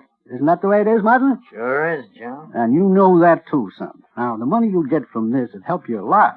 Or maybe you wouldn't want to spend it on her. But then at your age, a good fling is something to remember all your life. A new car, nice place to live, things like that make this old world not such a bad place to live in. Maybe you'd even like to go into business. Well, I thought about that, too. Sure you have. When the whole thing's over, you'll never see Martin here again. You'll never see me again. But you'll have a big package of money to remember us by, to do with what you like. And I can tell by looking at you right now that you have some pretty good ideas on how to handle money. Now, isn't that right? What would I have to do? Just pay attention to what you're told, Scott. Martin's right. Years from now, somebody might ask you, or you just might want to tell them. You can say you were with John Barry on the bank job. You can say you started when it was low needle and you rode it all the way. Of course, if you don't want to work with me, you can walk right out that door and forget we ever talked about this. But when you read in the papers about how it went off and how much was taken, you'll feel pretty silly passing it up. Now, if you can use the money and follow instructions, Martin and I would like to have you in on it. Wouldn't we? Ah, we sure would. Well, When are you going to do it? Tomorrow afternoon. You want to help us tip over this bank, or don't you? What do you say? 10,000? Probably a lot more. Are you in, son? I'm in.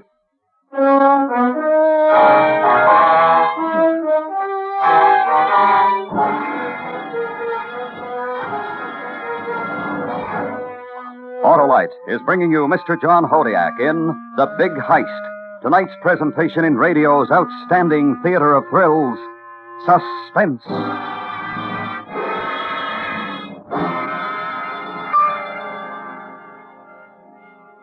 You know, Harlow, I really go for that Autolite Stay Full battery. Well, millions of motorists do, Sheriff. They all agree that for power, dependability, and convenience, you just can't beat the battery that needs water only 3 times a year in normal car use. And don't forget, it has a life longer than a Texas Panhandle. That's because every positive plate in the Autolite Stay Full is protected by fiberglass retaining mats to reduce shedding and flaking for longer life, as proved by tests conducted according to accepted life cycle standards. Yes, sir. That Autolite Stay Full is top for my money. And your Autolite battery dealer is tops when it comes to servicing all makes of batteries. And he has an Autolite Stay Full for your car if a replacement is needed. To quickly locate him, call Western Union by number. And ask for Operator 25. I'll tell you the name of your nearest Autolite battery dealer where you can get an Autolite Stay Full. The battery that needs water only 3 times a year in normal car use. And remember, from bumper to tail light, you're always right with Autolite. And now, Autolite brings back to our Hollywood soundstage Mr. John Hodiak in Elliot Lewis's production of The Big Heist, a dramatic report well calculated to keep you in suspense.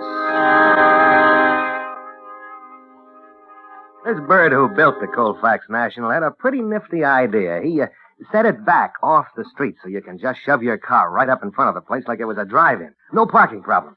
There's plenty of room all the time to get in or out. And I guess that's the main reason John Barry fixed it.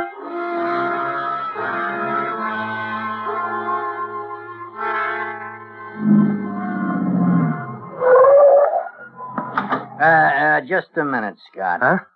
Relax. Well, I thought we were going in and look the place over. It's been looked over. I've been at it for the last 8 months. Oh, okay. See that guard in front, son? The one looking at us? He's looking over us, son. He's watching that big clock across the street. He always does. Huh? For some reason, 2 minutes mean a lot in that man's life. The clock across the street runs 2 minutes fast. There are clocks on all 4 walls of the bank that are right on the nose, but when it gets near quitting time, he goes by that clock in front of the jewelry store. Now, in about 30 seconds, he'll rope off the front doors of the bank, and no more customers will be allowed in today. You'll have to keep him busy out there tomorrow. You're worried about one guard out front? Well, what about all those tellers and clerks inside? Must be 25 of them. There's 33 people inside that bank. Well, who's going to keep them busy while I'm keeping him busy? Suppose one of them wants to turn in an alarm. You're asking too many questions, Scott. Why don't you just listen? That's all right, Martin. I don't want to worry about anything. Son, there are only 4 tellers inside that bank who'll know it's being robbed. We'll be 10 blocks away before the rest of them find out. Yeah, but I can see 5 cages in there. That's right. We only have to worry about the first 4. The 5th one won't be working tomorrow. He's a war veteran with a hero complex. The only one in the whole bunch who'll try for the alarm. But we're lucky. The poor man has a spinal injury. Every Friday afternoon, he leaves at 2 o'clock to go over to the Veterans Hospital on Bainbridge Boulevard for outpatient treatment. They just closed his cage. He hurt bad? Anything in the spine's bad. Yeah. What'd I tell you? The guards are open off the doors. 2 minutes to 3 by the bank clocks. 3 o'clock by that one over there. You and I'll park the car here tomorrow at 5 minutes to 3. I'll already be inside the bank waiting for John. Martin goes in at 2:45. I meet him inside at 2 minutes to 3. Martin covers me while I work the cages. At 3, by that clock across the street, you'll go up to that guard and keep him busy. I don't want him to turn around or worry about anything that's going on inside. You understand, son? Yeah, sure. You'll have to keep him busy for at least 3 minutes. How? You talk pretty good, Scotty. That's why we picked you. Martin's right, son. You just go up to him and say anything you like, just so you keep him busy. This time tomorrow, you'll be a pretty well-set young fella. Doesn't that make you feel good, son?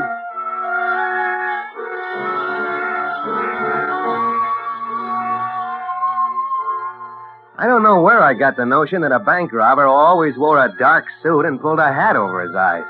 It was pretty hard to convince myself that An old guy, a fat guy, and me were going to heist the Colfax National.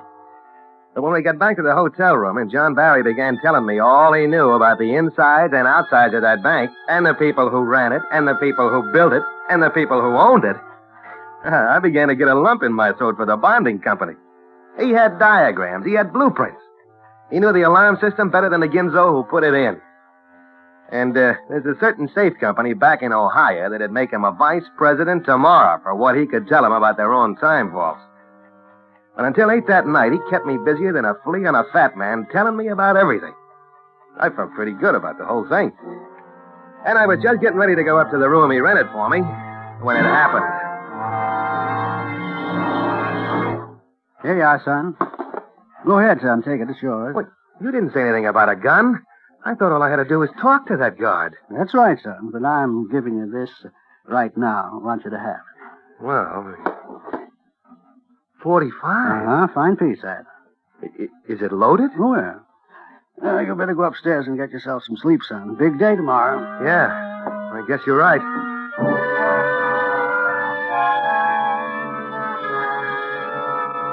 Now, I'll tell you this right now. That gun was something I hadn't counted on. John told me I wouldn't have to use it. Just the same, it worried me. You know, I just wasn't used to it. I went up to my room and tried to call Melva, but she was out. I lay down a while, and I couldn't sleep somehow. So I just went for a walk, thinking about everything. And I had the gun with me, right in my pocket. It was almost midnight when I got back. I didn't go to my room. I went right to his. He was lying on top of his bed in the dark. But his eyes were wide open, and he had all his clothes on. An old guy, smoking his cigar, listening to the radio in his window.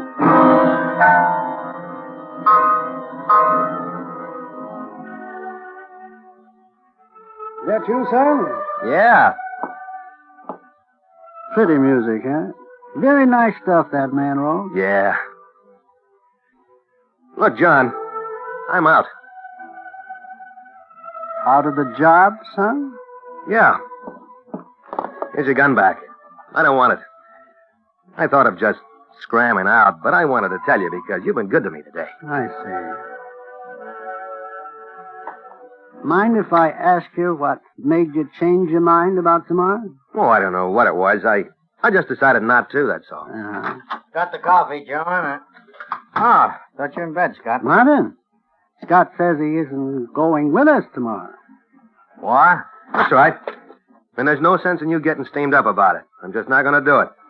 That's the whole thing in a shell hole. Now, look, Scott, we gotta have you on this job. It's too late to get anybody else. John spent 8 months laying it out. It's fixed for tomorrow afternoon. No, Martin, just a minute. Scott's a pretty good boy. We both know that. If he has a reason to back out and quit, it must be a pretty good reason. Isn't that right, son? Yeah. You see, Martin, he's thought it over. Oh, but, John, if it doesn't come off the way we planned it... Wait a minute, Martin. Son. What? I'd like to ask you again. Why? I just don't want it. Is it the gun, son? Is that it? I don't want to shoot nobody. Oh, well, no. Martin, have we ever shot anybody? No. You see, son, no sense in worrying about that. Now, Martin carried a gun for what, 11 years, Martin? Yeah, at least that. Never fired it. Martin, show him your gun. Sure. See, practically rusted, isn't it? Now, I've carried one for 22 years, never had occasion to use it at all. When I gave you that gun tonight, son, I just thought I was going to make you feel good, honestly. Well, you didn't make me feel good. I see that now. But believe me, I just gave it to you as a sort of insurance. You don't even have to carry it if you don't want to, but look here, you take it back. Go ahead, keep it tonight. If you don't want to take it tomorrow, that's all right. Now, how's that? Well, You go upstairs and get a good night's rest, son. You don't have anything to worry about.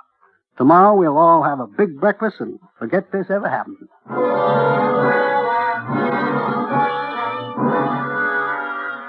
We left the hotel at 2:20, and we dropped Martin Collins 6 blocks from the Colfax National. He was to take a streetcar up there. After that, John Barry and I drove around to kill 12 minutes. At 2:45, we headed for the bank ourselves, and we pulled up in the lot at exactly 7 minutes to 3. You'd have thought I'd been through a dozen of them the way I felt. And then, just like that, it started.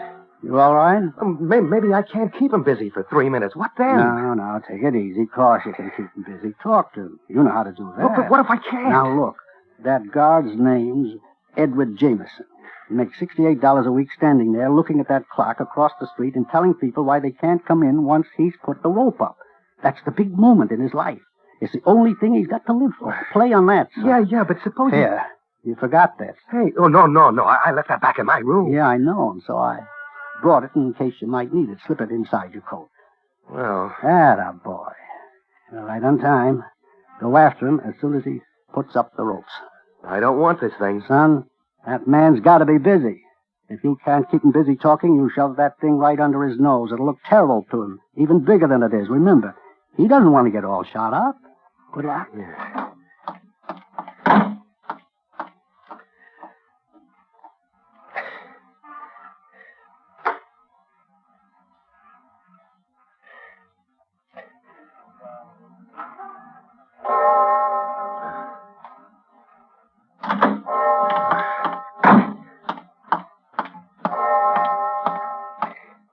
Sorry, sir. After hours.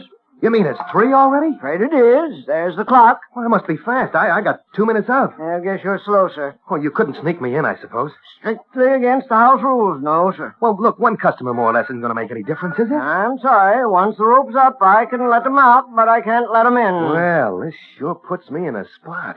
Is it a deposit? No, I have a piece of property going through escrow now. I just found out the man I sold it to is declaring bankruptcy. Escrow's up at 10 tonight, and I don't want him to have my property. Would you? I should say not. Well, look, if you could just let me in there to talk to the escrow people, I can get myself out of a lot of trouble. What do you say? Well, I think I can help you. Good. I'll appreciate it. Now, look. Mr. Evers, head of the escrow division, is here until 5. Now, the operator isn't supposed to... I was looking over his shoulder, past him, inside the bank. I could see John Barry in front of one of the teller's cages, helping himself to a bag full of money. Martin Collins was standing right in the middle of the lobby, his right hand stuck down inside his coat pocket. Every one of the tellers was looking at him with a sort of wide eye, like they couldn't believe it. Old John was nudging somebody in front of him. Looked like a vice president. And they just kept going from cage to cage where he'd pick up the cash. Nobody made a move. I don't think any of the customers that were in there, or anybody else outside the tellers, knew the place was being robbed. Well, what is it? Aren't you going to call Mr. Evers? Huh? Well, what are you looking... Move back! Hey! Back! Or I'll let go! Look, you crazy...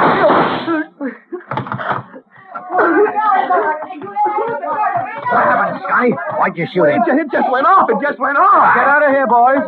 I didn't mean to shoot him. I didn't want to shoot him. You guys know that, don't you? All right, shut up, Scotty. I didn't want to. Honest, I didn't want to. I didn't want to do any of this. You guys made me do it. You taught me to do it. That's what you did. And I'm going to tell them, too. I'm going to tell them everything you made me do, and then they won't do anything to me. Never mind, Martin. Over there. He's got a gun on us. Hey, they're coming. That's right. You can tell them anything you want. All right, you, all of you. Come out of that car one at a time with your hands up. Well, suppose I should never have given him the gun, Martin. I suppose so, John. Come out or we'll open fire. Come on, son. Let's see what these police officers want to talk about.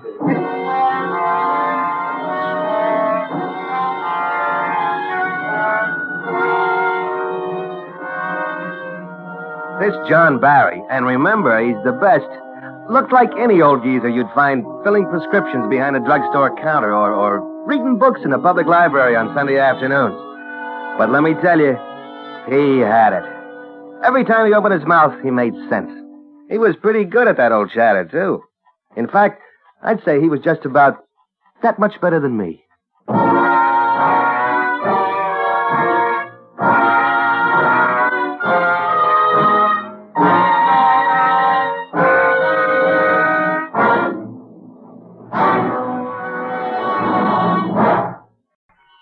And now, with a vision of death and the performance of Mr. Ronald Coleman, Autolite hopes once again to keep you in suspense.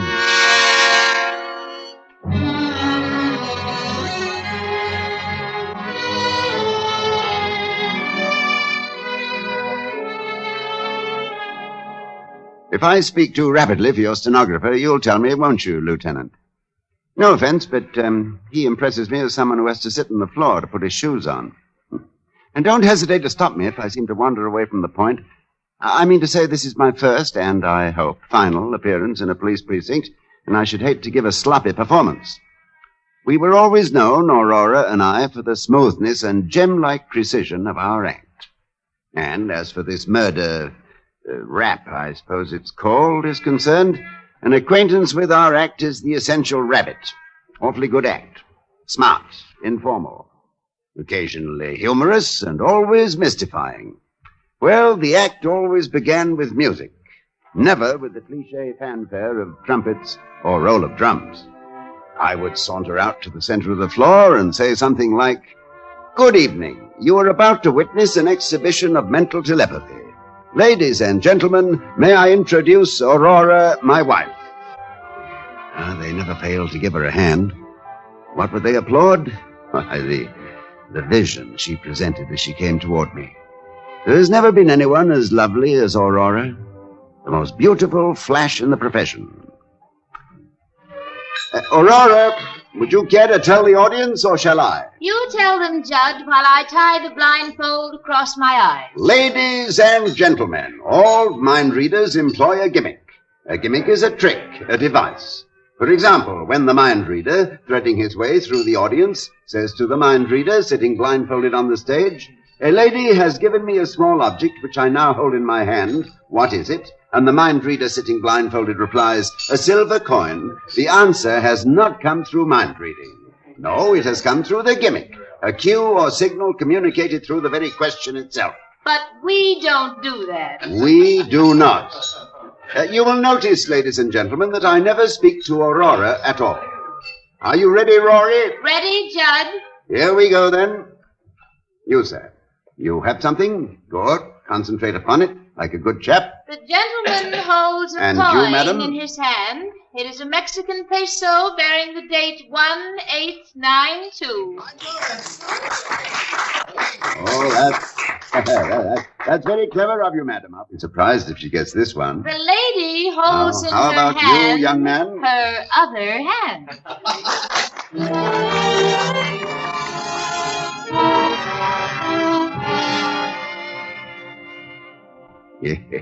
A sucker once born remains a sucker till death. The audience never realized, never in all the years we worked, that although I was not speaking to Aurora directly, my chatter nevertheless was loaded with signals and cues for her guidance. By revealing the gimmick, we concealed the gimmick, and that, Lieutenant, is the ne plus ultra of gimmicks. Yes, it was as crude as that, but it enabled us to work 50 weeks a year, here and abroad, at an average of over 1,000 a week. Of course, I always gave some credit for our success to our agent, Harry Arnold, although Rory was inclined to give him no credit at all. Good news, Judd. I've managed to book the act into the College Inn in Chicago with a 4-week guarantee. Not bad, huh? Get him. He managed to book the act. Yeah. I suppose they never heard of us in Chicago? I suppose we weren't held over there 6 weeks when we played the Sanssouci in 1948? You think it's easy to get a 4-week guarantee these days? Money is short. Money is tight. I've never yet heard you say money is long, money is loose. You have to sweat for your 10%, don't you? Yes, you do. In a pig's ear, you do. Agents. They're all like... Oh, there's gratitude for you. There's the milk of human memory. What were you when I first saw you? Nothing. Not this much. Playing 10 a day under canvas in Menasha, Wisconsin, and paid off in bottle tops. I worked, I schemed, I sweated. Listen to him. You'd think he had to get out there on the floor every night. You'd think he was the one spent 11 months, 12 hours a day memorizing the code. You'd think it was his name in lights. Agents. All they know is how to live off a dead whale. Scum of the earth. Look, I'm not going to take that from you, you hear me? You'll take it, baby, along with the 10%. You'll take it and you'll chew it and you'll swallow it and you'll keep it down, too. How do you like that? I'm warning you, kid. Don't push me too far. Now, Don't push children, me children, on your way, Harry, and don't let it get you down. I think a 4-week guarantee is pretty good. Oh, thanks, Judd. If it wasn't for you, Judd, I'd... Oh, why go into it? I'm going for a walk.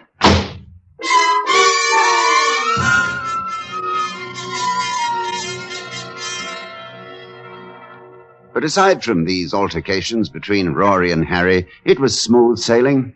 We wore the best, ate the best, drank the best, stayed at the finest hotels.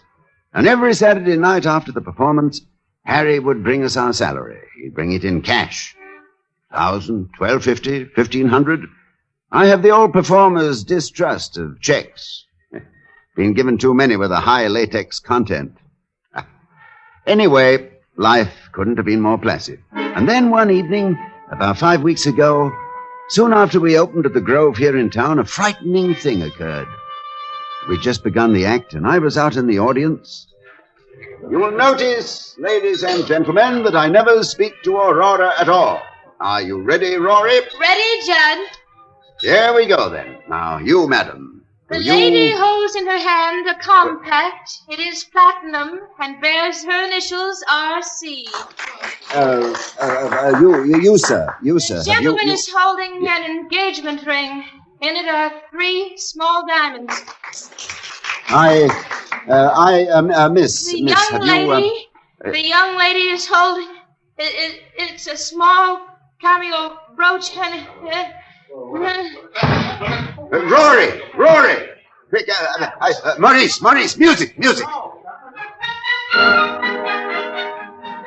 I picked Rory up from the floor and hurried with her to our dressing room, almost beside myself with anxiety.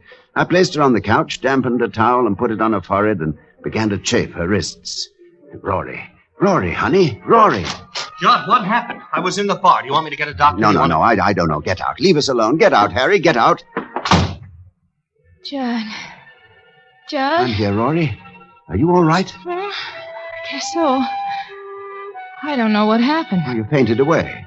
Try to remember what happened. Oh, I felt funny. I don't remember. No, try, Rory, try. Try to remember. It's important. I can't. Why is it important? Oh, you don't know? Rory, you don't know?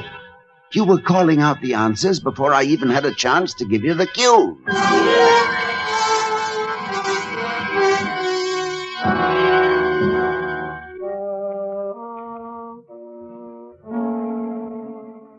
Do you believe in telepathy, Lieutenant?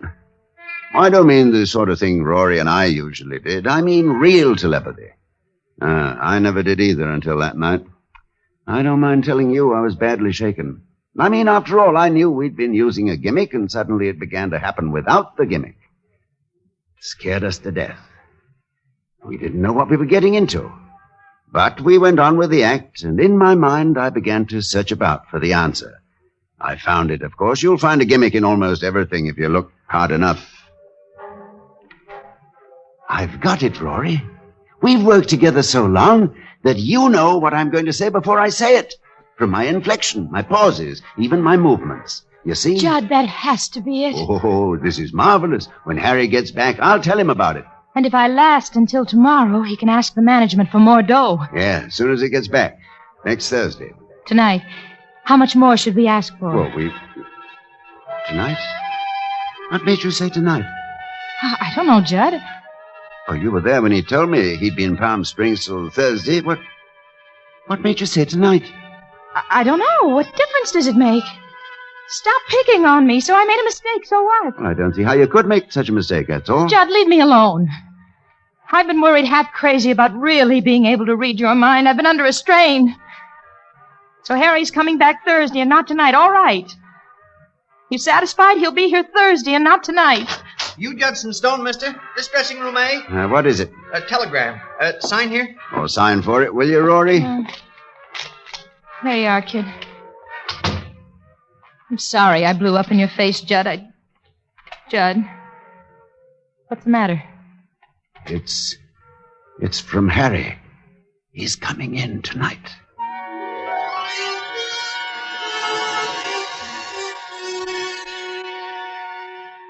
And he did, too, Lieutenant. Rory was so upset by it, she couldn't go on at all that evening. She had no explanation for how she knew, none whatsoever. I don't know, Judd. I just don't know. My mind seems to go blank, and I seem to hear a voice whisper in my ear, Harry Arnold will be with you tonight, that's all. When we got to our suite at the hotel, Harry was there waiting for us. What happened? What happened? You both look like ghosts. Oh, Harry, I'll tell you some other time. Leave us alone, will you? All right, I'm going. Just came back to wish you a happy birthday and to give you this. Birthday? Oh, yeah, thanks. Thanks, Harry, thanks. What is it? Well, open it, why don't you? It's a bathrobe. A red silk bathrobe with your initials. That's right. It's a... How does she know? How do you know? Get out of here. Get out of here. Judd, make him get out of Look, here. I won't be talked to like that. I don't care who she is. I won't be talked Harry, to like shut that. up! For heaven's sake, shut up and go away. What? Leave us alone. What? Go, get out, get out! You too, Judd? She's got you talking against me, too, huh? All right, I'm going. But from here on in, it's strictly business between us. I wash my hands.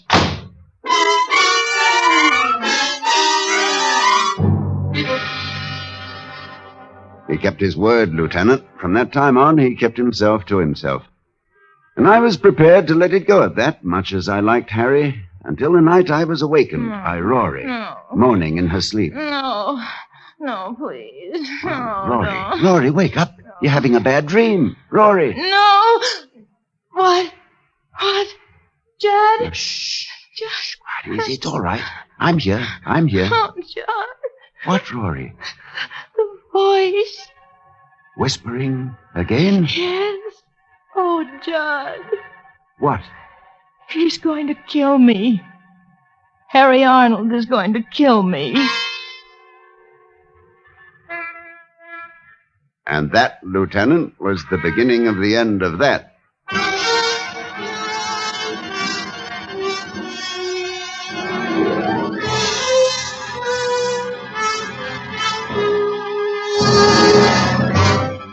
Autolite is bringing you Mr. Ronald Coleman with Kathy Lewis in A Vision of Death, tonight's production in radio's outstanding theater of thrills, Suspense.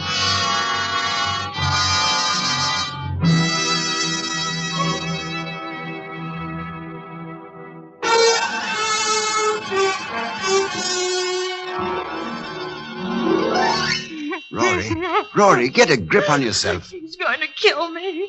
Harry is going to kill me. Don't be ridiculous. Stop it now. It was just a bad dream. Harry is going to kill me. Will you stop that? Will you stop saying Judd, that? hold me.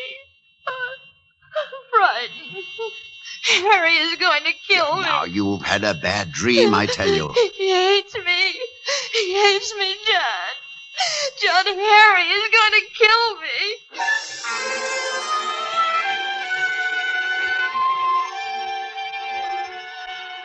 I'm a rational man, Lieutenant.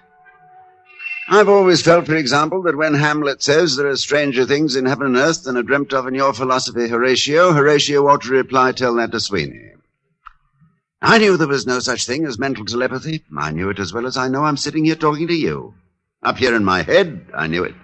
And yet, the next afternoon, I found myself entering a gun shop and purchasing a revolver and a box of bullets, determined that before Harry Arnold could so much as injure one hair of Rory's head, I would kill him. I should have gone directly to the police first. You're using hindsight, Lieutenant. I had all that out with Rory. Please, Judd, please. Go to the police and tell them about this. Let them handle it. Well, tell them what?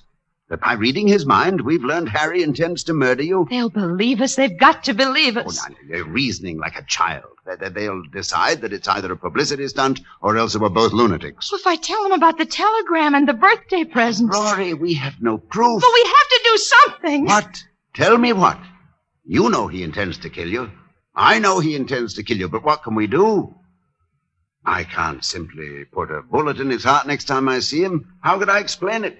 My wife had a premonition that he was going to murder her. And do you know when he's going to do it? Or how he's going to do it? No. He hasn't decided yet. Isn't there anything we can do? Nothing. Except wait.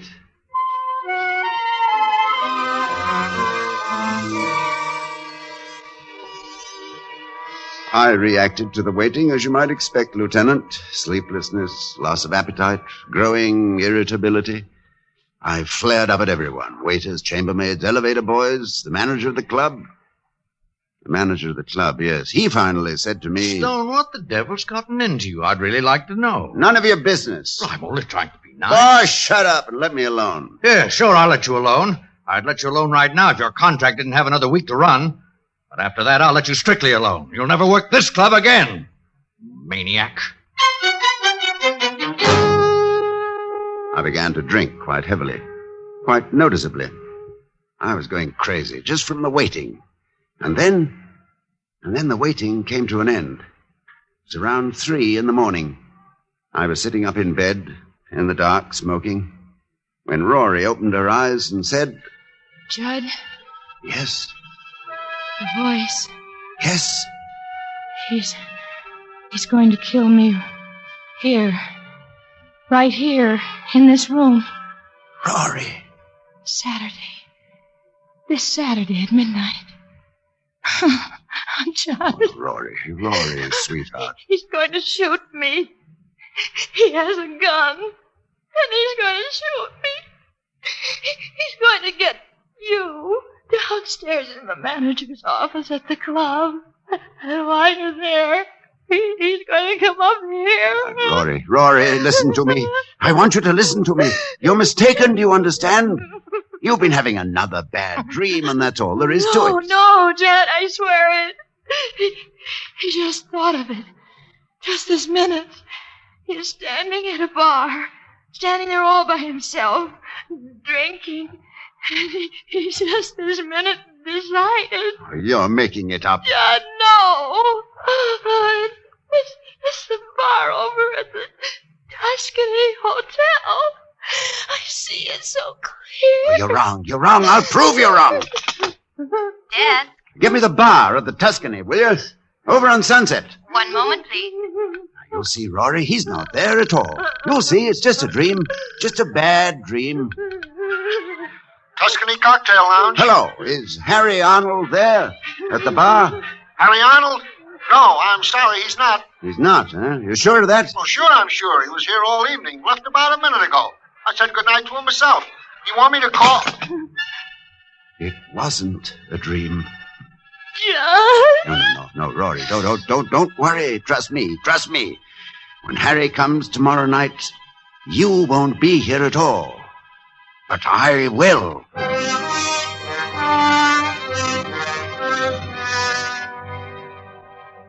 Look, Lieutenant, my hands, see? Just the memory of how I felt at that moment, and my hands begin to tremble again. Amazing, isn't it? Well, that was last Thursday night, or rather Friday morning, and towards daybreak, Rory sobbed herself to sleep. But I was restless. I got dressed and went downstairs and got into my car. A long drive has always relaxed me, but when I got behind the wheel, I don't know what it was, possibly the fresh air, but all at once I felt as though I couldn't keep my eyes open for another moment. I simply had to have sleep. So I crawled into the back seat, curled myself up in one corner, pulled the rug over me, and went out like a light. Hello, Satin Skin. Hello, Harry. I was awakened Don't around smile at noon me, by you the sound idiot. of voices. You may see us. Look businesslike. Where is he? I don't know. Since he hasn't got the car, he must be out walking. Don't you have some papers or something I could be examining just to make it look good in A case? pocket full here. All right. He fall for it last night? Just like he fell for all the rest of it. Red bathrobe, the plants in the audience. He even phoned the bar just after you left. Timed it beautifully. Oh, Satin Skin. I can hardly keep away from you. After tomorrow night, we'll have all the time in the world for each other, Harry. You bought the whole story, huh? Midnight tomorrow, your place? Every word of it. Just do what you have to do. Remember to come to the dressing room before the 8 o'clock show and tell him you've set up a meeting with Stamper, the manager, in his office at 12. I want them to shake hands and be friends again, I'll tell them. And don't forget, when you come to the door at midnight, keep talking to the elevator boy. Don't let him go, whatever you do. You'll want him to testify it was self-defense. Don't worry, I won't forget a thing. You'll handle all the rest of it? Now, just leave it to me. No, I mean about his gun. That's pretty important, you know. Don't worry. It will misfire.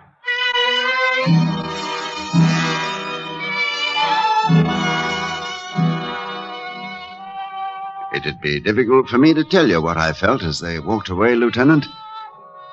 One part of me felt the way a man ought to feel, I suppose, when he learns that the woman he loves is not only unfaithful, but plotting his death as well. But another part of me felt only relief. Relief at learning there was a gimmick in this, too. Yeah, they'd been fairly clever for amateurs. Harry had a good excuse for carrying a gun to protect the cash he brought me each Saturday. My own behavior in recent weeks would lend weight to what he would probably offer in his defense, that I must have been crazy. But for no reason at all, I'd pointed a revolver at him and threatened his life, that he had to shoot in self-defense.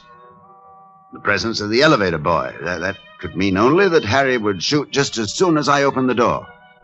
I'd be found dead with a revolver in my hand and a heartbroken agent at my side. Tableau. Then I found myself hoping, as I never hoped before, that they'd come to their senses before Saturday, that they'd realize what a vicious, inhuman thing it was they were planning. But just before the 8 o'clock show that night, there was a knock at the door of our dressing room. Come in. Judd, I've been talking to Stamper, the manager. He's sorry there's bad blood between you, wants to square it. I told him you'd be in his office at 12 to talk things over. All right with you? Yeah. We don't want it so we never work here again, do we? I mean, there's no reason we should. No reason at all. Button my dress, Judd. See you later, Judd. Yeah, later. We did the show and then went up to our suites. I helped Rory pack a small overnight bag. I loaded the revolver, and then there was nothing to do but wait. The minutes passed. 9 o'clock, 10, 10:30, and I waited. Judd, Yes? I don't want you to go. It's best that you do. Doesn't seem right to leave you here alone. Things might not go as I planned. I might not be able to stop him. And if I fail to stop him... No, it's best that you go. Just wait at the motel until you hear from me. What time is it? Almost 11. 2 minutes of 11. I'm out of cigarettes. Desk. This is Mr. Stone in 1101. Please send up a carton of Players, will you? Right away, Mr. Stone. I want you to go now, Rory. Judd, let me call the police, please. It will be useless. You've gone into it, and it'll be useless. Then come with me. He won't find anybody here. Well, then he'd choose another place, another time. Here's your valise. You have your gun? In my pocket. You won't take any chances. I don't know what I'd do if you were hurt or anything. I won't take any chances. Let me help you on with your coat. Oh, Judd, I love you so. Yes, I know. And I love you, Rory. I really do, you know. Ready? Yes. 11 o'clock. He'll be here in an hour. Go now, Rory. Kiss me goodbye. Judd. The cigarettes. Get them, will you, darling, while I find change?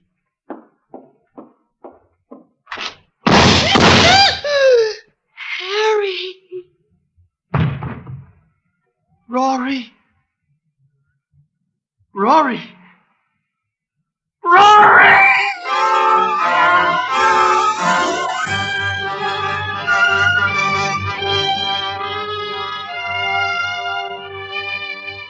I shall always remember the look on Harry's face, Lieutenant, as she sank to the floor. They'd concocted a bad dream between them, and it had come true. I'll bet he still doesn't know how it happened, and if you pass his cell, Lieutenant, you might tell him. Whisper the word gimmick into his ear. That's what I said, gimmick. I gimmicked the clock while Rory was dressing. Set it back a full hour. It was 11 to her, but 12 to him. I adore gimmicks. Don't you?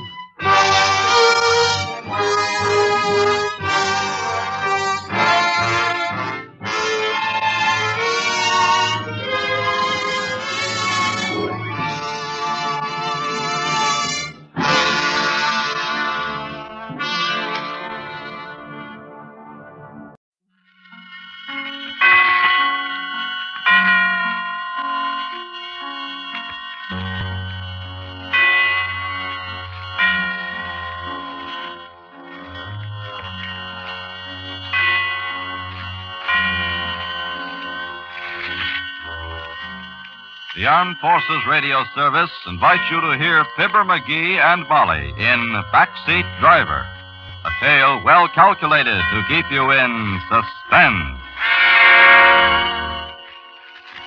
It can't happen to you. You read about stuff like that in the papers. Girls murdered and mutilated, drunks left dying in the gutter for the handful of change they had in their pockets, lonesome old men tortured because some hoodlum gets the idea they're misers with a pot of gold hidden under the floorboards of the shack. Sure, you know it's real, but it can't happen to you. Oh, you get your fair share of trouble.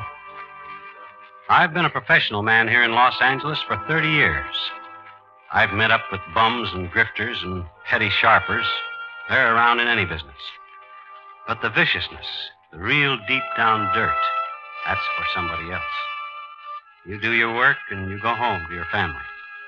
And for a real bang-up evening to break the monotony, you take your wife out to a movie. That's what I did that Saturday night.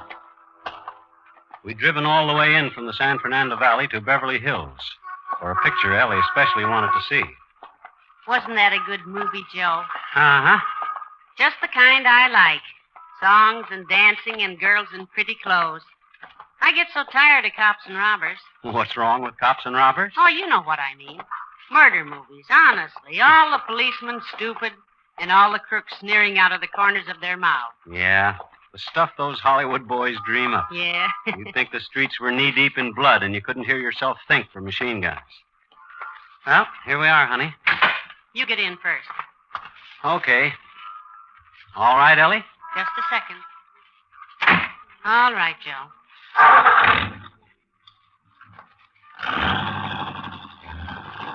Don't forget gas. I got plenty to take us out to the valley.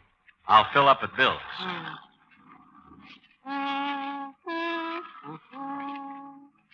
Remember how that song goes, Joe? What song? In the picture. You know, Two on the Moon. The one the boy sang to the girl. Oh, that one. Let's see. Oh, heck, I don't know. Oh, well. We'll be hearing it again on the radio. How about turning it on? The radio? Why, sure. Set her around 1100. We ought to get some news in a few minutes. I'd like to hear whether they caught that fellow. That awful mass murderer? Uh-huh. They spotted him in L.A. this afternoon, but he got away. I know. You told us at supper. Oh, it makes you shiver. Don't you worry. He won't get away with it.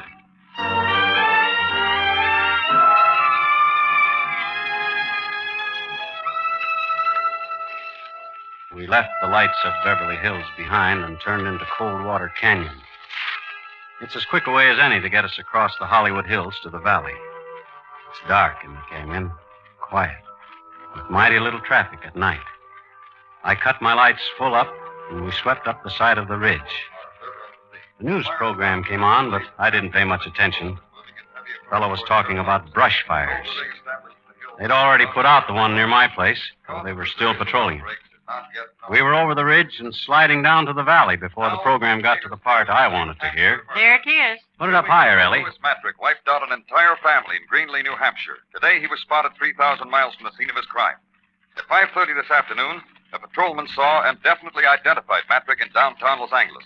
However, by darting through heavy traffic at the risk of his life, the killer was again able to make his escape. According to neighbors of the slaughtered family, Matrick was first appeared in Greenlee about a year ago. From fingerprints in the Noland home, Lewis Matrick has been identified as Lloyd Matthews, ex-convict.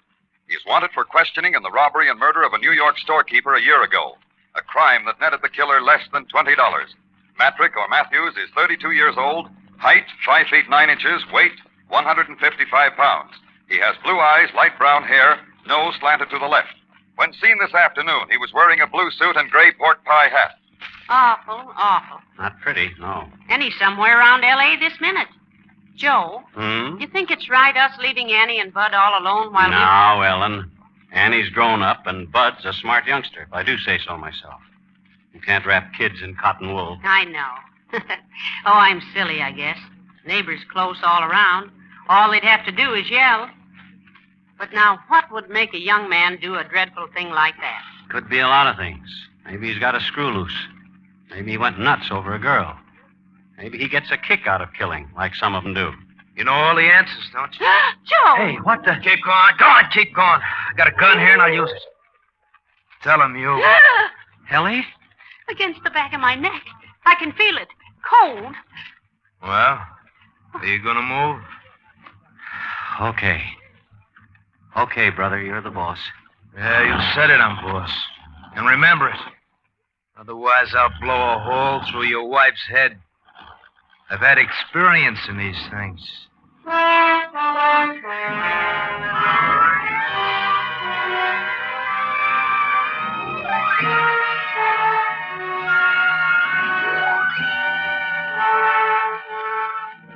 I drove that car like we were skirting the rim of the Grand Canyon, with nothing between us and the bottom but a mile of country air.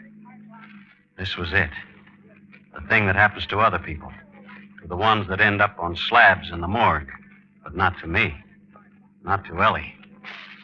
The first car we'd seen since we left traffic swooped down behind us. It passed, but not before the headlights caught our passenger clean in my rearview mirror. He was hunched forward, sitting on the edge of the back seat, so he could keep the gun rammed into the nape of Ellie's neck. He had light brown hair, pale eyes, a nose that slanted. His mouth twitched, jittery. As the car went by, his eyes caught mine in the mirror and flickered. Keep your eyes on the road. Sure. Lose your hat? Bright boy. Like I said, you know all the answers.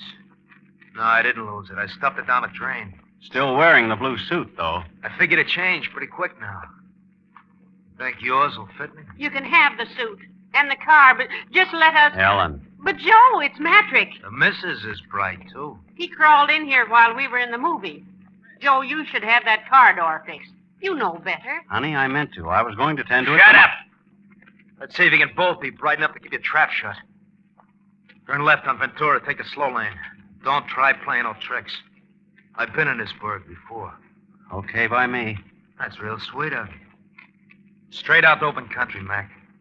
And I'll take a missus up on that off of the soupy car. What happens to us? Why, you just walk home. What else? Play it safe and you ain't got a thing to worry about.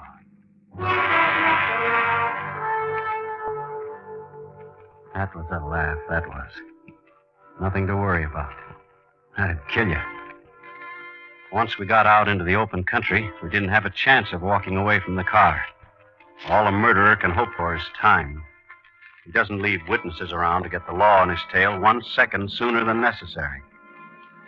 All I could do was stall and pray, and make what feeble gestures I could at Lady Luck. The thing that came into my mind was so risky it brought my hair up on end. But there was a chance, provided that trigger finger didn't start jerking. In the bright lights of the boulevard, I didn't think he'd notice, but a traffic officer would. I turned into Ventura, took the far lane, obedient as a whip pup. We must have made 2 or 3 miles before I saw what I was hoping for. What's that? Huh? The red light? Oh, why, an ambulance, I guess. We see a lot of them here. That ain't no ambulance. It's a motorcycle cop. Joe, it's young Mike Kennedy. He patrols this stretch. Look, what are you up to? What are you trying to pull? Nothing. The kid's a friend of ours. Think you can get me away easy, huh? I warned you. I ain't going alone. You asked for it. Listen, will you? The kid lives near us. Practically grew up under our feet. All he wants is to pass the time of day, or maybe send a message to our Annie. Yeah? Yeah. You start popping now and we'll all be dead. Keep your shirt on. I'll get rid of him. Okay. But it better be good. I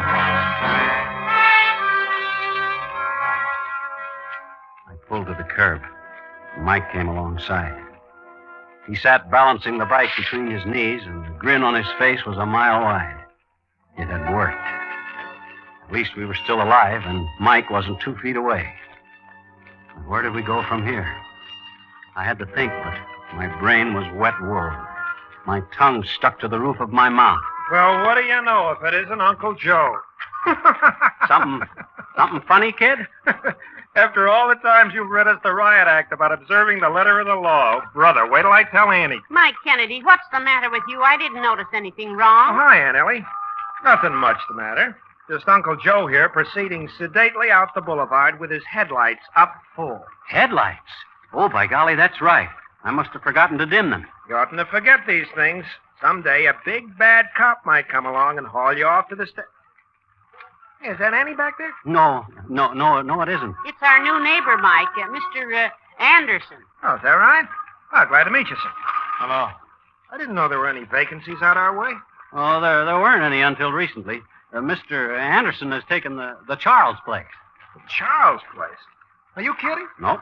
Looks like things got too much for old man Charles at last. He's clearing out for good. Kind of sudden, wasn't it? I guess so.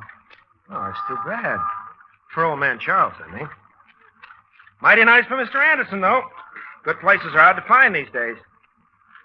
All right, Uncle Joe, I'll let you off this time. Give my love to Annie. Mike. What? Yes, sir? Nothing. Just come see us soon, boy. Always glad to have you. Thanks. I'll be around my next night off. Got a date with Annie. So long.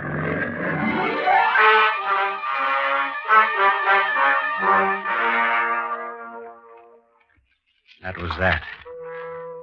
Mike turned his bike and headed back down the boulevard. The chance had come and gone. But it felt to me like half my mind went off with the boy yelling at him. Must have been a half minute before I could pull myself together and ease back into traffic. Nobody said anything. I didn't dare to, and neither did Ellie.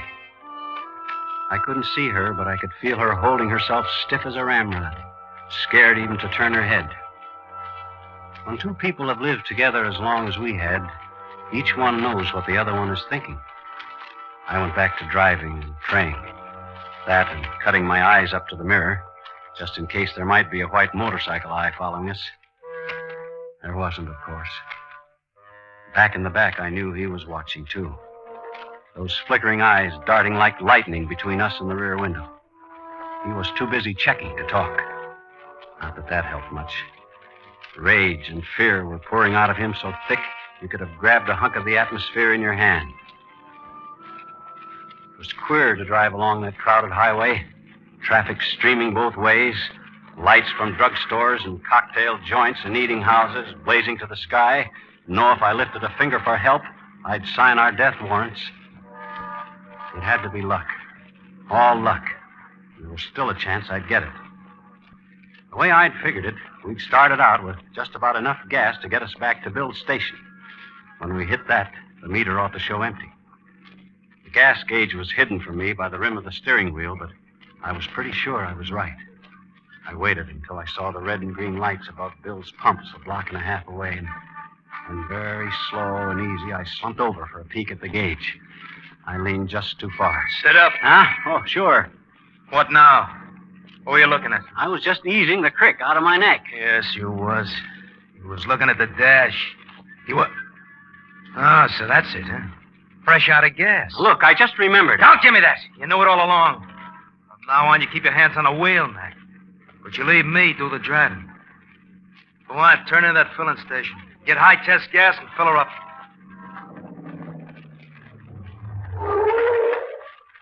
Hiya, Joe. Evening, Ellie. Oh, evening, sir. Hello, Bill. Bill? Up to the top? Yeah, Ethel. Ethel it is. Oh, I hear you've been to the pictures. Uh-huh. You people know everybody in the whole valley. We've lived here 30 years. From back when this was farmland. Of course, we know lots of people. I don't like it. Get the gas and get out. Hey, I was up to Miranda's for supper. That right? Boy, her chili gets better every time. Don't see how it can, but it does. Yeah, she's saving some for you. Said you'd be around after the show. Miranda. Oh, my. I saw Miranda this afternoon and told her we'd be by for sure, Joe. Oh?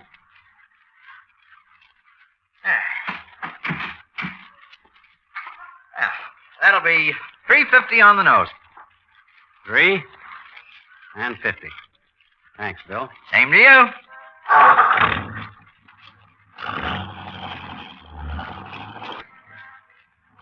What was all that about? Nothing much. Come on, I gotta ask you everything twice. Miranda runs a drive-in up the road a ways. On show nights, we usually drop in for a carton of chili to take home. I just hope she won't call home when we don't show up and get Annie all worried. Wait a minute.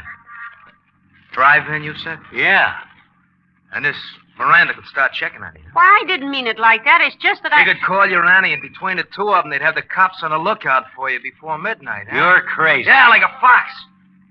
I ain't kept ahead of the buttons all this time by taking chances. We'll just pick up that chili. You want me to go to Miranda's? Why not? Leave Annie get a beauty sleep. I can cover a lot of ground before tomorrow morning. I ain't eaten so good lately. I could use the food. With you and the missus to front for me, what's to worry about?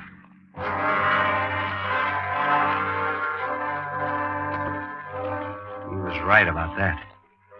I went back to driving and praying. Miranda's place is one of those goldfish bowls, mostly glass, with light pouring out across the space marked for outside service. and music coming from the jukebox.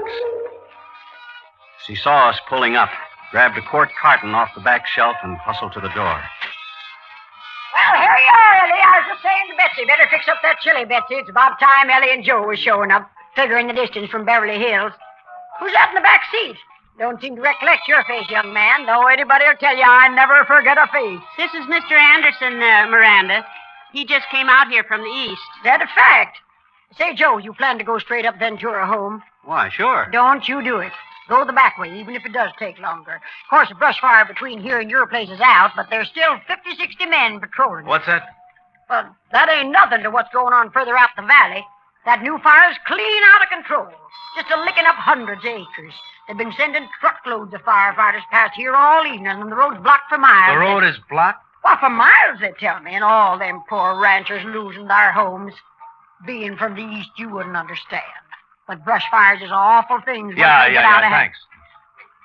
We'll start moving. We take the back way to your house. To our house? I say? Oh, you staying with Ellie and Joe? Yeah, until the road is until I can get into my own place. Well, what are we waiting for? Night, Miranda. Well, bye. Be sure you come see me, Mr. Anderson. I'll be looking for you, you hear? So there it was. We weren't going to the country. We weren't going to be left to rot at the foot of a cliff or buried deep in brush. No, we were going home. Home to the kids. And taking a murderer with us. I still couldn't see Ellie, but I could feel her tensing up, tight as a pulled drawstring. Mr. Matrick, you didn't mean what you said, did you, about coming home with us? You know a better place I can hide out till the road's open? But it wouldn't be safe. We've got neighbors close all around. If somebody sees you... Nobody will see me. Nobody better. Joe, couldn't we get around the fire? Yeah, that'd be better. We could try. There are other roads through the valley. Listen, Matrick, we'll nose around and find a way through. Cut it out! You heard the old biddy? Hundreds of acres burning, firefighters, cops? Get off the highway.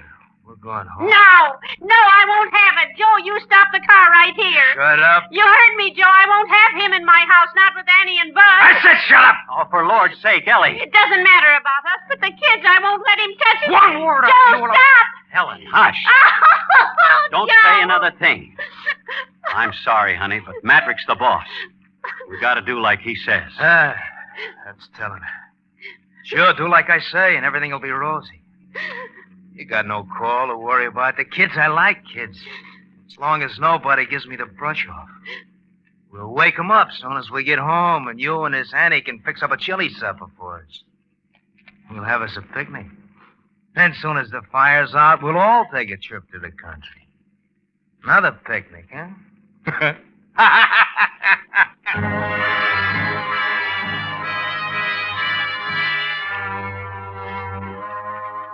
You keep going. As long as you're breathing, you keep going. Even when it looks like there's no way out, you hang on by your toenails. We poked up and down those Black Valley streets that twist and turn and sometimes wind up in dead ends. Ellie stopped crying after a while. She slumped down with her head rolling on the seat back, limp as a rag doll with the stuffing leaked out. It took a long time, but it had to come to an end. I saw the bulk of the house looming up. There was light sneaking around the edges of the blinds up in Annie's room. She wasn't asleep after all. She'd be sitting up in bed, maybe plastering red stuff on her fingers and dreaming about the date with Mike. Bud's room was dark. He'd be wrapped in covers like a cocoon and dreaming. Whatever boys dream, I couldn't remember. I pulled up to the concrete walk I'd poured with my own hands before there was any Annie or Bud, and cut the lights. In a second or two, my eyes got used to the dark. I could make out the high hedge Ellie planted around the place and the roof rising up beyond it. Out, missus. Face the house. Now you, Mac. Slide out same side. Stand beside her.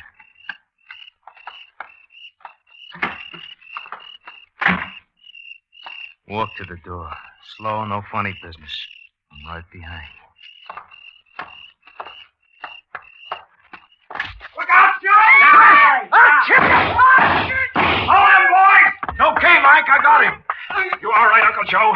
And Ellie? Ellie, honey, are you all right? All right, indeed. Smacked flat on my face on a concrete walk and you falling on me. Nothing wrong with her. That's my girl. Oh, well, don't just stand there. Help me up. I've got to get in the house before the kids come busting out here. I won't have them mixed up in this thing. Well, how's he doing, boys? Got him through the gun hand and the right shoulder, see? Lucky shot, Cop. You weren't lucky, you'd only cold meat now. Maybe. Matrick, isn't it, Uncle Joe? That's him. Miranda described him to you? The old girl doesn't miss a trick. She even knew you were taking the back way home. You left a clear trail, Uncle Joe. Slick work. I had to get him out of the car before the fireworks started. Ellie didn't stand a chance. She helped, though. Ellie catches on quick. I'll bet she does. A mean guy like Matrick, make him think you don't want to do something, and he'll break his neck doing it. I let on I was trying to run out of gas. That got us to Bill's. Then we both made out there was no sense going to Miranda's, so we get bullied into going to Miranda's. It was 1,000 to 1 she'd run off at the mouth about the brush fires and scare him into hiding out. After that, all Ellie had to do was turn on the hysterics. He was dead set on coming here. Right, boy. Right enough. You did all right, too, Mike. I was watching the rearview mirror all the time you were trailing us. But you never showed. You knew I was there, though. When one officer starts double-talking another officer, he wants to know why. Officer? Double talk?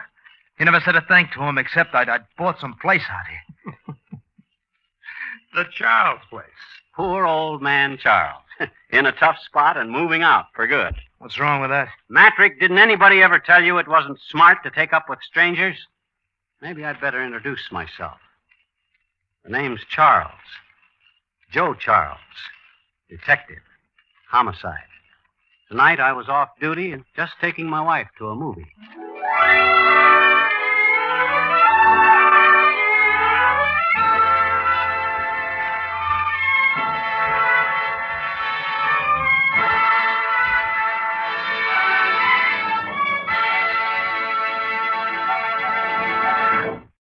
And now, with the Death Parade and the performance of Miss Agnes Moorehead, Autolite hopes once again to keep you in suspense.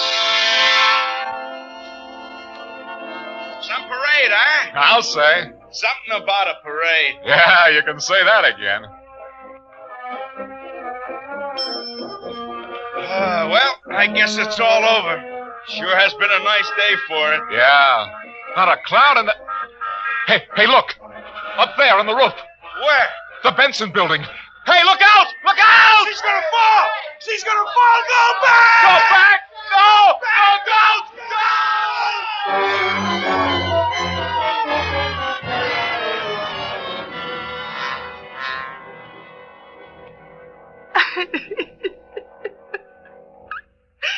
All right, now, Miss Johnson, let's try and talk about this.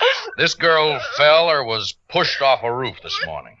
You say you were the only other person there at the time. I was. I told you. Oh, what do you mean, push? You think that... Oh, can you? I know you're upset.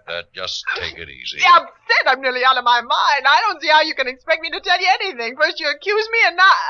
How can you policemen be so unfeeling? All I was trying to do was just...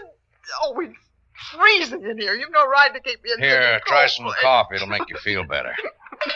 Now, you've told us you know something about this accident. Something more than we already know. Yes, I do, Lieutenant. I mean, it never would have happened, don't you see? Sure. Well, come on now. Yeah, this'll help. Well, I'm so nervous. Oh, it spilled. Oh, that's all right. We'll clean it up later. That's how it started. That's how it started this morning, just like that. The coffee, that poor girl wouldn't have died if the coffee hadn't spilled. That's just how it started.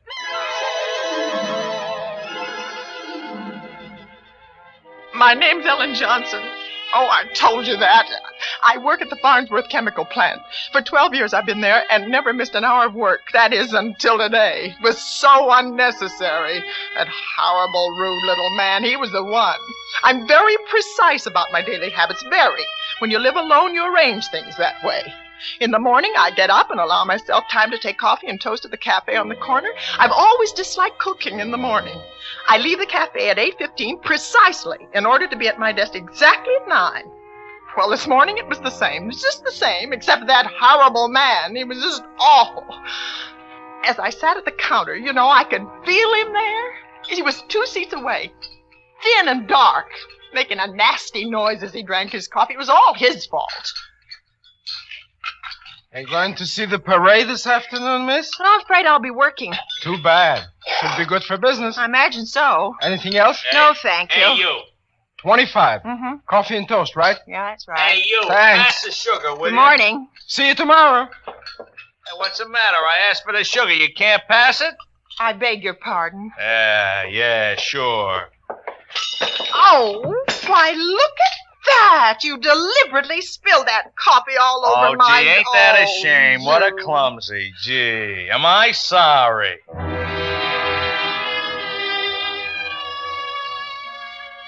He wasn't in the least sorry. He'd done it on purpose. On purpose. I was wearing a gray silk dress and it's probably ruined.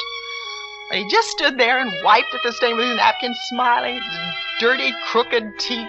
I pushed him away and I walked out. I knew I was going to be late because I had to change, so I went home again. Well, if I hadn't gone home, this awful thing might never have happened.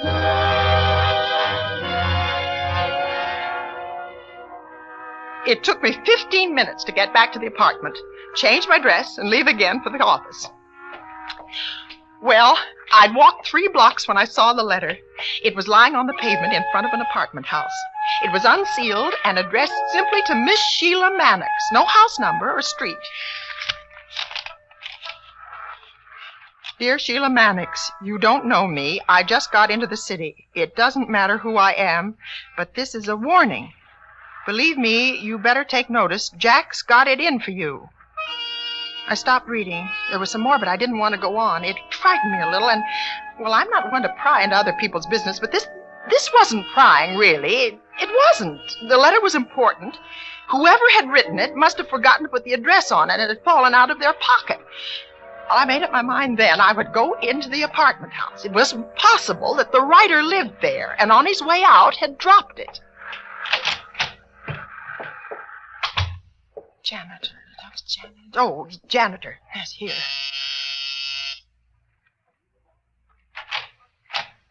Yeah? Are you the janitor? Yeah, I'm sorry, we got no vacancy. No, I don't want... look, this letter, it's not addressed. Do you know the handwriting? I thought maybe you might... Nobody by that name living here. Oh, I didn't ask you that. All I want you to do is to tell me if you recognize the handwriting. It might belong to someone living here. Well, how come you opened it? Well, it was lying on the pavement outside. So give it to the mailman. It's important. I mean, what's in the letter is important. I think she ought to get it. So the post office will forward it. Well, can't you see there's no address? How can they forward it? How stupid. Listen, you don't have to get nasty. Really? I told you, she don't live here no more. I'm sorry. Who doesn't live here anymore? Mannix. She had 2A about 6 months ago. Sheila Mannix lived here? Where did she move to? Can you tell me? No forwarding address. But I must find her. I'm sorry, lady. I can't help.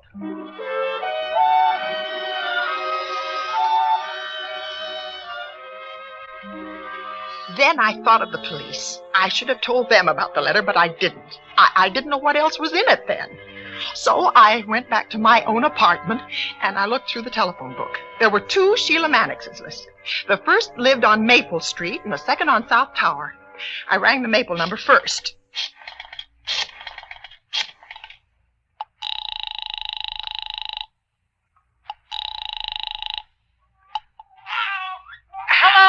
Hello? Is this Miss Sheila Mannix speaking? Mrs. Sheila Mannix, who's this? My name is Ellen Johnson, and I found a letter this morning addressed to Sheila Mannix. I thought it was important, and I wanted to make sure it got to the right party. But that's all right. Who's it from? Well, that's it. I don't know. Well, why don't you open it? Well, I have, but I only read a few lines. Oh. Do you know someone named Jack? Jack? Yeah, I have a nephew. Well, then perhaps but maybe... he's in Colorado, though. Well, it seems to be be some sort of a warning. Warning? Yes. I'm afraid I don't understand. Well, the letter says that Jack has got it in for you. It's a warning from... Oh, well, I'm afraid the letter isn't for me. My Jack is 10 years old. Oh, well, I'm sorry to have troubled you. It's all right. Goodbye.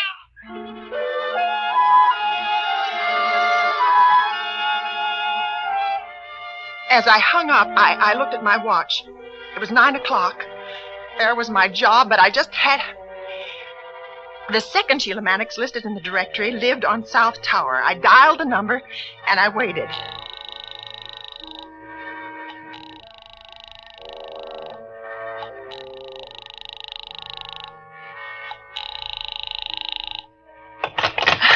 I got the letter out of my purse and read it. This time I read all of it. Dear Sheila Mannix, you don't know me. I just got into the city. No matter who I am, but this is a warning. Believe me, you better take notice. Jack's got it in for you. He was drunk one night and told me about it. Somebody you knew pretty well died last year. He didn't fall off that building. He was pushed, and Jack did it. He said he was going to get you, too. I would have told the police, but they'd start to get nosy about me. Jack's on his way here, and from the way he talks, he better not find you around. He talked crazy about a parade, the corner of Main and Thomas, and 12 o'clock. That's when he's going to do it. A friend. I sat there holding a piece of paper that carried a death warning for a woman I'd never seen, and I knew where and when she was going to be killed.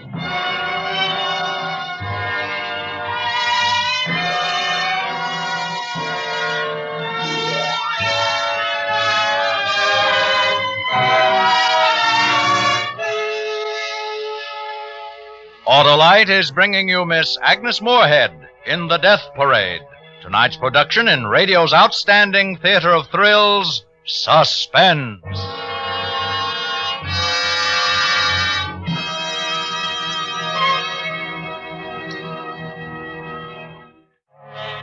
The second Sheila Mannix's address was 317 South Tower Street.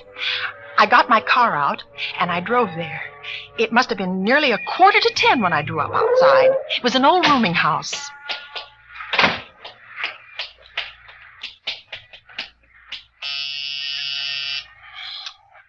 Oh, hurry up. Come on.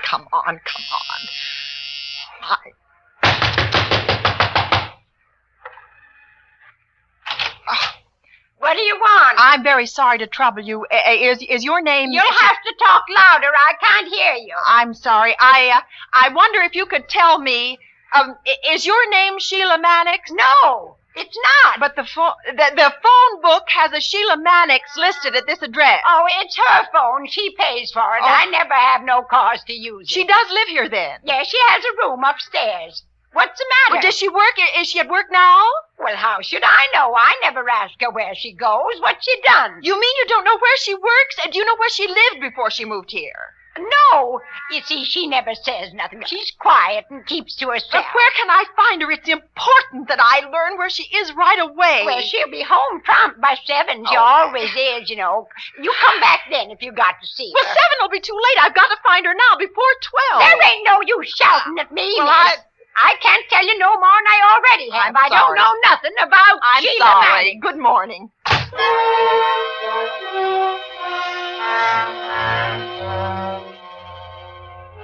Now, I knew that I'd wasted far too much time. I had to call the police.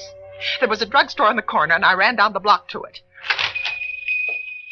Good morning. Can I help you? Yes, do you have a phone? One over there, but it's out of order. Oh, then could I use yours? It's an emergency. I'm sorry, I don't have a private I've got to call the police. I've never been mixed up in anything like this before. It's a letter I found this morning, a warning about somebody being killed. Oh, there's a phone in the next store. You can use that. Maybe you know her. She lives down the block.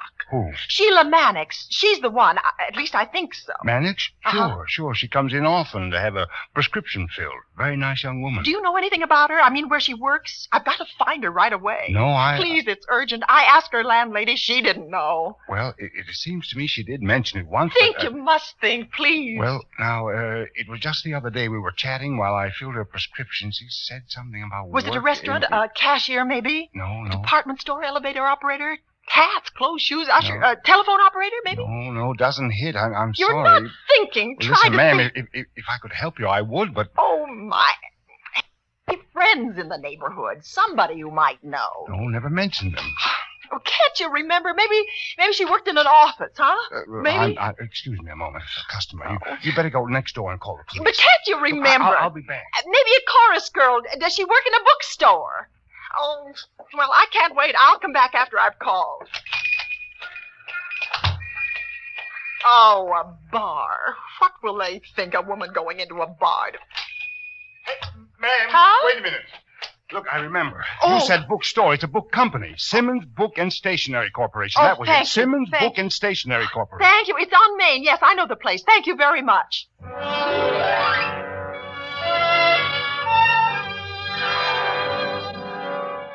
Simmons Book and Stationery. Why, I had been there dozens of times. She might even have waited on me.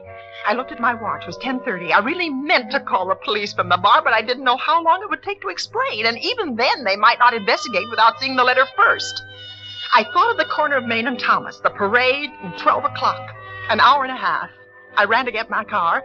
I knew that once I found Sheila Mannix and gave her the warning, she'd be safe.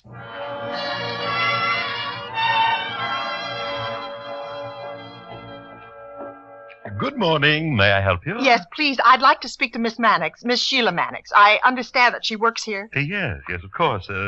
Is there anything I can help you with? No, thank you. It's personal. Oh, yes. 1 minute, please.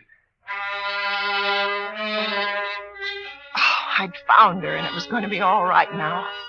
While I waited, I looked at the books lining the walls. I was standing in front of the mystery section. Do you know the first title that caught my eye was Time for a Murder? I'm very sorry, ma'am, but one of the other girls tells me that Miss Mannix had an appointment. She's not here. I'm sorry. Now, perhaps I... But where did she go? Let me talk to the girl. Well, I think to the doctor. What doctor? Where? When did she leave? Well, if you'll wait here, I'll find out for you.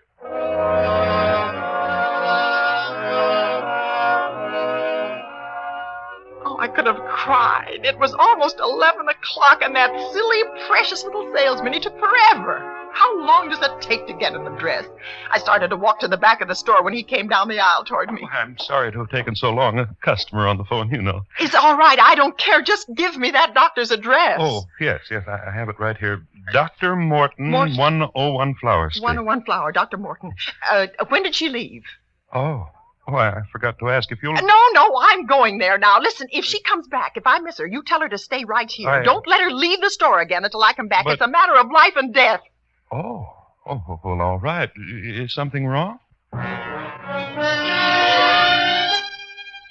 Something wrong. I ran to a telephone booth. I knew that I'd done as much as I could alone to save that poor girl.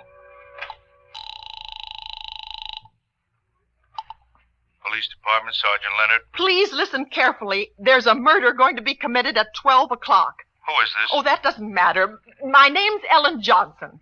I found a letter in the street this morning. It was to a woman called Mannix, Sheila Mannix. Would you spell that, please? Mannix. Mannix. There's not time for... When did you find the letter? I told you this morning.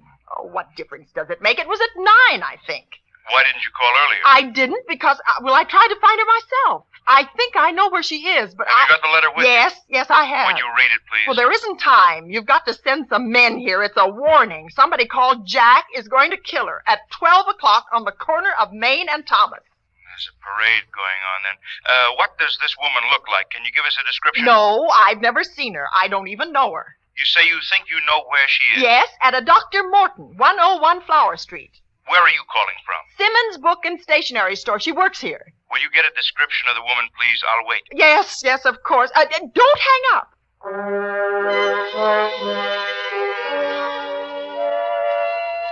I found the young man again, and he told me what Sheila Mannix looked like. I got back to the phone and told the officer, short, about 5'2", thin, possibly 90 pounds, wearing a brown coat with a brown shoulder strap bag. We'll try to find her, Miss Johnson. Now, please stay there. I'll have an officer come to the store to pick up the letter.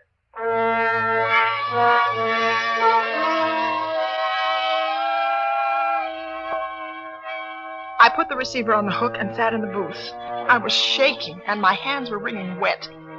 It was 11:20. Somewhere outside, I heard a band playing. The parade must have started. I stayed in the shop, and the minutes passed 11:30, 25 to 12. At 20 minutes to, I just couldn't stand it any longer. The waiting, the awful waiting. I had to do something. I called Sheila Mannix's house again. There was just that chance, that slight chance. Maybe she went home after the doctor. Maybe she's there. 2 more. Oh, wait. No, 3. Let it go 3 more. Oh, be there, be there, be there. You must. You've just got to be. Hello? Miss Mannix? Miss Mannix, you'll never know. Listen, you don't know me, but I have to speak louder. I can't hear a thing on this thing. Who is this? Is this Miss Mannix? Miss Mannix ain't here. This is the landlady. Oh, my. I'm cleaning up. Is there a message?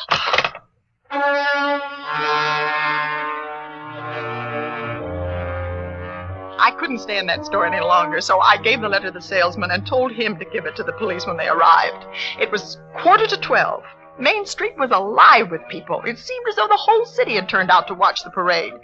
I pushed my way along the street towards the intersection. I just couldn't have stayed away if it were my own life depending on it.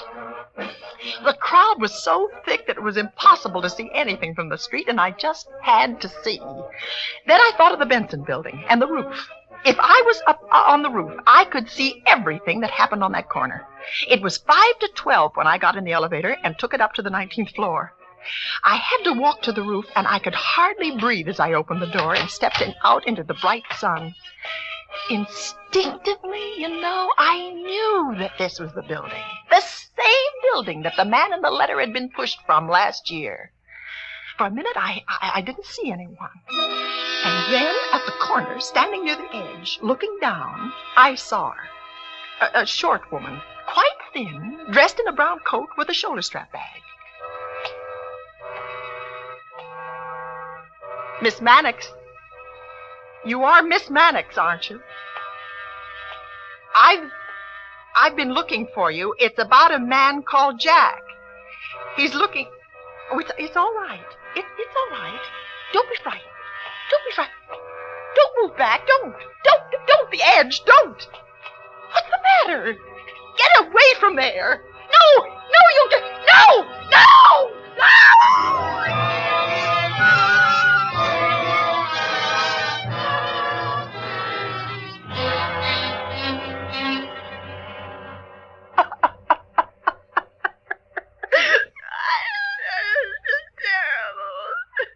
Uh-huh. Well, that's how it happened, eh? Yes, I tried You to spend stop her. from 9 o'clock till 12 looking for her, and then you don't call us till 45 minutes before I it happens. told you why. I just You didn't know something, Miss Johnson? I think you're lying. Lying. How dare you say that? I was doing what I You thought pick was the up right a thing letter, to do. a warning letter. Well, You I- go to a janitor. You call people on the phone, but not the police. Well, You visit Sheila Mannix's house, talk to the landlady, talk to the neighborhood druggist, to the salesman in the bookstore. All witnesses, all alibis. But I wanted to find her, to warn her. And then you call the police when you're sure it's too late. How did I know she'd be up there? How? You set up a nice alibi for yourself. You were alone with Sheila Mannix. Who's to say you didn't push her? Oh, stop it. You don't know what you're talking about. You know right. I was trying to help her, that's all. I won't listen to you. I'm going home. Now you sit down. Oh. I'm holding you for a while. We're going to check, Miss Johnson. We're going to do a lot of checking. Arrest me? I was a good citizen. I did my duty. I tried to save her, and you were going to... You... Oh, yeah? Oh. Can I see you for a minute? Sure. You stay right there, miss. We're not through. This happened last Murder. year. Murder, that's what he's saying, that I murdered her. Books. He called about an hour ago. He's saying that. Told us the whole To me, after all the good Oh. I was only trying to warn the poor Take a girl. look at the report. Well, where are they holding? They're saying it's about me. I know it. I know it. I know it. Okay. All right, that does it then. Oh, All right, Miss Johnson. We know what happened now. You know? What do you mean you know? I told you that's how it happened, every word. Well, I'll tell you something. I've got to believe you. There's nothing I can do about it. Nothing you can do? Well, what should you do? Instead of frightening the life out of me, you should thank me for doing You listen to me for a change. I'd like nothing better than to throw the book at you, but I can't. We've got the man called Jack. He was picked up on the parade. There, you see, there. I was right. The fellow who wrote that letter you found called the police about an hour ago. He told us the story. That's how we got our boy. Then she was safe. He couldn't kill her. She wasn't in any danger then, was she? Oh, yes, she was. You. Because you found her and frightened her to death. I was only telling her that there was nothing to be afraid of. Sure, that's all. Do you know that she was standing in the same place where her boyfriend was killed a year ago? And then you come along and mention the name of the man she knew killed him. Now maybe you know why she was afraid and backed away from you. You didn't know a thing, huh? Well, I want you to know something, though. I want you to sleep with it for the rest of your life. If you'd called the police when you picked up that letter, Sheila Mannix would be alive right now. You think about that. I can't see where I was wrong. Oh, maybe I should have called sooner, but I did call. If you hadn't taken so long, get out of here. Go on, get out. It's too bad we can't send you where the other guy's going. He killed last year. You did it today, just as sure as if you'd shot her. Go on. It's all right, Lieutenant. I understand. I can see why you're upset, and I'm sorry. Sergeant, you understand that I was only doing what I thought right, don't you? It wasn't my fault. It wasn't. If they'd got there sooner, it never would have happened. I've nothing to reproach myself about. Nothing. Oh, I'm so upset. A whole day's work and my gray silk dress ruined. They'll never be able to get that coffee stain out.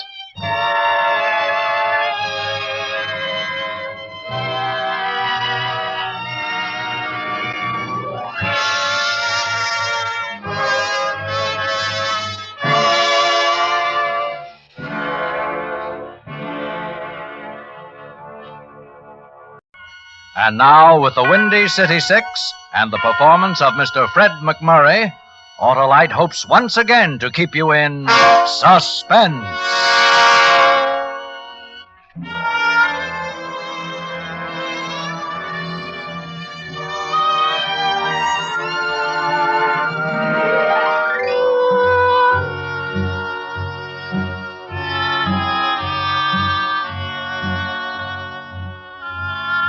It all happened some time ago.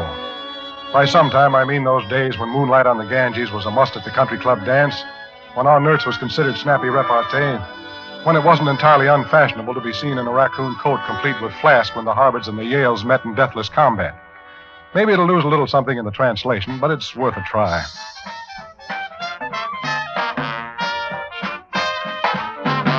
Anyway, as it happened, we were playing in a little pad on Oriole Street. Crazy Jack Fisher's high hat. It was a speak, but then what wasn't at that time? When the breeze was off the river, you could hear the riff notes of the Windy City Six blowing uptown. Reading from left to right, there was Corny Peters on horn, Rip Jackson on alto, Thurber Jones on the licorice, Tinkle Hobson on the Baldwin, Red Moore slapping, and me on the skins. I'm Carstairs Hamilton, sometimes known as Rimshot, but more often as Hand. So we'll keep it that way.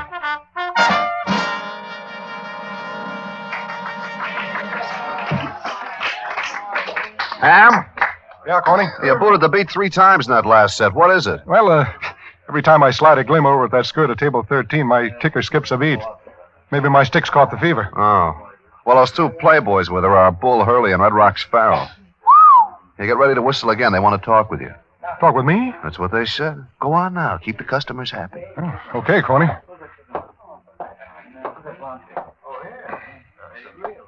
Somebody said you wanted to see me. I guess maybe it was a mistake, so I'll just... It wasn't no mistake. Sit down. Yes, sir. See this girl? Well, to tell you the truth, I don't think I ever noticed her. How do you do? Hello. You've been staring at her all night, and last night, and the night before. Oh, I might have been looking this way, but I'm nearsighted. You ought to be in George White's scandals. Now, let me give it to you straight, bad ears. We're taking care of this girl for a very particular friend. So lay off her, huh? Because if you don't, your poor old mother's going to have someplace to take flowers on Sunday afternoon. Your grave.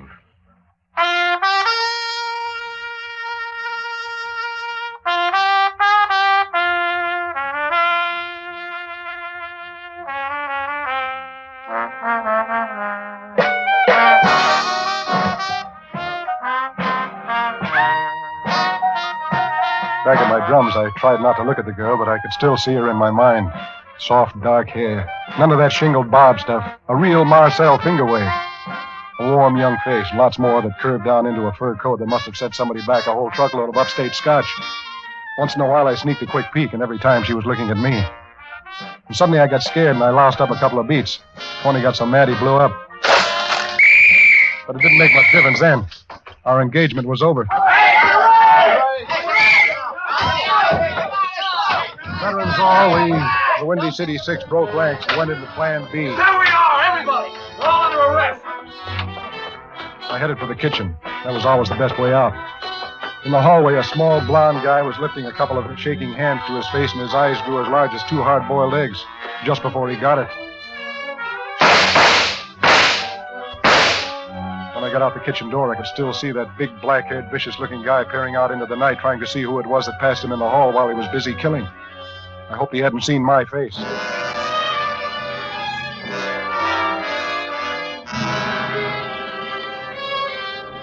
I ran for a while, and then I slowed down to a walk.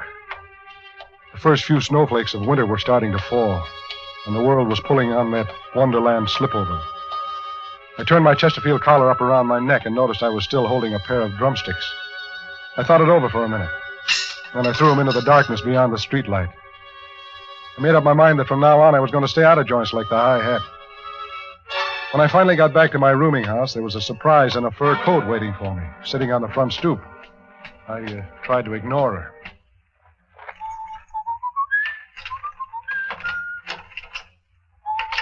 You blind or something? I suppose you get dozens of girls sitting on your step and I waiting for you. Hey. Huh? Oh, were you looking for me? What do you think I've been sitting out here in the cold for? Selling subscriptions to the Police Gazette? Sit down. Won't you come inside? It's safer out here. I haven't forgotten the way you were looking at me at the High Hat. Oh? Say, tell me, how'd you get out of that raid so quick? How do you think? I was with Red Rock's Farrell. They don't touch him. Oh, yeah, of course. Mind telling me your name? Carole. 2 E's. 2 E's, huh? That's pretty. Tell me, Cora, what do you want with me? How'd you find my place? Crazy Jack gave us the address. Farrell and Hurley sent me to get you. To get me? Look, I don't know anything. I didn't see anything. I told you I was nearsighted. 2040. They got a place up in the mountains. They decided to throw a holiday party. They want a band. Isham Jones was busy, so all you guys are being picked up. Huh? I lost my drums. Don't worry. They'll get drums. Let's go. Are you going with me? Somebody has to show you the road. Alone? Look, we can talk all about it on the way. And don't get any ideas, because I might send for reinforcements. And these reinforcements will make a marine landing look like Isadore Duncan's finale. You got anything brave to say? I'll bet you I'm ready before you can count to 100. By twos.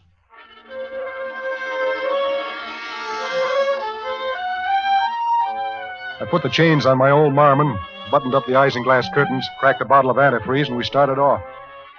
The snow was swirling down faster than ever and was better than 3 inches deep by the time we were 40 miles out of town. Cora was under a blanket, cuddled up next to me like she meant it, her head on my shoulder. But it wasn't as romantic as it sounds, because under the blanket, Cora was shaking. And it was the kind of shaking you don't get from being cold, but from being scared. I should have known then that something was terribly wrong, but I had to learn the hard way. Cora? Huh?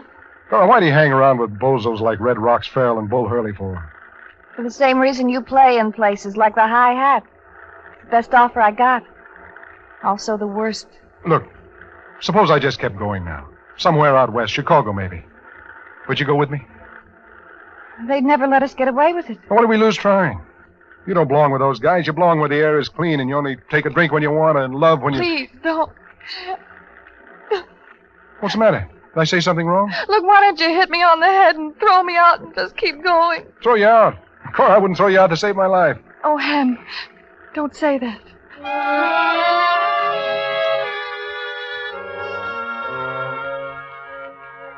About an hour later, we passed through the town of Norrisburg and arrived at a big private estate called Haywill Manor. The big party was going strong. The rest of the Windy City Six boys had preceded me, all under escort.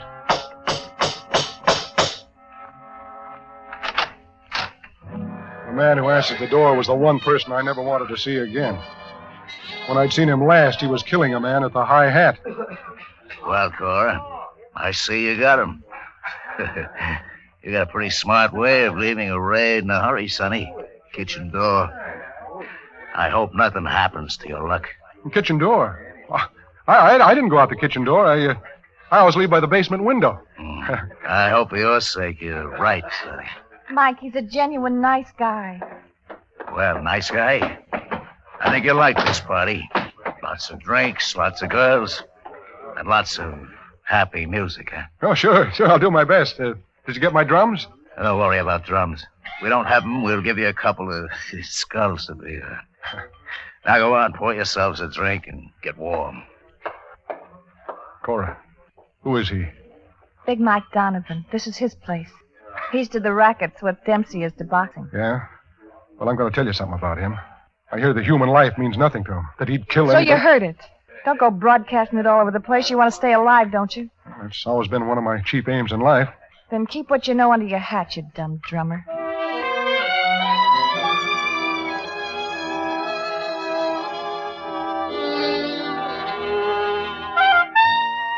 The party was big and it was bouncy. Cora was sitting in a corner looking scared.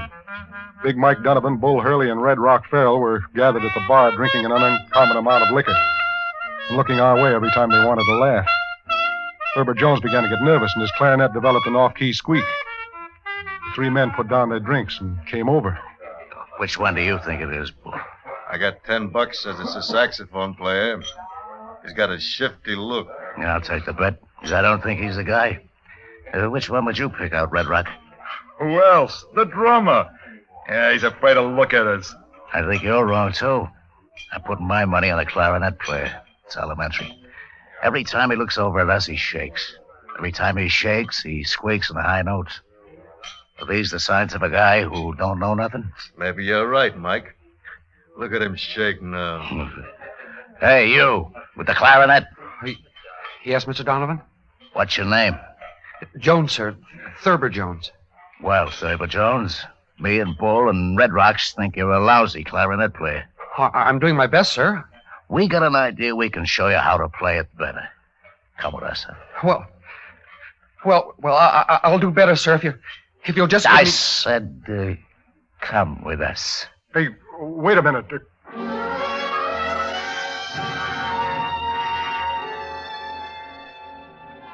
They walked outside. And that was the last time I ever saw Thurber Jones alive. The rest of us were as jumpy as cats, and we played for 2 hours without a break. Everybody was getting stoned, but I didn't dare take a drink. Then Big Mike called an intermission while they served the buffet dinner. But everybody was so drunk that nobody ate much. Big Mike began to be loud and noisy, and he started waving a gun around, boasting what a great shot he was. He kicked open a couple of French windows. And out on the lawn, of all things, stood a giant snowman. Just watch. I'll blast every lousy button off his lousy shirt.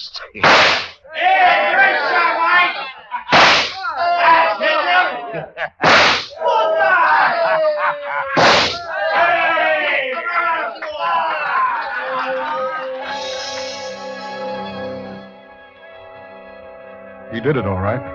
4 pieces of coal shattered and vanished into the snow. Everybody cheered and then turned back to the food and drinks. Everybody, that is, but me. I couldn't take my eyes off the snowman, because running down its crystal white front was red blood.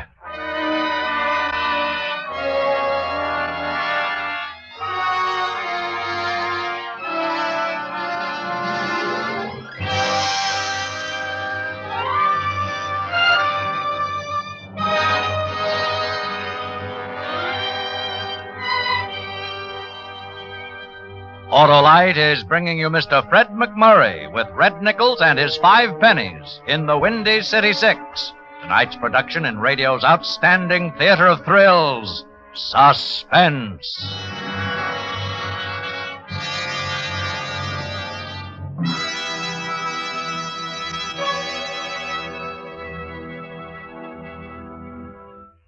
Hey, Senor Wilcox, how about a tortilla? Why, sure, Pepito. I'll always talk to you about that great Autolite Stay Full battery. How about a tamale? Why, wait till tamale. Today and every day, you'll get quick, dependable starts with the Autolite Stay Full battery, the battery that needs water only 3 times a year in normal car use. Well, enchilada, maybe? Your Aunt Chelada, your Uncle Manuel, and Grandpa, everybody loves the Autolite Stay Full, the battery that gives longer life, as proved by tests conducted according to accepted life cycle standards. Glass of tequila, senor? Fiberglass, Pepito, because fiberglass retaining mats protect every positive plate of the Autolite Stay Full battery to reduce shedding and flaking and keep the Stay Full power packed for perfect propulsions. But what is this in English? It means visit your neighborhood Autolite battery dealer for an Autolite Stay Full, the battery that needs water only 3 times a year in normal car use. And remember, you're always right with Autolite. And now, Autolite brings back to our Hollywood soundstage Mr. Fred McMurray in Elliot Lewis's production of The Windy City Six, a tale well calculated to keep you in suspense.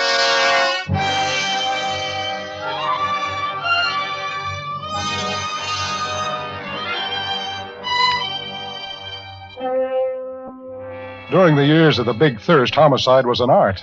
Sometimes it was Tommy guns against a wall, sometimes it was a concrete overshoe in the bottom of the East River, or maybe an ice pick in the heart.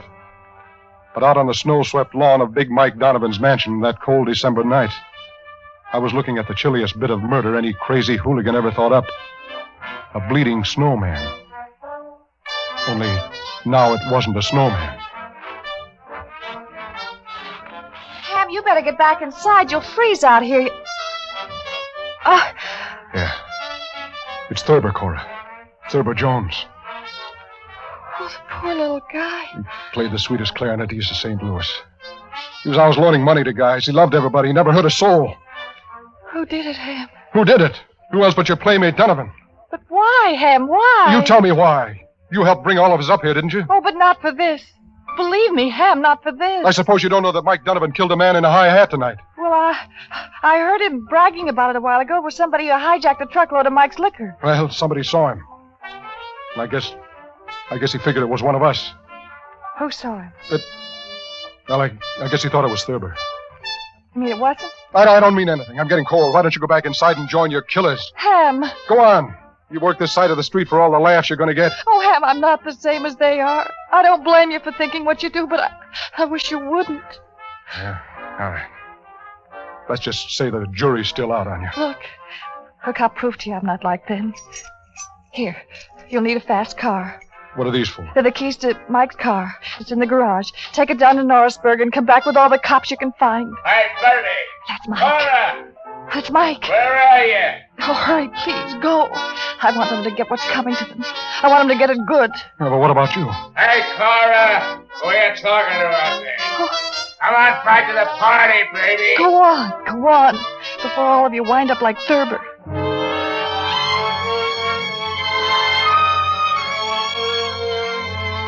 After she'd gone inside with Mike, I made a beeline for the garages and back.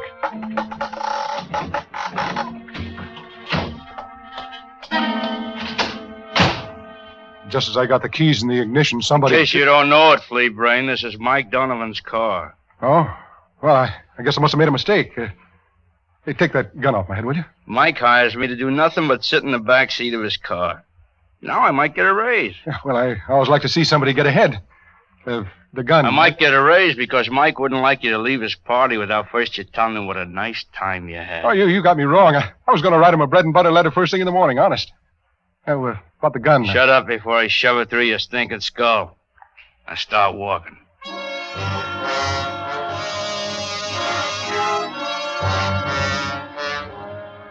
The next thing I remember was being kicked through the door of the big house.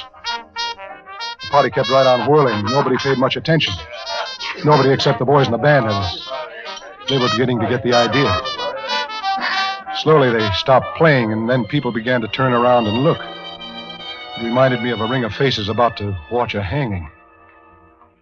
What's this all about, Chick? The creep here tried to lift your car. He even had the keys. Where'd you get him? I sort of found him. Hey, you can't do that to one of my boys. Shut up, you. I said, where did you get him? I told you I found him.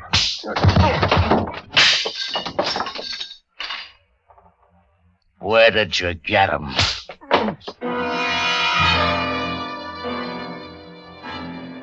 I didn't care whether I lived or died right then. And when somebody kicked me twice in the kidneys, the choice was made for me. I was sure I died because everything went black.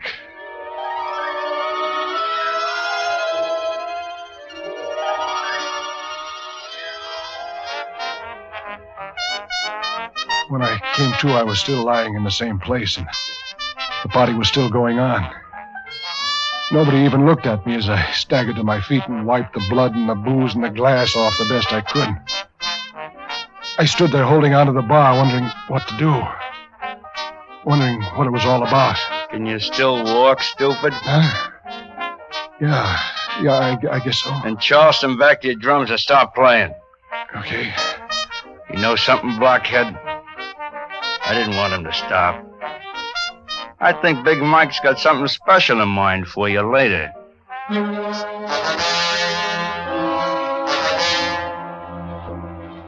None of the boys in the band even looked at me when I got back to my drums and picked up the beat. Corny and Rip and Tinkle acted as if I were dead already. We played all through our sheets twice without a break. None of us dared stop. We knew somehow we were playing for our lives.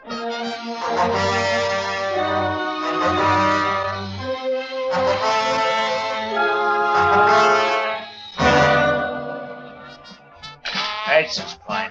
Eight's is fine. Come on, Ivory. Make that 8. 5 sizzy cups on this one. I'll take it. Right. Long about dawn, the party turned into a noisy crap game, and nobody paid much attention to our background music. Cora was with them, sort of moving in and around. I saw her whisper something in Bull Hurley's ear, and then later she did the same thing to Red Rocks. Then she sort of sauntered over by the band, not looking at us, but we all heard what she said. Boys, keep your eye on Mike Donovan. When he goes over to Red Rocks, get ready to move. It'll be your only chance to get out of here alive. Make it good. We all looked at each other and kept right on playing, waiting to see what she was talking about.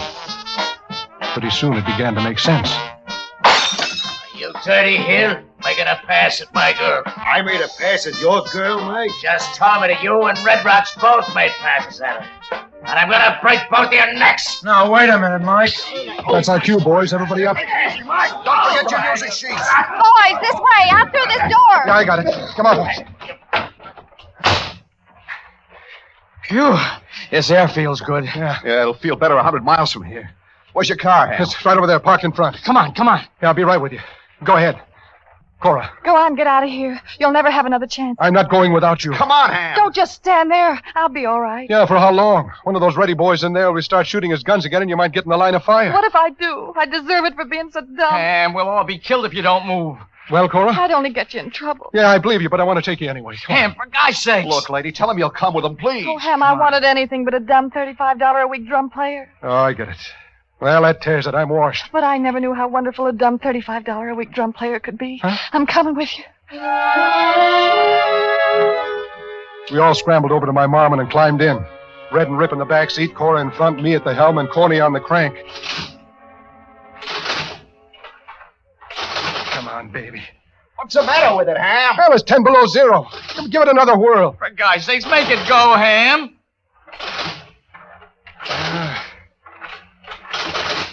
Oh, no, we can't get stuck here. Well, just take it easy. It'll catch. There. Come on, Corny, get in. What'd I tell you? It's like a Swiss watch, huh? Let's get out of here. Hang on, we're off.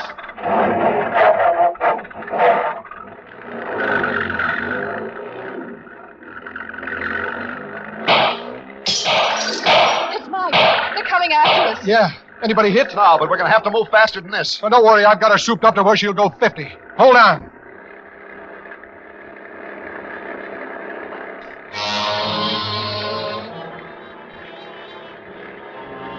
By the time we got out onto the slick, icy road, a whole car full of hooligans were coming right after us with guns blazing. The gaining on us, Ham. I didn't know anything about guns, but one thing I knew was how to handle my marmon. It didn't weigh much, and I figured to pull into the next curve, pile the coal on, skid into the snowbank, and bounce off out of the straightaway. If that heavy rolls tried to make it at the same speed and hit the snowbank, I was sure to go right on through. Tom, look out, the curve. Grab on, kids. This is it.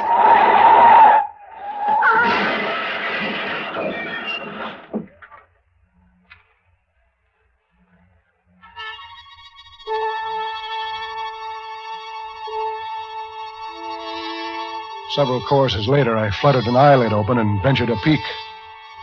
Somewhere I'd miscalculated, because we were now stacked against a giant tree right on the edge of the road looking down into the valley. And down there, 100 feet below us, was a pile of something that had once been a rich, expensive automobile full of rich, cheap thugs. And around it, no one stirred. Ham? Oh, darling, are you all right? Yeah, I guess so, Cora. How about you? I'm all right. How about the rest of you? I'm okay. Shaking up, that's all. I busted my lip. Look. I'll never put my bass back together again. Well, at least we're all alive. Except poor Thurber. Well, what do you say we get out and take a walk into town? This is a job for the John Laws.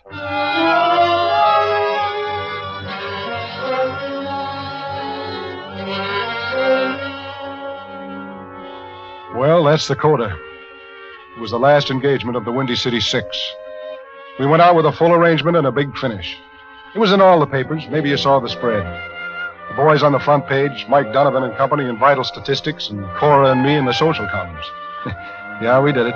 Complete with old shoes and new rice. Oh, if you ever happen to get up Norrisburg way on a curve that turns on a steep hillside, with an old scarred tree looking down into the valley, take 5 and listen. Maybe you can still hear an old clarinet squeaking on the high notes. Or if the light's right, maybe you could even catch the pale ghost of a big gunman with homicide in his eyes, looking around. Looking around for a drummer who saw him kill.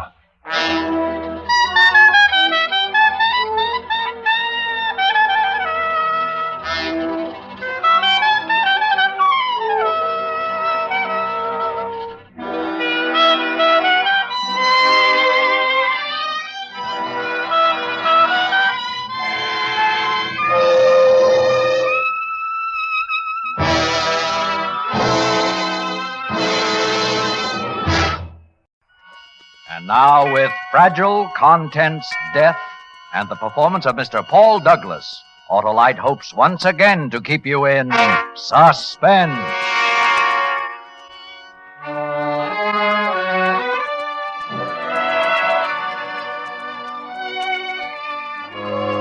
All it took was a phone call. Until it came that morning, everything at the post office was the same as it had always been. I was just another postmaster. 40 years old, with the problems of some 80,000 people to look after. All it took was that phone call to make things a nightmare. As I said, the day was, well, just the day. I remember I was making up my mind to get busy on the stuff piled on my desk. It was 9:15. Morning, Mr. Jordan. Morning, Hartley. I was just going to send for you.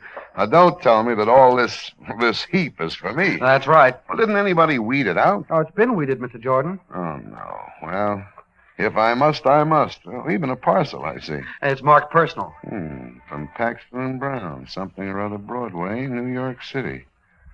Something Alice ordered? Oh, I remember. Sure, this must be that new type of lawn sprinkler I ordered. I should have had it sent to the house. Put it over there, would you? I'll take it along with me when I go home. Here? Yeah, that's fine. Post office, this is Jordan. Jordan? That postmaster, Jordan? That's right. What can I do for you? Plenty. You got a bomb someplace in the mail down there? What? Hey, is this a joke? This is no joke. Listen carefully. The guy I know sent another guy a bomb, a time bomb. It'll be delivered here in town. It was supposed to be set to go off at 7 tonight, but it ain't. He forgot to change the timer before he shipped it. It's set for 2:30 this afternoon, 5 hours from now. I don't like that. Maybe some poor guy like a mailman will get it instead of the guy who's supposed to. That's why I'm telling you about it. You gotta find it and stop it. Yeah, and another thing. It's fixed so it'll go off when you open the package. You got all that? Sure, I got it, but, well, how do I recognize this bomb? Who's it addressed to? I ain't telling who sent it. I don't care about who sent it. Who gets it? Who gets it? Hello. Hello, don't hang up on me. Who gets the bomb? Don't hang up. Look, you're still there. I can hear you breathing. Hello. Hello. He hung up. Hartley. Yes, sir? You probably heard enough of that to know what's going on. Yeah, something about a bomb in the mail. Yes. Now listen carefully. I'm only going to tell you once. Get out of here on the double. I want the assistant superintendent of mails and the dispatcher, Stewart and Fox. Get them in here as quick as you can. Got that? Yes, sir. All the help I can get. Operator? This is Jordan. How many inspectors are in today, do you know? Just a moment, Mr. Jordan. Mr. Williams is in. Mr. Jackson left word that he'll be out in Lincoln County until tomorrow. Mr. Thompson entered the hospital this morning to have his appendix out. 1 out of 3. Suppose I should be thankful for that much. What, Mr. Jordan? Ring Ed Williams for me, please. Tell him to get over to my office right away. It's urgent. Yes, sir. All the possibilities. You sent for me? Yes, Foxy. Sit down. Something wrong? Plenty. Bomb in the mail. Know much about it? I'll tell you later. Williams and Stewart are in on this, too. Man, are we in for a busy day? Oh, Hartley said there was a hurry-up call in here, so I can't excuse the loose Well, collar. forget it, will you? Hey, practically closed that door in my face, Joe. Morning, everybody. Sit down, you two. Sit down and listen, will you? No raises this year. I've been waiting for him to spring it on us. Now, button it up, Joe. Here's what we do have staring us in the face. I just told Fox a minute ago. There's a bomb in the mail someplace. A bomb? Holy. That's right. A few minutes ago, I got a phone call. I don't know who it was. All I got were these facts. It's now 9:30. Well, between now and 2:30, we've got to find a time bomb which was mailed to somebody here in town. Somebody? Don't have any name at all? He didn't get around to that. Either he wouldn't tell me or he was cut off. I'm hoping, just a slender hope, I know, but I'm hoping he'll call back. We can't count on it. How do we know this isn't a leg pull, Doug? We don't, but we can't afford to take chances with somebody's life. Would you? Oh, no. Well, what kind of a package? We don't know. Any kind. Oh, that's great. That spreads your field out something terrific. How? Not only have you truck packages, you have carrier packages, too. Well, Carrie wouldn't have that big a package. Use your head. The powerful explosives we have nowadays and the small wiring circuits possible, why not? Yeah, that's right. Well, I'll give you another. How about a newspaper roll? That's big enough, isn't it? Carriers handle them, don't they? That's right. Well, here's what I think. If that thing was mailed early this morning, it's either out there in the parcel post bin or at one of the substations. If it was mailed last night, it's probably on one of the trucks right now. Or else it's been delivered. Yes. Well, the stuff's off the trucks by now. Well, that complicates it, but let's do what we can as fast as we can. Fox, you round up all of the special delivery cards. Send them out after those trucks and get all packages back here. We'll go over them after they get here. Try to get the drivers to remember what's been delivered and where. Skip the insured deliveries. This won't be insured. And get as much back as you can. But if they can't remember everything? Leave that to me. But do this, too. Call the substations. Get all their stuff in here. Will do. Anything else? Not now. I'm on my way. Stewart, go through our own stuff in the back. Let me see. Delivery from the New York Central's number 3 hasn't come over from the station yet, has it? No. Well, that makes it a little better.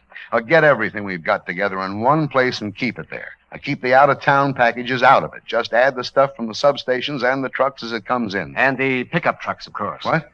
Well, some of the drop boxes out in the suburbs are for letters and parcels both. We'd get some packages coming in on the pickups from those boxes. Yes, I'd forgotten that. Yeah, the trucks will be in here by 11. Well, might as well go ahead with everything else until they get here. Yeah, just so we get them as soon as they come in. I'll leave that to you. Yeah, if we're going to do all this, I better get on it. No use standing here any longer than necessary. No. Go on. Go ahead.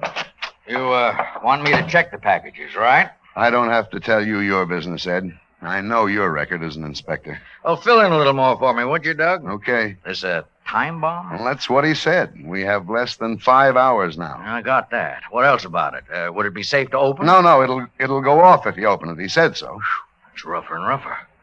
Well, I'm going to get help, Doug. All you want. Now, use your phone. Help yourself. Thanks.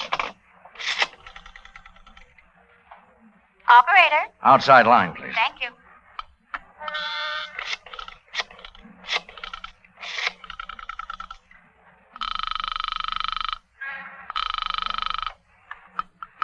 State Police, Company A, Sergeant Rock speaking. Oh, Rocky, this is Ed Williams, post office. Is Jesse in today? Yeah, well, No, don't call him. No time. Tell him to come on over here right away, would you? sure. What do you want with explosives experts? You got a bomb? Well, maybe. Keep it under your hat. You know me. Oh, another thing, Rocky. You got the fluoroscope just now? Touchy one, huh? No, we loaned it to Company E up in Fulham. Well, I could use it, that's for sure. It's only about 100 miles. I'll call them up and get them to fly it in. Probably get it to you in an hour or a little over. Good. And you'll tell Jesse? Will do. Now to work, Doug. Same here, boy. How about those carriers? About 100 of them, aren't there? 94. Oh, can you do it? Can you hit them all? I don't know. All I can do is try. I'll bet you're thinking of the same thing I am, remembering the same case. Bowling Green, Kentucky? Yeah, that poor devil of a carrier, alive but barely. It's one reason I want to find this bomb before our luck runs out. We're going to see that it doesn't run out. I hope you're right, Ed. I sure hope you're right.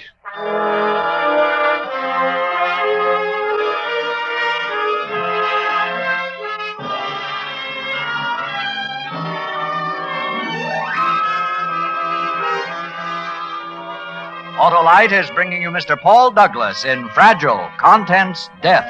Tonight's production in radio's outstanding theater of thrills, Suspense.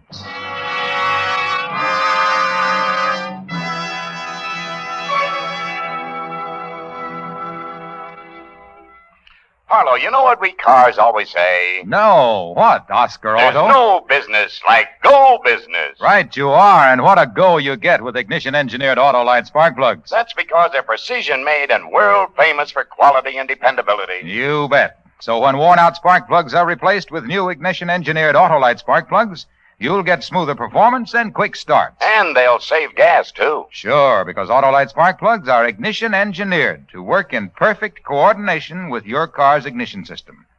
They're designed by the same Autolite experts who design the coil, distributor, and all the other important parts of the complete ignition system used as original factory equipment on many leading makes of our finest cars. Autolite spark plugs are ignition-engineered. You said a tank full, Oscar. So, friends, have your neighborhood Autolite spark plug dealer replace your car's worn-out spark plugs with ignition-engineered Autolite spark plugs, standard or resistor type. And remember, you're always right with Autolite. And now, Autolite brings back to our Hollywood soundstage Mr. Paul Douglas in Elliot Lewis's production of Fragile, Contents, Death. A tale well calculated to keep you in suspense.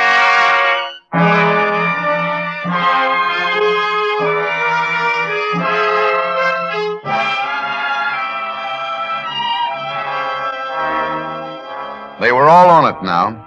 Williams, Fox, Stewart, and all the others we could trust to keep a cool head. The lid was on every place possible. The average man buying his 3-cent stamp, it was business as usual. We didn't even let the majority of the help know it. But off in one of our fairly isolated corners, a pile of packages was growing. I looked at the clock. 10:20. Just about an hour gone. 4 hours left.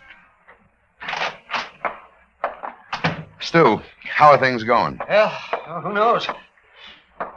Well, it can be expected in a thing like this, I suppose. Better wipe off that sweat before somebody tumbles. You know, the day isn't that hot. Oh, well, thank you. Are many of them wise yet? I don't think so. Yet. That'll probably get out. You know, things have a way. That they do. How are you standing it yourself? Well... worried?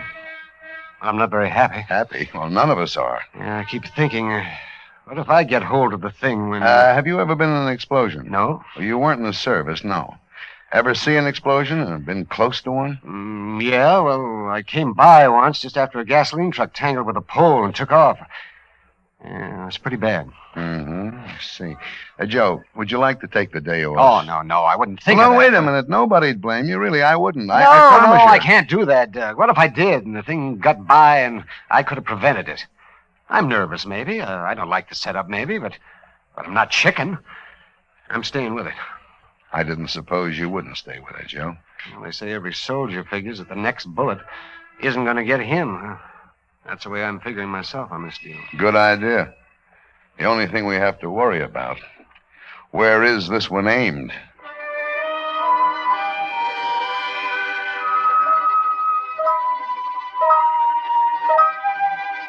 $11:30. 2 hours gone. I went back to the mailroom. Hello, Doc. How's it going? We have all day so far. A lot of work. Any leads, Ed? Not yet. Not even anything suspicious. Well, how can you tell? Can't tell, really. Oh, sometimes there's something about the handwriting or the printing. I guess you just feel it sometimes. I don't know. I don't get anything like that in this stuff. Oh. Well, not even a fake return address? Not a one in the lot. None of the locals, anyway. Tomorrow. Fluoroscope in yet? Oh, plane's in. They phoned me a few minutes ago. It's on the way over. Be here any minute. That's a help. Miss Jordan, telephone. Okay, what line? 8. Thanks, I'll get it. This is Jordan. Mr. Jordan, this is Malloy on truck 15. Yes, Malloy? I got the word about getting back these packages. Everything's practically okay, only this. My second delivery, I left one off at this place, 1724 Lime Street. I got back there a while ago and nobody's home. They were there when you left the package? Yeah, fat, bald-headed guy took it, as I remember. Well, check the neighbors. I already have, Mr. Jordan. Nobody knows for sure where they went. There's some talk about them leaving for Washington this morning, but I can't pin it down. They drove, anyway. Car's gone, garage is empty. Well, that's using your head, Malloy. At least we have something to shoot at. Remember the name? No, I don't, but that fat guy sure looked like a crook. Tabbed him for one the minute I laid Hey, my what's eyes. this? Huh? Oh, Miller came driving out and caught me and said you were hunting a package of stolen goods in the mail. Maybe he shot his mouth too much, huh? Wasn't I supposed to know? Oh, no, Malloy. It's all right. I forgot that he knew what we were after. You say you got everything else. Yeah, be right in if you say so. You do that. Check. Foxy. Yeah? Look up 1724 Lime Street and get the name. Anything else? Get that name, and then get on it to the state police to intercept them if possible. Those people have received a package this morning, and they may have left town for Washington. They're probably driving. By luck, they may not have opened that parcel yet. It's a long shot. Going on a trip, carrying an unopened package, I doubt it. It's against common sense, but we have to try. You try, Foxy.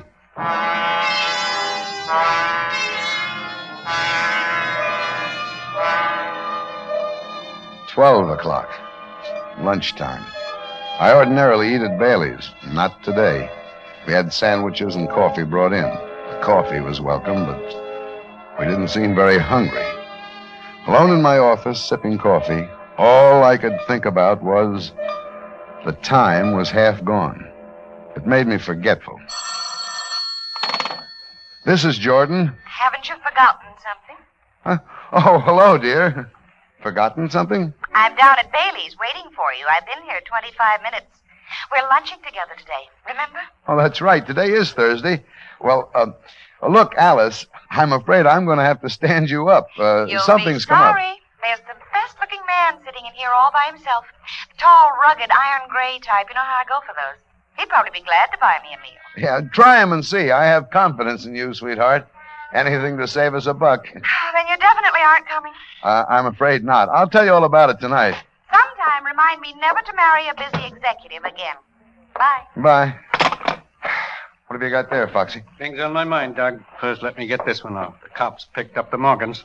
The Morgans? The couple who were driving to Washington found them in a service station on the edge of town. You get the package? They'd already opened it. Nothing much in it except some fancy sport shirts for Morgan himself. They're on their way again? With apologies. Understand they were scared silly. Morgan offered to show the cop the shirts. Even wanted to give him one. Afraid they were stolen goods. Well, I'm glad that's cleaned up. Just had a call from the Woodmount branch. Go on. Remember Spicer? Who? Spicer?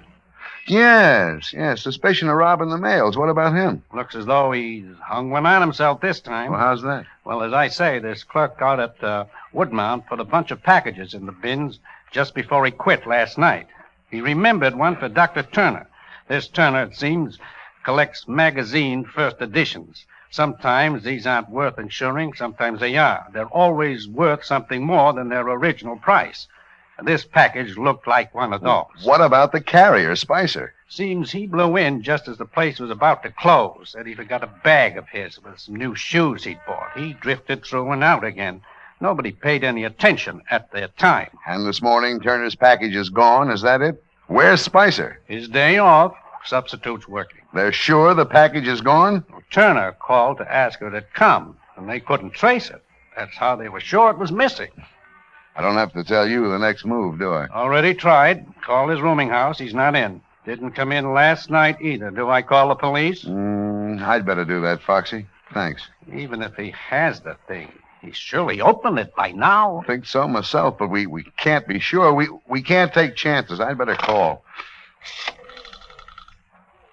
Operator. Get me the police station.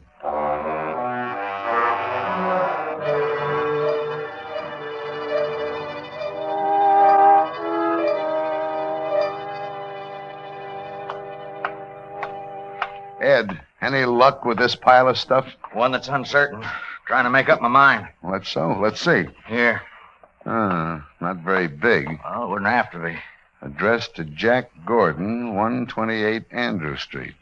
That anybody important? Never heard the name. If you ask me, it's a kid. That's so. Why? The return address.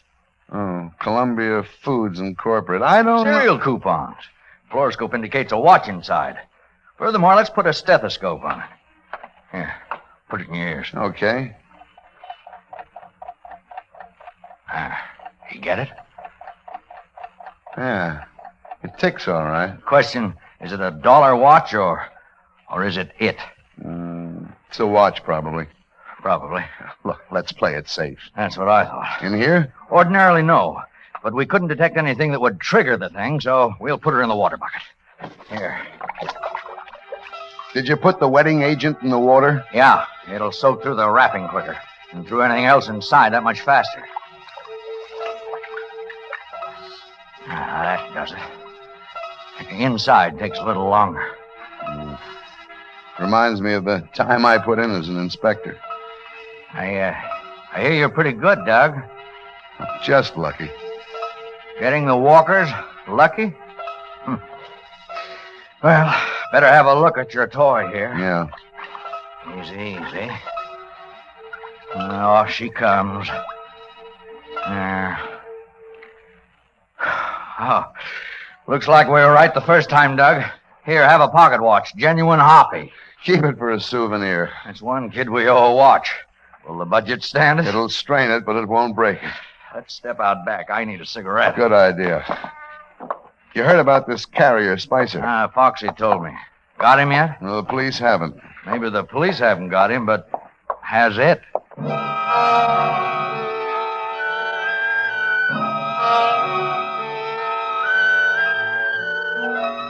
The clock's hands were still going around. 1:30. Just about 1 hour to go, and still we hadn't found that bomb. We hadn't found it. We hadn't found the missing carrier.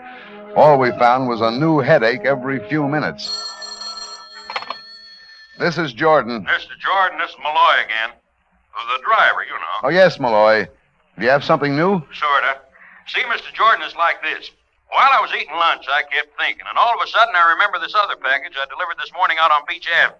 So I drive over here to see about it. I'm at the house now. You got the package? Have they opened it? No, it ain't open, but, well, you better talk to this lady, Mr. Jordan. She won't listen to me. Here, Mrs. Bates, this is the postmaster on the line, himself in person. Hello. This driver says you're the postmaster. Is that right? That's right. This is Douglas Jordan. Well, I don't understand all this about the package which came from my husband. First this man delivers it, and now he wants it back. He's perfectly right, Mrs. Bates. We'd very much like to have that parcel. Well, I don't see why. It has my husband's name on it. It's the correct address. Well, I'm afraid that I can't give it back until my husband has a chance to examine it. What did our driver tell you, Mrs. Bates? He had some story about stolen goods, but that doesn't make sense. Well, you see- Anyone would know that my husband would never... Someone may have confused him with another Bates. Have you thought of that? No, I hadn't. But I am still sure that my husband should pass judgment on this. But if you- I were to take the responsibility and I were wrong... Well, let me take the responsibility, Mrs. Bates. He might not see it that way. He might say I let myself be talked into something. Mrs. Bates, believe me, I'm sure your husband would be the first to thank us if he knew. Well, on my word of honor, we must have that package. Well, it's your responsibility. Do you understand? Here, young man. Thank you, lady. But I don't think my husband will thank you. He doesn't like anyone connected with the government. None of you. For that, I'm sorry, Mrs. Bates, but thank you for giving us that parcel. 1 hour. Please, let this one be it.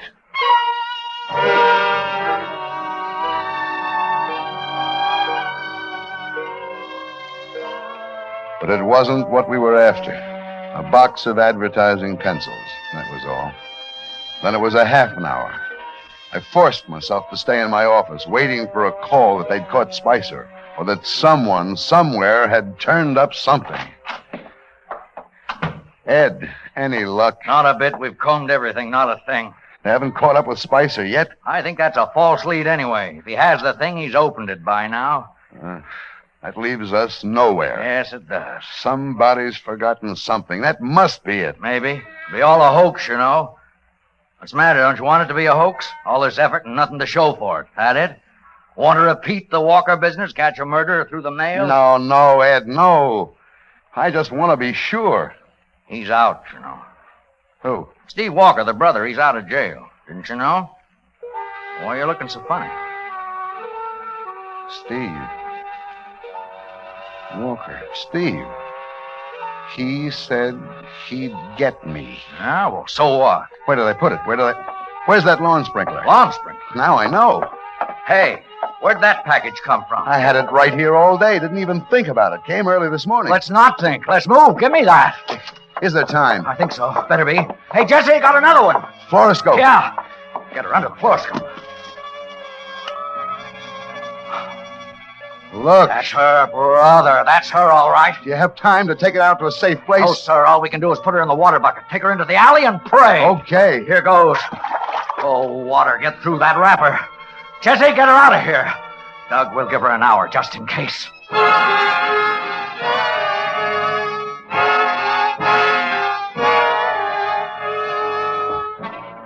5 minutes. 15 minutes. 30 minutes. 45 minutes. 1 hour. Well, Doug, there she is, all in little pieces. Be glad those pieces aren't you. I am, Ed. Believe me, I am. Pretty good collection of evidence. You can go after Steve Walker with this, Doug. Mr. Jordan, telephone. Coming. On 4. Got it. This is Jordan. I couldn't bear the thought of you plodding away down there. Maybe you'd like to hear about my luncheon, dear. It was the most exciting... It had better be good. Wait till you hear the one I've thought up for you.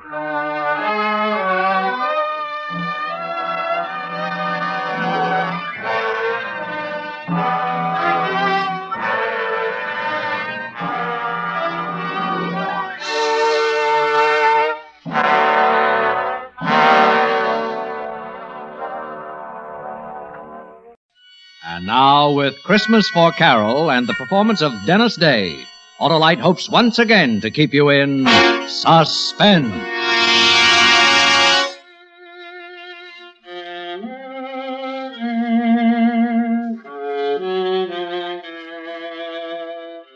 It was dark and silent. The window in the house glinted a little from the Christmas tree lights.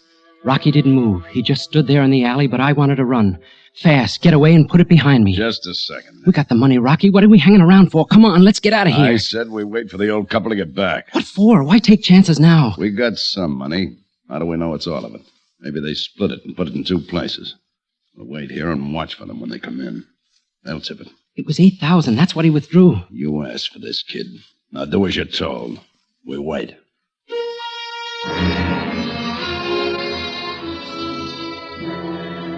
I couldn't help being scared. This was my first job, my first and last. I just wanted that money. I wanted it fast and short, and I wanted to run away from it and forget it. A one-shot. That's why I got hold of Rocky Perea. Lucky. I had to be lucky just this once. For Carole, not for me. It was for Carole. Nothing else I cared about, see? It didn't seem possible now that 3 days ago I hadn't known Rocky, hadn't needed him.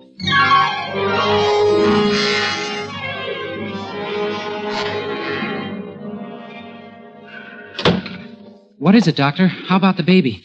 Your wife must remain in bed. Serious? No, not serious, but she's got to stay flat on her back. A nurse. You should have a nurse with her all the time. Oh, but it's 2 months away, Doctor. It's just a question of keeping her relaxed and quiet, not letting her do any work around the house, lift things, or even walk. Okay, Doctor. And she'll be all right? There's one other thing. She was quite worried when I told her about the nurse. I got the feeling she's well afraid to have the baby. Afraid?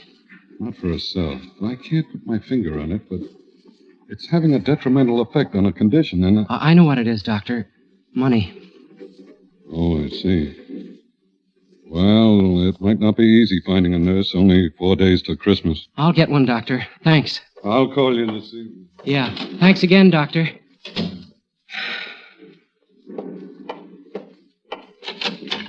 Paul? Sweetheart, it'll be all right. I'm going to get the nurse to take care of you. I'll be able to get up and around in a day or two. Not if you want that, son. The doc said everything will be all right if you take it easy, and you're going to take it easy. But a nurse... Look, I've got to get back to the bank. I'm only on my lunch hour, sweetheart. I'll make a few calls from there, and tonight we'll pick out the nurse. How much do they charge? What's the difference? How much, Paul?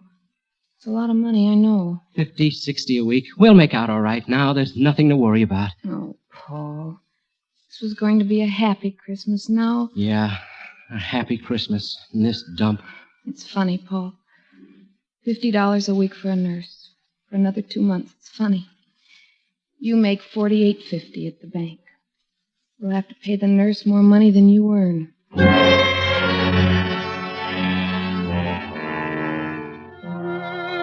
Yeah, more money than I earn. You know how it is being a bank teller?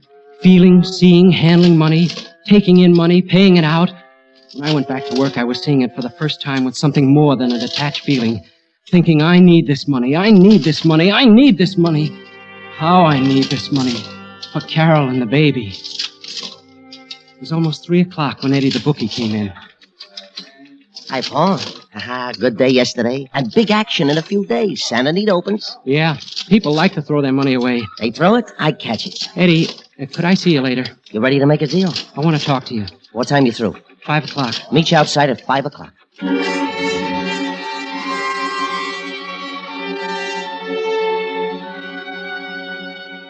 Eddie Garth, bookie. He quit school in the 7th grade. I held out and went through college. And all these years he's tried to get me to go in with him. To run his office, do the bookwork. He was waiting for me when I finished work. We went to a coffee shop and sat down. And all around us the loudspeakers reminding me what a happy Christmas it was. How's Carole, Paul? Not so good, Eddie. That's what I want to talk to you about. Nah, no more loans, Paul. You need money? Come with me. Don't you ever give up. What's so good at the bank? $25 for a Christmas bonus? Look, Eddie. Come in with me now. With Santa Anita opening. I can work the outside, get new accounts. Eddie. And I'll give you 10% of those accounts, Paul. But I won't lend you the money. I'd be a sucker to lend it to you. I'll give it to you if you come in, but I won't lend you anymore. Okay, Eddie. Forget it. I'll get it some other way. I don't get it. What's wrong with my deal? Look, Eddie, how many times have you been rousted by the Vice Squad? Plenty. And every time they book you and they fingerprint you and take your picture. So what? They never have anything on me. It's on your record, Eddie, as long as you live. Ah. Sure, I need money. Maybe I'm getting close to the time when I'm not too choosy about the way I get it. But it won't be your way. What are you talking about? If I ever break the law, it's going to be with the right guy and it's going to be the right job. Now, you're dreaming, Paul. You'll still be in that cage 10 years from now. I'd hit and run. One job with enough out of it to make it worthwhile. That's the way to be, Eddie. A one shot. There is no such thing, Paul. You do something like that, you're stuck in it. And you're worse off than if you came with me. Think about it, Paul.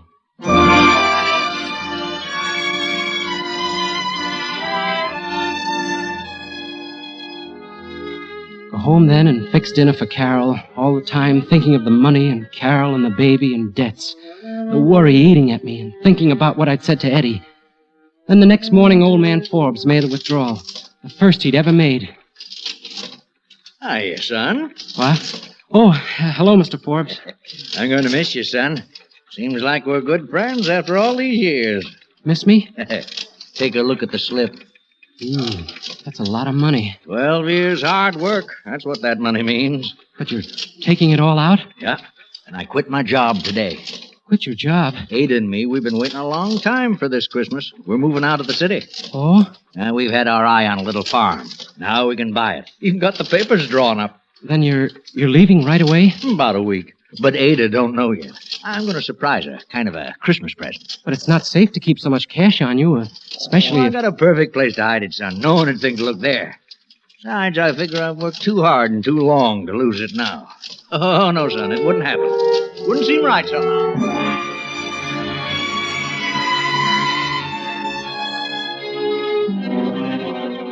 It stayed with me and it grew.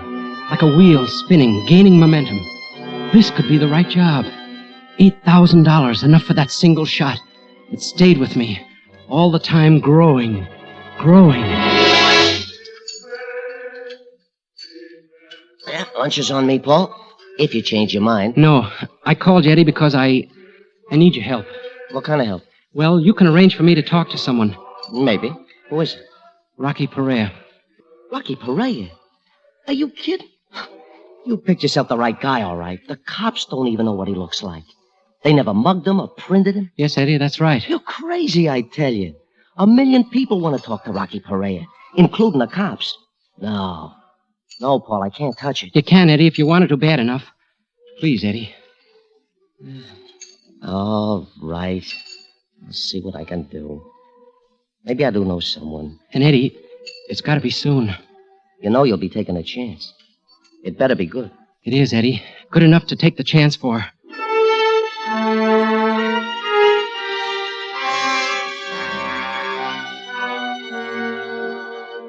That was 2 days ago, and this morning Eddie came through. A certain friend, Rocky's only outside contact, told him to keep an eye on a house on Hoover Street. Eddie gave me all the dope, what Rocky looked like, how he'd act, what to expect. And earlier this evening, I told Carole I was going out for a while, that I'd borrow the money from Eddie, and we wouldn't have to worry about paying it back for a while. That's what I told her, but that wasn't the answer.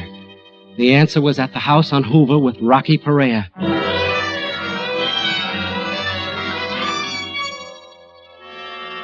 I waited there, hidden in the dark corner behind the incinerator. I kept thinking, making excuses. It wasn't up to me anymore. There wasn't any other choice. I needed money desperately. I needed help to get the money. I waited more than an hour, and then I heard footsteps come up the alley. He stopped before the open patch of light, just like Eddie told me. He was careful, very careful, making sure no one was staking him. I took a deep breath and hitched my weight forward. He was going to cut across the open for the back door. I remember thinking, now, do it for Carole, for the rotten, miserable Christmas. Do it now. Rocky! He froze for a split second, and almost faster than I could see, he ducked into a shadow and spun around. The street light didn't touch him. It glinted on something metallic in his hand, and even from where I was standing, I could see he had a gun pointed at me.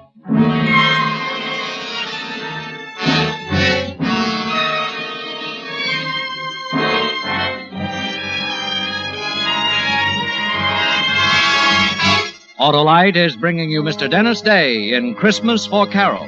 Tonight's production in radio's outstanding theater of thrills, Suspense.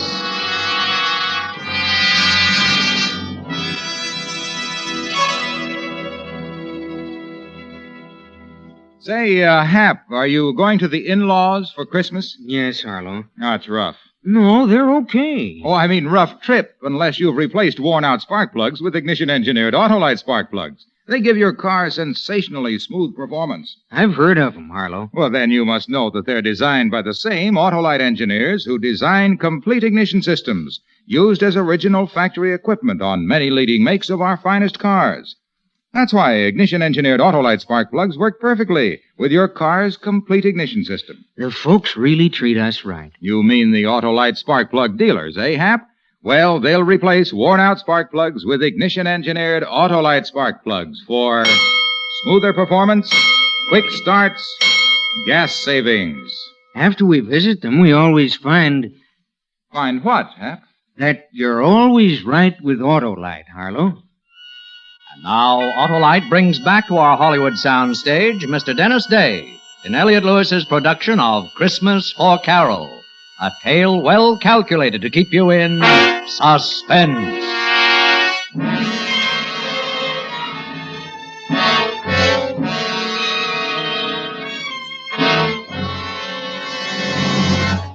Rocky, don't shoot. It was a good thing I'd said it. His gun was aiming front and center. He crouched there looking at me, his eyes flat and hard, then his voice deep and tight and deadly. Who are you? I'm not a cop, Rocky. Come close so I can see you better. Sure, Rocky. I just want to talk to you. You call me Rocky. You been talking to anyone? I've been watching you. I know you're Rocky Perea. You've been watching me? What for? You're wanted, Rocky, and you need money. Who are you? Where'd you come from? That doesn't matter, Rocky. This is a business deal. I figured it out very carefully. You need money, well, so do I. And I got a way to get it. Just like that, eh? And, Rocky, I'm not staying. This is a one-shot deal. A one-shot? There's no such thing. That's the way it's got to be. We do this job together and we're through. We never see each other again. I sure ain't gonna go looking for you. But you won't quit. Not if it comes off easy. I'll quit, Rocky. What's in this for me? Half. $4,000. Huh. Well, kid, you ain't dumb by any means, staking me out like this. Almost smart enough to be a copper. You got guts, still. Tell me, you got a family? There's no one to stop me. I have a job that doesn't pay enough. This'll raise my salary. You want this one haul, and it's back to your job, huh? Yeah. Is it a deal? What's the job? I have a car. I'll tell you on the way. If you go for it, okay. If not, we forget the whole thing. Okay, kid. I'll listen to it. Let's go driving.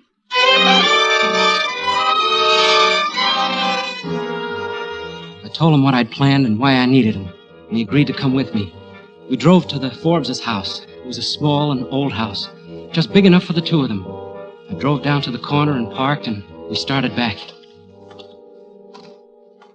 Lucky there's no one on the street. Let's go up the alley. Yeah, Rocky. There's the back door. Look, no lights. They're not home. That makes it a cinch.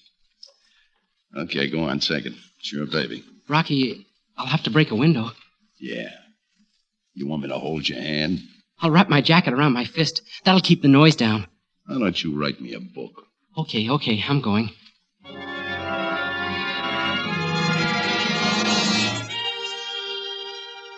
I was lucky. The side of the house was hidden from the street by a big tree. And there was light to see with from the Christmas tree in the living room. I wrapped the jacket around my knuckles, and with a short, sharp jab, broke through the window. Sounded like a cannon. The street being so quiet before, I was scared it would rouse the whole neighborhood. But like I said, I was lucky. I scrambled up the sill and dropped into the living room. I was pretty clumsy. I pulled out drawers, looked behind pictures, under cushions. I went in the kitchen and poked around the cabinets. I looked in the cookie jar, and I found a rolled-up wad of bills.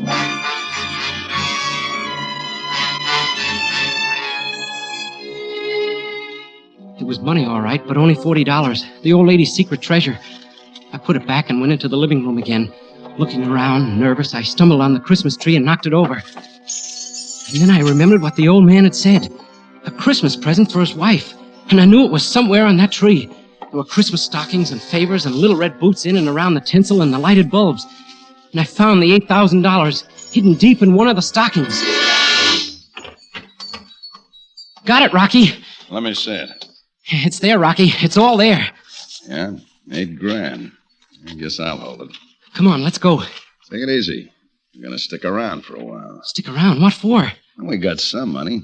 How do we know it's all of it? Maybe they split it and put it in two places. We'll wait here and watch when they come in. They'll tip it. It was $8,000. That's what he withdrew. You asked for this, kid. Now do as you're told. We'll wait. I couldn't help being scared. My first job. My first and last. A one-shot. I wanted to get away fast, run, and put it behind me. But Rocky just stood there, like he didn't have a worry in the world. Listen, kid. They're ringing for us. They're wishing us a Merry Christmas. Wait. There they are. They're unlocking the door. You know, Harvey, the Christmas services were so beautiful. Sure were. This year in particular. Harvey, Huh? look, the tree. Someone's been in here. A burglar. Burglar? Oh, my cookie jar. I've got my house money hidden there.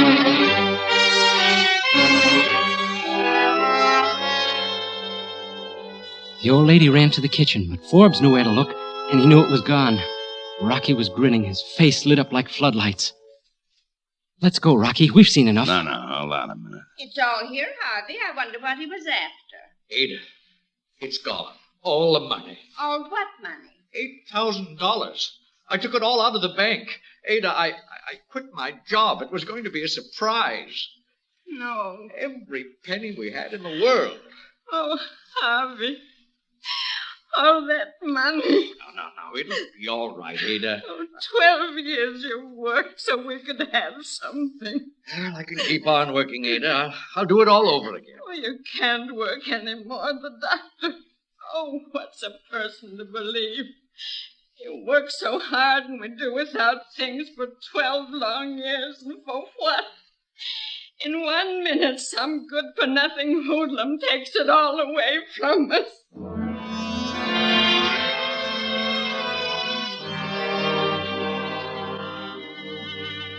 I looked at Rocky standing there next to me, his face split by that grin. It was funny to him, something to laugh about, to gloat over. That's why he'd stayed. Suddenly I knew I couldn't go through with it. Me, the guy who needed the money so bad, the guy with the bright one-shot idea. Quite a show, eh, kid? Come on, let's go. He moved off a few steps, but I just stood there, knowing what I was going to do. Come on, I said, let's go. Knowing what I was going to do. No, Rocky, we're not going. Huh? I said we're not going, and neither is the money. What's that? Don't, Rocky. I've got a gun, too. What's got into you? I'm going to give that money back, Rocky. I can't stomach this. Give it back. You're crazy. No, Rocky. I just didn't see deep enough. Old people like this. This was your idea. I ain't responsible for it. I know, Rocky, but I can make it right. Suppose I don't give you the money. Then I'll kill you, Rocky. Okay, kid. You got the gun.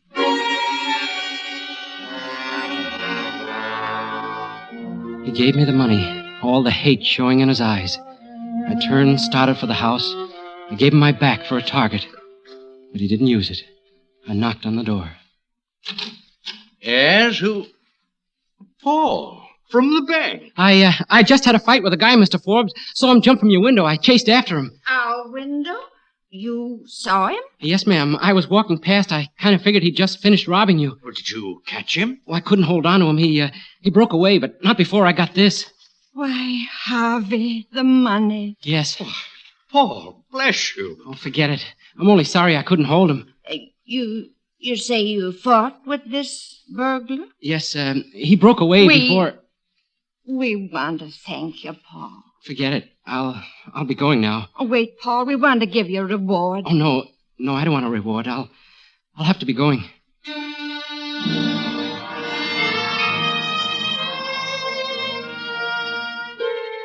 I stopped there on the porch for a minute, afraid to go back to Rocky. Suddenly terribly afraid of what he'd do to me.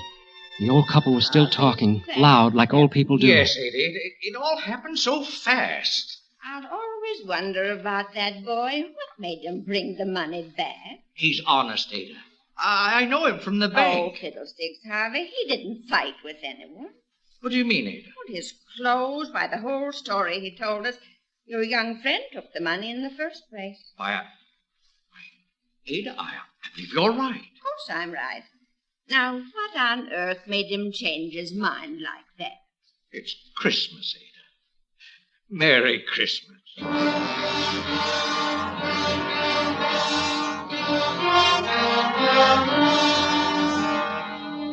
She'd known.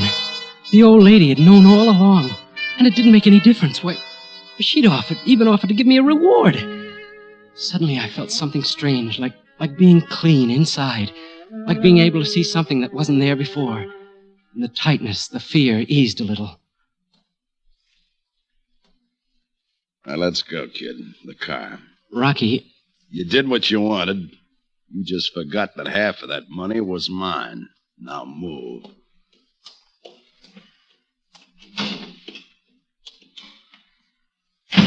Get it moving.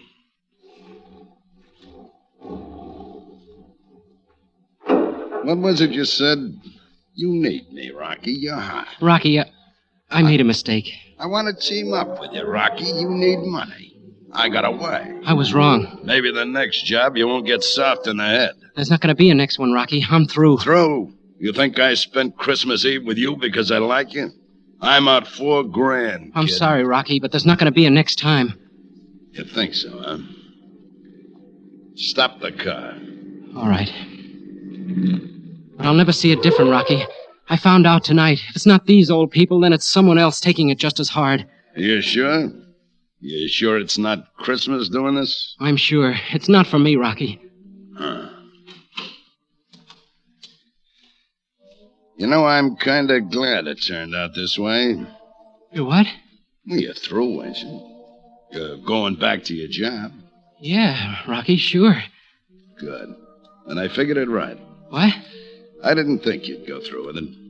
Say, wait a minute. Yeah? You're not Rocky Perea. I said you were a smart kid. But the way you acted, so careful, sneaking in the alley and... Say, who are you? Weissman's the name. Police Lieutenant Richard Weissman, Gangster Squad. You're a cop? But where's Rocky? We picked him up this afternoon, kid. He had a couple of guys working with him, and I thought maybe you were one of them. Now I know different. Cop. I don't expect I'll run into you again, kid. So take care of yourself. And Merry Christmas.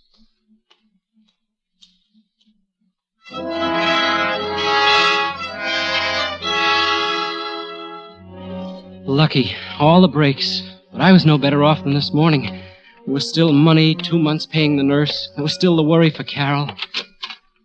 Oh, Mr. Shane, we've been expecting you. Congratulations. Doctor, what's the matter? Why? Nothing's wrong, quite the contrary. Your wife just had a baby. Baby? Carole? Oh, she's perfectly all right. So is your daughter. Carole. Oh, Carole, darling. Are you all right? Hello, sweetheart. I'm fine. Carole, is... We won't have to borrow the money now, Paul. It's turned out for the best after all. Oh, darling. And it always will, my dear. We have so much, you and I. We have each other. And now we've got a daughter. A fine, healthy little girl. The rest will come, Paul. Let's live the day we have. Your little girl's over there, Paul. Tell her we're very, very happy she's in the family. And wish her a Merry Christmas.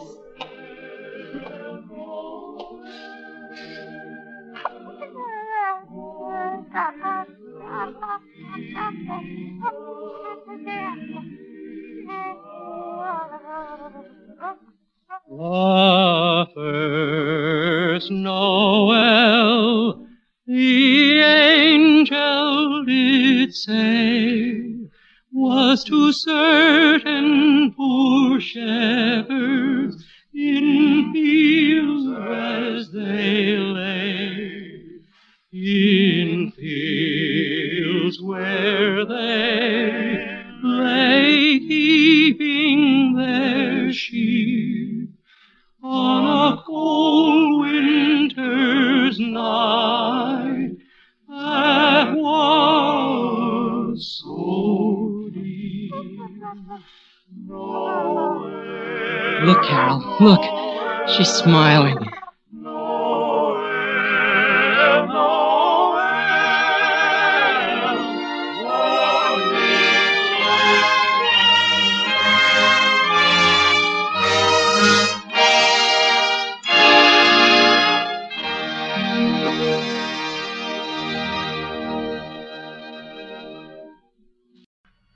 And now, Autolite presents Van Heflin in a tale well calculated to keep you in suspense. Betsy signed her own death warrant. She signed her own death warrant, didn't she? You're a good husband to her, and yet she's two-timing you with another man, isn't she? And you made up your mind weeks ago to kill her, didn't you? Well, now at the last second, what are you waiting for? You've got everything down here you need to do the job. That box near the wall filled with explosive, 2 copper wires already capped. This alarm clock, what's holding you back? Memories of your honeymoon? She's two-timing you with another man. Weigh that in your hand. All right, then, get to work. First, set the alarm. When she gets back from shopping around 2:30, you better set it for 3 o'clock. Good. Now then, wind it up. Now then, put the cap end of the wires into the little holes you drilled in the box. Oh, no, wait. That explosive's kind of tricky, temperamental. Don't touch that box any more than you have to. First, attach the wire to the alarm clock. I wonder why more people haven't thought of this. Probably wouldn't know how to go about it if they did. There.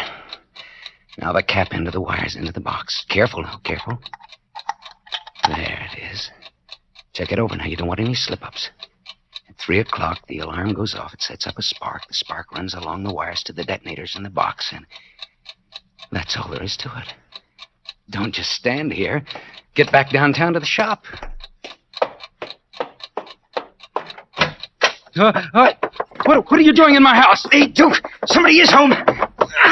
That'll hold him a couple of seconds. Shouldn't he be standing there? Must have been down in the cellar all the time we was here. You said you cased this place for 3 days. Get me something to tie him up and let's go. No, don't tie me up. Don't die. Slug him again. Okay. At the cellar down there? Yeah. See if there's any rope around. Coil a rope on a shelf down there. I'll get it. No, we'll carry him down, tie him up there. No, don't tie me up. This house is... Shut up, you. See if he has a handkerchief. Roll it up in a ball. Listen to me. This house is... All right, shove it in his mouth. Shove it in. Take off his belt and buckle it between his teeth, too. Fast. Okay. What's he putting up such a fight about? This place is a lemon, nothing in it. Take his legs. Okay. I did my last stretch just on account of leaving a guy in the open where he could put a squad car in my tail too quick. Okay, it's up to me here. Now, give me that rope. I'll hold him. Hey, what's he putting up such a fight about? Look, mister, we ain't gonna hurt you. Just leave you here in the cellar. He still ain't convinced. I can't figure him. Okay, that does it. Wait, I'll tie him to this pipe.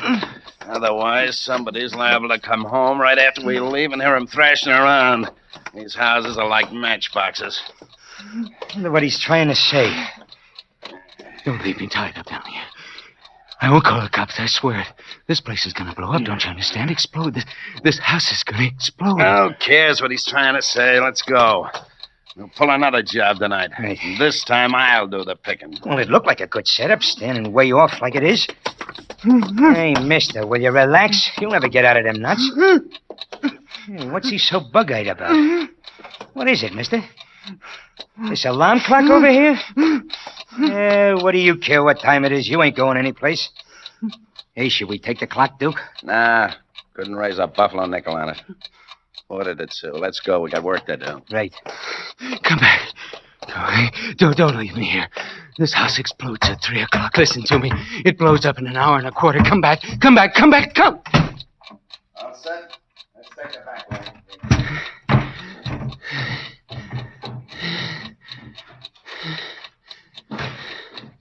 Gone. They're gone. The only people in the world who know where I am. I've got to get out.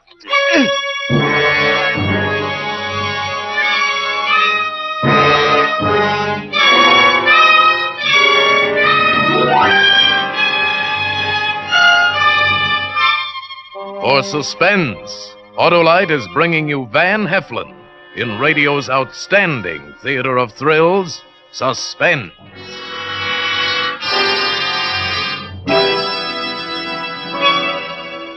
Look here, Holloway. Can you help me with my income tax? Why, I'm just the guy. Here, just fill in Form W-1066, IOU, RSVP, your telephone number, and ALRSP. ALRSP? Autolite resistor spark plug.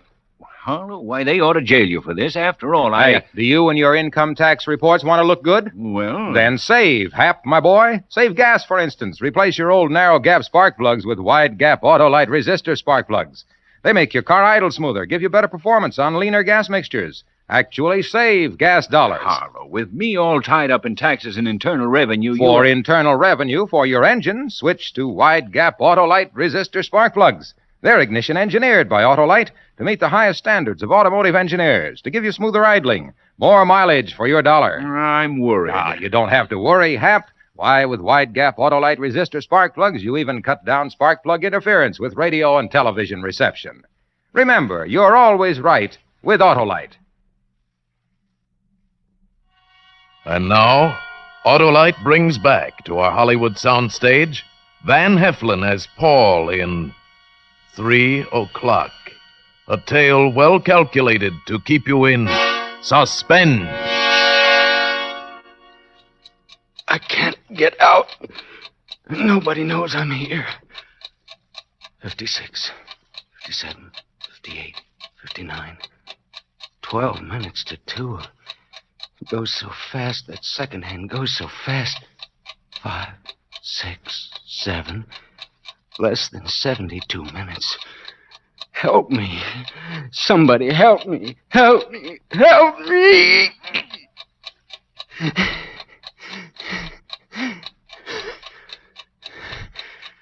11 minutes to 2. Only 71 minutes.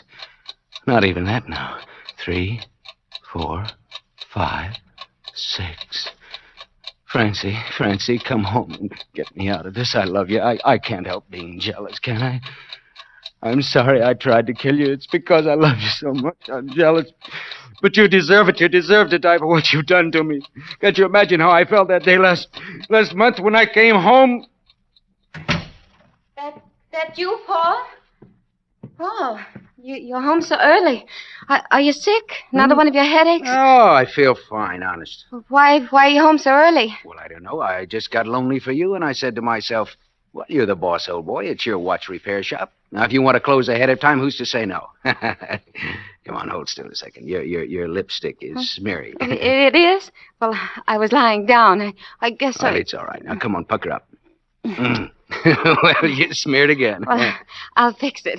As long as you're home early, why don't you rest a while? The morning paper's still in the den. I guess I will at that. I had a heavy lunch, pot roast and potatoes and apple pie. And what'd you do today, Annie? Oh, the usual. Cleaned the house, went marketing. Wish we could afford a car. I mean, isolated the way we are, walking 8 I sat down on the couch, and there it was in the ashtray on the end table. A cigar butt, still moist on one end, still warm on the other. Any, visitors today? What'd you say? I said any visitors today. No. None. Not even a peddler. You're a liar, Francie. You lied to me that time. Fine. 42, 43, 44, 45. No clock has ever gone this fast. Of all the thousands I've looked at and set right in my shop, not one has ever gone so fast. Its quarter hours go around like minutes, and its minutes like seconds. 3 minutes to 2. That's cheating me. It's not keeping the right time. That second hand's whirling like a pinwheel. Make it stop, somebody. When the clock says 3, the house explodes. Make it... Oh, somebody's at the door. Come in, please. Please come in and find me and let me out of here. Please. Gas company. Gas company. The one call in all the day's routine from the earliest morning till latest night that can possibly bring anyone down here to the cellar. Anybody home in there? Gas company. Anybody home? I am. I'm down here. Don't wait for somebody to answer the door. It's not locked. Come in. Please. He's gone. No. He's coming around to the back. Why don't we... What? I said, why don't we go in and read the meter anyway, even if nobody's home? Yes. Company policy. We never go in to read a meter unless somebody's home. I'm sure they're never home when you want them to be. But I am home. I am. I'm right down here. I can see your legs through the window. All you have to do is to bend down and look in, and you'd see me. No, don't go away. Stay. Look, I'll kill you if you go, so help me, I'll kill you. No, I didn't mean that. Please stay.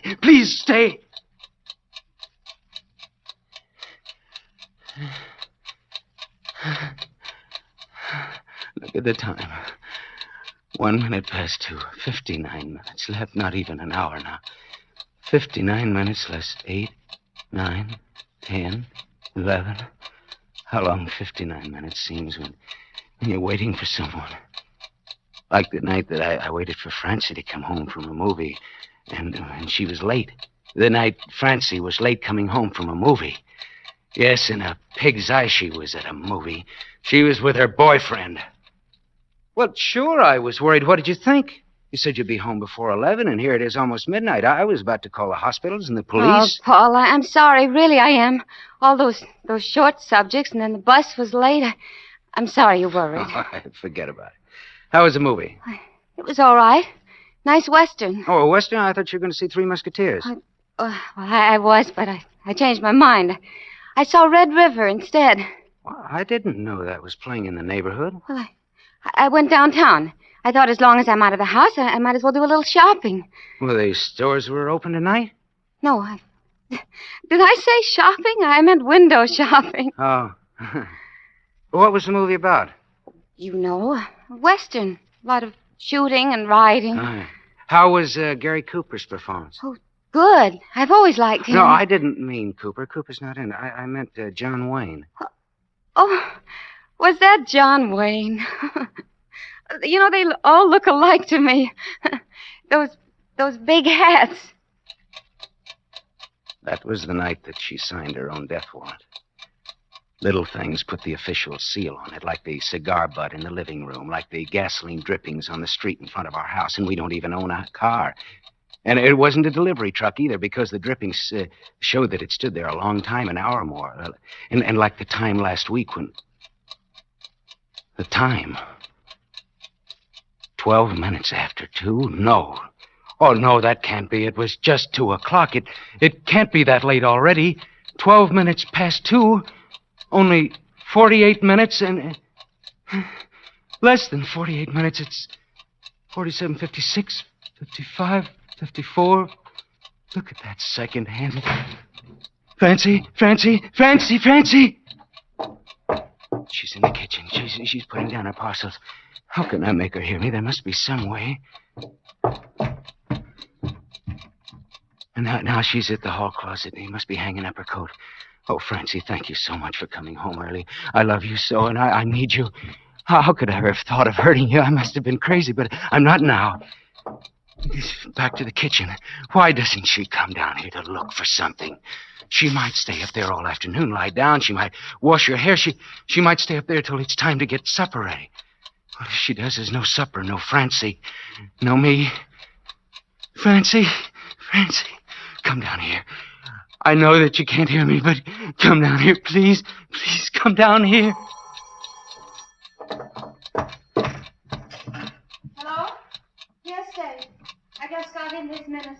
Oh, Dave, I'm all upset. I have $11 table money in the kitchen, and it's gone. And the wristwatch Paul gave me is gone, too. We must have been robbed. She knows we've been robbed. I should get the police now, and they'll search the whole place, and they'll look down here. Well, I'll look again, but I know it's gone. Paul will have a fit. Oh, no, I won't. I won't, honest. No, I haven't reported it yet. We have to be so careful. Yeah, you're not kidding. I called Paul at the shop while I was out, and there was no answer. I hope nothing's wrong. Can't you guess there's something wrong if I'm not in the shop? But maybe you'd better come out. Okay, goodbye. Yeah, that's good. Sure. Come on. If I go, both of you go with me. What time is it? Oh, no. It can't be 19 past 2. Only 41 minutes left. 33, 34, 35, 36. Tick-tock, tick-tock. Oh, there I go. Stop it, and think fast.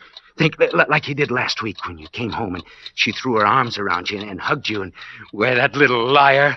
Hi, Paulie. Hello. No kiss? Yeah, sure, why not? Oh, what's the matter? Hard day? So hard you can't even force a smile? I'll make you smile. I'll make you laugh. Kissy, coo. Come on, smile. Stop tickling. Wait. Cut it out. What's it? This in your pocket? Francie, don't. A present for me? I said don't. Give me that. All right. You don't have to grab. What is it? Well, it's fertilizer. That's what it is. Fertilizer? Yeah, a sample package. I figured maybe we'd start a little garden in the back. A few flowers, maybe. Oh, well, that's a nice idea. That's just what I'll do. Yeah, well, I'll keep it down in the cellar. The fella gave it to me, said that it should be kept in a cool, dry place. I'll buy the seed just as soon as you make up your mind what you want. Fertilizer. She never even suspected that it was an explosive. I brought other things home last week, too. Every day, something else. Some more sample packages of fertilizer, which I carefully packed into a soapbox that I had in the cellar. And copper wire and dry cell batteries. And this clock. And she never suspected a thing. She was so flustered trying to cover up the fact that she had a caller that I could have brought in a grandfather's clock under my arm, and she probably wouldn't even have noticed it. Oh, but, Francie, that doesn't matter now. If you'll just come on downstairs. He's here. Her boyfriend's here. Hello, Dave. Well, did it turn up yet? No, and I haven't heard anything from Paul either. The police will think I did it, I suppose. Oh, don't say things like that. Come on into the kitchen. Coffee's ready. What are they going to do? Just sit there? Don't they know that it's 28 minutes to 3? Only minutes left now. Minutes, not even a full half hour anymore. Don't you think we ought to tell Paul about us? I don't know. How'll he take it? Paul isn't narrow-minded. Well, we can't keep on like this. It's better to go to him ourselves and tell him about you than wait till he finds out. He's liable to think something else entirely. What's she talking about? I know he didn't believe me that night when I helped you find the furnished room and told him I'd been to a movie. I'm so nervous and upset all the time. I feel as guilty as if I were one of those disloyal wives or something. Oh, didn't you ever tell him about me at all? I told him you'd been in one or two little scrapes, but I let him think I'd lost track of you and I didn't know where you were anymore. Well, that was her brother she said that about. I'm gumming things up for you all right. An escaped convict for a brother. Oh, Francie, I didn't know. Why didn't you tell me it was your brother? Why didn't you tell me? Let's go downtown and talk it over. No, stay here. Don't go downtown. Stay here. You shouldn't be seen with me. You would get into trouble yourself. Telephone Paul to come here instead. Yes, stay here with me. Please, stay. I'm not afraid. What can I do? What can I do? This pipe leads upstairs. Hit it with something. With what, though? What? My head. What was that? What? I didn't hear anything. I thought I heard a noise in the cellar. Yes, you did. It's me. It's me. Want me to take a look? Yes. No, I guess I was wrong. Let's go, Dave. Francie! Come down here and look. Only 22 minutes left. Francie!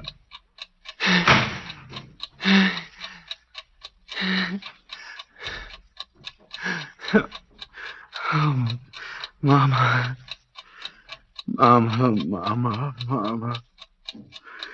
It's gained another minute. Help me, Mama. Help me, Mama. Help me, Mama. Be careful what you're doing, Bobby. What? Oh, that's a kid bouncing his ball against the house.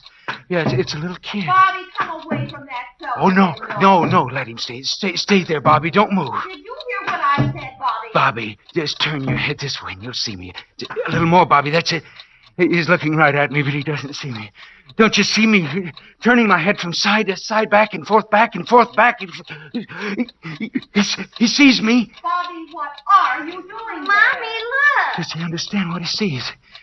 Oh, if he were only just a few years older, a child of 7 or 8 could understand that. Bobby, are you coming? I'm waiting. Stay where you are, Bobby. Make her come to you. Did you hear what I said? When I call you, I want you to come to me. Mommy, look! Funny man! Why, Mommy can't peek into strange people's houses. Come on, dear. Funny man! Tied up! Yes. Well, say goodbye to the funny man tied up. Bye-bye, funny man tied up. Bye-bye, funny man tied up.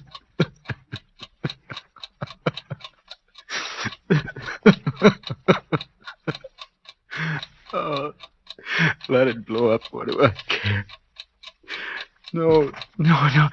How much time is left? 10 minutes?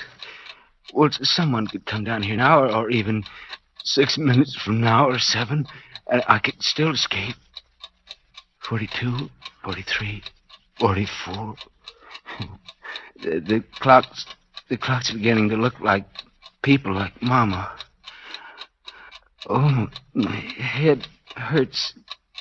Mama, I'm sorry for what I've done. Paul's sorry. He won't do it again, honest. Just let him go this time and not punish him. He's learned his lesson. He'll never do it again. Poor Paul. Poor Paul.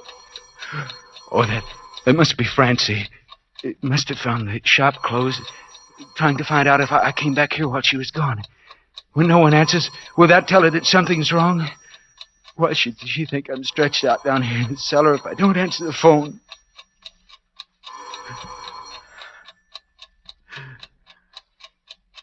Bye-bye, Francie. Bye-bye. Bye-bye. Tick-tock. Bye-bye. Tick-tock. 7 minutes to 3. In 7 minutes, the alarm goes off. 7 minutes to 3. The alarm rings for me. That's a poem, Francie. It's a funny poem. 7. Please let time stand still. 7. Now it's 6. What a precious number, 6. So round, so comfortable.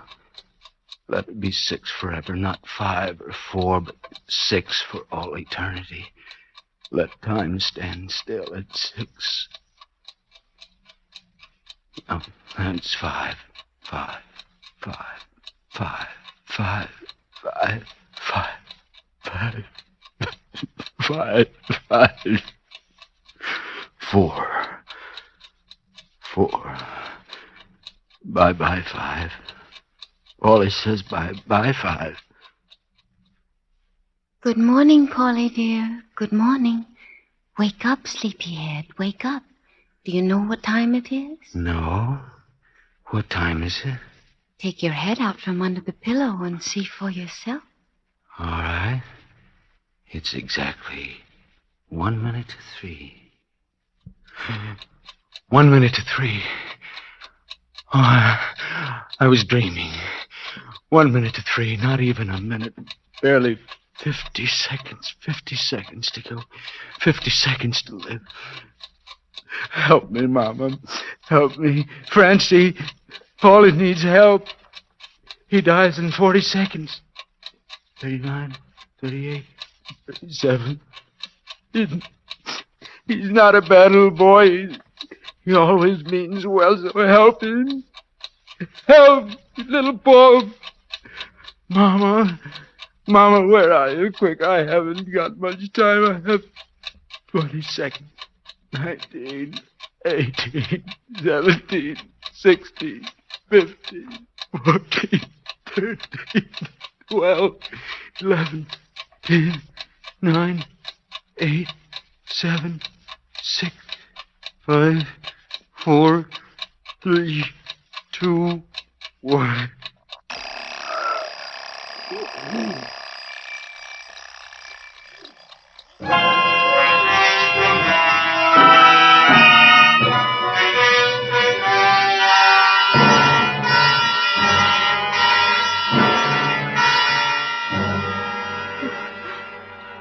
Take it easy, ma'am. The doc's working on him. Meantime, just a couple more questions. All right, officer. You say when you came in, he was all tied up and this alarm clock here was ringing. Yes. I say. Nancy? Yeah, Doc. Dead. Heart failure. Paul! I'm sorry, ma'am. Now, look, just one more thing in this box. There was some wires going to it from the clock, and I pulled them out. Do you know what was in it? This box? Yeah. Nothing. It used to have some fertilizer in it, but I took it out this morning and used it. I've been trying to raise flowers in the back of the house. Paul loved flowers.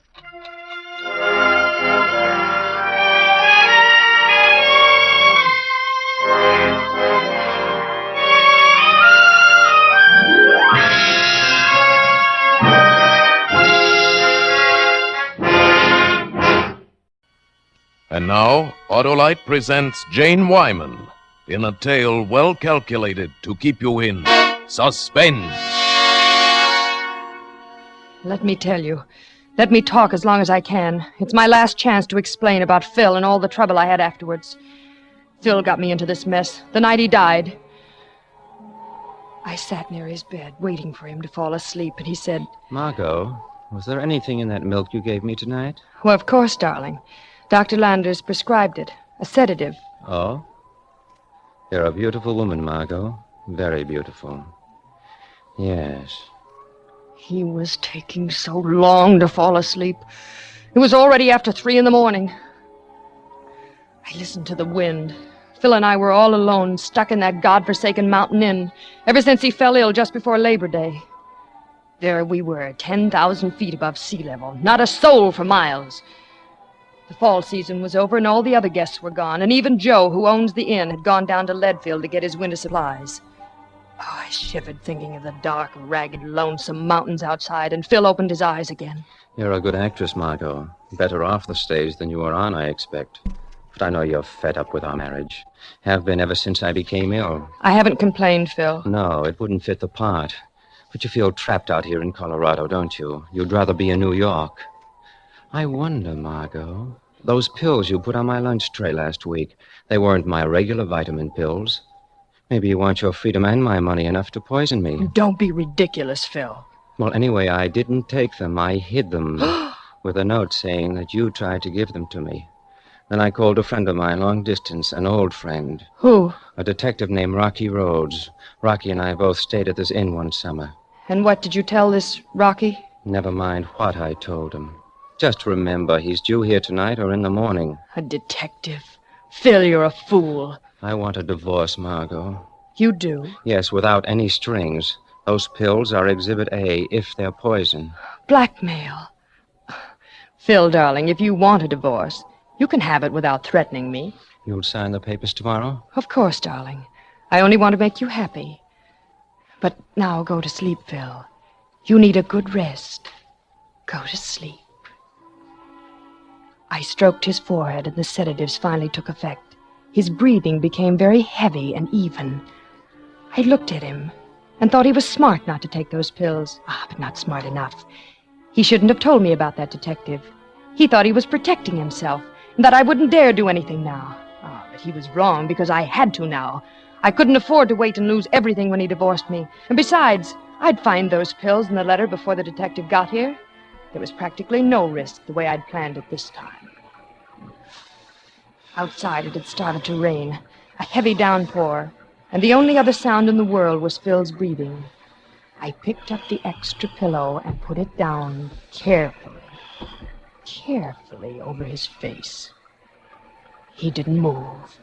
I pressed the pillow down on the side so that no air could get in, no air at all, and held it there a long time.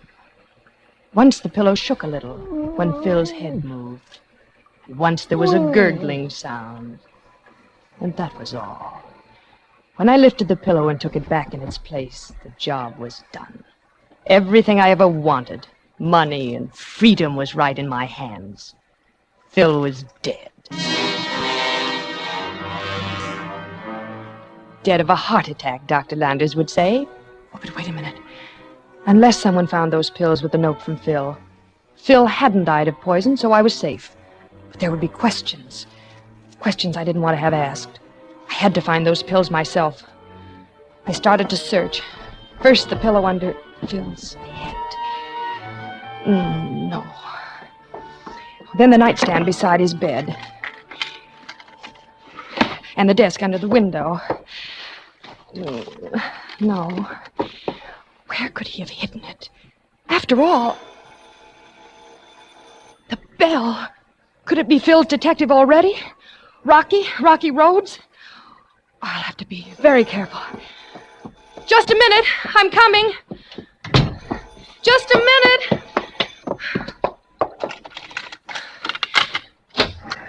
Yes? Well, don't stand there. It's raining in. Oh, I'm sorry. I think I'm lost. I'm looking for Pineview Lodge. Well, you are lost. This is Fisherman's Net. Yes, I know. I saw the sign. It's closed for the winter. Well, could you put me up? The manager's away. There's only me and my husband. Oh, the luck of the Irish. I meet a beautiful blonde, and she's married every time. You wouldn't turn me out in this storm. I'm soaking wet. I'm afraid Please, just tonight. In the morning, I'll get my bearings. Well, if it's only for one night. Yes, that's all. Thank you. Oh, what a vacation. Where are you from? Chicago, newspaper man. My name is Mike Sheldon. How do you do, Mr. Sheldon? I'm Mrs. Weatherby. How do you do?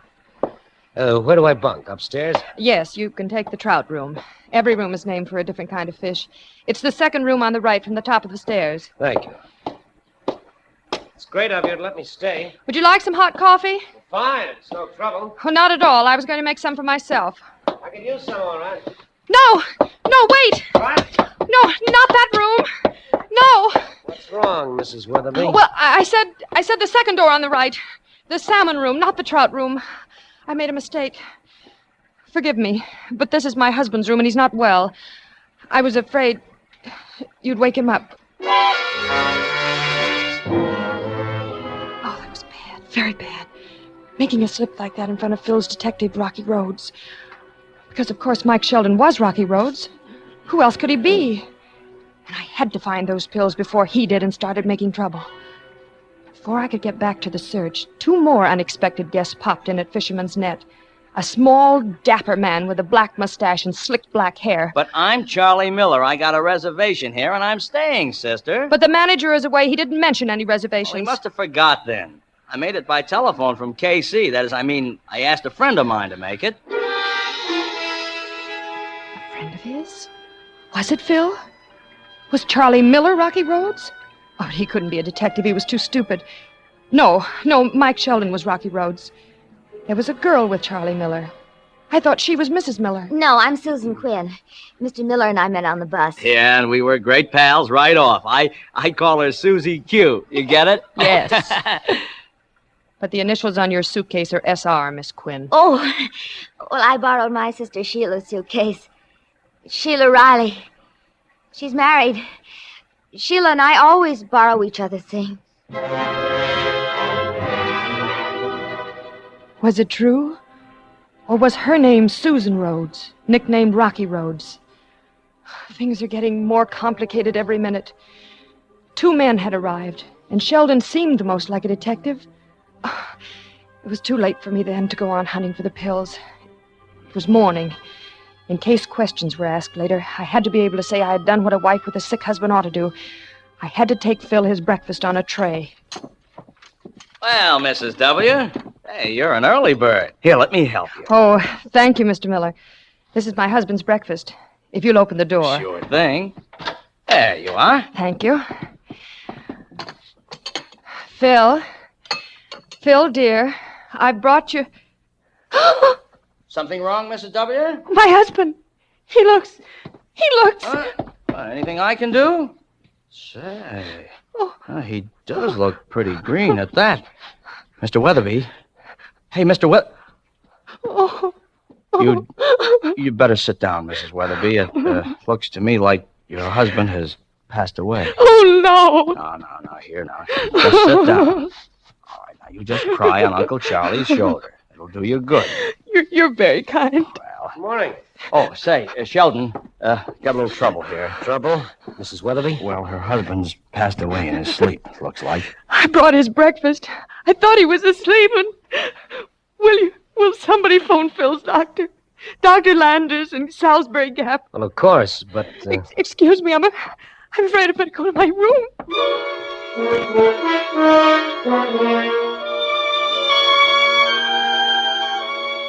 Mrs. Weatherby. Mrs. Weatherby.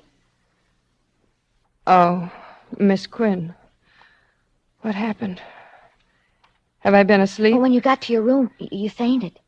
I still feel rather faint. I brought you some brandy. Could you drink a little? Not now. I couldn't. Where's Mr. Miller and Mr. Sheldon? They're moving your husband's body. No, they mustn't. Well, Dr. Landers told Mike to on the phone.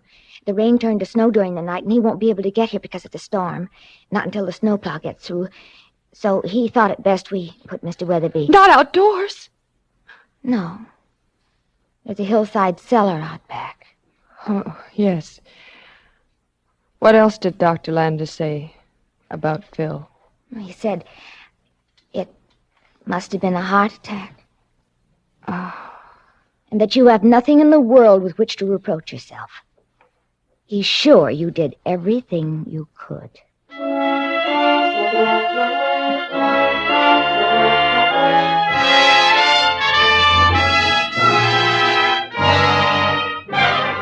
For Suspense, Autolite is bringing you Miss Jane Wyman in radio's outstanding theater of thrills, Suspense.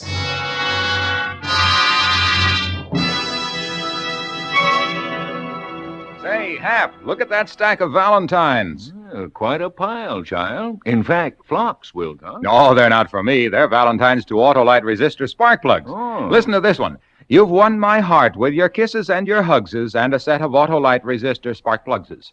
How's that, Hap? The spark of love. Why, sure. Everybody loves Autolite wide gap resistor spark plugs. Replace your narrow gap plugs with these beauties to make your car idle smoother. Give better performance with leaner gas mixtures. Actually save gas dollars. Now, here's a Valentine that's right in line. Oh, Valentine, will you be mine, and will you make me happy? Put Autolite resistor spark plugs in my car. Help make it smooth and snappy. Boy, that's hitting on all six. Well, naturally. Here's another Valentine that touches this old heart of mine. Oh, Autolite resistor spark plugs.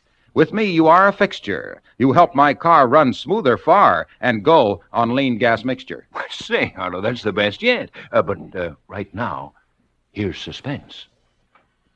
And now, Autolite brings back to our Hollywood soundstage Miss Jane Wyman as Margot in Catch me, if you can.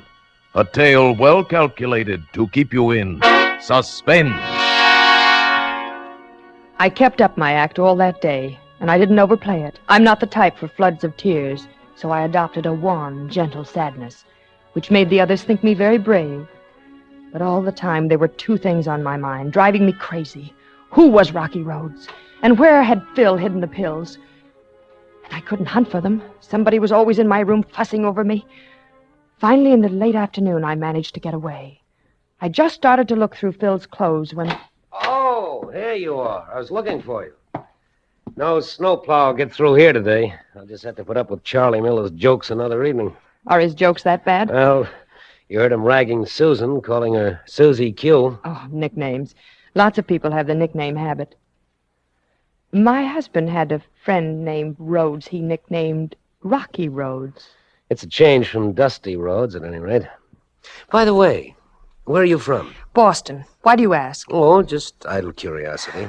You know what they say about curiosity. Would you excuse me, please? I was going over my husband's things. Yeah, go right ahead. I'll just keep you company. Looking for something? No. I want to pack, so I can leave as soon as possible. I want to get back to New York. I don't blame you. Need any help? No, thank you. As a matter of fact, Would you mind? I'd rather be alone. No, it's not good for you to be alone. I'll just stay here and keep you company. Nosy. Did you say something? No, Here's a book of Oscar Wilde's. Why don't I read to you while you work? Let me see. Did your husband own all these shoes? He did. Wealthy man, apparently. How nice for you. Now, how about some poetry? Let's try this one.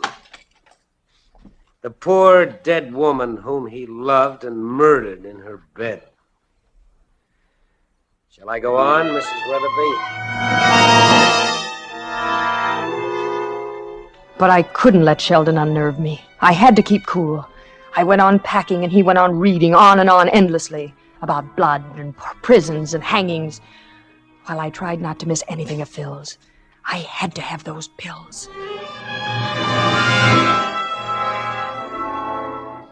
An hour later in my room, I knew I didn't have them. But Rocky Rhodes didn't have them yet either. Otherwise, he would have said something. But the pills didn't have to be in Phil's room. Which one was Rhodes? Miller or Sheldon? I would have to find out by elimination. After dinner that night, I went into the main parlor. And Charlie Miller grabbed me and danced me over to the fire. Here you are, Mrs. W. Now, you just sit right here and have a highball, see? And we'll have a nice little cozy chat with little old Charlie. Oh, you're so formal, Charlie. Call me Margot. Margot? I'll bet your mother called you Maggie. You thought up Margot to use on the stage. On the stage? How did you know I was an actress? This was the clue I'd been looking for. Oh, a guy with my experience can always tell. You can? Sure. And I know how you actresses operate. You all take different monikers. I'll bet you were great, baby. Oh, I wasn't very good.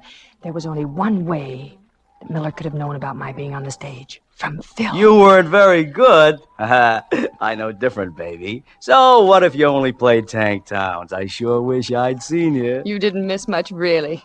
Tank Towns. That was Phil's story, all right. Miller was Rocky Rhodes, and he was just drunk enough to handle... Hey, look. How about you and me going up to my room where we can be alone, huh? Oh, that wouldn't look right, Charlie. We could go out and sit in my car.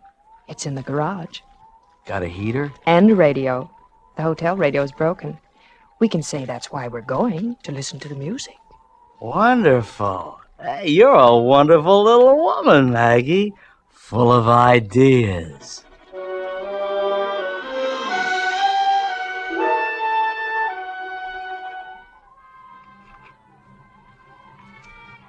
It's not a bad little wagon, baby, but this front seat is so full of steering wheel. Oh, let's get in the back. Oh, it doesn't heat as well in the back.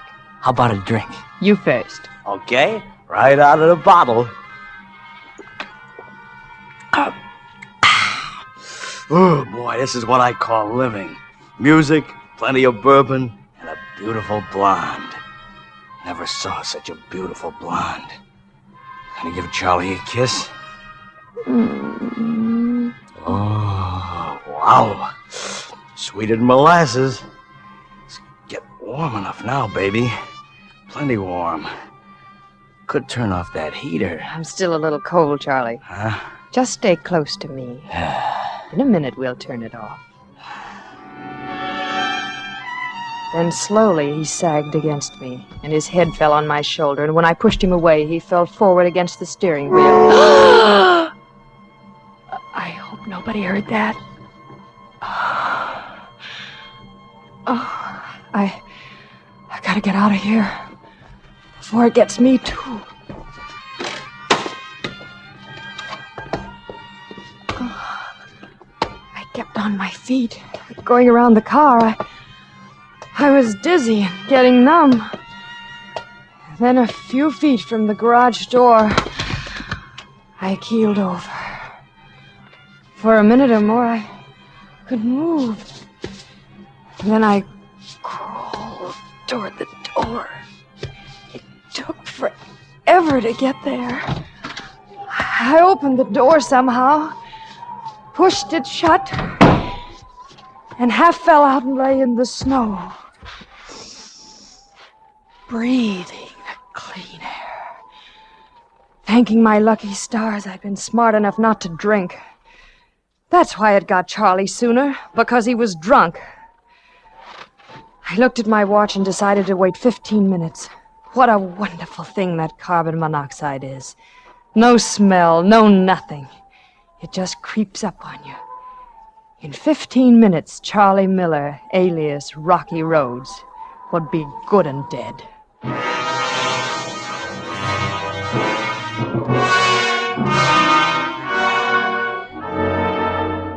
He was dead, all right. When they found us, they carried me into the house and gave me a drink and put me to bed. I went right to sleep knowing Rocky Roads was dead. When I woke up, I remembered the car key. I had said Charlie started the car, but somebody might think to check the key for fingerprints and find mine. Oh, I put on a fur coat over my nightgown and ran all the way to the garage. I got in the car, reached for the keys, and they weren't there. Why? Why would anybody take my keys? And who would take them? Rocky Roads? No, he was dead. But was he? Had I killed the wrong man? I don't know how I ever got through breakfast. That's too bad about Charlie, Margot. Stop worrying about it. It wasn't your fault. Look tired. You want to take a walk? Get some fresh air? I don't feel up to it. I was planning to go up to that lookout cabin on the peak. No. I'm too lazy for that. I mean a short walk. Is it a long climb, Mrs. Weatherby? Long and steep, believe me. I only made it up there once. But my husband used to go there often. I guess a good climb will do me good. Think I'll try it alone. Bye. I'll be back before dark. Bye. Be careful, Susan. I didn't even hear her leave. I was thinking about Phil's walk to the lookout cabin. There was where he'd hidden the pills. I knew it. I knew it in my bones. Why hadn't I thought of it before? Oh, I'd have to hurry. I couldn't let anyone find those pills except me. I managed to get away from the men and slipped out by the back door without being seen.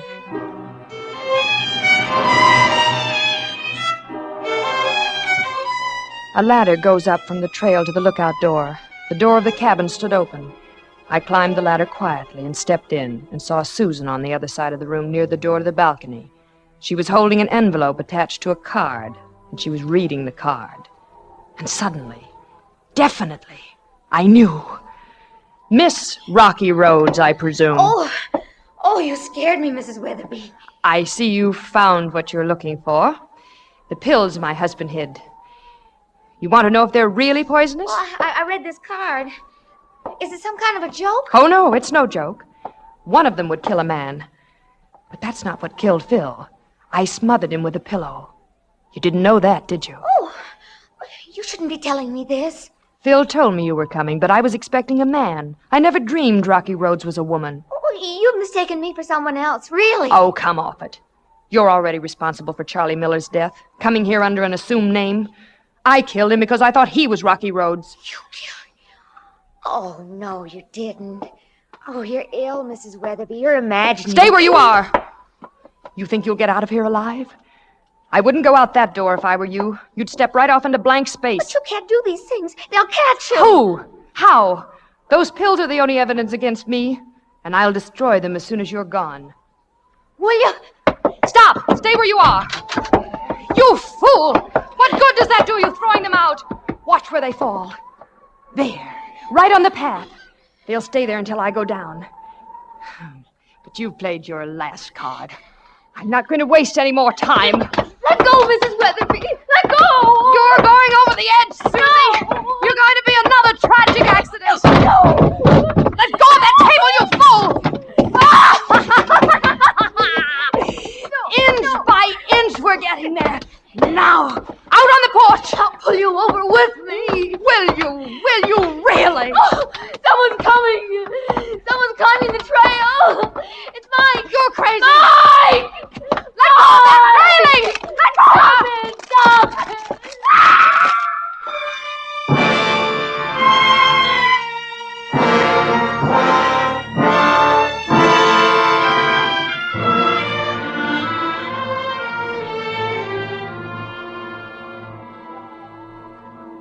I remember falling, then a sharp pain. Then I don't remember anymore until I woke up here in the snow and found you bending over me. Who are you? Where did you come from? I just came up from the village, Mrs. Weatherby. We know the whole story. The whole story? Now just take it easy, Mrs. Weatherby. I know. You must be a doctor. But, doctor, they'll never hang me. No, Mrs. Weatherby. They'll never hang you. You're dying now. No, I can't die. After all I've had to do to live. Where did Mike go? I'm right here, Mrs. Weatherby. Like a vulture waiting for me to die. You're Rocky Rhodes, aren't you, Mike? No, Mrs. Weatherby. You're lying. It has to be you. I killed Charlie, and he wasn't Rocky Rhodes. And Susan wasn't. You have to be. I have to know. I have to kill Rocky, or I've done it all for nothing. Rocky Rhodes mustn't find those poison pills. Your husband didn't die from poison, Mrs. Weatherby. So you would have been safe even if the pills were found. But Rocky Rhodes... None of those people was Rocky Rhodes. Your own guilt made you suspicious of everything they did. But there must be a Rocky Rhodes. Phil said there was. There has to be a Rocky Rhodes. Is she dead, Doctor? I'm afraid she is.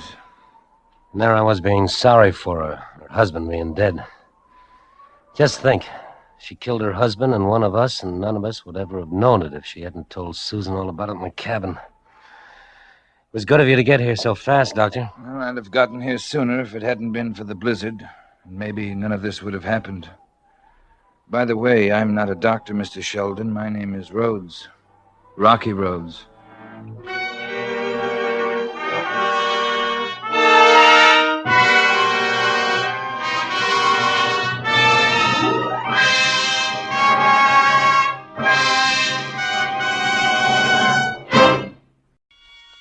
And now, Autolite presents Dana Andrews in a tale well calculated to keep you in suspense.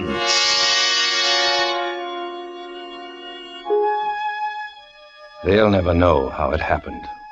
No one will ever know. I knew I was going to have to kill him almost from the first. That's how I am. That's what my blood is. I couldn't change it even if I tried. We were on a circus train, the three of us in the trapeze act, going from Tulsa to St. Louis. Fran had asked me to come and sit with her, that she had something to tell me. When I went over, she was staring out the window into the night, and the dim train lights made her features kind of soft and blurred. And I stood watching her, getting all choked up like I always did, wanting to freeze this picture of her in my brain with all the other pictures. Then she saw my reflection on the window glass, and she turned. Oh, Joe. Hi. Well, sit down, Joe. Sure. What's the secret? Joe, I can't keep it inside me a second longer. If I do, I'll bust. Tommy and me been talking about getting married. Hiya, kids. Huh? Oh, Well, honey, did you tell him? She told me. Congratulations. That's all? Just congratulations? Well, you know Joe's a man of few words. So what do you think, Joey boy? At least we'll be able to keep her in the act now, huh? Yeah. That's probably the only reason he's marrying me. Well, the way I figured, it had to be one of us. Joe, you're my pal. I couldn't let it happen to you. Well. And then Tommy threw his arm across my shoulder. I felt every nerve in my body tighten up, like somebody was turning a screw. And I thought, so this is how your life goes smash. Rattling through the night on a dinky train with a circus fat lady sitting across the aisle munching chocolates. I didn't know what I was going to do. Not then.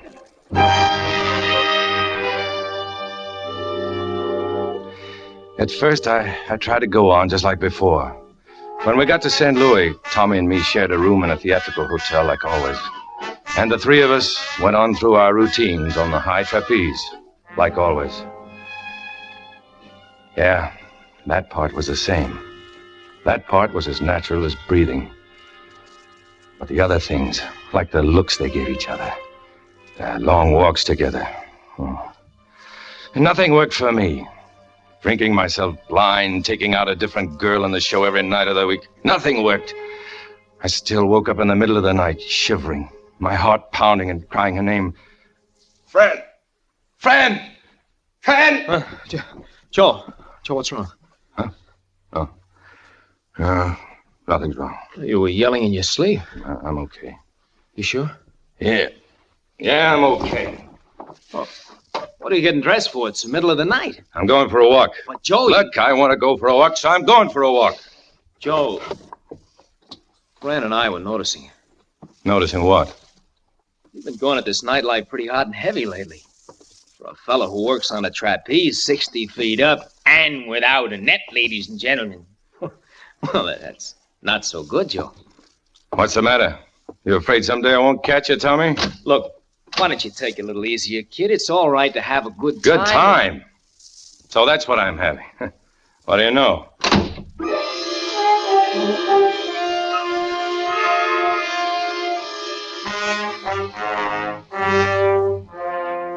I walked the dark, empty streets for hours. I didn't know where I went or why. Why did it have to be him and Fran, over and over again? Why did it have to be him and not me? And then, it was like coming out of a sleep almost.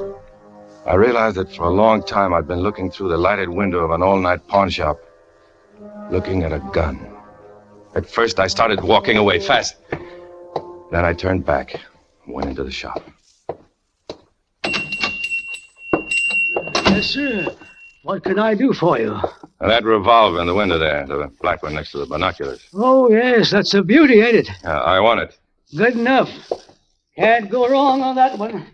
You got your permit, of course. No, I was just passing through town. I didn't have time to get one. Well, I'm sorry, mister, but I can't help you. I've got a $100 bill that says you can. You've just bought yourself a gun. It was after 3 in the morning when I got back to the hotel. The gun was in my topcoat pocket. As I walked through the lobby, the circus fat lady was sitting on the big sofa, counting the faces that went through the revolving door. She stopped me as I went past her. Turning in, Joe? Yeah? Lucky you can sleep. Wish I could sleep. I started for the elevator, and then it hit me. How dumb can a guy be, walking into the lobby like that, being seen going up to the room? Is that all you want, Joe? That he should be dead, no matter what happened to you? Don't you want Fran? Don't you want to live? I turned back and started out again. No, Patsy, I guess I won't go upstairs after all. Oh? Nothing to do till tomorrow afternoon, anyhow. Maybe I'll take in an all-night show. I haven't seen a show since I was a little girl. Can't fit in the seat.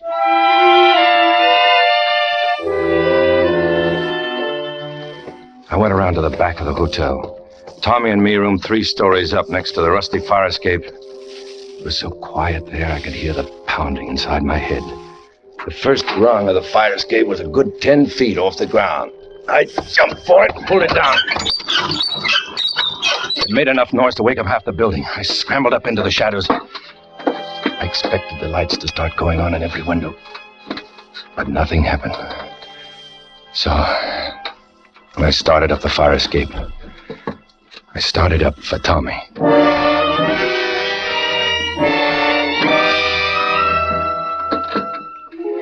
I reached the landing. The room was dark. The window was closed. I tried raising it, but it was locked. Why did everything have to go bad for me? Oh, wait a minute. He never locked the window before. Why did he lock it now? What was he afraid of? How could he know what was inside me? Well, suddenly I had to do something, so I smashed the window with my fist. I didn't care. Let him know it was me. Let him know what was coming. I reached in, unlocked the window, went over the sill. I took the gun out of my pocket. I could feel the blood running warm down my arm. And then I saw that he was gone. The room was empty. I sat down on the bed. I felt weak in my knees. I sat there a long time, numb. Then I heard a key in the door. It was him. He'd come back. I put the gun back in my pocket. I held it there. And the door swung open. I saw him, framed in the light from the hall. And I thought, now. Do it now.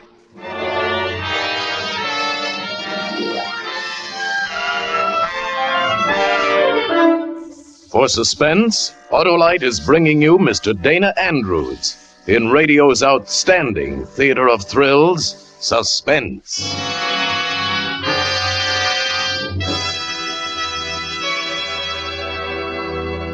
Hap, you know this spell of freezing weather that drifted over sunny California by mistake last week? I'll see. Well, by Cornelius, I haven't had so much fun since my Autolite Stay Full battery last needed water, and that's a mighty long time ago. You mean you enjoyed the cold, Harlow? You bet. Listen, I was purring along up in the mountains in my Autolite-equipped car, you see, when I spied a stricken stranger stuck in the snow. He had on a raccoon coat and a coonskin cap, and he was looking under the hood of his car, muttering, "Water, water everywhere, not a drop in my battery." "Friend," I said to this shivering shambles, "if you had an Autolite Stay Full battery in that thirst-starved convertible, you'd be singing 'How Deep is the Ocean' instead of 'How Dry I Am.'" "What do you mean?" asks he. So, of course, I told this chap that Autolite Stay Full batteries have an extra-large liquid reserve. Autolite Stay Full batteries, I said, need water only 3 times a year in normal driving. You get that, pal? Only 3 times a year. And then I explained that thanks to extra plates and special fiberglass insulation, Autolite Stay Full batteries have extra power and extra long life, too. But Harlow, did you get the poor fellow unstuck? Sure did. I just happened to have an extra Autolite Stay Full battery in my trunk. So I lent it to him until he could get one of his own at his nearest Autolite dealers. "I'll sure switch to Autolite," he said as he zoomed off. And I answered, "You're right with Autolite." Right, Harlow. But right now, Suspense. And now, Autolite brings back to our Hollywood soundstage Mr. Dana Andrews as Joe in a tale well calculated to keep you in suspense. I held the gun in my pocket. The door swung open and I saw him framed in the light from the hall. And I thought, now! Do it now! When'd you come back, Joe? A while ago. Where's that light switch? Don't turn the lights on, Tommy. What's the matter with you? I said... What do you got against lights? How can you just sit there in the dark? You know, Fran and I wonder what happened to you. We were out looking for you. I held tight to the gun in my pocket. I followed him with it as he moved around the room, stopping at the dresser to comb his hair, whistling because he was getting Fran, and it was such a good feeling. And all I had to do was just squeeze the trigger. Come on in. Say, honey, Patsy tells me that you... Oh, you got back, Joe. Yeah. Hey, what did you do to yourself? Look at that arm, Tommy. His arm, it's bleeding. Hey, I didn't notice that. Joe, you take your coat off. I'll get some towels and mercurochrome from the bathroom. What'd you do? Get yourself in a brawl? No, not exactly. Tommy, where's the mercurochrome? Hurry up. Oh, I'll show you where it is. Get your coat off, Joey. Here. I hurried to the dresser, dug the gun out of my pocket and put it in the drawer. Fran came back with an armful of stuff. Her fingers started to probe my arm while she was rolling up my sleeve. Look what this guy did to himself. Joey, you big silly kid, you. What are you fighting for? Tommy, get enough. Hey, what happened to this window? Well, that's how I cut myself just now. I thought it was stuck. You know me, long on muscles and short on brains. Oh, it's all right. Just a little cut. Our boy's gonna be all right, Tommy. The show goes on. Doesn't it, Joey? Sure. Oh, such a sweet, helpless guy this is. We gotta take better care of our boy, Tommy. Yeah. You know, our Joey's just a great big kid. He likes to go on adventures with silly blondes, but there's nobody got wrists like this man to catch my Tommy when he flies through the air with the greatest of ease. You know, Joe, I wouldn't trust Tommy's life in anybody's hands but yours. And she leaned over me, and I could smell her hair. And her warm breath danced around my eyes. And him and that whistling. Why shouldn't he whistle? He had the world. He had Fran. There. How's that feel, Joey? Her talking into my face. Smoothing my hair. Now, don't you punch any more windows in the nose, you understand? Didn't she see what she was doing to me? Didn't they see what was happening to me? How could two people be so blind? Couldn't they see? Feel better, Joey? I asked you. Leave me alone. Leave me alone!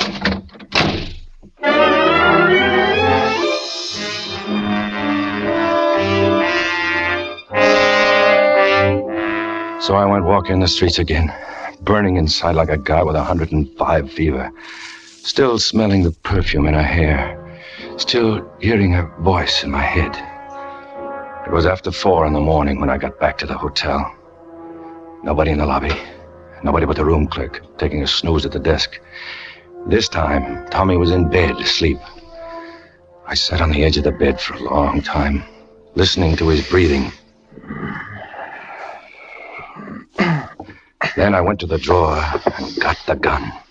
I laid it aside for a moment, and I scattered the stuff out the drawer like a burglar would if he was looking for something. Then I went over to where his pants were hanging on a chair. I guess I got a little excited. As I grabbed for the pants, the chair fell over.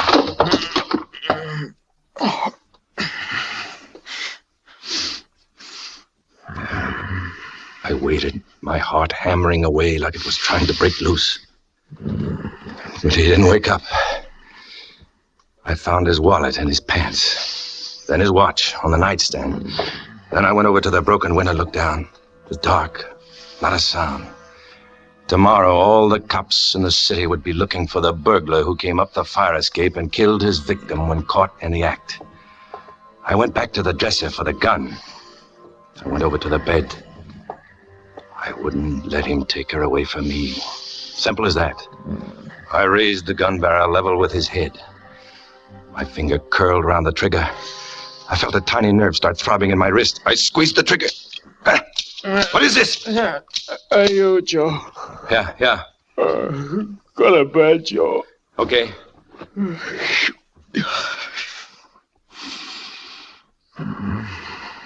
When Tommy gone back to sleep, I broke open the gun. It was empty. But it had been loaded before. They must have found the gun after I left. But why had they taken the bullets? I didn't understand. How could they know anything? All of a sudden, I was afraid. I put the wallet and the wristwatch back. I put the gun back in the drawer. What was I going to do? I flopped down on the bed and tried to think. But somewhere along the line, I fell asleep.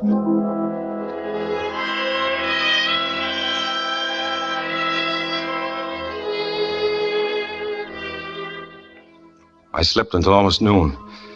When I woke up, Tommy was gone. I dressed and went down the hall to Fran's room. She was gone. At the desk, they didn't know what had happened to them. I went down to the armory where we were playing. They went around there. It was getting close to the matinee. I went to the dressing room. No sign of either of them. Then, just a few minutes before we were to go on, the door burst open and they were standing there. We thought we weren't going to make it. That's no kidding. Where were you? Just feast your eyes on the little gold object, third finger, left hand, sometimes called a wedding ring. Well, aren't you at least going to say bon voyage, weren't you? Oh, sure. Best of everything.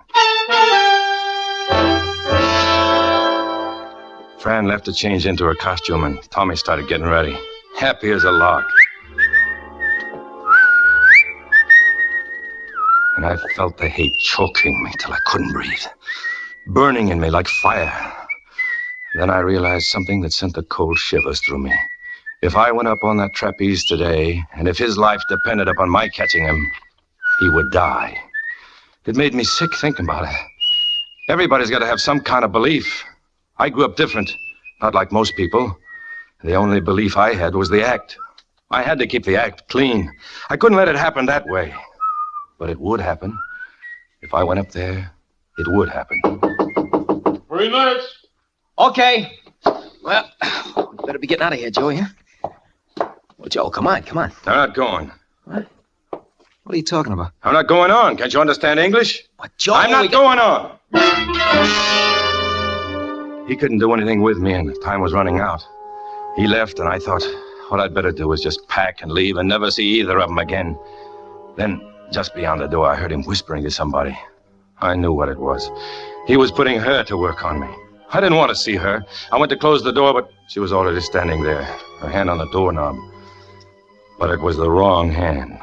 It was the hand with the ring on it. His ring. Is it something to do with the act, Joe? No, nothing with the act. Well, then, Don't ask me to go out there, Fran.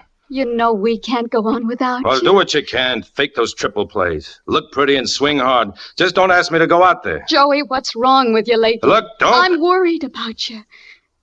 Been acting so funny the last week or so. What were you doing with a gun, Joey? We found it in your dresser last night. Scared me to death. I made Tommy take the bullets out. I just bought it for protection, that's all. Protection from what? Joe, you've been so moody, so melancholy.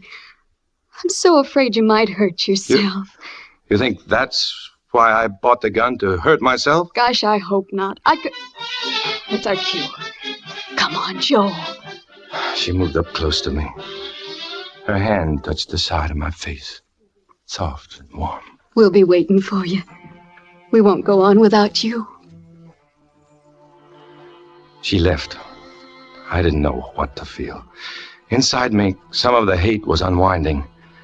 I didn't want to hate him. I began thinking maybe I could get by today after all. And after today, I'd just beat it and never see him again. I began thinking how lucky it was that everything had gone wrong last night. I started for the door. And then I saw the two of them behind some props, kissing each other, while they were waiting for me. I'd never seen him kissing her before. I felt cold and empty. I went back into the dressing room. On the table was the tube of Vaseline I used to hold my hair in place. I stuck the tube into the waistband of my trunks. I didn't worry anymore about hurting the act.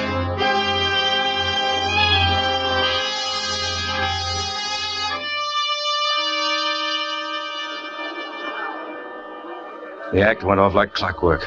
It always did. It was such second nature to us by now. The precision climb up the ladders to the two little takeoff platforms, me on one side of the ring, the two of them on the other. I felt good, like I always felt up here. I knew what was going to happen, but I wasn't fighting it anymore. When it came, that's all. And then it was time. All the easy stuff was over. We were ready for our big specialty. Tommy's triple somersault. Ladies and gentlemen, your kind attention, please. It is once again my privilege to present the most breathtaking trapeze stunt in all the world. I was already on the lower trapeze, lolling on the crossbar. It was Tommy's stunt, so no one noticed me. I reached up into the waistband of my trunks and flicked the cap off the tube of grease. I pinched the tube, and a coil of Vaseline spurted into my palm. I greased my wrists until they were as slippery as a pair of eels. That was where he was going to hang on to. Where he was going to try to hang on. After the great Joseph. The slightest miss will mean instant death. Tommy signaled that he was ready. I was ready, too. I turned lazily on the bar until my head hung down. I was dangling by my legs, flexing my arm. my eyes running over the row upon row of tiny upturned faces. It was a matter of seconds now. 5,000 pairs of eyes watching. 5,000 hearts starting to speed up. Even the peanut and popcorn boys had stopped. Just the roll of the drums building up, louder and louder.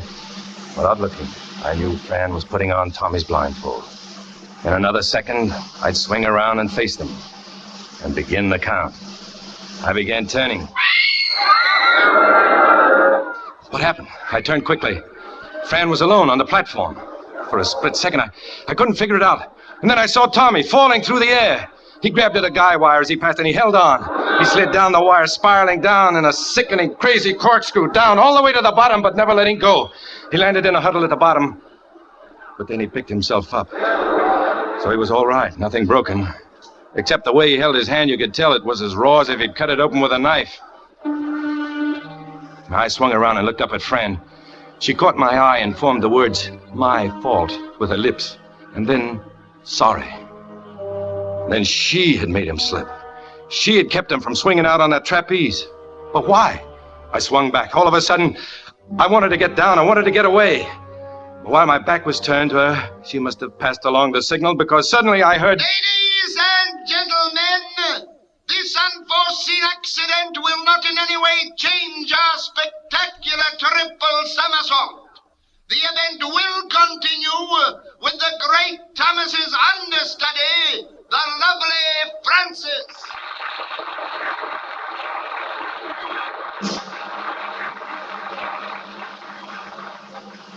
I guess at first I was just too shocked to think.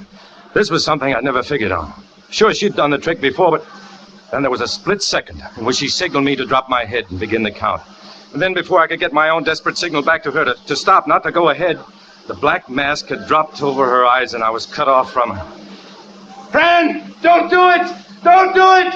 But the drums had already begun that thunder. My voice couldn't reach her now. She'd swung the empty trapeze out into space. The count had begun. 1, as she let go. 2, as the trapeze made its arc. 3, as it returned. Twice more the empty trapeze would swing out, and then on its return she would grab it. "Fran! Don't do it! Don't do it!" But I knew she could only hear the drums. If there were only some way to stop the drums. I heard the terrified roar of thousands of throats, and I knew it was death.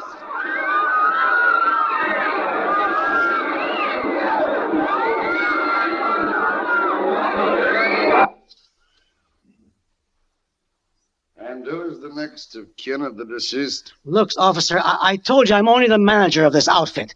Why don't you ask those two over near the body? They know all about it. They're part of the act. I told you I'd get to them. Now, how exactly did the deceased... Listen, officer, why so many questions? It wasn't murder, you know. It was just an accident.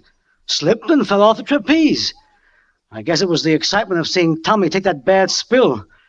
Why can't you just put it down as an accident and let it go at that? Look, I'm only following the rules, mister. I don't tell you how to run your circus. Yeah, but when you're all finished with your questions, it'll still add up to the same thing. An aerialist named Joe Crosby was accidentally killed while giving a performance. Just as simple as that. Yeah. Poor Joe himself couldn't tell you any more, even if the dead could talk.